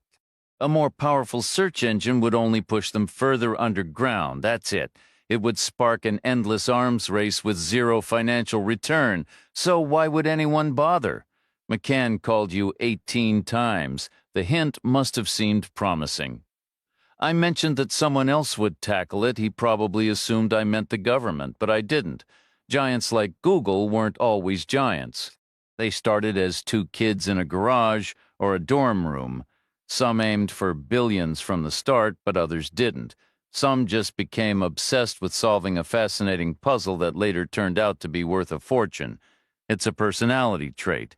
It's about the chase, not the prize. It's a compulsion. Who knows where it will pop up next? Are you suggesting some college student in a dorm has already built a search engine that can see the deep web?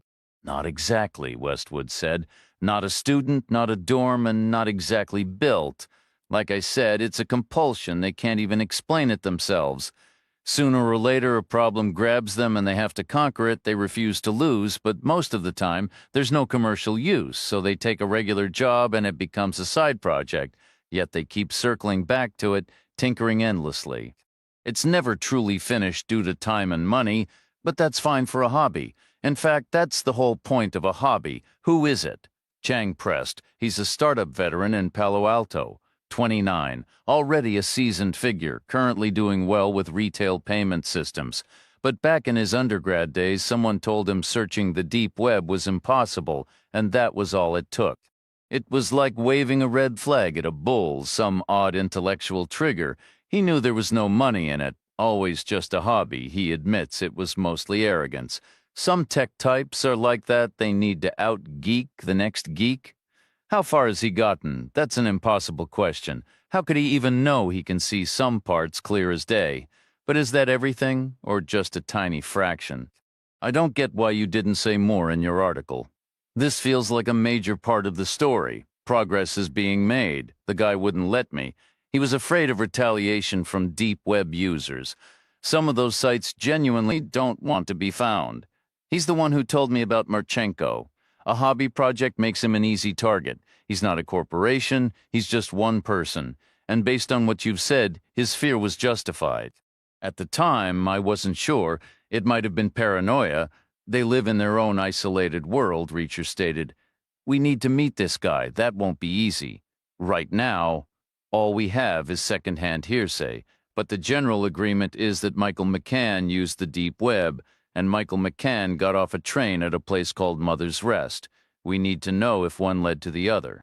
Did he get off because of something online, or was he planning to get off anyway? You think Mother's Rest is using the deep web to lure people in? We saw two individuals arrive by train. They stayed a night at the motel and were driven away the next morning in a white Cadillac, Chang added.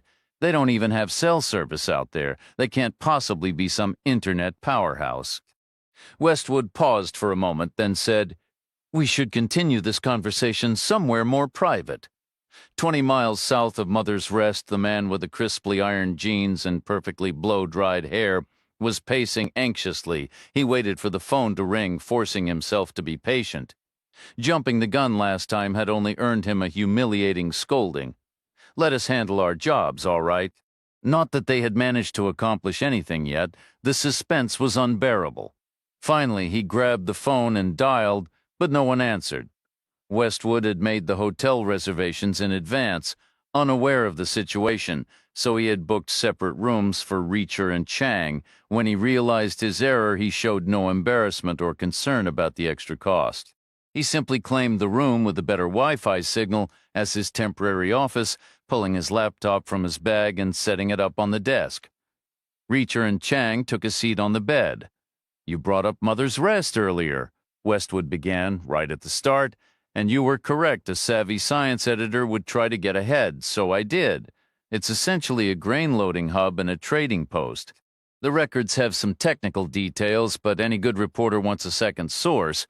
I pulled up Google Earth, and sure enough, there it was on the satellite images, right where it should be.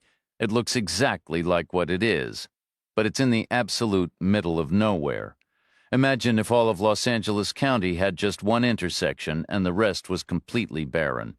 It was intriguing. So I played around a bit, zooming out to see how far it was from anything else, just out of curiosity, and I noticed a single neighbor about 20 miles to the south, the only one even more isolated. Naturally, I zoomed in for a closer look. He swiveled his computer screen toward the bed, and this is what I found. The image showed bright daylight, of course, even though it was night outside. Satellite photos aren't live, nor are they always current. Things can change, or sometimes they stubbornly don't. Reacher suspected nothing on that screen had altered in years. He was looking at a farm surrounded by an endless ocean of wheat. The property included a main house and several outbuildings. From the stark overhead view with its sharp shadows, everything appeared well-maintained and orderly. The place seemed largely self-sufficient, with hogs, chickens, and vegetable plots. There was a separate structure that likely housed a generator for power. The house itself looked solid, with a parking area at one end and, curiously, 4 satellite dishes at the other, plus what seemed to be a well and a phone line. "I thought about those dishes later," Westwood said. "What's the purpose?" "TV," Reacher replied. "2 of them, maybe. The other 2 are aimed at different satellites. International channels, then, or possibly satellite internet, all the bandwidth money can buy, very high speed, with a redundant backup for reliability. They have their own power source, too. That place could be an internet fortress. Can we determine that from how the dishes are angled? We'd need to know the exact date and time Google captured the image to calculate the shadow angles. Then we need to look from the inside. We need a search. If they're posting from that location, we need to see what they're saying. All I can do is ask. Tell him Merchenko is dead. Tell him you had him taken care of as a professional courtesy to coders everywhere. Tell him he owes you." Westwood stayed silent. Reacher turned back to the screen. "Where exactly is this place?" 20 miles south of Mother's Rest," Westwood said. He leaned over and manipulated the trackpad, shrinking the farm and expanding the sea of wheat, presumably to scroll north until Mother's Rest came into view to illustrate the distance. But before that happened, the bottom corner of the image was sliced by a perfectly straight line. "What's that?" Reacher asked. "The railroad tracks," Westwood said. "Show me." Westwood came around the desk and adjusted the display, centering the farm and the railroad track in their proper scale, about 3/4 of a mile apart, a clear middle distance for most. Reacher nodded slowly.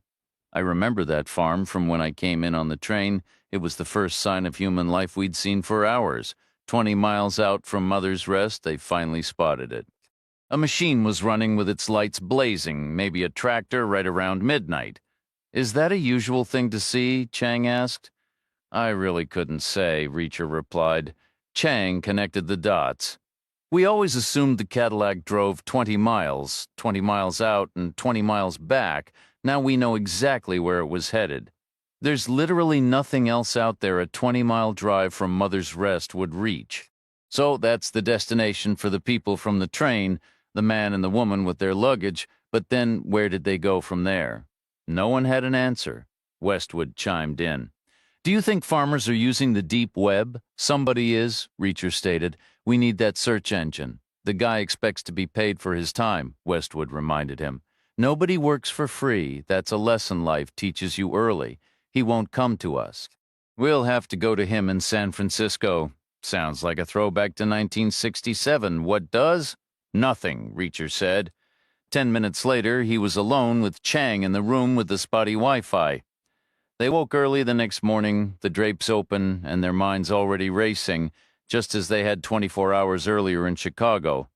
Reacher was fine-tuning his theory again, almost mesmerized by how the pieces were climbing into place.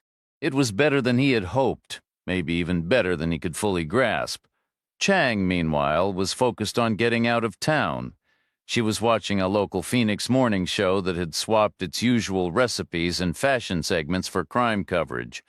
One reporter was breathlessly detailing the fatal shooting of a suspected organized crime figure behind a downtown strip club, the segment padded with pointless shots of a closed pink fence gate. A news ticker below read Moscow comes to Phoenix, which Reacher figured would irritate Ukrainians everywhere, given the two countries are entirely separate now and fiercely proud of it, at least on one side. The other anchor had the bigger story. What was initially called a home invasion turned tragic was now being spun as something inspiring. A well-respected local doctor living at the address in question had used a home defense weapon and killed 3 intruders, thereby saving his family from a fate worse than death. Evan Lair appeared in a distant, shaky zoom shot, waving off questions. His refusal to speak was painted as sturdy, old-fashioned modesty. His legend was growing. He was halfway to becoming the town's badass doc, backed by grainy nighttime footage of gurneys being wheeled out under flashing red lights. There were far-off live shots of Emily, now out of the shirt and bikini and into jeans and a sweater, and of Lydia, who kept her eyes fixed on the ground. Then a third anchor broke in to say police sources suggested the events might be connected, as the 3 dead men from the house were known associates of the victim at the strip club. A fourth anchor followed up with early word from the DA's office. The shootings at the house would likely be ruled justified, and regarding the strip club, the murder weapon had been recovered from a nearby dumpster. There were no fingerprints, so no suspects at this time, though the investigation would continue. Coming up next, 10 things to do with chicken. Chang looked over. You okay? Feeling on top of the world? Reacher said, except my head is still pounding. No reaction to any of that? She gestured toward the screen. To what? All of this. My ears are still ringing a little, that's all. That's not what I meant. I leave people alone if they leave me alone. The risk is theirs, not mine. You're not upset, are you? He countered. She changed the subject. What was that machine you saw at the farm at midnight? It was just a dot in the distance. It had a light bar like a bull bar, but mounted above the cab. 4 bright rectangular lights could have been a lifted pickup, more likely a tractor. It was working hard, grinding away out there in the dark. I could see exhaust smoke in the headlights. Could it have been a backhoe? Why do you ask? That was the day Keever vanished. Reacher nodded slowly. It might have been a backhoe. That's why I'm not broken up about it. It could have been me if circumstances had shifted. Imagine if Michael had gone missing up in Seattle. McCann would have called me first, and later I might have reached out to Keever for support. Right now, you could be sitting with him trying to find me. Don't even say that. It was a real possibility. You would have managed it better. Keever was sharp. Was? I suppose I have to accept it now, sharp, but he slipped up. You might have sidestepped that error. What mistake? Maybe the same one I'm walking into right now. He didn't take them seriously enough. If they buried him on that farm with a backhoe, then Merchenko wasn't in the picture yet. That was all their own doing. No outside help needed. Maybe they're more capable than we're giving them credit for. They didn't strike me that way. Always hope for the best, but prepare for the worst. That same morning, 8 men gathered at the counter inside the dry goods store in Mother's Rest.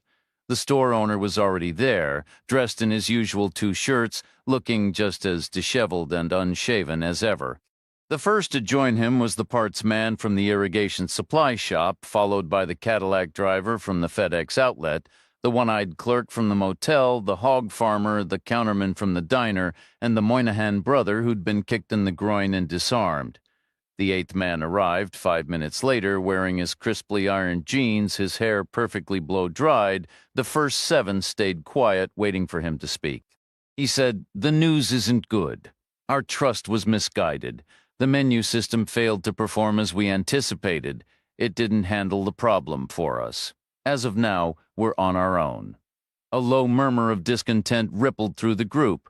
Not quite worry yet, but a clear sense of grievance, as if to say it was all his brilliant idea when things looked promising, and now suddenly it's we and us.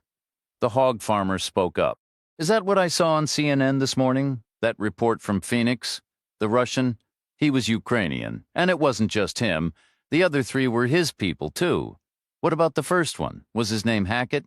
He's in a Chicago hospital with a police officer stationed outside his door. So none of them finished the job. I already told you that. Going outside our own circle was a big move. It cost us nothing but money. They're still out there, but they were always out there. They left, and now they're coming back. We'll deal with them here. They'll bring the police with them." "I don't think so. They put Hackett in the hospital, I'm sure of that. It was probably them in Phoenix, too, which means they can't go to the cops. Any police department in the country would detain them on site just as a precaution until things settled. They'll come here alone." More uneasy shifting from the seven, the Cadillac driver asked, "When will they get here?" The man with the jeans and the hair replied, "Soon, I expect, but we all know the plan and we all know it works. We'll see them coming. We'll be ready." Reacher and Chang met Westwood downstairs for breakfast. Westwood said he'd called his contact in Palo Alto and arranged a meet-up for happy hour in Menlo Park. Though he expected the guy to be late, he was that type. Then he'd booked 3 business-class seats from Sky Harbor to SFO, all that was left, and reserved 2 hotel rooms to help with his department's ever-shrinking budget. Reacher observed the nervous energy of a gambler deep in debt, but convinced his luck was about to turn. Later, they took a cab to the airport, where their premium tickets granted them lounge access. Reacher helped himself to another breakfast because it was complimentary. They boarded first, received a drink before the plane even pushed back, and settled in. Far better than the rows in the back, even the exit rows.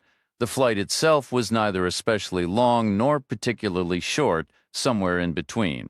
Not a quick hop, but not a major trek across the globe either. Shorter than flying from New York to Chicago, the cab ride was straightforward, heading out toward the edge of the valley, though nothing about the Santa Clara Valley felt remote these days. It pulsed as the heart of the modern world, a truth evident in the aggressive driving all the way past Mountain View. Their destination was a bar next to a bookstore in Menlo Park, located on the second try. Arriving early, but without time for a hotel detour, they paid the driver and stepped out. The bar itself gave Reacher a brief, irrational jolt. Every surface was coated in a deep, serious red, and its name was simply Red.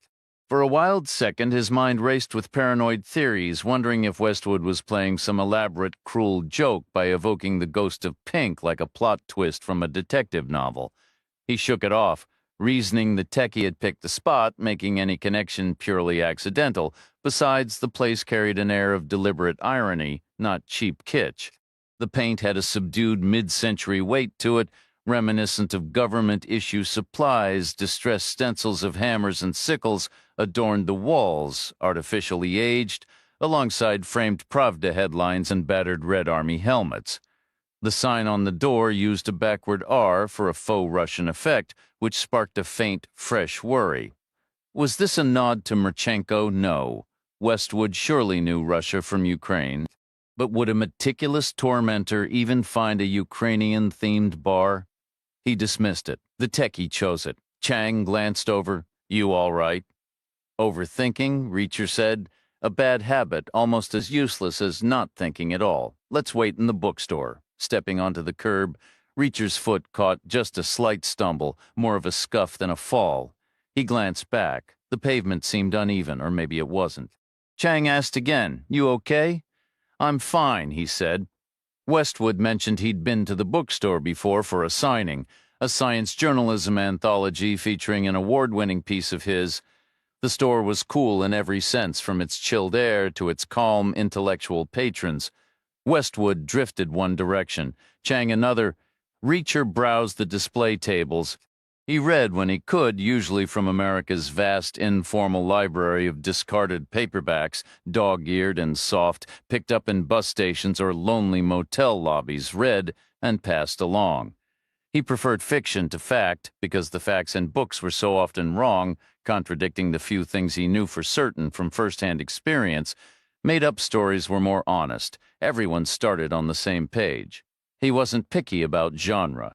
Either a story delivered or it didn't, Chang returned. Then Westwood and they ambled back to the bar to stake out a spot. Their early arrival secured a four-person table by a window. Reacher ordered coffee, the others chose sodas. Westwood leaned in. I should warn you, even if our contact shows, the news likely won't be good. The deep web isn't a pretty place from what I hear, not that I spend time there. You might not like what we find. Reacher shrugged. It's a free country, and Michael was McCann's boy, not mine. What he was into doesn't concern me. A wall clock with Cyrillic numerals ticked at 12, marking the start of happy hour and a 50% drop in vodka prices. The first person through the door was a young woman in her 20s, flushed with the nervous energy of someone new to the scene but holding her own. Right behind her was the guy from Palo Alto, punctual to the minute. He was pale, slight, and fidgety, a 29-year-old veteran dressed entirely in black. He spotted Westwood, approached, gave quick nods to all three, and took a seat. The Valley loves its irony, he said, but you've got to admit happy hour in a Soviet shrine is the ultimate contradiction in terms. Talking about the old Soviet bloc, my online trackers flagged something interesting. A Ukrainian named Merchenko was taken out last night in what looks like a gangland hit. A nice bit of timing, I'll admit, but someone else will step into his shoes. The market always fills a gap, so my answer's still no, I'm not going public with anything. Westwood replied, We aren't either. Not until much later. And even then it'll be buried in the back pages of some newspaper. By that point, there will be so much noise you won't even register. You have my guarantee. This stays private. All we're after is a quiet search for one missing person and where he might have gone. Search where exactly? Mostly chat rooms, possibly some commercial sites. I don't want to turn into some public database. I'd be just as happy not to pay you. Then I'd be doing it as a favor. And that feels even heavier, Reacher cut in. But could you do it if you decided to? The man smiled faintly. I've been doing this since people called it the undernet, back when it was the invisible web. It got more complicated over time, but so did I. The destination might be tough to pin down. Breaking in is simple. It's locating someone that's the real work. So what would make you give us an hour of your time besides money? Do you ever do anything just for money? Does anyone when you think about it? Actually, I'm not getting paid a dime. Then why are you involved? Because some guy out there thinks he's the smartest person in the room. And you're smarter? You need to prove it. I don't need to. I want to, every once in a while. Out of respect for the people who actually are that smart, standards ought to mean something. You're trying to lead me to the same old place. A clash of egos, me against them, coder versus coder. Nice try, you've got my number even though we just met, but I've moved past all that. I'm content where I am, I'm better than them, and I know it, I'm secure in that. I don't feel the need to show it off anymore, not even once in a while. Not even for respect's sake, not that I don't get where you're coming from. The old version of me would have agreed with you completely. What would the new you agree to? Tell me about this missing person. Is he at least interesting? 35-year-old man. Doctors say he's got anhedonia, can't feel pleasure. His aunt says his happiness meter is stuck at 0. Otherwise, normal intelligence. Functional sometimes. Lived alone? Reacher nodded. In supported housing. And he vanished. Yes. Any sudden new friend right before he disappeared? Yes. The man leaned back. 32 seconds. For what? I'll find him on the deep web in under 32 seconds. I know exactly where to look. When can you start? First, tell me about the aunt. She married well, a doctor, has a great daughter. but she still cares deeply for her nephew. Seems to really understand him. I like that image, the happiness meter. We agreed mine runs between 4 and 9. I've moved past that. I'm at a 10 now, constantly. That's the Molly talking. The what? Read about it in the paper? Haven't touched Molly in 2 years. Something else these days, a bit of everything, honestly, under a lot of stress. Just remember what they told us back in the day, speed kills. I won't go public, you understand what that implies? Reacher nodded. It means there won't be a trial, was it you with Murchenko? Never admit anything, even on your deathbed. You might make a surprise recovery. 1 night only, the man said firmly. No coming back to check up. I need my own space. When can you do it? Right now if you want. Where at my place? You're all invited. Chapter 45. The Palo Alto guy had an app on his phone that summoned cars to the curb almost instantly. Writing 4 to a car seemed too crowded, so he tapped the screen twice and ordered 2. He rode with Westwood to catch up, while Reacher and Chang followed in a separate town car. The man's house was a 1950s rectangle that had been remodeled in the 70s to mimic a 1930s style.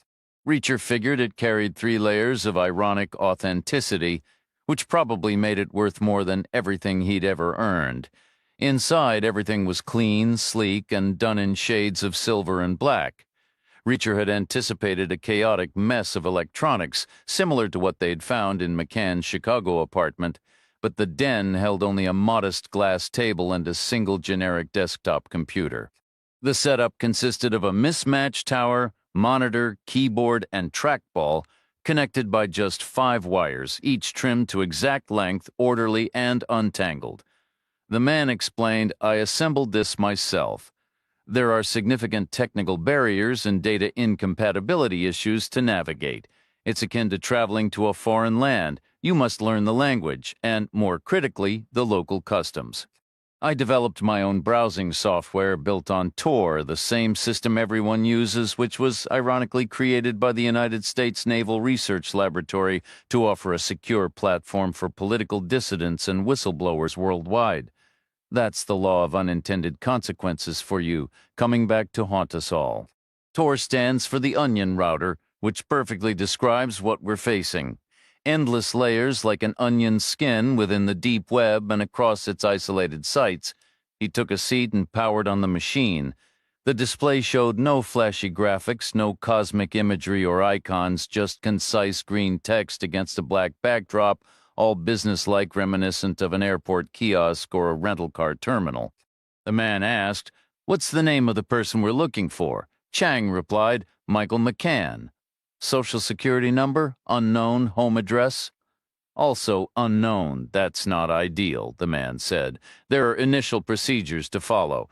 I require what I term as internet fingerprint, an algorithm I designed blending various data points to create a definitive, minimal profile. It's quite elegant, really. We can begin with something as straightforward as his utility bill, but there are alternative methods. Do we know his next of kin? That would be his father, Peter McCann.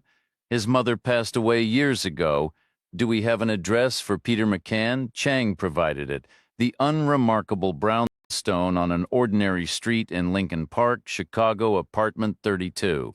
The man entered a command, and what appeared to be a direct portal into the Social Security Administration's mainframe materialized on screen, the genuine government system. Reacher shot a glance at Chang, who nodded slightly as if to confirm she had legitimate access, too. Using Peter McCann's details, the man instantly retrieved his Social Security number, which immediately led to Michael's, since they were listed as each other's beneficiaries. Next of kin, Michael's Social Security number then revealed his address, also located in Lincoln Park, Chicago. Exiting the Social Security database, the man navigated into another intricate system. He input Michael McCann's Social Security number and address, and the screen populated with a lengthy series of alphanumeric codes, the unique internet fingerprint for Michael McCann and no one else. Typing a fresh command. The man brought up a title page crudely formatted in plain green text on black, yet arranged with tabs, spaces, and centering to vaguely resemble a commercial product or a prototype, which, Reacher mused. It essentially was, at least in potential. It looked oddly inviting, like gleaming emeralds set against velvet. The most prominent word on the page was bathyscaphe.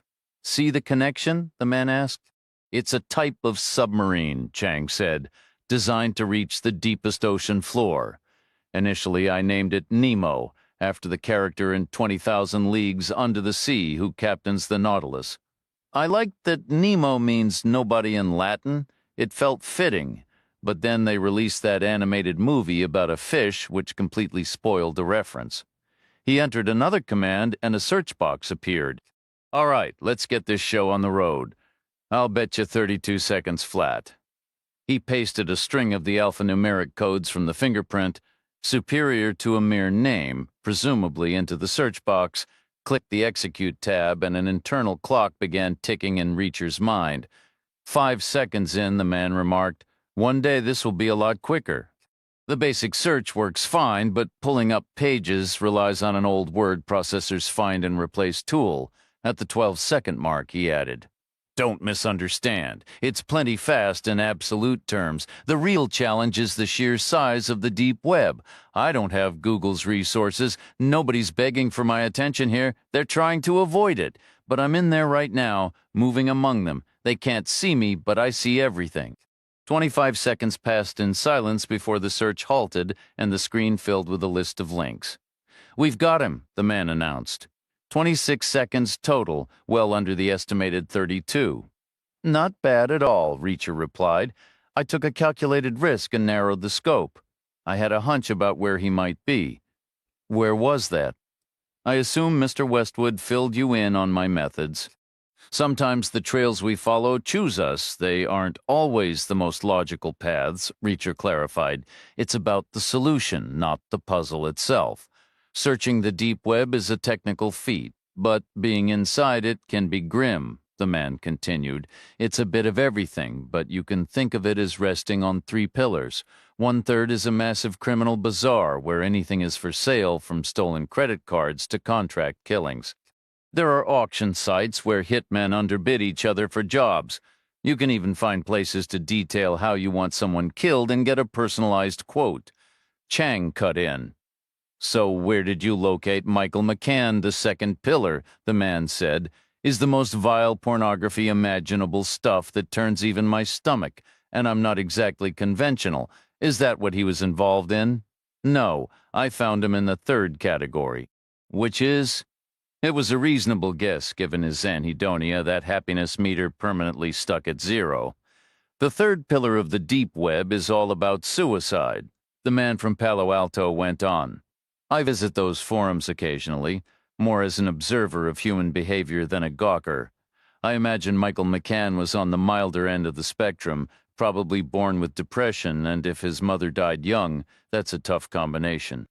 I'm certain he wished for it to end every single day. It's hard for us to grasp how utterly convinced these individuals are.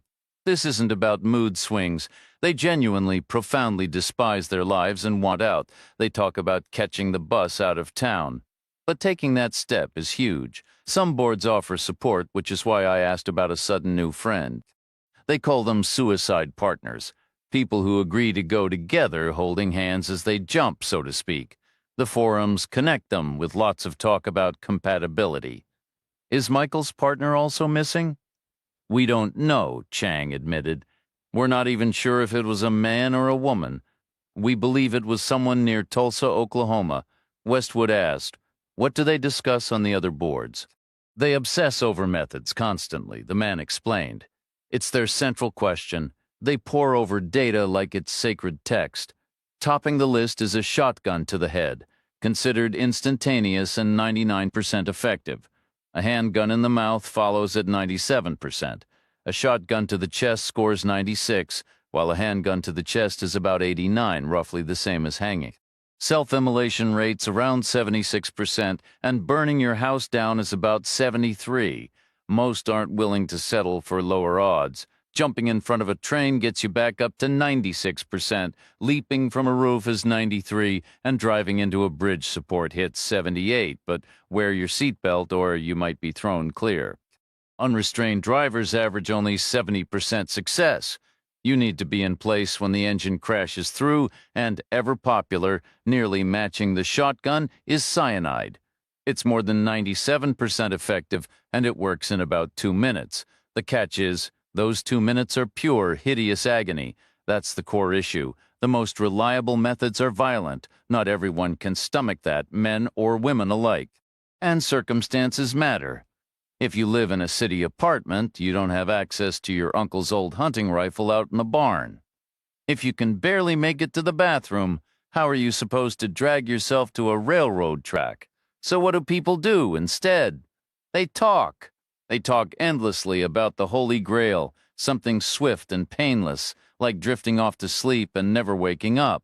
That's the dream. They remember a time when it seemed possible. Maybe their parents' generation had it.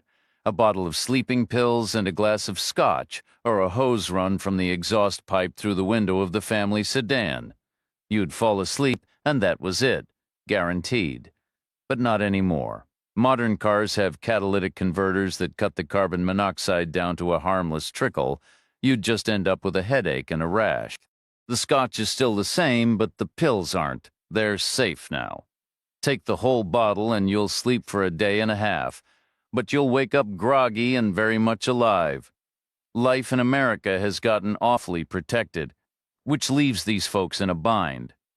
It's what pushed them toward the deep web to begin with, partly the stigma, but mostly because their options started looking like legal gray areas.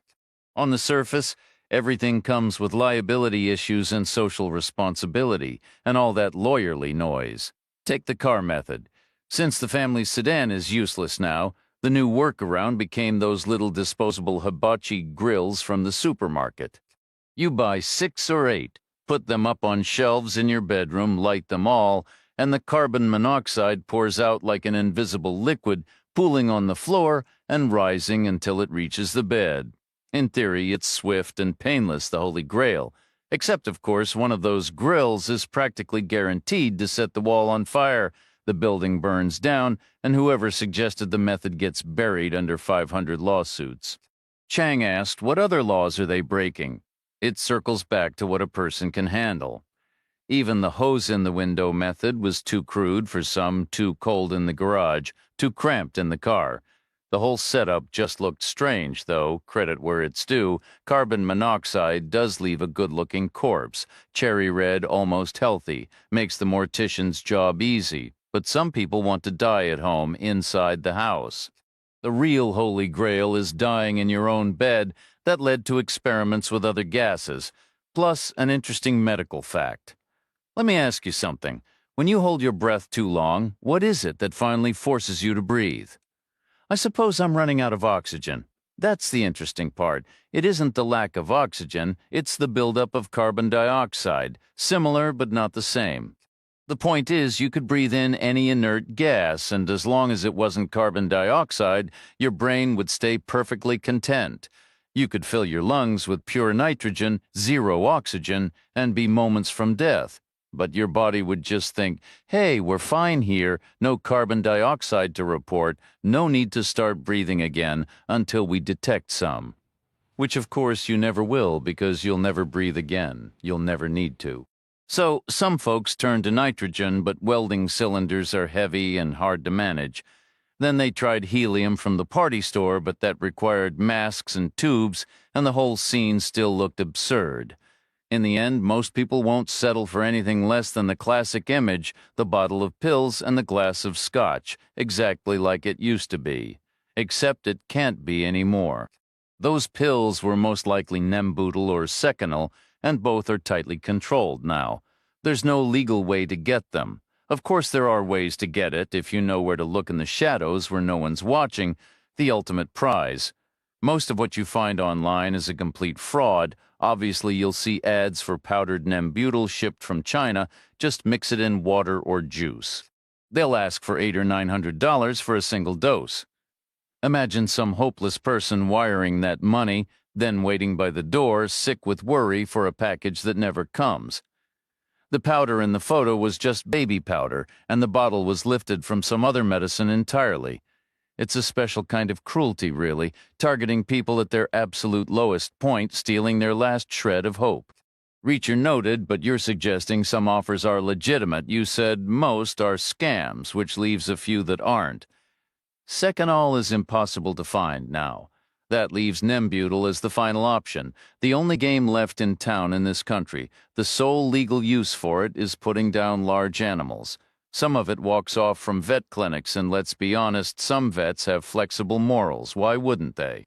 A human dose is just 2 little vials, easy to mail. FedEx handles it, no questions asked. Think about it. $900 for something that usually gets spilled on the barn floor while putting a horse down. It's a sweet deal for someone. He observed homes that were still occupied, mixed in with others turned into offices for farm supply companies, and notably a large animal veterinary practice. Reacher said, point us to exactly where Michael McCann was active online. We need to see his posts for ourselves. They gathered around the glass table, leaning in to read the screen. Michael McCann had registered on 2 different forums dedicated to the topic. On both, he used the screen name Mike. His writing was detached and heavy, as if weighed down by an immense fatigue. His spelling was precise, his grammar almost formal. It didn't feel natural to Reacher. It felt like a man putting on his best suit for a grim public appearance. The first forum was for connections. Michael wasn't necessarily seeking assistance for himself, at least not constantly. His post suggested he felt he could offer support to others some of the time. Over many months, he had short exchanges with 2 people before apparently connecting with a third user named Exit. Their private messages became frequent. The second forum was more technical, focused on methods, though conversations often drifted. Michael contributed occasionally, his words always careful and calm, never rushed or angry. He argued for a person's right to make their own choice. He appeared in a discussion thread about using Nembutal. He was seeking clear advice. The commercial liquid was notoriously bitter, so the recommendation was to mix it with strong fruit juice or follow it with whiskey, which supposedly helped it work faster. Everyone stressed taking an anti-nausea pill first. You didn't want to get sick and end up with a non-lethal amount in your system. Waking up a day later to try again was everyone's worst fear. Michael also commented in a thread about reliable sources. He admitted to being cheated more than once. The whole scene was a minefield, he wrote. All a scammer needed was a slick website. Then someone posted that MR had come through with the real thing, verified by a test kit. Another user confirmed it. MR are good people, the post read, the real deal. Michael asked, MR? The original poster clarified, Mother's Rest. A day later, on the Connection forum, Michael told Exit he had checked out the Mother's Rest website and thought Exit should look at it too, especially something referred to as Level 5. He gave no other explanation. Reacher asked, what's this Level 5? The tech expert from Palo Alto said, think of it like peeling an onion layer after layer, the regular web, then the sites on it. A login page is usually the second layer. By the 4th layer, you're typically looking at actual products for sale. That's why Level 5 is probably something unique, maybe even premium stock. Reacher recalled the message board where Exit had chimed in, calling Level 5 intriguing. But that thread had died out quickly, buried under the chaos of Michael's relocation to Oklahoma to Exit's place near Tulsa, his designated partner for the final act. Preparations were underway. Reacher figured the real conversation happened face-to-face after that. He asked, any chance we can pull up the Mother's Rest website? The tech guy shrugged. We'd need to locate it first. You managed it last time. Came in under 6 seconds. That's because I knew where to look. This one? We're talking minutes if we're lucky. How many minutes want to make it interesting? 20, the guy said, already typing, loading search bars with terms and keywords. He hit enter, and the stopwatch in Reacher's mind started ticking. Everyone leaned back from the glass table, stretching, settling in for a wait. Westwood mused, those 200 deaths could just be 200 customers for Nembutal. I'm not sure what to make of it, journalistically speaking. Is it even a scandal? The stuff's legal in Washington and Oregon, not the same thing at all. The Palo Alto guy cut in. You need 2 doctors to sign off. You basically have to be ancient and terminally ill. These guys wouldn't qualify, and most of them are furious about the whole system. Then it turns into an ethics discussion. Do we just respect a person's choice, no questions asked, or do we feel compelled to judge their reasons? Not their reasons, Chang said. That's overstepping, but we can judge their commitment. There's a world of difference between a moment of panic and a deep, lasting need. Maybe sticking it out through all the red tape proves how serious they are. If you jump through every hoop, it clearly matters to you. Then maybe the current process with all its obstacles is accidentally a good thing.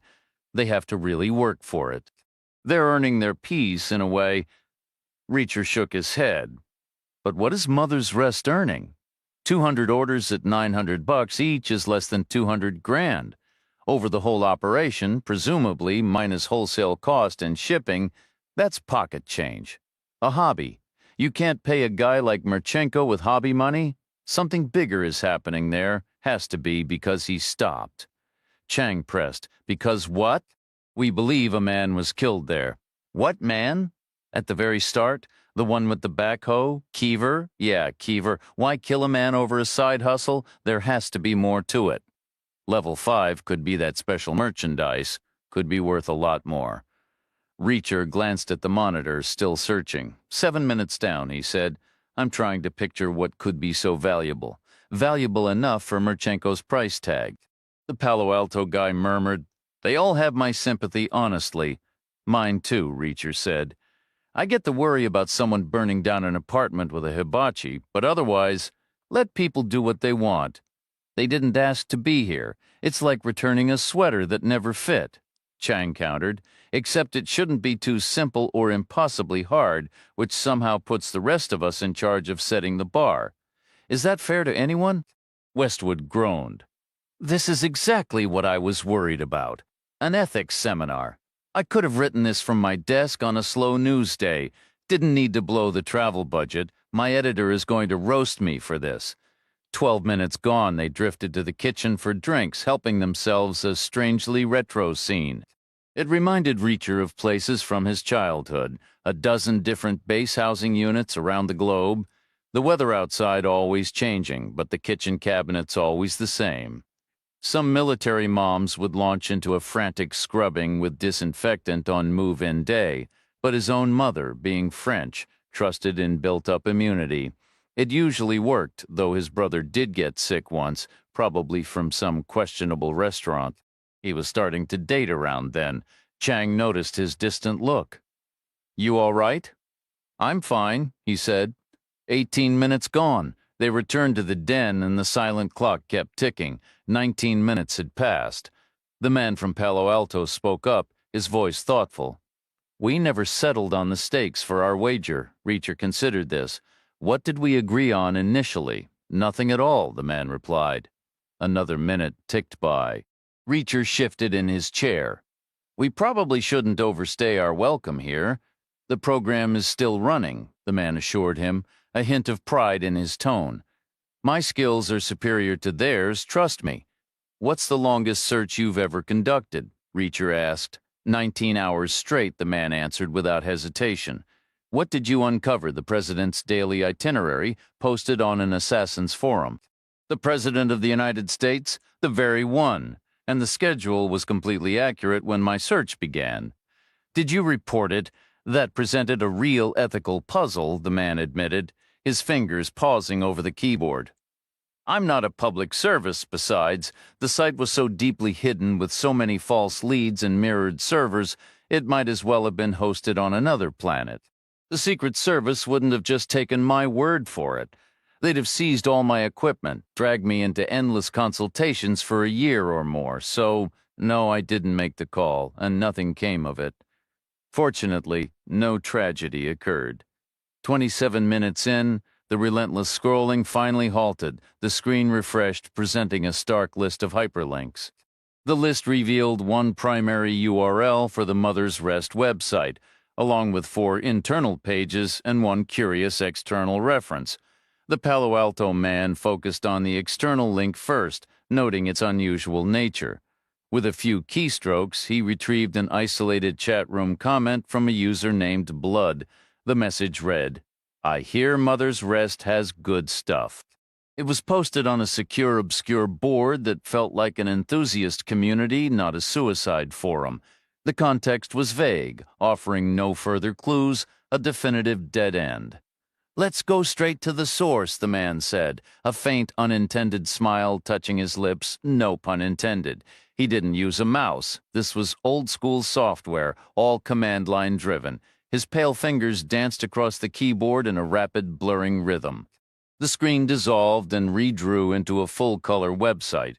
A striking photograph dominated the page, a single-lane road arrowed straight through an endless ocean of golden wheat, vanishing into a shimmering haze on the horizon as thin as a needle. It was the historic wagon trail leading west out of Mother's Rest, a clear allegory. At the top of the page, elegant script invited, "Take the journey with us." At the bottom, it solemnly stated, "Mother's Rest at last." The first subpage was an About Us section. It described a community devoted to providing end-of-life choices, solemnly promising the highest quality goods, services, care, and compassion. Discretion and trust were guaranteed. The second link led to a members-only sign-in page, protected by username and password, likely robust security, but irrelevant because the third link bypassed it entirely, diving directly to a product page. 3 items were listed. First, a non-sterile oral Nembutal solution in a 50 milliliter bottle priced at $200. Second, an injectable Nembutal solution in a 100 milliliter bottle for $387. Third, a sterile oral Nembutal solution in a 100 milliliter bottle costing $450. Listed lethal doses were 30 milliliters via injection or 200 milliliters orally. Time to a deep sleep was under a minute. Time to death under 20. Reacher mused that the injectable option seemed a tough sell. Anyone comfortable with needles could overdose on heroin for a fraction of the price. The sterile oral solution was probably the top seller. $900 for a peaceful exit. Sterile sounded reassuring, almost clinical, the ultimate solution. But the non-sterile version was the better bargain at $800, with the trivial risk of a posthumous stomach bug. Delivery was a flat $30 with tracking. Full payment via Western Union or MoneyGram was required up front. No checks or money orders. The Nembutal would arrive in an unmarked package. The product should not be stored in the refrigerator. Instead, keep it in a tightly sealed container in a cool, dry location.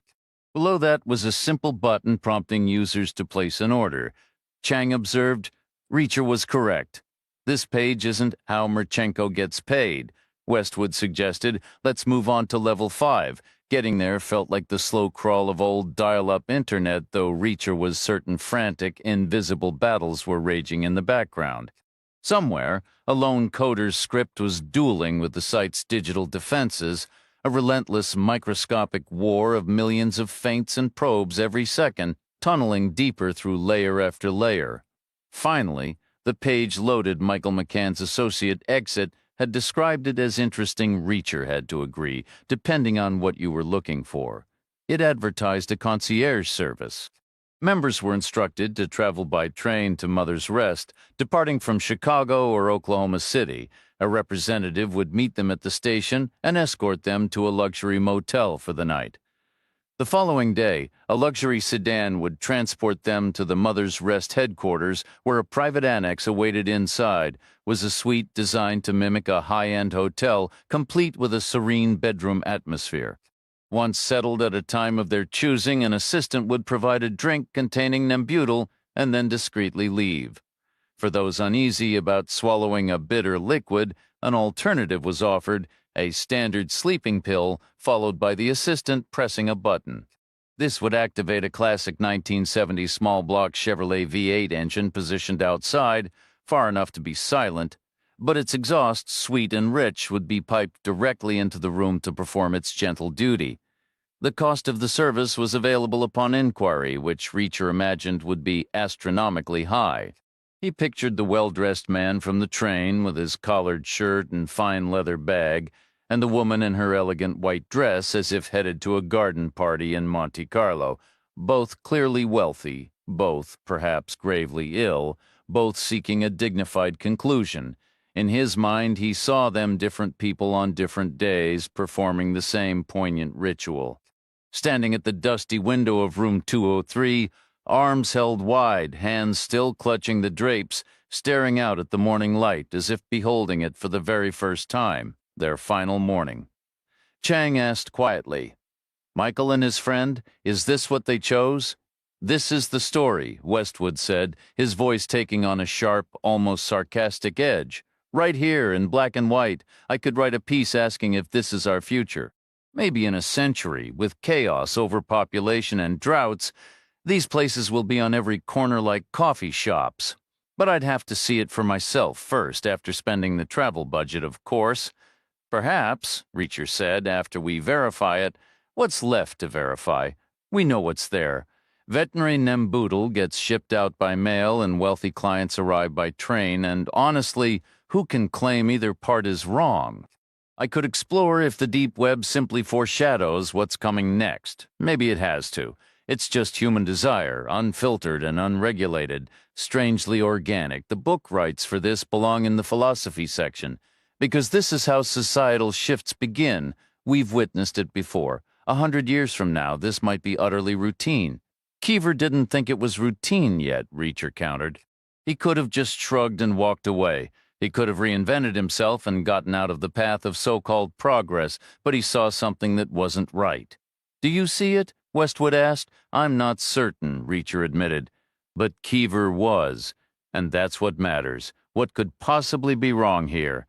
I don't see how Michael and his friend could have ever afforded this concierge service. Not even if they saved every penny their whole lives. "So, where are they?" the man from Palo Alto interrupted. "Are we finished here?" Chang replied. "We are, thank you for your help," Reacher added. "You're the unseen observer down in the trenches. They don't know you're there, but you see everything," Westwood said. "Send me an invoice. I'll arrange a car for you," the man said, already tapping on his phone.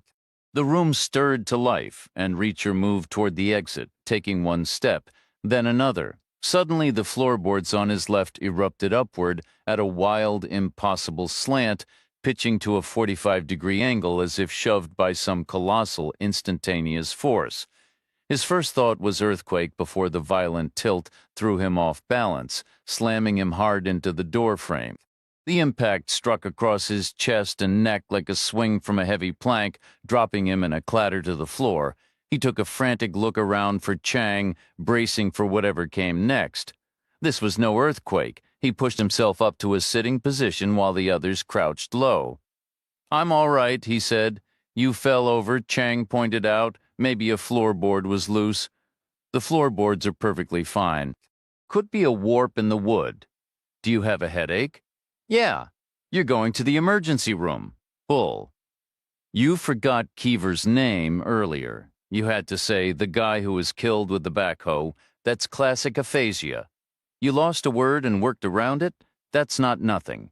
And before that, you nearly tripped outside the bookstore. You keep zoning out, like you're daydreaming or talking to yourself." "Do I?" "It's like everything gets spacey in your head." "How is it normally?"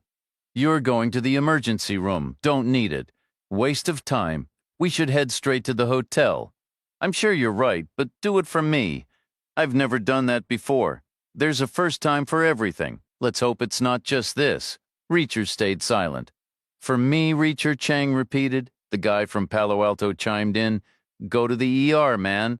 Reacher glanced at Westwood. "Back me up here," Westwood said. "Emergency room."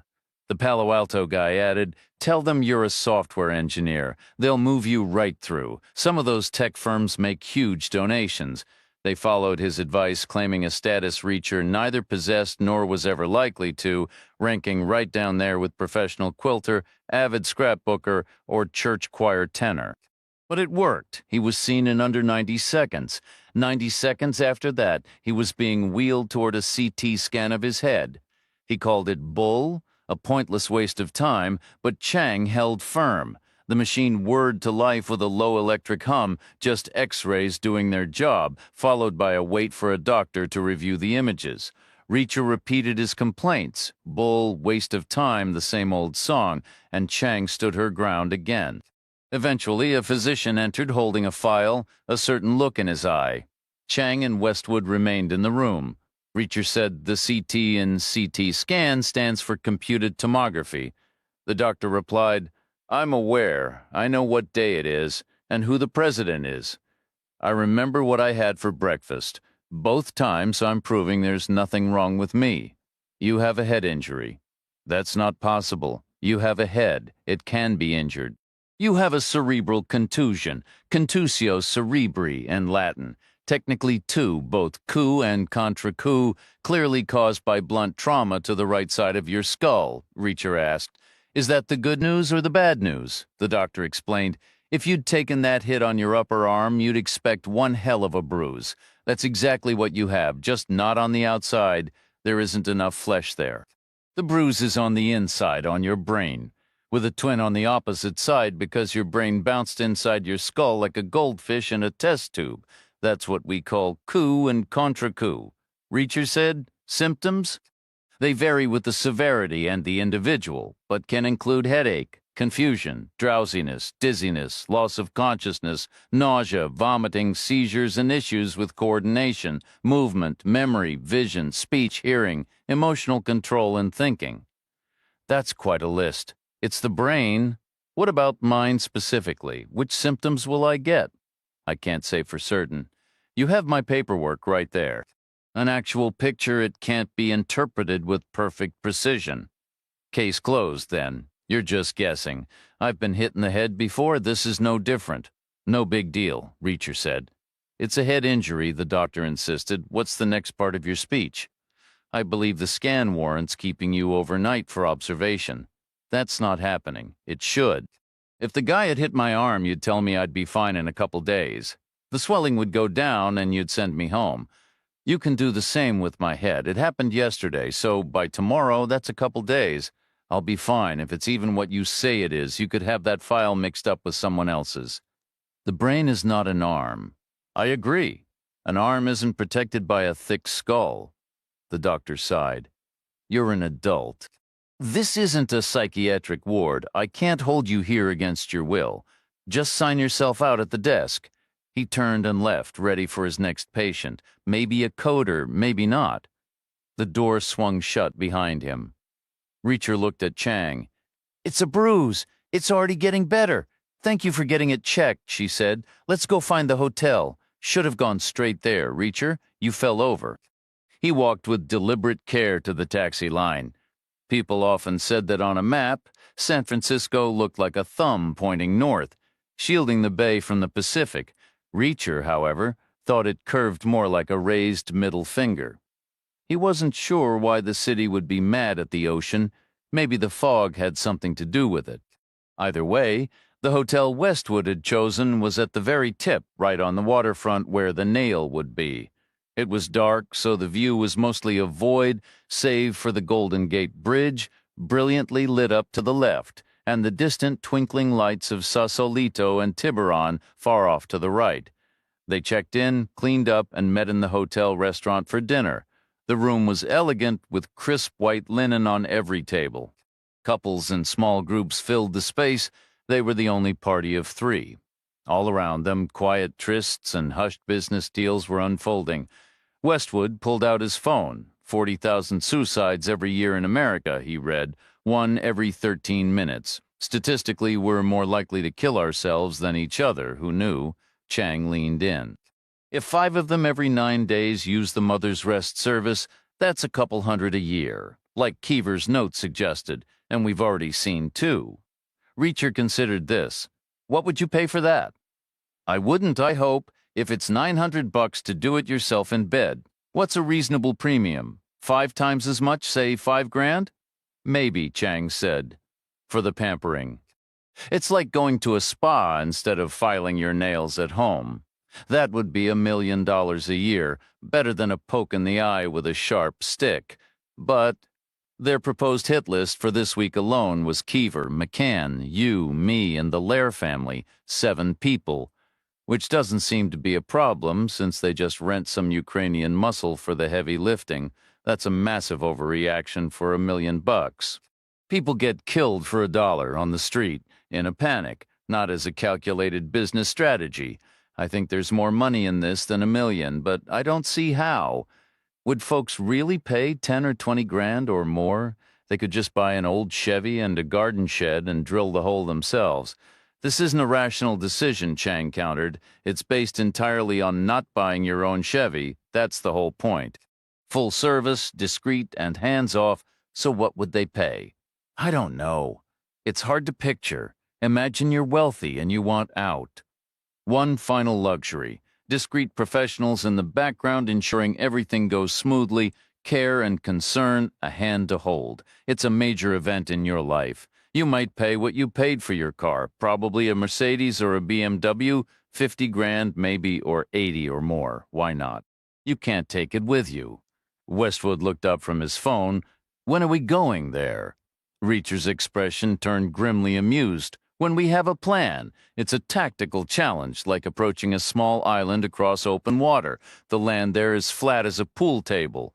He paused, a wry twist to his mouth. Perfect for an ambush, really? They'll probably see us coming from a mile away, literally. We might as well send a singing telegram to announce our arrival.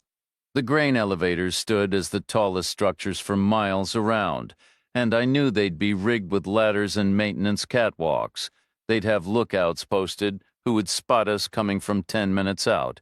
If we rolled in by train, they'd be waiting on that ramp lined up and ready. We could approach after dark, someone suggested. They'd see headlights from 100 miles off in that flat country. We'd kill the lights. Then we'd be driving blind. It's pitch black out there in the countryside. The roads are straight. Plus, right now, we don't have a single weapon between us.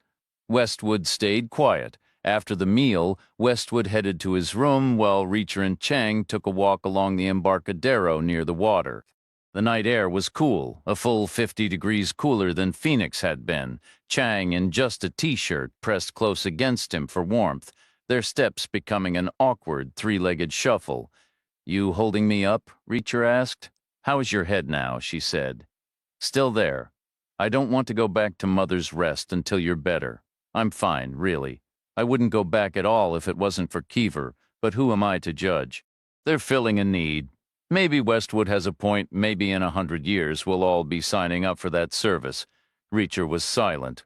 "What?" she prompted. "I was thinking I'd just save the cash and use a shotgun, but that's rough on whoever finds you. Makes a real mess. Same with a handgun. Hanging or jumping off a building isn't any better. Stepping in front of a train ruins the engineer's whole week. Even checking into a motel room with a bottle of pills isn't fair to the maid. I guess that's the appeal of the concierge service, cleaner for the folks left behind. Worth a premium, maybe, but I still don't see the math adding up to Merchenko-level money. I don't see how we get back in there. It's like they've got a 10-mile-high razor wire fence laid flat on the ground. We should start from Oklahoma City. You want to take the train? I want to keep our choices open. We'll nail down the details later. Tell Westwood to book the flights. Reacher woke long before Chang the next morning. He slipped out of bed and closed himself in the bathroom. He had abandoned his old theory for good. It had been proven wrong, again and again. There was no ceiling, no upper limit, and no reason for it to ever stop, which was a strangely liberating thing to know. He faced the mirror, turning to inspect the fresh bruises from his fall. The old one on his back from Hackett was a vivid yellow, the size of a dinner plate, but he wasn't passing blood. The ache was fading, and the stiffness was loosening. The side of his head remained tender and slightly soft, though not truly swollen. Not enough flesh there, just like the doctor said. The headache was manageable. He wasn't drowsy or dizzy. He stood on one leg with his eyes shut and didn't sway. He was fully alert with no nausea, no vomiting, no seizures. He walked a straight line of tiles from the tub to the toilet and back with his eyes closed, not veering off course. He touched his nose with a fingertip, then rubbed his stomach while patting his head. No issues with coordination beyond his usual, inevitable lack of grace. Neat and dexterous were words that had never described him. The door opened and Chang stepped in, soft with sleep. She yawned. "Morning. Morning to you," he said. "What are you doing?" Running through the symptom checklist, the doctor gave me a whole menu. "How far did you get?" Still have memory, vision, speech, hearing, managing emotion, and thinking to go. You already aced managing emotion. I've been impressed for an Army guy. Now name 3 famous Oklahomans, since that's where we're headed. Mickey Mantle for sure. Johnny Bench, Jim Thorpe. Extra credit for Woody Guthrie and Ralph Ellison, she noted. Your memory is just fine, she replied, stepping back toward the bathtub and holding up 2 fingers. How many do you see? 2. Your eyesight checks out. That's not exactly a rigorous exam. All right, stay put and tell me who manufactured this tub? He glanced over. Near the overflow drain, faint, small lettering was visible. American Standard, he answered, already knowing the brand. Your vision is perfectly fine, she repeated, then murmured something almost inaudibly. On the flight, he said, I'm absolutely ready for that. Your hearing is definitely sharp. No question there. What's the longest word in the Gettysburg Address? Which symptom does that test? Cognitive function. He paused, considering. There are 3, each with 11 letters: proposition, battlefield, and consecrated. Now recite the opening line as if you're performing on stage. Lincoln was actually coming down with smallpox around that time. Did you know that? That's not the line. I know, that was a bonus round for memory. We already covered memory, remember? Now we're on speech, the first sentence. The founder of Getty Oil was a descendant of the man the town of Gettysburg was named for. That's not it either. That was general knowledge, which isn't even a symptom. It connects to memory. We handled memory a while back. He then projected his voice, theatrical and clear. 77 years ago, our fathers brought forth on this continent a new nation, conceived in liberty, and dedicated to the proposition that all men are created equal. The bathroom's marble surfaces gave the words a rich echo and resonance. He continued louder still. Now we are engaged in a great civil war, testing whether that nation, or any nation so conceived and so dedicated, can long endure. She asked, Has your headache subsided? He replied, more or less, which means it hasn't fully gone. It's on its way out. It was never a major issue. The doctor seemed to think it was. The medical field has grown very timid, excessively cautious. No sense of adventure left. I made it through the night. I didn't need to be under observation, Chang said. I'm glad he was cautious. Reacher remained silent. Then Westwood called on the room phone to report that his travel team had secured seats on United, the only non-stop flight available that day. There was no hurry, however, as departure wasn't until mid-morning. They ordered room service coffee for immediate delivery, followed by a full breakfast to arrive exactly 1 hour later. Meanwhile, very early morning in San Francisco meant the day was already a couple hours underway in Mother's Rest. This wasn't about city versus country routines, but simply the time zone difference. Mother's Rest was ahead. The general store was open for business. The diner had a few lingering customers. The motel maid was diligently at work. The clerk with one eye was in the bathroom. The Cadillac driver was in his shop, and services like Western Union, MoneyGram, and FedEx were busy. However, the irrigation spare parts store was closed, and the diner had suspended counter service.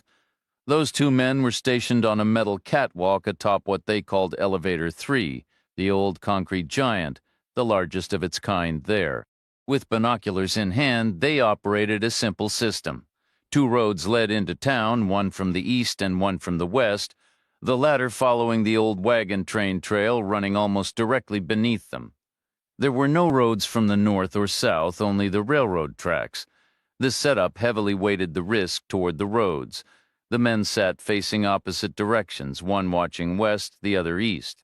Every 5 minutes or so, they would turn to scan the railroad lines to the north and south, a slow, sweeping gaze from near to far, just in case someone was approaching on foot or using some odd self-propelled contraption straight out of an old Western film. It became a ritual, a chance to stretch, except when a train was passing. Then their task grew more demanding. Peering almost straight down onto the train, they could mostly see the far side, almost. They would certainly spot anyone forcing a door and jumping to the blind side like a scene from a classic spy movie. Yet even then, equal attention had to be paid to the roads. Always the threat of a vehicle breaching the perimeter was considered the most probable scenario. This meant the binoculars were focused on the distant horizon for early detection, save for 2 daily checks closer in. They scanned through the fine golden dust hanging in the air nearby, which thickened into a haze farther out, limiting visibility to about 15 miles. The plan was solid, and they knew it worked. After checking out, a doorman hailed them a cab. They squeezed 3 across the back seat. A sense of regret hung in the air for some, but not for Westwood, who seemed more unsettled than anything. That was one strange hotel, he remarked, only in San Francisco, I guess. The whole time I was in the shower, some guy was reciting the Gettysburg Address through the bathroom vent.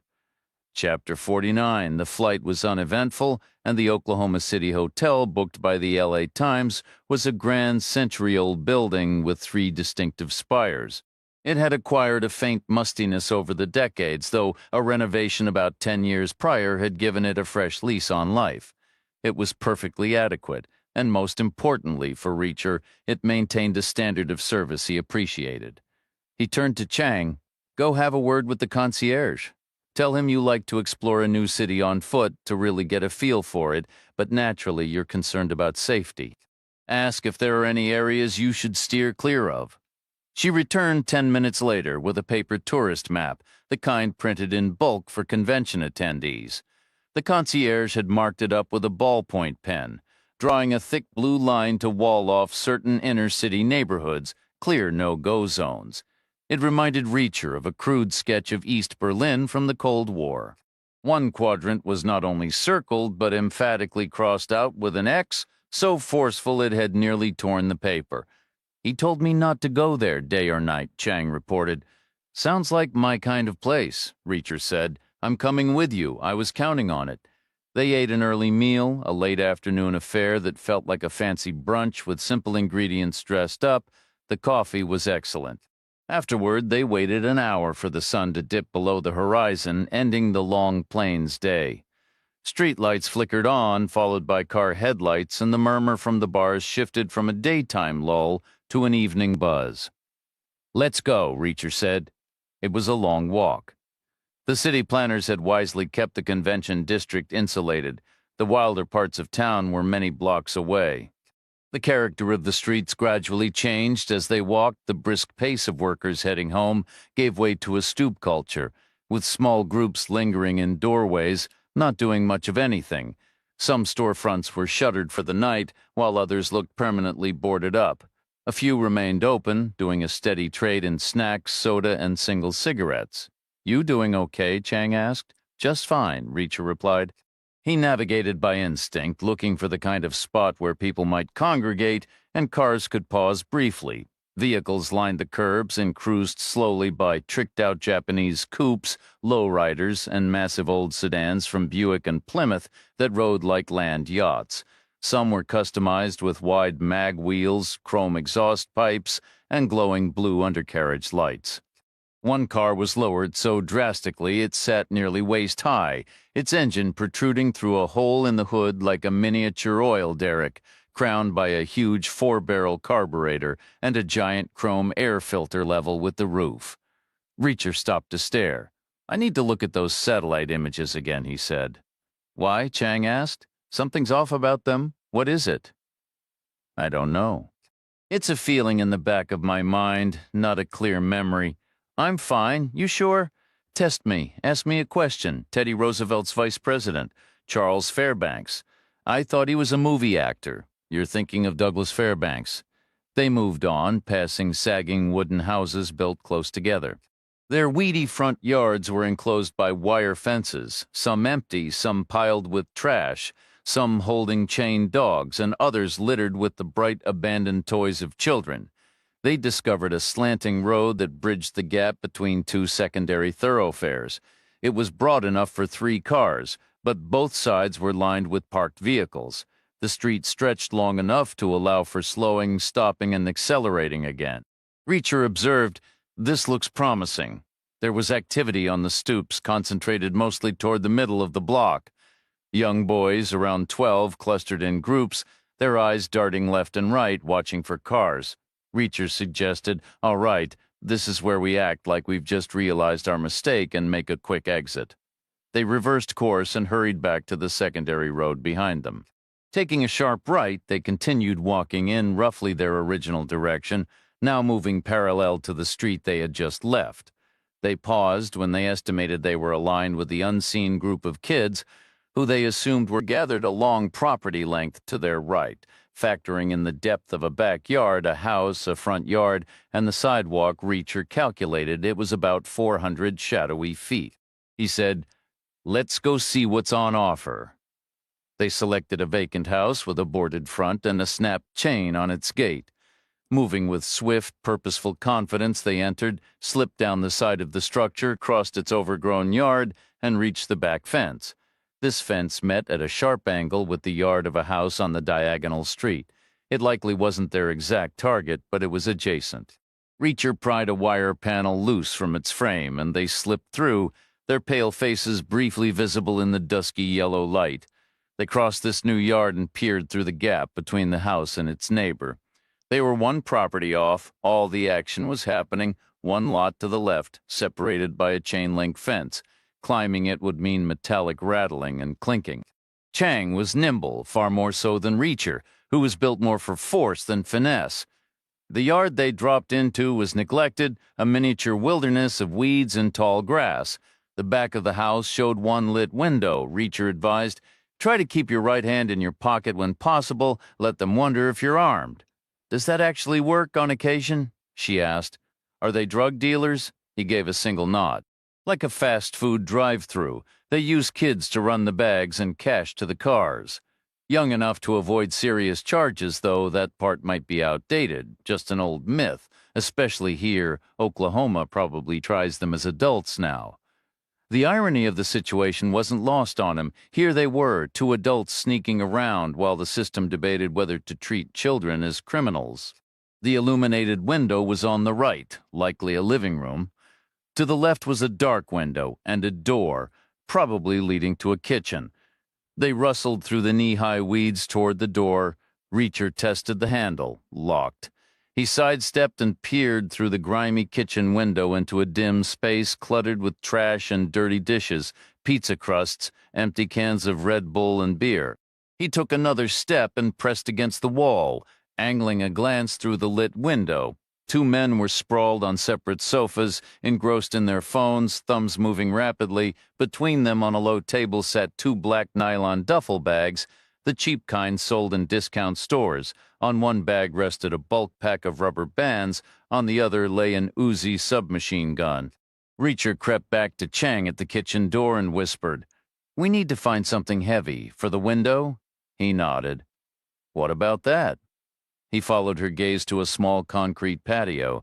There sat a square, humped object with rounded corners and a hole in its center, made of a tough plastic or vinyl blend, a discarded base for a patio umbrella.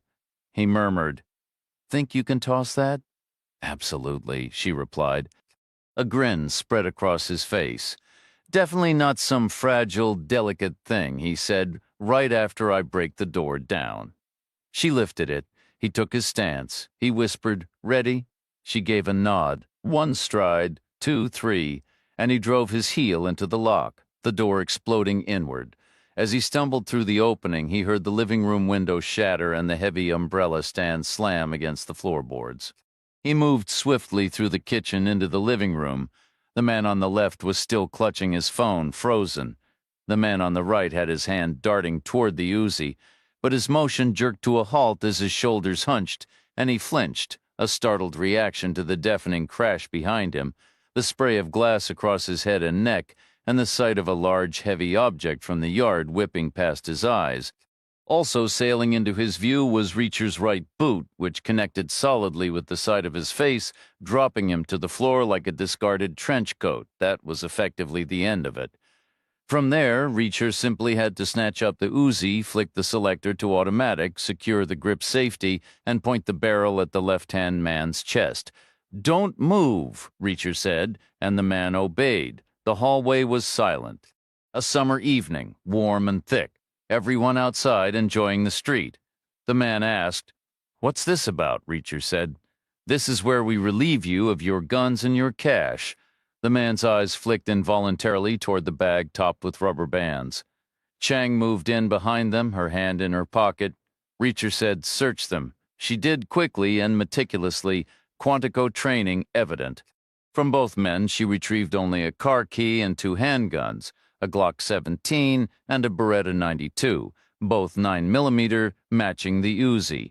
At least their ammunition situation was orderly. Reacher said, "Check the bags." One bag, which had held the Uzi, was packed with thousands of small glassine envelopes filled with a grimy brown powder, heroin no doubt, heavily diluted and ready for street sale. The bag with the rubber bands was stuffed with money. Piles of worn, greasy bills, 5s, 10s, and 20s, loose, bundled, and rolled, some torn, some crumpled, all crammed in tightly. The rubber bands made sense. Now Reacher recalled reading about a cartel accountant who spent thousands a month just on bands to bundle cash.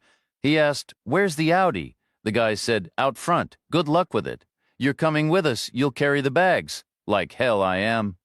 Get over yourself. You win some, you lose some. We're not the police. You're still in business. You'll earn this back in a couple weeks. Now move. The man took a bag in each hand. Reacher guided him toward the hallway, one hand gripping his collar, the other pressing the Uzi into his back. Chang carried the Glock in her right hand and the Beretta in her left. The hallway was long and grimy, the sounds of the street growing louder ahead, raucous chatter, laughter, scuffling feet, the rumble of cars all muffled by the heat, the distance, and the closed front door. 10 more seconds, Reacher said. "Stay smart and you'll live." He pulled the man aside, letting Chang slip past to open the door. Then Reacher shoved the man outside and the talking and laughter ceased abruptly. 11 people were outside, some in the yard, some on the sidewalk, some in the gutter. Among them was a toddler about 2 years old, 3 women under 20, 2 hardened men around 30, and 5 scrawny kids of about 12, the usual errand runners. A car cruised slowly down the street, bass thumping so hard the body panels vibrated, then it moved on. Reacher pushed the man forward, and his people tensed, ready to jump in. But the man said, "Let it go." Chang clicked the key fob, and a black sedan's lights flashed in response. The sedan was no limousine, but it wasn't a tiny car either. Chang swung the rear door open, and Reacher forced the man to dump the duffels onto the back seat. After spinning him around, Reacher pushed him back toward the house, the Uzi never wavering. Chang slid into the driver's seat as Reacher dropped into the passenger side. She hit the gas hard. As they sped away, Reacher hauled the heroin bag forward and upended it out the window.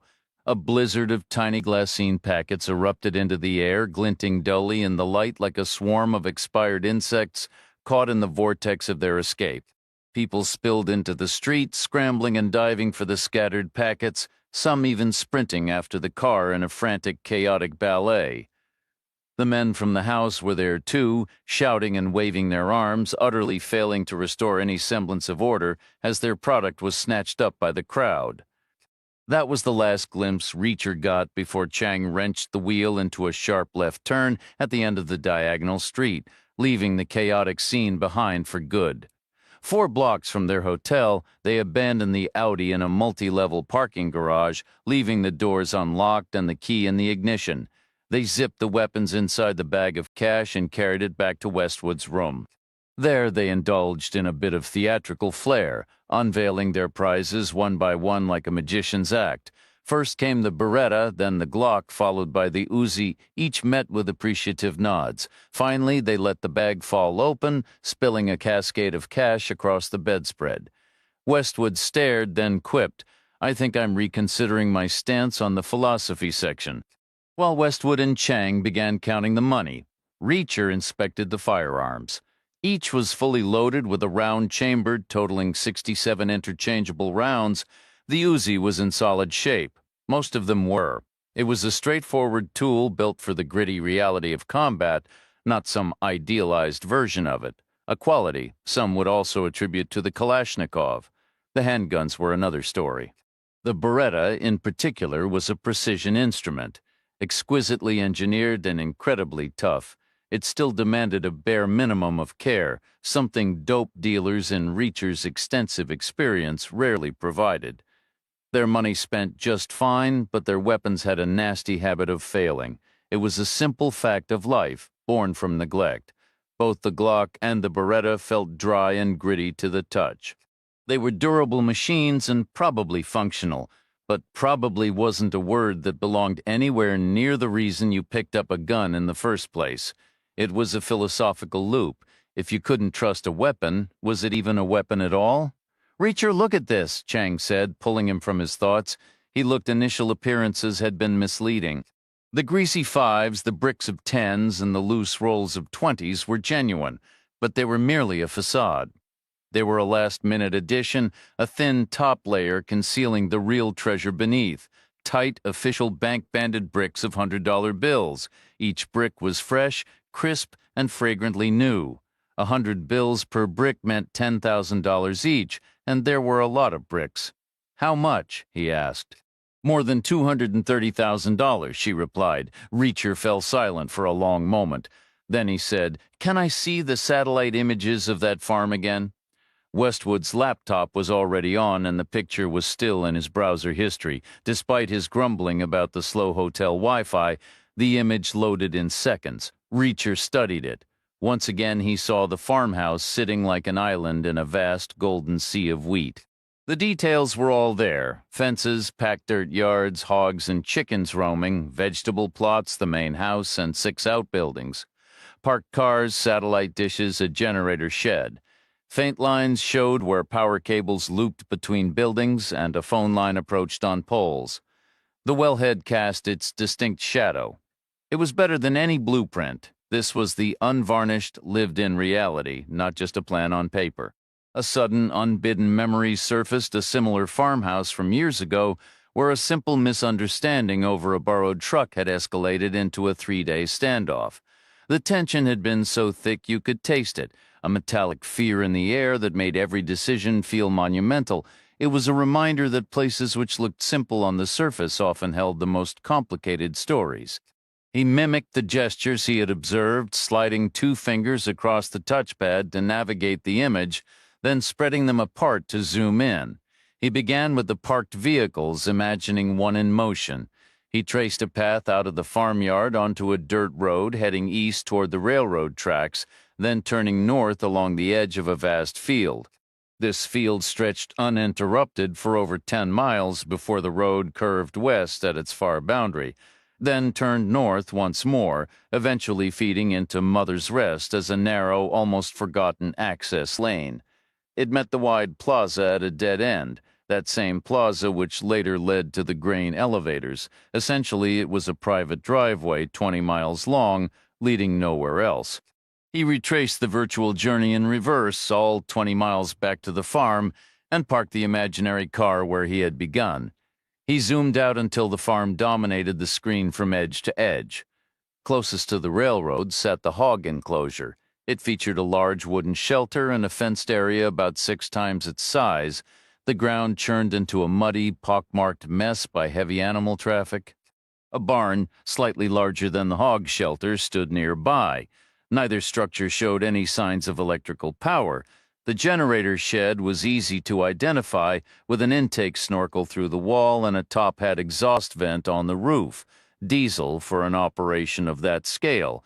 Thick cables, like a spider's web, sagged from eave to eave, connecting the generator to the house and the 3 other outbuildings.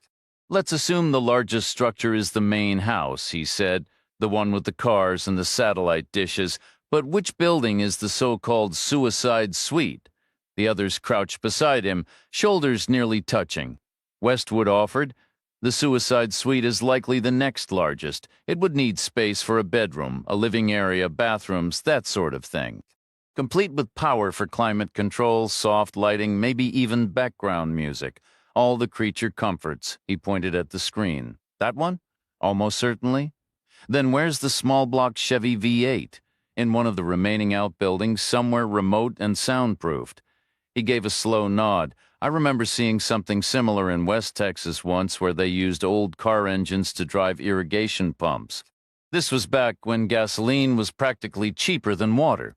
They'd salvage engines from wrecks, bolt them down on concrete pads like they were still under a hood, and paint them a bright warning yellow so tractors wouldn't hit them. But out in the open, they were deafening, so sure. You'd want to build walls and a roof around the concrete pad. You could insulate the walls and line the ceiling with some sound-absorbing material. And you'd need a power connection, Westwood added. They wouldn't run it constantly, only when needed. It would be embarrassing if it failed to start. So you'd have a battery charger hooked up permanently on a trickle setting just to be sure. So which building is it? Westwood indicated two structures. That one or possibly that one. Where's the exhaust pipe? There was a moment of quiet. Westwood finally said, "Maybe we just can't see it. We can see the power lines. We can almost make out the phone line. Those power cables are maybe an inch thick, probably less. A car exhaust pipe is at least 2 inches, often 3. Just look under a car sometime. It's metal because of the heat welded in sections. But where is it here? There's no pipe running into the suicide suite from any other building. Perhaps they buried it. The moisture in the ground would rust it out in weeks. It would leak exhaust. They'd be constantly running to a muffler shop for repairs. If they wanted to hide it, they'd bring it in just above ground level through a flower bed and plant climbing shrubs around it, roses maybe. That would actually make it easier for us to spot, but it isn't there, it doesn't exist. Their website is a complete fabrication." Westwood leaned in, zooming the image larger and larger until it grew crude and pixelated, as enlarged as it could get. He moved it methodically, tracing the outlines of all 4 walls of each of the 7 buildings. There was no exhaust pipe to be found. Not a single building was linked to another by anything stronger than a power line. Reacher glanced around and remarked, "With 230 grand to play with, this feels like a Pentagon contract all over again. We've got the budget to start from scratch." They crafted this new strategy deliberately, with meticulous attention, digging into every layer and contingency. The process stretched from that evening deep into the night and consumed the whole next morning. Digital tools sped things along. The operation had 5 distinct phases, each one precarious and absolutely critical, all needing to be timed to the second. Technology turned what would have been a week's work into a matter of hours. Westwood and Chang had their laptops open, and even Reacher joined the digital fray, using Chang's phone on the hotel's Wi-Fi, tapping and swiping with surprising dexterity. When it was time to make calls, as Westwood and Chang worked their cells, Reacher used the old-fashioned landline on the nightstand. Together they coordinated tasks 10 times faster than the old days ever allowed. The remainder of the plan was essentially a procurement list. Priority 1 was finding a bona fide Oklahoma resident not to purchase outright, but to temporarily employ, or to bribe, if we're being precise, to acquire the rest of the gear, most of which required a local driver's license, as luck would have it.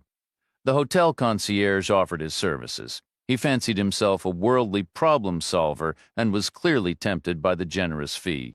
He had no ethical reservations, the money was legitimate, and he argued he was exercising his constitutional rights. His delivery arrived late in the afternoon, by which point every other detail was locked in tight. They had drilled every scenario, debated every angle, and war-gamed the entire sequence. They had poked holes in their own ideas, asked the tough questions, and scrapped parts to rebuild them better. They had even mentally switched sides, trying to anticipate the opposition's moves and considering the unpredictable variables. What about a sudden downpour or a freak tornado warning? After all that was left was for Reacher to inspect the acquisitions.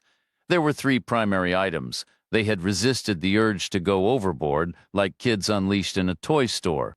Reason had prevailed, leaving them exactly where Reacher preferred to be, equipped with everything necessary and nothing superfluous.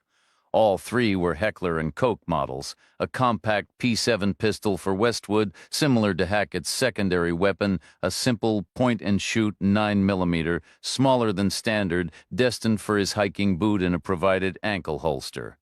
The other 2 items were a matched set, identical MP5K submachine guns, one for Reacher and one for Chang. They were larger than a typical handgun, but not by much. Some revolvers were longer.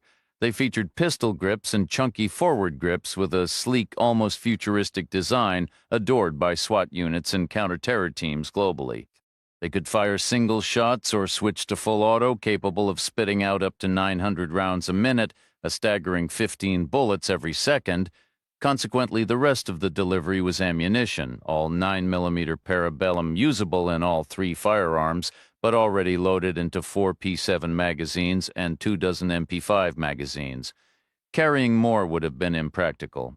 Reacher disassembled each weapon, reassembled them, and dry-fired them, sometimes using his pinky finger, which he trusted for detecting the slightest mechanical flaw. All three functioned perfectly. There was also a small bag of items from a hardware store. "Everything check out?" Chang asked him. "Looking solid," he replied. "You all right? Feeling ready?" he said. "Happy with the plan?" "It's a smart plan," he acknowledged. "But there's an old saying from my MP days, everybody has a plan until they get hit in the face." Westwood glanced at his wristwatch, a complicated steel apparatus with multiple dials. It was 5 in the evening. 7 hours to go, we should eat. The restaurant is probably open."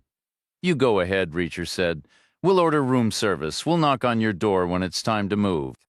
From the elevated metal walkway atop the aging concrete structure, the dawn appeared immense, distant, and agonizingly slow to arrive. The eastern sky remained pitch black for a long time, until someone staring intently might have perceived the faintest shift to a charcoal gray. This gray lightened with agonizing slowness, spreading sideways in a razor-thin line and reaching upward with hesitant, ethereal fingers into the highest layers of the atmosphere. It was as if light itself moved differently up there, arriving first in that impossibly distant realm.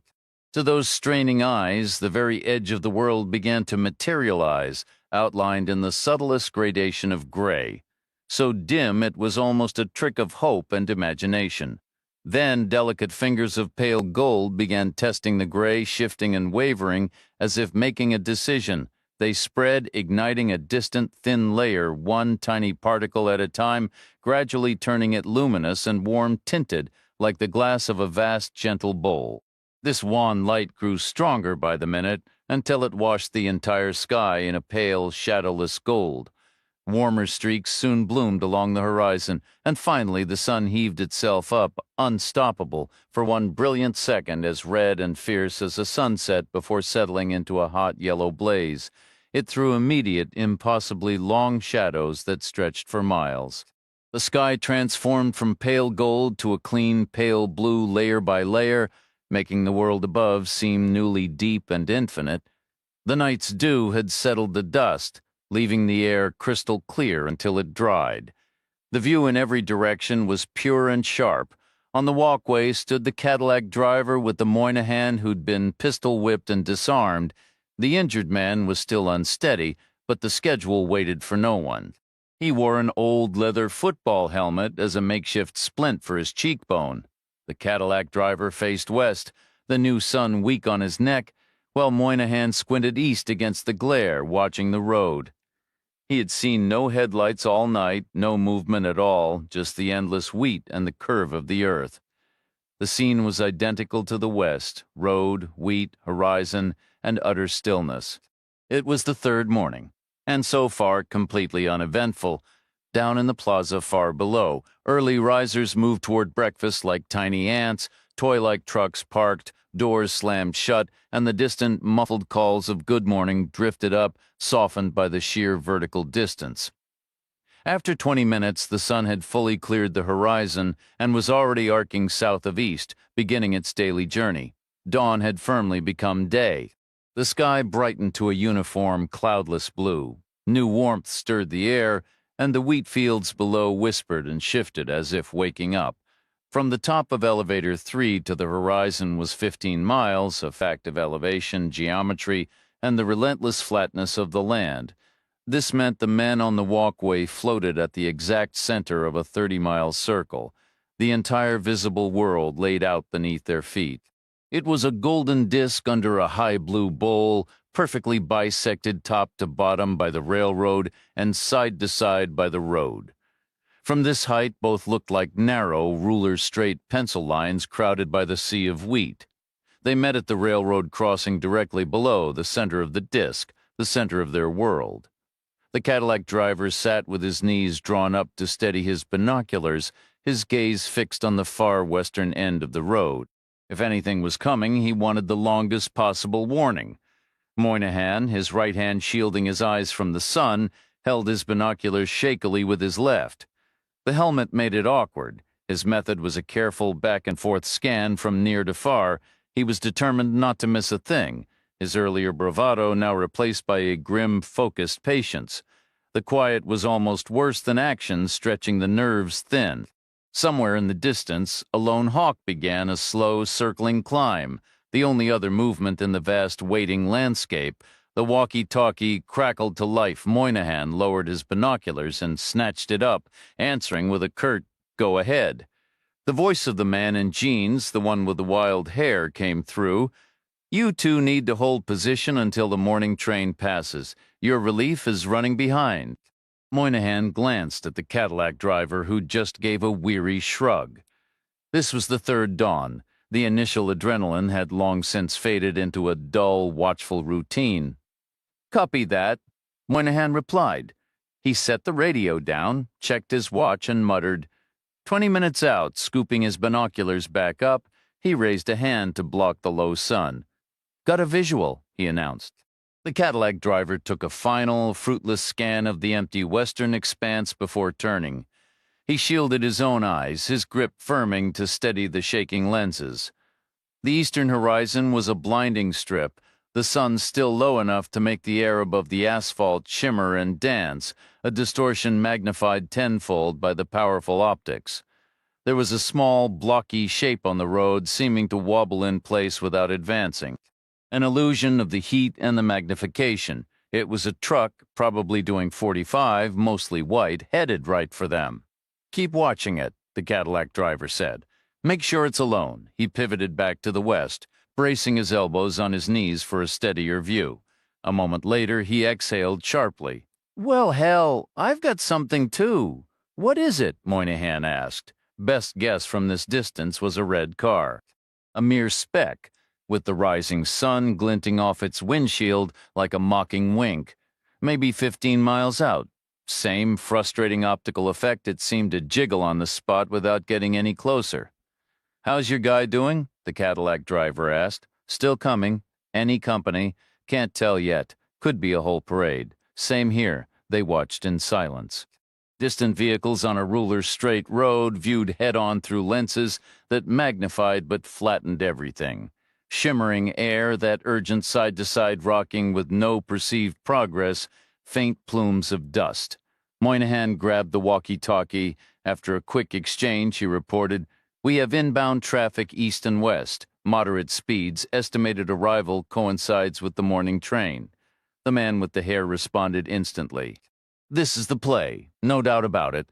They want us splitting our focus 3 ways." The Cadillac driver twisted to check the east while Moynihan was talking. The truck was still there, still that stubborn, rocking square, mostly white, but not entirely. Now he caught flashes of other colors mixed in, a familiar purple and a vibrant orange. A slow realization dawned. "Hold on," he said. Moynihan relayed into the radio. "Wait one, boss. It's a FedEx truck," the Cadillac driver said, a note of absurd disappointment in his voice. "It's probably my new toolbox. East is clear," Moynihan reported. "Just a delivery. West remains unknown. Stay on it," the voice ordered. "Will do." Moynihan put the radio down and took a quick, confirming look at the approaching FedEx truck before both men turned their attention west. 2 sets of eyes were better. The car was still coming, a distant amalgam of reflected glare and flashing chrome, with that persistent hint of red-week heat waves rose from the blacktop ahead of it, and a low dust cloud trailed behind. It could have been anything for a second. The Cadillac driver's mind wandered to the package he was missing, a stupid, mundane frustration amidst the tension. He broke his gaze to check the railroad line north. Nothing. But to the south, the horizon held a faint silver wink. The morning train, coming up from Oklahoma City, a tiny disturbance in the atmosphere, he looked east again, the FedEx truck, steadfast in its illusory dance. Just occurred to me, he said dryly. I'm going to miss that delivery. Stuck up here playing lookout. Moynihan offered a grim smile. Long drive to come back for it tomorrow. He then jerked his chin westward. This has got to be the slowest car in the history of cars. It's not slow. They've timed it. They want to hit us with the train, divide our attention. That's why they're approaching from the west. They don't even need the crossing. How far out is the train now? The car's closer, but the train is faster. The Cadillac driver didn't bother answering.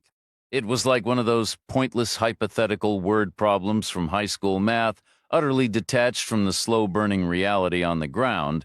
A car was 12 miles out, moving at 48 miles an hour, while a train was 15 miles away and hitting 60. Which one would arrive first? The answer was both. It was a coordinated approach, a straightforward setup. The vehicle continued its approach, and the train barreled forward, both vectors narrowing toward a single point. Down in the plaza, people were clocking in for work, moving like insects. Men emerged from the diner and climbed into their trucks. A smart play. They were deploying an advance team, a roadblock set about a mile outside of town. It was always smarter to handle trouble before it reached your doorstep. Unless, of course, the car was just a distraction. Maybe the real threat was on the train. It felt like a scene from an old western where the sides of the rail cars drop open and a posse comes charging out on horseback. 4 men were positioned on the ramp to intercept, with a 5th hidden on the blind side as a contingency. It should be sufficient. Everyone knew the strategy. Everyone trusted it would hold. Now the train was close enough to make out clearly. One side was lit by the sun, the other cast in shadow. Much like the truck and the car earlier, it appeared to shudder in place without actually moving, the air shimmering around it in a glowing, turbulent wake. The sedan was still advancing. 2 pickup trucks were poised to meet it, parked side by side about a mile from town, one in each lane, perfectly aligned. They stood proud, almost ceremonial, like stone lions guarding a grand estate gate. Then came the distinctive whap, whap, whap of rotor blades. Moynihan and the Cadillac driver spun wildly, twisting and turning as if swarmed by bees, their eyes scanning the sky for the source. They spotted it in 2 different places. There were 2 helicopters. They came in fast and low noses angled down, one from the northeast and the other from the northwest. Whap, whap. Both appeared to be painted a flat black with glossy cabins and tinted windows below them. The wheat fields thrashed and swirled in long straight lines, forming the beginning of a massive V shape, the point of which seemed aimed directly at their position atop elevator 3. The car kept coming. The train kept coming. Their walkie-talkie crackled to life. The man in jeans, his hair tousled, ordered, "Maintain visual contact at all times. I need to know what exits those vehicles and where." Then the transmission cut out. Peering down, they could see the tiny figure striding around, his radio pressed to his face. Whap, whap, whap. The car and the train drew nearer, now close enough that binoculars were unnecessary. The rotor noise grew louder, the beats falling out of sync, and the scream of the turbines began to pierce through. Everything was converging. Less than a minute now, maybe. A cascade of events unfolded. Moynihan and the driver pivoted frantically, struggling to keep everything in view. First, the helicopter on the right surged ahead on a wide eastern arc, slipping behind the town again before racing due south at impressive speed toward the farm. Then the red sedan reached the roadblock and stopped. It was a domestic model, inexpensive but eerily spotless, which screamed rental car. 2 of the diner guys leaned down, speaking through the driver's window. Meanwhile, the left-hand helicopter peeled away to the west, hovered momentarily as if waiting, then swung back directly over the plaza. It hung low, lower than the old concrete elevator. From above, Moynihan and the driver looked down on it. The noise and rotor wash tore at their clothing and buffeted them. The downdraft blasted dirt and debris through Main Street like a localized dust storm. Then a FedEx truck crossed the railroad tracks about 30 yards ahead of the oncoming train, 30 yards from being obliterated by 1,000 tons of steel. The driver didn't even accelerate. It was his regular route, and he knew the timing. As for the right-hand helicopter, it descended beyond the southern horizon, presumably on final approach to the farm. After all, what else was out there? The train arrived right beneath them, a roaring, relentless beast of heat and noise, its usual clamor swallowed by the relentless thump of helicopter blades and the shriek of jet engines. Through the car window, the diner men kept talking. The train doors slid open with a rhythmic whap, whap, whap. No one stepped out. Nothing moved on the hidden side. The doors sealed shut again, and the train began to pull away, sliding from under their feet with a slow, grinding patience, car after car. The conversation from the diner continued, unfazed. The final car receded into the distance, swaying slightly as weary rails gave a little. Above, the jets screamed, and one helicopter climbed high, then wheeled sharply away, its downdraft blasting sideways to shove them across the walkway, pelting them with grit and deafening noise. To the south, the second helicopter crested the horizon and mirrored the move up, over, and away, nose down, flying fast and low until it was just a speck in a brand-new V formation aimed at the horizon. Suddenly, it was quiet. The only sound was the wheat, a soft, soothing rustle. Then their walkie-talkie hissed to life. Moynihan keyed it and reported, "No one exited the helicopter. It never even touched down. No one got off the train either. Nothing on the blind side." Out on the road, the diner guys were backing their trucks up, making way for a red sedan nosing through, coming into town. Moynihan frowned. "What's the deal with that?" The man with the jeans and the wild hair answered, "He says he's a customer, showed up with a lot of cash. We're going to check him out." They brought the man to the diner, but before letting him inside, they huddled to debate the helicopters. Everyone was present except Moynihan's brother, the one who'd been kicked and disarmed. The talk was short and divided. Two theories emerged. Either this was general reconnaissance, scouting for a future move with cameras and sensors, or it was the actual hunt for Keever they'd long expected, which would involve similar tech but find nothing thanks to the hogs. Brief. No agreement. Either they'd be back or they wouldn't. No vote was called. The man they ushered in looked robust, like an explorer from a documentary. Scruffy gray hair and beard, maybe 45, dressed in odd zippered clothing with bootlaces thick as climbing ropes.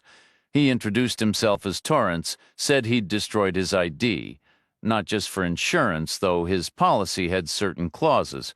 Mostly he wanted to leave people guessing. That was the goal, no trace. His paper trail ended 700 miles back, burned in a Nevada motel sink. He'd driven only at night since, to reduce risk, to keep people uncertain and inconvenienced. 7 long years before any legal presumption, the man with the jeans and hair said, "You'll understand our caution, Mr. Torrance." Then he glanced at the Moynihan who'd been hit in the head. "Where's your damn brother?" Moynihan shrugged. "I don't know. I need him here." Their usual rule for messages during a meeting was last in, first out. Moynihan had been last in, slowed by his head injury and shaky balance. "All right, I'll go find him," he said, heading for the street. The man with the jeans and hair turned back to Westwood. "Mr. Torrance, I suppose our first question is whether you're wearing a wire," Westwood replied. "I'm not." "Then you won't mind unbuttoning your shirt." Westwood complied, revealing a sturdy chest covered in curly gray hair. No microphone. The man in the faded jeans and unruly hair spoke next. "Our second question is how you managed to locate us." "Online," Westwood replied. "Through a message board. A friend who went by exit pointed me in your direction. We were acquainted with her." "Her. Were acquainted." Westwood absorbed the past tense. "She mentioned she was coming here with her friend Michael. He posted as Mike. He was a friend of mine, too." "She did. We knew Mike as well. I figured if it was suitable for them, it would be suitable for me. Which leads to our third question," the man continued.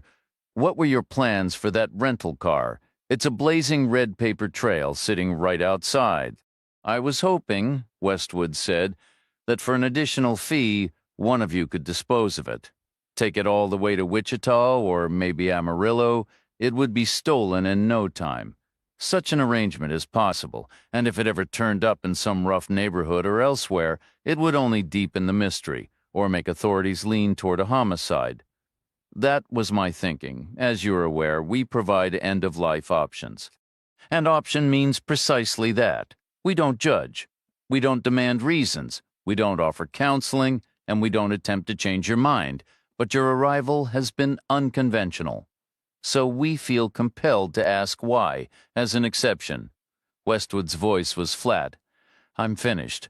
I never asked to be here. To be honest, I haven't enjoyed much of it. Be more specific.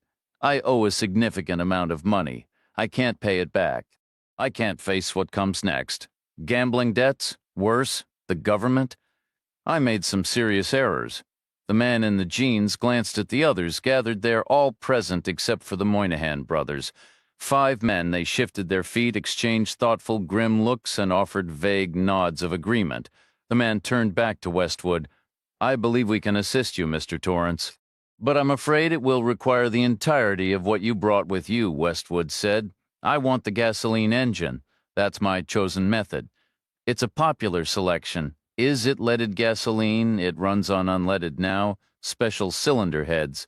The carbon monoxide is identical. It's the catalytic converter that removes it, not the fuel. And the smell is improved.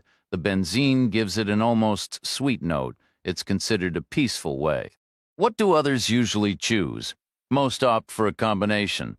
Certainty of outcome is considered paramount, hence all the statistics they review beforehand. Should I do both? No necessity. The gasoline engine is 100% effective. You can rely on it. Then the man's attention snapped to the street door. Where did the Moynihans go? Last in, first out. The spare parts clerk from the irrigation supply store spoke up. I'll go find them. He hurried out. The man with the hair looked back at Westwood, his expression softening oddly. It's an unusual question, Mr. Torrance, but would you care to join us for breakfast? Westwood considered it. The mundane offer a stark contrast to their discussion, and then said yes. The counterman, temporarily setting aside his role in the group, stepped behind the counter to start a fresh pot of coffee. The Cadillac driver said he ought to check on his delivery first, promising to return in a minute. But the store owner, the hog farmer, and the one-eyed motel clerk all sat down immediately. The waitress came over for their orders. Coffee was poured, and plates soon arrived. Then the store owner stood again, saying he needed to run next door for something heartburn medicine, the others assumed. He too said he'd be right back, but he wasn't.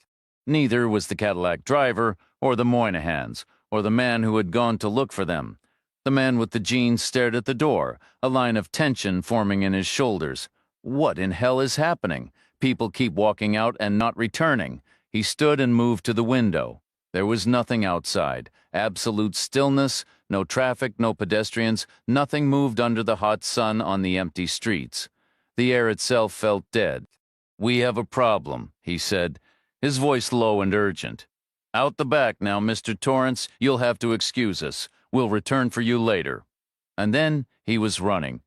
Through the kitchen, followed closely by the hog farmer, the counterman, and the one-eyed clerk, fleeing toward the back alley where the counterman's crew cab truck was parked. They climbed into the vehicle and sped off, returning to the main square before heading south to its farthest edge and turning onto the narrow, unpaved road. It felt more like a private lane than a public thoroughfare, stretching on for 20 desolate miles. Back in the quiet diner, Westwood remained alone. The stillness was broken only when the street door swung open and Chang entered, with Reacher close behind her. The largest portion of their funds had been spent on securing the helicopters. They had chartered 2 luxury air vehicles, the kind typically hired by corporations out of Kansas City, essentially limousines for the sky. There was no possibility of convincing the pilots to land at an unauthorized location, nor would their insurance ever allow passengers to rappel down on ropes. The crews were, however, perfectly willing to fly to the coordinates and back empty, adding a touch of theatrical flair for what they were told was a video production. The precise GPS data came straight from an online map. Synchronizing the timing was the real challenge necessary for the cameras to capture the action. but with advanced computers in the cockpits, it seemed just feasible. Westwood was entrusted with the second largest share of the cash, an amount meant to make a statement. His navigation system was considerably less sophisticated, the speedometer of a rented Ford and his own wristwatch. It was a back-to-basics approach, more high school math than graduate-level engineering. The problem was straightforward. If a car needs to cover 15 miles in exactly 15 minutes, how fast must it travel? Everything was timed to the train's schedule. He tuned to an AM station that combined traffic and weather reports which mentioned the railroad was running on or near its timetable. It was the best information he could get. Meanwhile, Reacher and Chang had secured their own transport. A call to the FedEx depot in Oklahoma City established they had a critically urgent overnight package destined for Mother's Rest. They were given the latest possible drop-off time and arrived 5 minutes before the cutoff. They found the night driver taking a smoke break in the alley. He confirmed Mother's Rest was a regular stop on his route. The sight of official bank-wrapped bricks of $100 bills worked wonders, especially paired with a bit of psychological finesse. They told him to take as much as he felt was fair. All they asked was to ride in the back of his truck and arrive precisely when the train was due.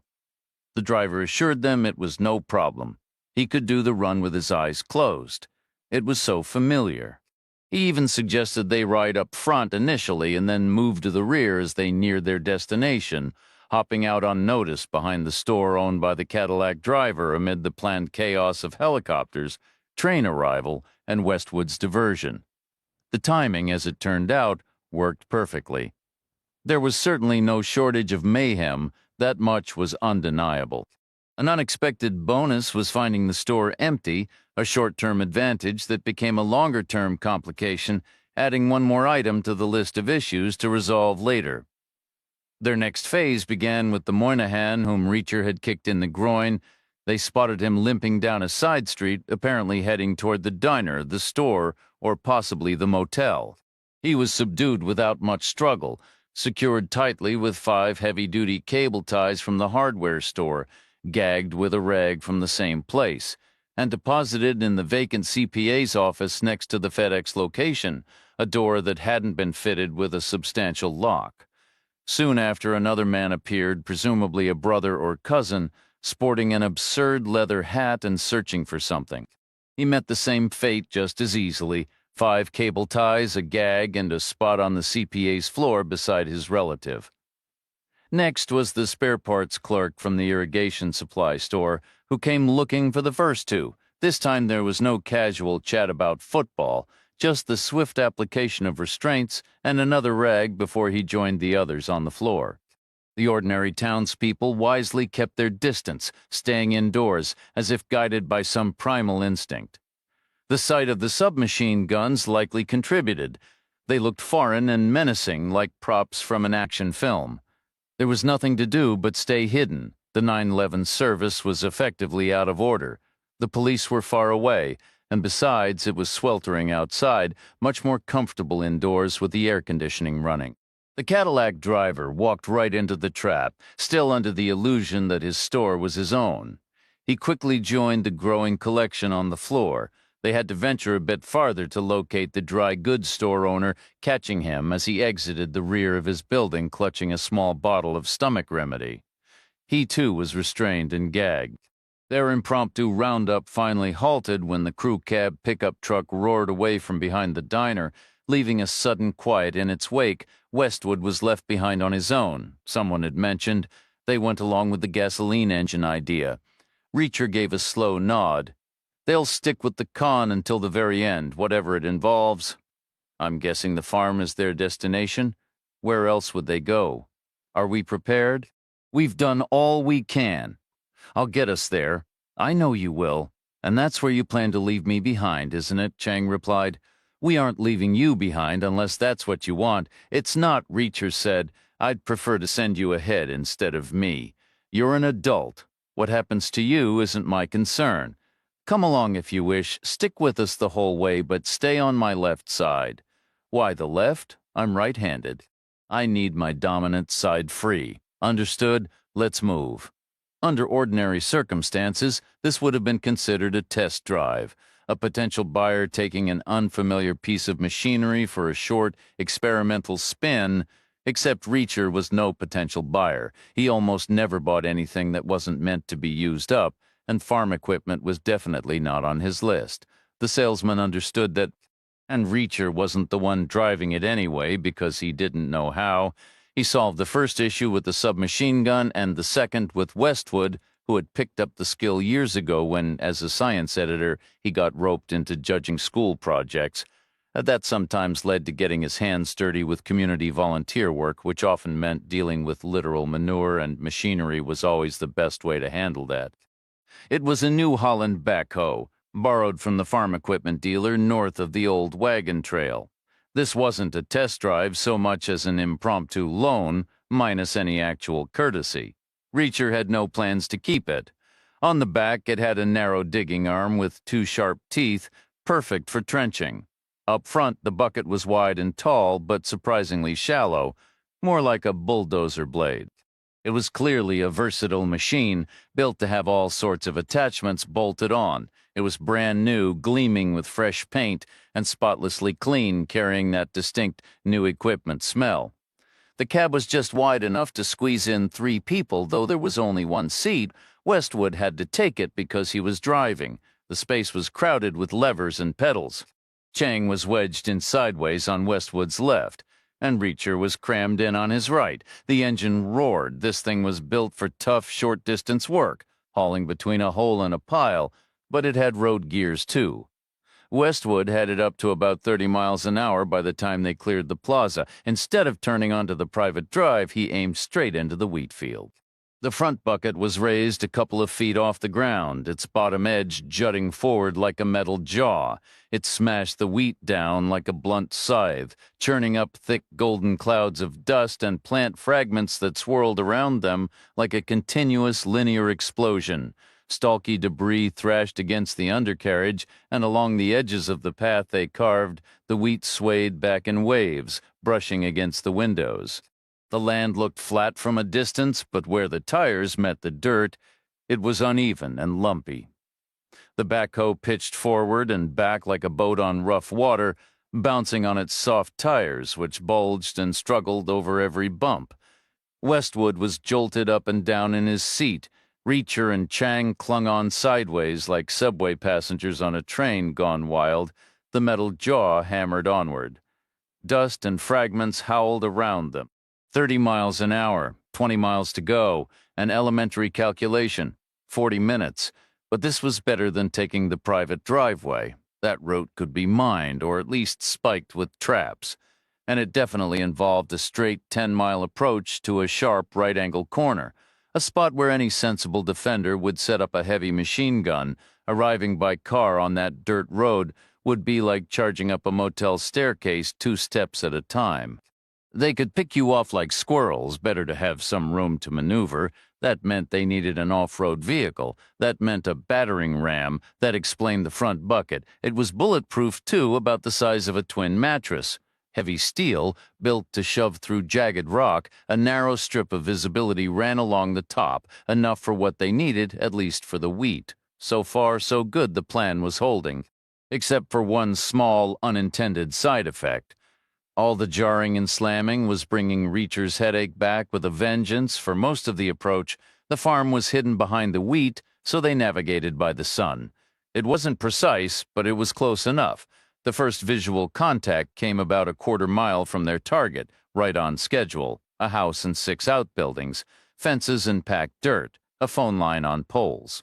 The top had exhaust of a diesel generator, and the stench of hogs, like some kind of chemical attack. Westwood swung wide, then came back head-on, stopping about 200 yards out.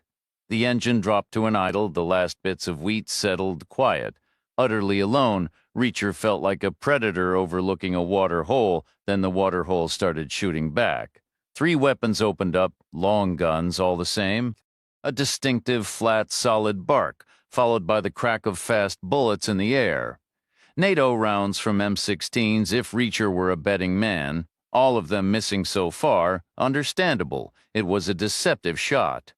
200 yards perfectly flat eye to eye. except it wasn't flat at all because it was part of a spherical planet. Hence the miscalculation. Westwood asked, "Should we back off?" "No," Reacher said. He counted silently in his head. "Move up 50 yards. Now, put the pressure on. They're coming up on a magazine change forward 50 yards now." Westwood nudged the vehicle ahead. A ragged lull followed. Pretty slow, no infantry training, that was for damn sure. Then the potshot started again. All misses until a single round connected right in the center of the front bucket. A tiny shiver traveled through the frame. The bullet collapsed. Then the sound arrived late. A deep, sonorous clang, Reacher said. "I'm impressed," Chang asked. "By what?" Finally, they hit a target only slightly smaller than a barn door, which confirms the front bucket is, in fact, bulletproof. "So we're good to go," Westwood said. "Now, no time like the present," Chang said. "Take care, Reacher." "You too, Chang." They opened their doors and jumped down to the ground, one on the left, one on the right. Westwood had mentioned his recent research, saying old-style wheat grew about 4 feet tall, but it was being bred down to a sturdier, seed-heavy plant just 2 feet high. The local farmers were clearly still old school. The wheat was easily 4 feet tall. Not that Reacher needed it for cover. Very little cover was required against guys who couldn't hit the broadside of a barn, but surprise was always a good thing, so he crawled. There was some visible disturbance in the wheat, but it was gentle and hard to pinpoint from 200 yards. The nighttime dew hadn't burned off. His knees and elbows were caked in thick mud. New clothes were definitely in his future, that much was clear. Even without the mud, the hog stench was brutal, thick in the air, bound to saturate the fabric. A new outfit tomorrow. A good idea anyway, he thought, with Chang around. Then it hit him. This ends today. Chang won't be around tomorrow. After 100 yards moving sideways, he curved sharply toward the farm, aiming to get closer as he worked around its perimeter. Less than 100 feet would make him happy. He was a big fan of the MP5K, a slightly swollen handgun that operated like a miniaturized rifle set to single shot. It stood a decent chance of hitting at 90 feet, or 80 or 75. That would be a bonus. 5 minutes in, he risked raising his head to check his position. He was in a pretty good spot. He had moved around the dial counterclockwise from the 10 to past the 8, and he had gotten much, much closer. Sure enough, the defenders, unsure of their aim, had clustered at the spot closest to the main threat while still keeping themselves protected. They saw the backhoe as the primary danger, and the nearest shelter was a small outbuilding by the fence, roughly the size of a one-car garage. 3 men were huddled behind it. That placed them perfectly in profile to Reacher. Clear as glass, a textbook flanking move, West Point would have beamed. There was the diner counterman, the motel clerk with one eye, and the hog farmer who'd led the group upstairs, big hands, broad shoulders, clothes smeared with dirt. Each carried an M16. Reacher waited. His head throbbed on both sides. Chang crawled in the opposite direction, closing in faster because her job wasn't to flank. Her role was to wait for the backhoe to advance, then unleash a sustained burst of fire to open a second front. That would force them into cover right where Reacher could pick them off from behind. That was the plan. She'd been skeptical. Still, his predictions had held up so far. He'd anticipated 4 early captives and got 5, and he'd called the missed shots at the farm. Even so, she'd pressed him again. Would this part actually work? No, he'd admitted. Probably not. They'll fall back to the house, an orderly retreat. They've surely prepared a hardened position like a safe room. Then why are we doing it this way? She'd asked. Because we might get lucky, he'd said. She kept crawling, wanting to get closer. She knew the math. A 30-round magazine would empty in 2 seconds. She wanted every bullet to matter. She wanted that luck. If she dropped one and he dropped one, that was 2 fewer for later. A good thing. Phrases she'd never have spoken before meeting him. The stench of pigs grew stronger as she moved. Mentally, she aligned herself with the satellite image. She was at 11 o'clock, the hog pen at 3.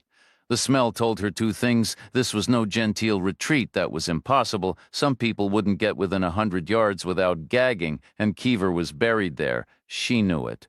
In the hog pen. They couldn't risk digging in the fields. Even a slow drive like Westwood's would be visible from above, and they'd be worried about aerial surveillance. They had Keever's wallet. They'd seen his FBI cards outdated like hers, but they wouldn't know that. She felt a strange closeness to him now. She lifted her head of fence, and the small outbuilding came into view. The backhoe idled alone, knee-deep in wheat, far to her right. That outbuilding was their only cover from it. At least one would lean out and fire right in front of her. She laid 2 spare magazines on the ground, lined up and ready. She clicked her fire selector to auto, settled her sights, and waited. Westwood fired up the engine, worked the levers, and raised the front bucket until it stood vertical, blocking his windshield entirely, safety over visibility. From there, his part of the plan was fluid. Reacher had told him, hold the wheels straight, drive slow, keep moving forward even if you're blind. Go through the fence if you have to, don't stop unless something else happens first. Fluid, just like the future of journalism. The internet changed everything. Now news was personal. The reporter had to be in the story, a first-hand account. The reporter had to be the story, blogs, features, platforms, book deals. He dipped the clutch, rattled the lever into gear, and rolled forward. Reacher heard the backhoe grind into motion. A wave of dizziness hit him. He was on his knees, swaying. He lifted his head. 2 fences, 2 outbuildings, 6 men. Double vision, he smacked his forehead with the heel of his hand and tried again. Better way off to his left, the backhoe crept forward, its large slack tires flexing and giving over the uneven ground. The 3 men stood with their backs pressed against the rear wall of the building, rifles held ready. The counterman slipped around the corner, moving cautiously along the side until he reached the next edge. He peered out, raised his weapon, and took aim at the approaching backhoe. Reacher lined up his own shot. The HK felt solid in his hands, a compact, precise instrument with iron sights. His head throbbed fiercely on both sides, a brutal reminder of the earlier impact. It felt like 2 separate injuries sparking against each other, electricity arcing inside his skull. Then Chang opened up on full auto, the sound impossibly fast, like a furious mechanical buzz. Dirt kicked up in a stitched line and a piece of wood splintered off the building. The one-eyed man ducked back. The counterman leaned further out, searching for this new threat. Reacher tracked him smoothly. Rear sight, front sight, target. He fired once at 80 feet. The 9mm round covered the distance in a blink. It struck high on the man's back, near the base of the neck. A lucky spine shot. Reacher had aimed for center mass, the safest bet, but fate adjusted the point of impact. The man crumpled forward against the building's corner and slid to the ground. The hog farmer dropped flat, vanishing into the wheat. Smart move, but the one-eyed clerk stepped out, raised his rifle, and fired. The round cracked past, tearing through the stalks 30 feet to Reacher's right. Chang fired again. Another magazine emptied with that same determined sewing machine rhythm. Dirt and splinters flew, then silence. The one-eyed man slid back to the corner, leaned around, and aimed toward the source of the noise. The backhoe rolled steadily closer. For a fleeting moment, Reacher hesitated. Shooting a handicapped old man felt wrong, almost unfair, but fairness vanished the instant that rifle pointed at Chang. So Reacher aimed at 90 feet. He focused everything on the front sight, a sharp needle post in its hooded ring. He ignored the blur of the rear sight and the blur of the target, just as he'd been trained. Clarity came when the 3 elements aligned. He fired. The bullet rose slightly on its longer path. It struck the base of the man's skull, obliterating the ancient primitive knot of the brainstem. Hydrostatic pressure did the rest. The man dropped instantly like a door slamming shut. The backhoe kept coming. The hog farmer broke into a sprint. Reacher switched to full auto, stood and fired, sweeping the muzzle across the fleeing figure as if flicking paint from a brush. But all 28 rounds went low. His footing was unsteady, his balance off, dizziness washing over him. He shook it off, regaining focus just as Chang fired a 3rd magazine, rounds going high and stripping shingles from the roof. The hog farmer never slowed, sprinting until he was out of sight. The backhoe rumbled forward, its heavy tread crushing the wheat. Reacher burst into motion, charging through the field, the stalks whipping against his legs as he carved a path toward the machine's trajectory. Westwood spotted him through the side window and brought the vehicle to a halt. Chang sprinted from the opposite direction, not slowing as she circled around and threw her arms around Reacher in a fierce embrace. "Are you all right?" she asked, her voice tight. "Still on my feet," he replied. "You took out 2. With 2 left, there were 4 in that truck. So what's the plan? We find them first. You mentioned a safe room." They climbed back into the cab, flanking Westwood on either side, standing awkwardly with no clear view ahead. Westwood wiped sweat from his brow. Where would they even put a safe room out here? They didn't build one, Reacher said. It was already here. I'd bet every farm in this state has one, reinforced to withstand just about anything. Chang's eyes widened. A tornado shelter.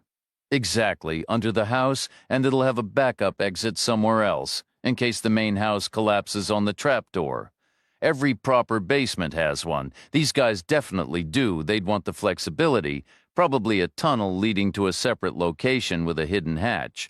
That's what we need to find first. Then we can park something heavy right on top of it. Westwood fired up the engine again and worked the levers in reverse. The front bucket tilted back and lowered just enough to give a narrow line of sight over the top. Not perfectly safe, but a workable trade-off. He hesitated, his knuckles white on the controls. Reacher's voice cut through the tension. No sense waiting around. The backhoe jerked forward, settling into a steady, lurching pace on its uneven tires. 150 yards out, then 100, aiming straight for the fence. It plowed through with a sickening crunch, splintering the rails and sending fragments of wood spinning into the air. They rolled onward, passing the first outbuilding on the left, moving past the lifeless form of the one-eyed man and into the hard-packed dirt of the compound. There, they slowed to a stop. The dynamic had shifted. They were no longer predators watching from above, but combatants in an open arena. No shots rang out, no reaction came at all. The scene matched the satellite image almost exactly, except now they were seeing it from ground level, not from space. Directly ahead stood the farmhouse, to the right sat the grim suicide suite. On the left were the generator shed and a small structure about the size of the one the 3 men had used for cover earlier. Farther east, beyond the house, stood the hog shelter and the barn set somewhat apart. The driveway stretched out before them, following the telephone poles. No sign of exhaust, no movement. Westwood pulled his pistol from his boot. Reacher met his gaze. "What comes next is completely up to you. I understand. Stay together. We start at the house." They climbed down from the cab. Still no one fired. No response came. Nothing but the ripe, pungent smell from the hog pen hanging in the air.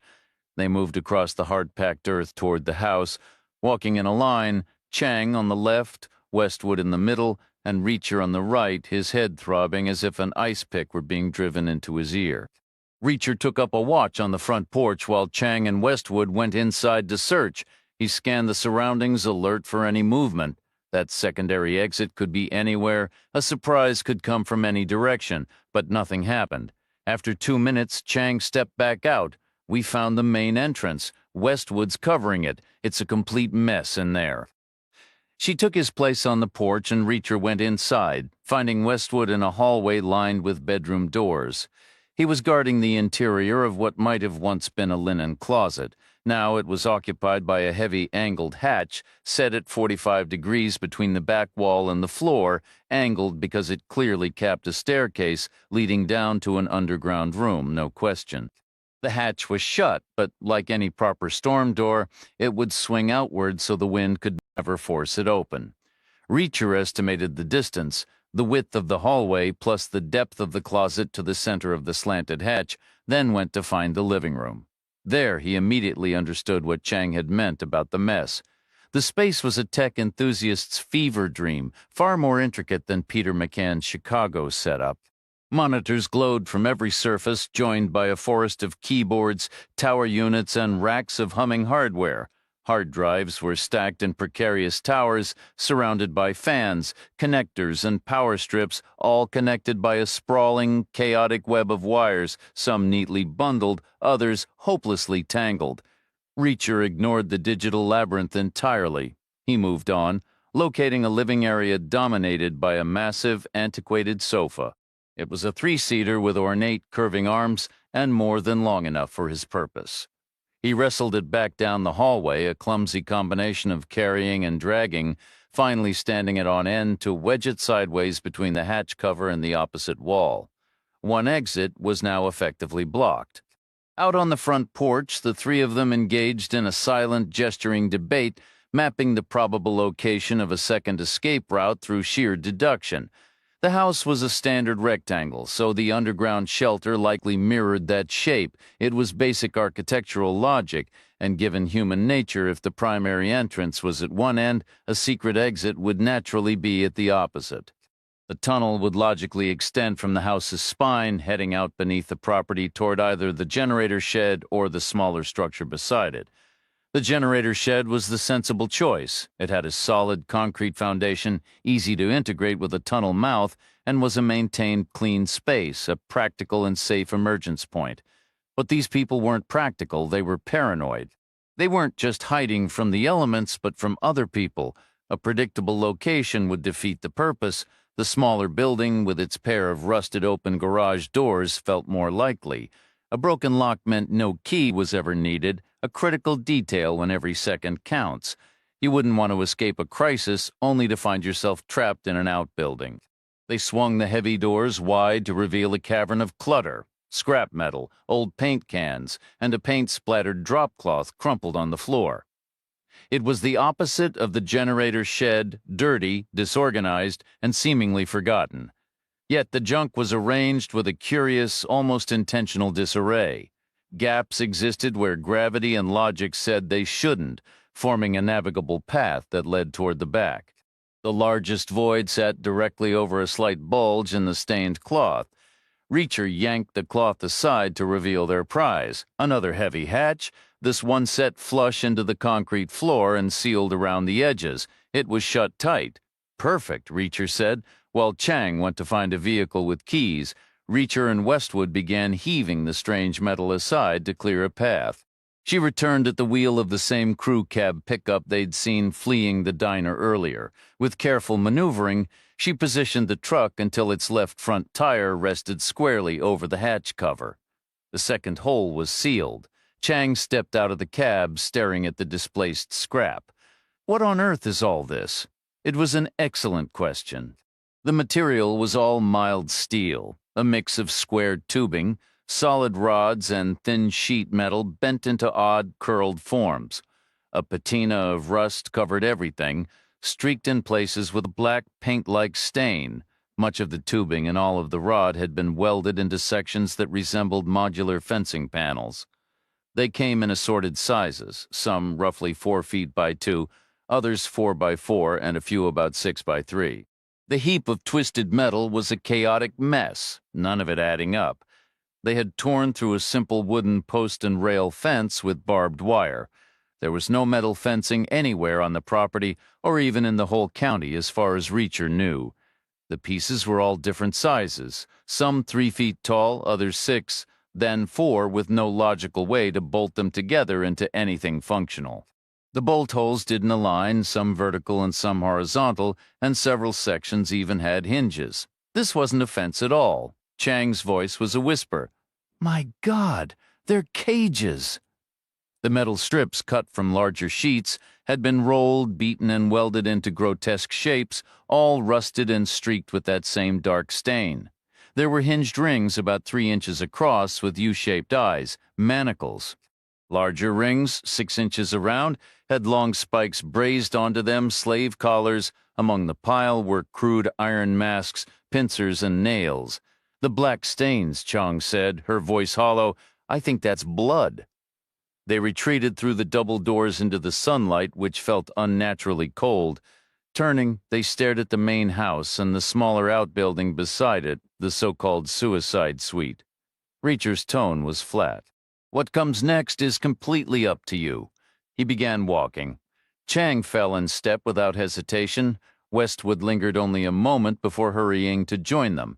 The outbuilding was about half the size of the house, built square and solid on a concrete foundation, stained orange from muddy rainwater. Heavy tarred boards formed the siding, topped with a shingled roof. A thick power line ran in under the eaves. There were no windows.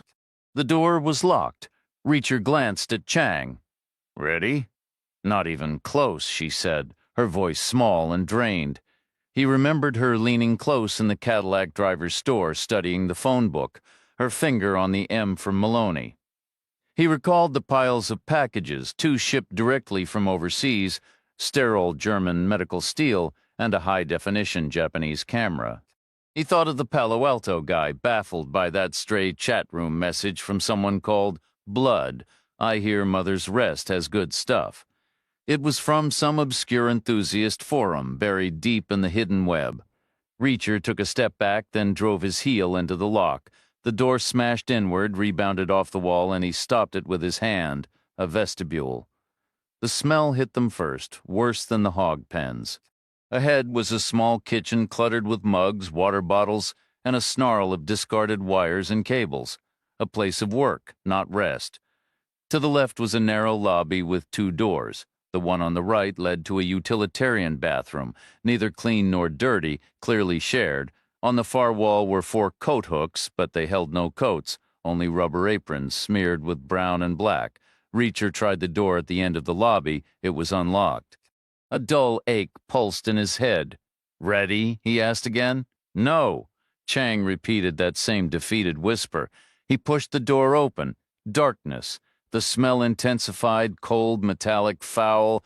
The space felt large and empty with hard surfaces and unseen obstructions. He felt along the wall, found a switch, and flipped it. The woman in white was not on her way to a garden party in Monte Carlo, nor heading to a courthouse for her 5th wedding, nor entering some serene annex to quietly end her life. She was chained by her wrists to a white-tiled wall, slumped low, surrounded by a horrific spray of blood, stone-cold dead. Reacher was no expert in forensic medicine, but the evidence before him pointed clearly to a brutal beating with a baseball bat. The weapon lay on the floor, its surface darkened with dried blood. The woman's body showed extensive bruising, multiple fractures, and a crushed skull. Her hair was tangled and stiff, and her once white dress was stained with blood and vomit. She faced a professional video setup, 3 cameras on heavy tripods, lights on stands softened by diffusion sheets, and cables snaking across the white-tiled floor. The tiles formed a kind of stage covering the rear wall and part of the side walls, a stark arena designed to be brightly lit, capturing every grim detail. Above the stage hung 2 microphones for stereo sound. Clipped to a camera stand was a printed email that read, "I want to see a bossy executive type beaten with a bat. Make it last. Start with the legs. Have her repeat, 'Sorry, Roger,' again and again. I'll pay $100,000. It was a request from another community, an enthusiast site. That site was named Mother's Rest, matching the decoy they had uncovered. Back in the house, Westwood and Chang got the computers running. The operation was built on video streaming, pay-per-view, with staggering prices, the cheapest option costing as much as a car. Starved to Death was the most expensive, likely due to the time involved, followed by Pregnant and Bayoneted and Gutshot. There were popularity lists, recently viewed categories and genres divided by victim type, method, and theme, male, female, couples, cutting, stabbing, power tools, extreme insertion, medical experiments, and more. A custom tier allowed community members to submit detailed requests, even full scripts, with fulfillment depending on finding a suitable actor. Payment was only required after agreeing on a face and a price. Chang scrolled to the bottom of a catalog page and said quietly, "Take a look at this." Reacher leaned in. The latest addition to the Mother's Rest library was labeled Thin Man All Ribs, Broken First, the man from the train in the suit and collared shirt with his fine leather bag. A cold realization settled in. Chang scrolled back to an earlier entry called Sad Couple with Something to Be Sad About. She said this has to be Michael McCann and his friend Exit, right? Reacher stayed silent. Westwood, navigating a root directory, pointed at rows of data. Let's call these what they are movies, snuff films. The shortest run's 2 hours. The oldest is from 5 years ago. The newest went up yesterday. He dragged his finger down the screen and paused near the bottom. Guess how many they made before McCann first contacted me? 200, Reacher said. Now it's 209. Westwood glanced over. You want to see death by 1,000 cuts? No. I wonder what title they'd have given mine. Probably Hack Attack, Stabbed with Pens. Reacher's tone shifted from grim observation to dry, weary sarcasm. How long does the con even last? When do people finally get it? Only once they're in that room, Chang replied. I think it hits them when the Cadillac driver opens the door and they smell the pigs. That's when the guns come out. Then we should ask, Reacher said. We know where the con men are. They moved down the bedroom hallway to the former linen closet. Where a sofa was wedged between the hatch and the opposite wall, Reacher said, it'd be simpler to just move the truck. Chang glanced at him. You all right? He gave a short nod, considering. They exited through the front and traced the imagined path of the tunnel to the small structure with the double doors. Chang slid into the crew cab, edged it forward, and stepped out, leaving the engine running. She studied the hatch. What's the plan? Reacher said. I don't think they're waiting right underneath, but we prepare for it. Westwood pops the lid and steps clear. We aim straight down, good? She nodded. Westwood nodded. Reacher positioned himself to the right of the hatch, his HK set to full auto, a fresh magazine in place. Chang mirrored him on the left. Westwood bent, grabbed the handle, flung the door open, and leapt back. There was no opening. Chapter 57. The hatch assembly was a store-bought item cemented onto a smooth, unbroken concrete slab. No stairwell, no penetration. The same pebbled surface extended beneath it and all around it. A blind eye. A decoy, Reacher said. My mistake. I should have seen it. Westwood said, no use crying over it. We still need to find the real one. No, Chang countered. We need to know if they've already used it. The answer came with a supersonic crack, the hissing whine of a rifled bullet, and the gritty impact of a NATO round tearing through the wooden wall a yard from their heads. The rifle's blast followed a heartbeat later. The sound was close. 100 feet, Reacher estimated. Dangerously close, nearing point-blank range for a skilled shooter. They scrambled back inside as another round punched through, then another 8 feet away through the wall tactics, firing blind.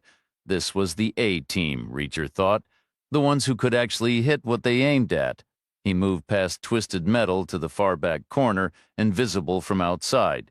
It offered no real cover, just the statistical lottery of random fire. The walls were useless, but probability wasn't. He kicked out the lower siding, creating a crawl space about 2 feet high and 5 feet long. Westwood went first, then Chang. Another round slammed into the wall. Then Reacher followed. They backed away, keeping the building between them and the shooter. Behind them stretched endless wheat. To their right stood the building near the broken fence where the dead men were. The backhoe sat about 20 yards off. Ahead to the right were the movie studio and the house, to the left the generator shed. Plenty of destinations, all on the wrong side of open ground. 20 yards, 20 long steps. It wasn't impossible. It depended entirely on the shooter. His training, his focus, a man drilled on front-sight concentration might tunnel his vision just enough to miss movement in his periphery. One person, maybe, could slip away unseen. Even a guy in a gorilla suit might make it, but 3 people wouldn't, Reacher whispered.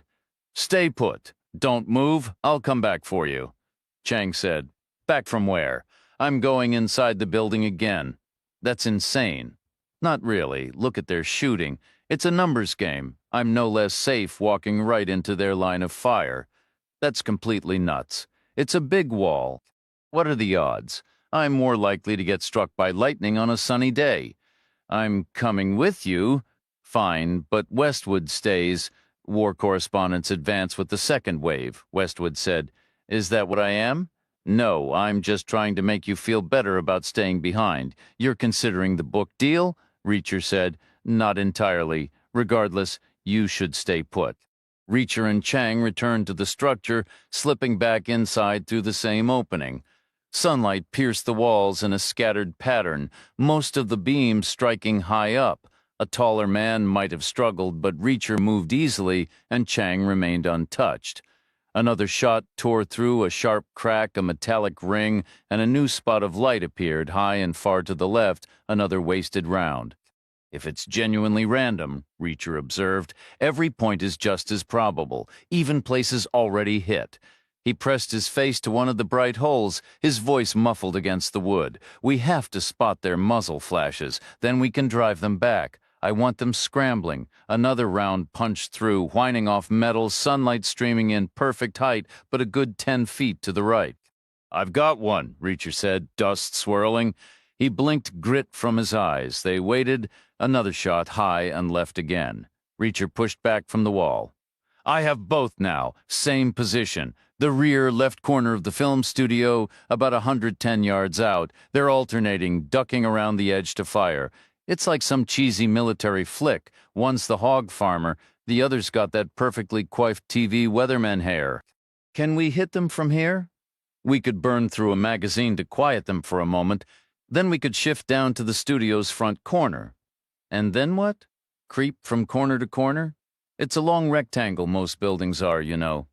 Marines would breach the building, come straight through the end wall. That's what anti-tank rounds are for. What's our play? We take a risk, we wait for a reload. Chang shook her head. Not good enough. You wouldn't care for the good enough plan. Are you asking me apologetically?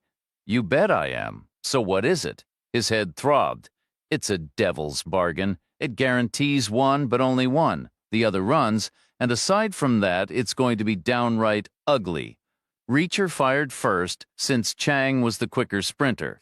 He stepped between the open doors, aiming at the studio's back left corner, about 2/3 up the wall. Wood splintered, but not enough for a full 2 seconds. Still, it silenced them. Chang took over, emptying a 30-round magazine on full auto, 2 solid seconds of noise, and Reacher ran.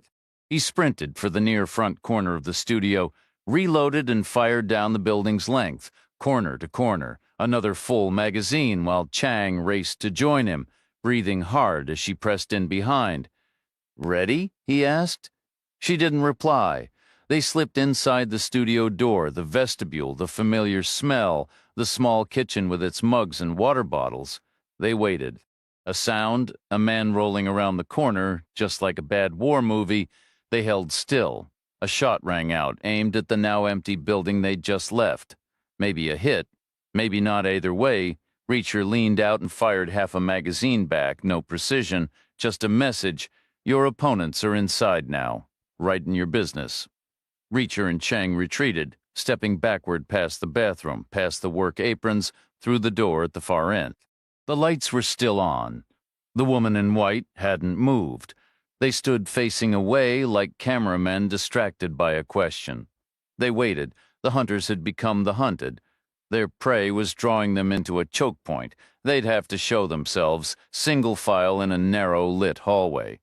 It was like climbing a motel staircase 2 by 2. Any smart gambler would stay out, but they'd come. They had to. This was their territory. And it was still their future on the line. Every man Reacher had ever encountered, from petty thieves to traitors, clung to the belief they could slip away with something intact. No one wanted to walk away empty-handed. These men would try to save their gear. Reacher figured those high-def cameras weren't cheap, so one would come back. But just one. That trick only works a single time. They waited. It's human nature. The hog farmer appeared, big hands, broad shoulders, clothes smeared with dirt. He peered around the corner, cautious, not committing to anything more than a quick look. He pressed tight against the wall, showing nothing, maybe a shoulder or the edge of his nose. He leaned out another inch for a second glance. Reacher put a round in his forehead. The trigger pull was featherlight, a purring burst of 10. Game over. The last man heard it, of course, and now he was running alone. Suddenly gripped by primal fear, free to act on it. No witnesses. In military thinking, aggressive pursuit is always praised, and any reason to leave a room is a good one, so Reacher ran too, with Chang right on his heels.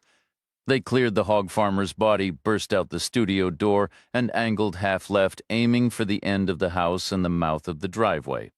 The driveway was the target. It had to be human nature. Escape the only way out. Everything else was endless wheat. They spotted him 60 feet ahead, running, glancing back, an M16 in one hand, the other empty. He was a stocky man with a flushed face and unruly waves of hair piled around his head. His blue jeans looked stiff, almost starched. He neared the driveway and looked back again. They ducked in closer to the house. The guy was utterly alone in that vast landscape. The hog pen was behind him, then nothing but wheat stretching toward Missouri. The driveway lay to his right, 20 miles to Mother's Rest. He stopped moving. Chang whispered, "Can you make the shot from here?" Reacher didn't answer. She said, "You okay?" He said, 90%. That was how he felt. Nothing was technically broken, no bleeding gash. But nothing was operating at full capacity either. "The brain isn't an arm," Chang asked. "How do we handle this?" Reacher counted back in his head. The rounds fired at the small building earlier. Punch, whang, how many? Memory. He took a step out. The man with the jeans and wild hair raised his rifle, an M16 at 60 feet. Theoretically a serious problem.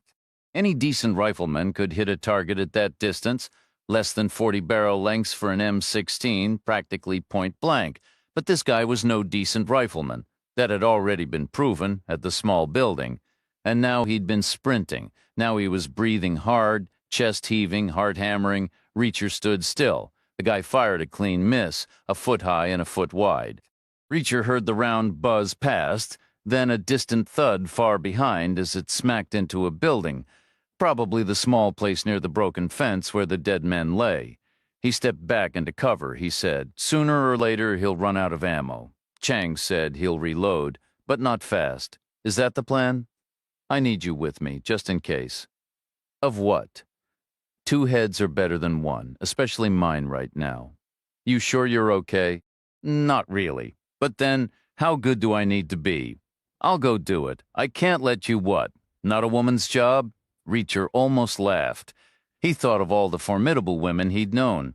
Just a personal thing, he said. Habit, mostly. So how do we do it? I'll draw his fire. He'll miss every time. I guarantee it. When he clicks on empty, I'll take him down.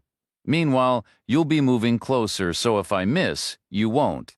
Chang said, no. We'll both draw his fire. We're doing this together. Not the most efficient way. I don't care. That's how it's happening. They stepped out together. The guy was still there, utterly alone under the huge sky. Denim, messy hair, the silhouette of an M16, 60 yards distant. Chang took aim, one eye squeezed shut. Reacher remained motionless, his arms spread wide, his gaze fixed on the clouds, his own weapon dangling by the trigger guard from a single finger.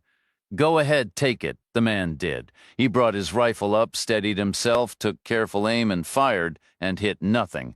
Missed them completely. Chang returned fire. A single crack, the empty cartridge spun away through the air. Her bullet missed too, yet the man retreated. 5 awkward, stumbling steps backward. Then 10 more. Chang fired again. Another brass casing flashed in the sun. Another miss. The wheat swayed in a slow, silent, undulating sea. The man lifted his rifle once more but held his fire. Is he out?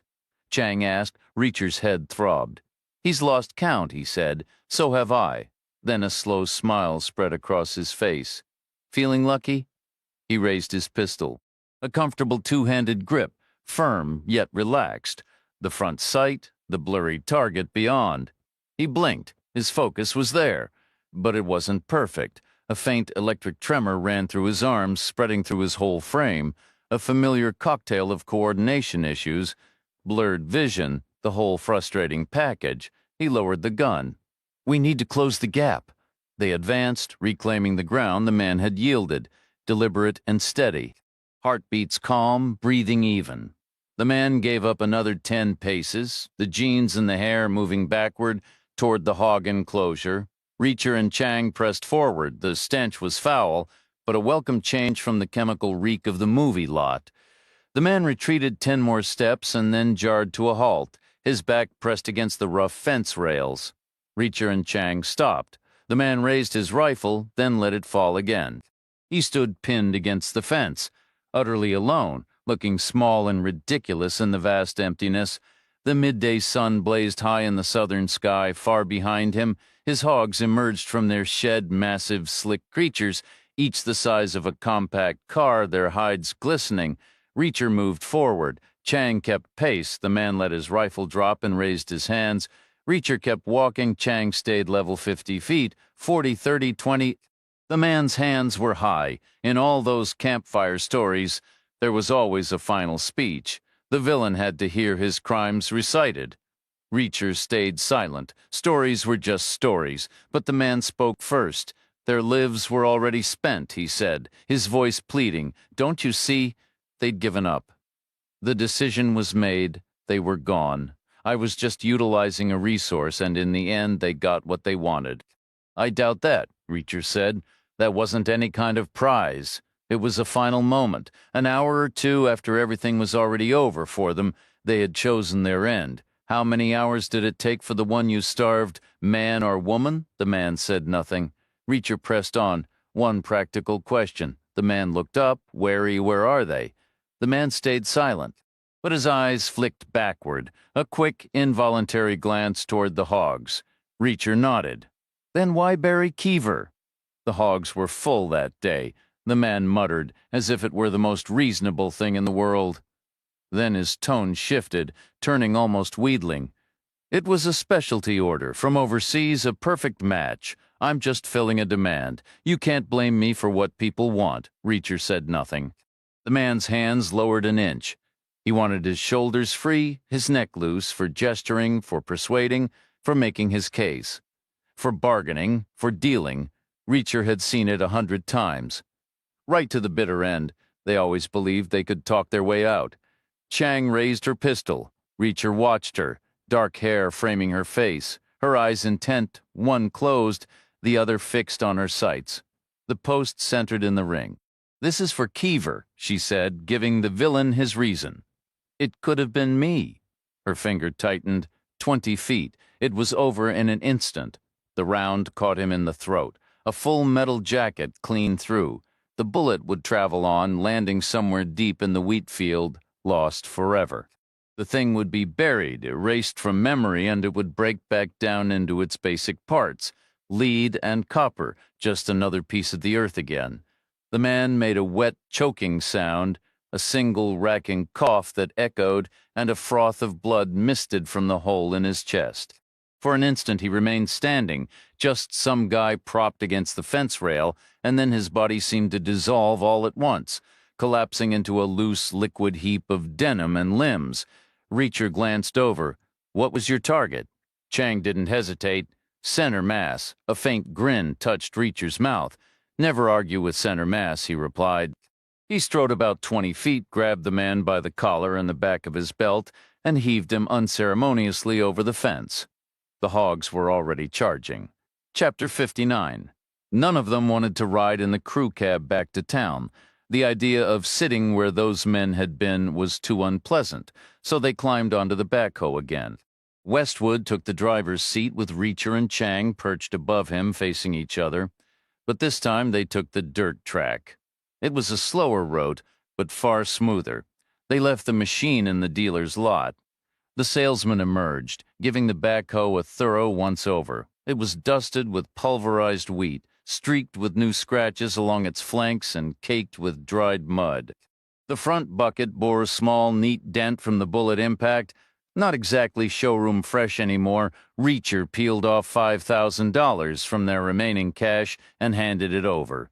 Easy come, easy go, he figured. They walked south through the town square. The afternoon sun felt good on their backs.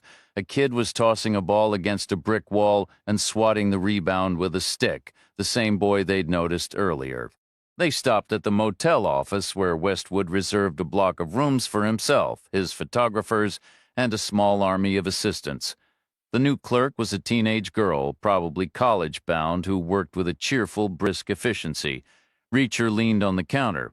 Why is this town called Mother's Rest? She looked hesitant. I'm really not supposed to say, why not? The local farmers hate the story. They've tried really hard to make people forget it. I won't tell a soul it came from you.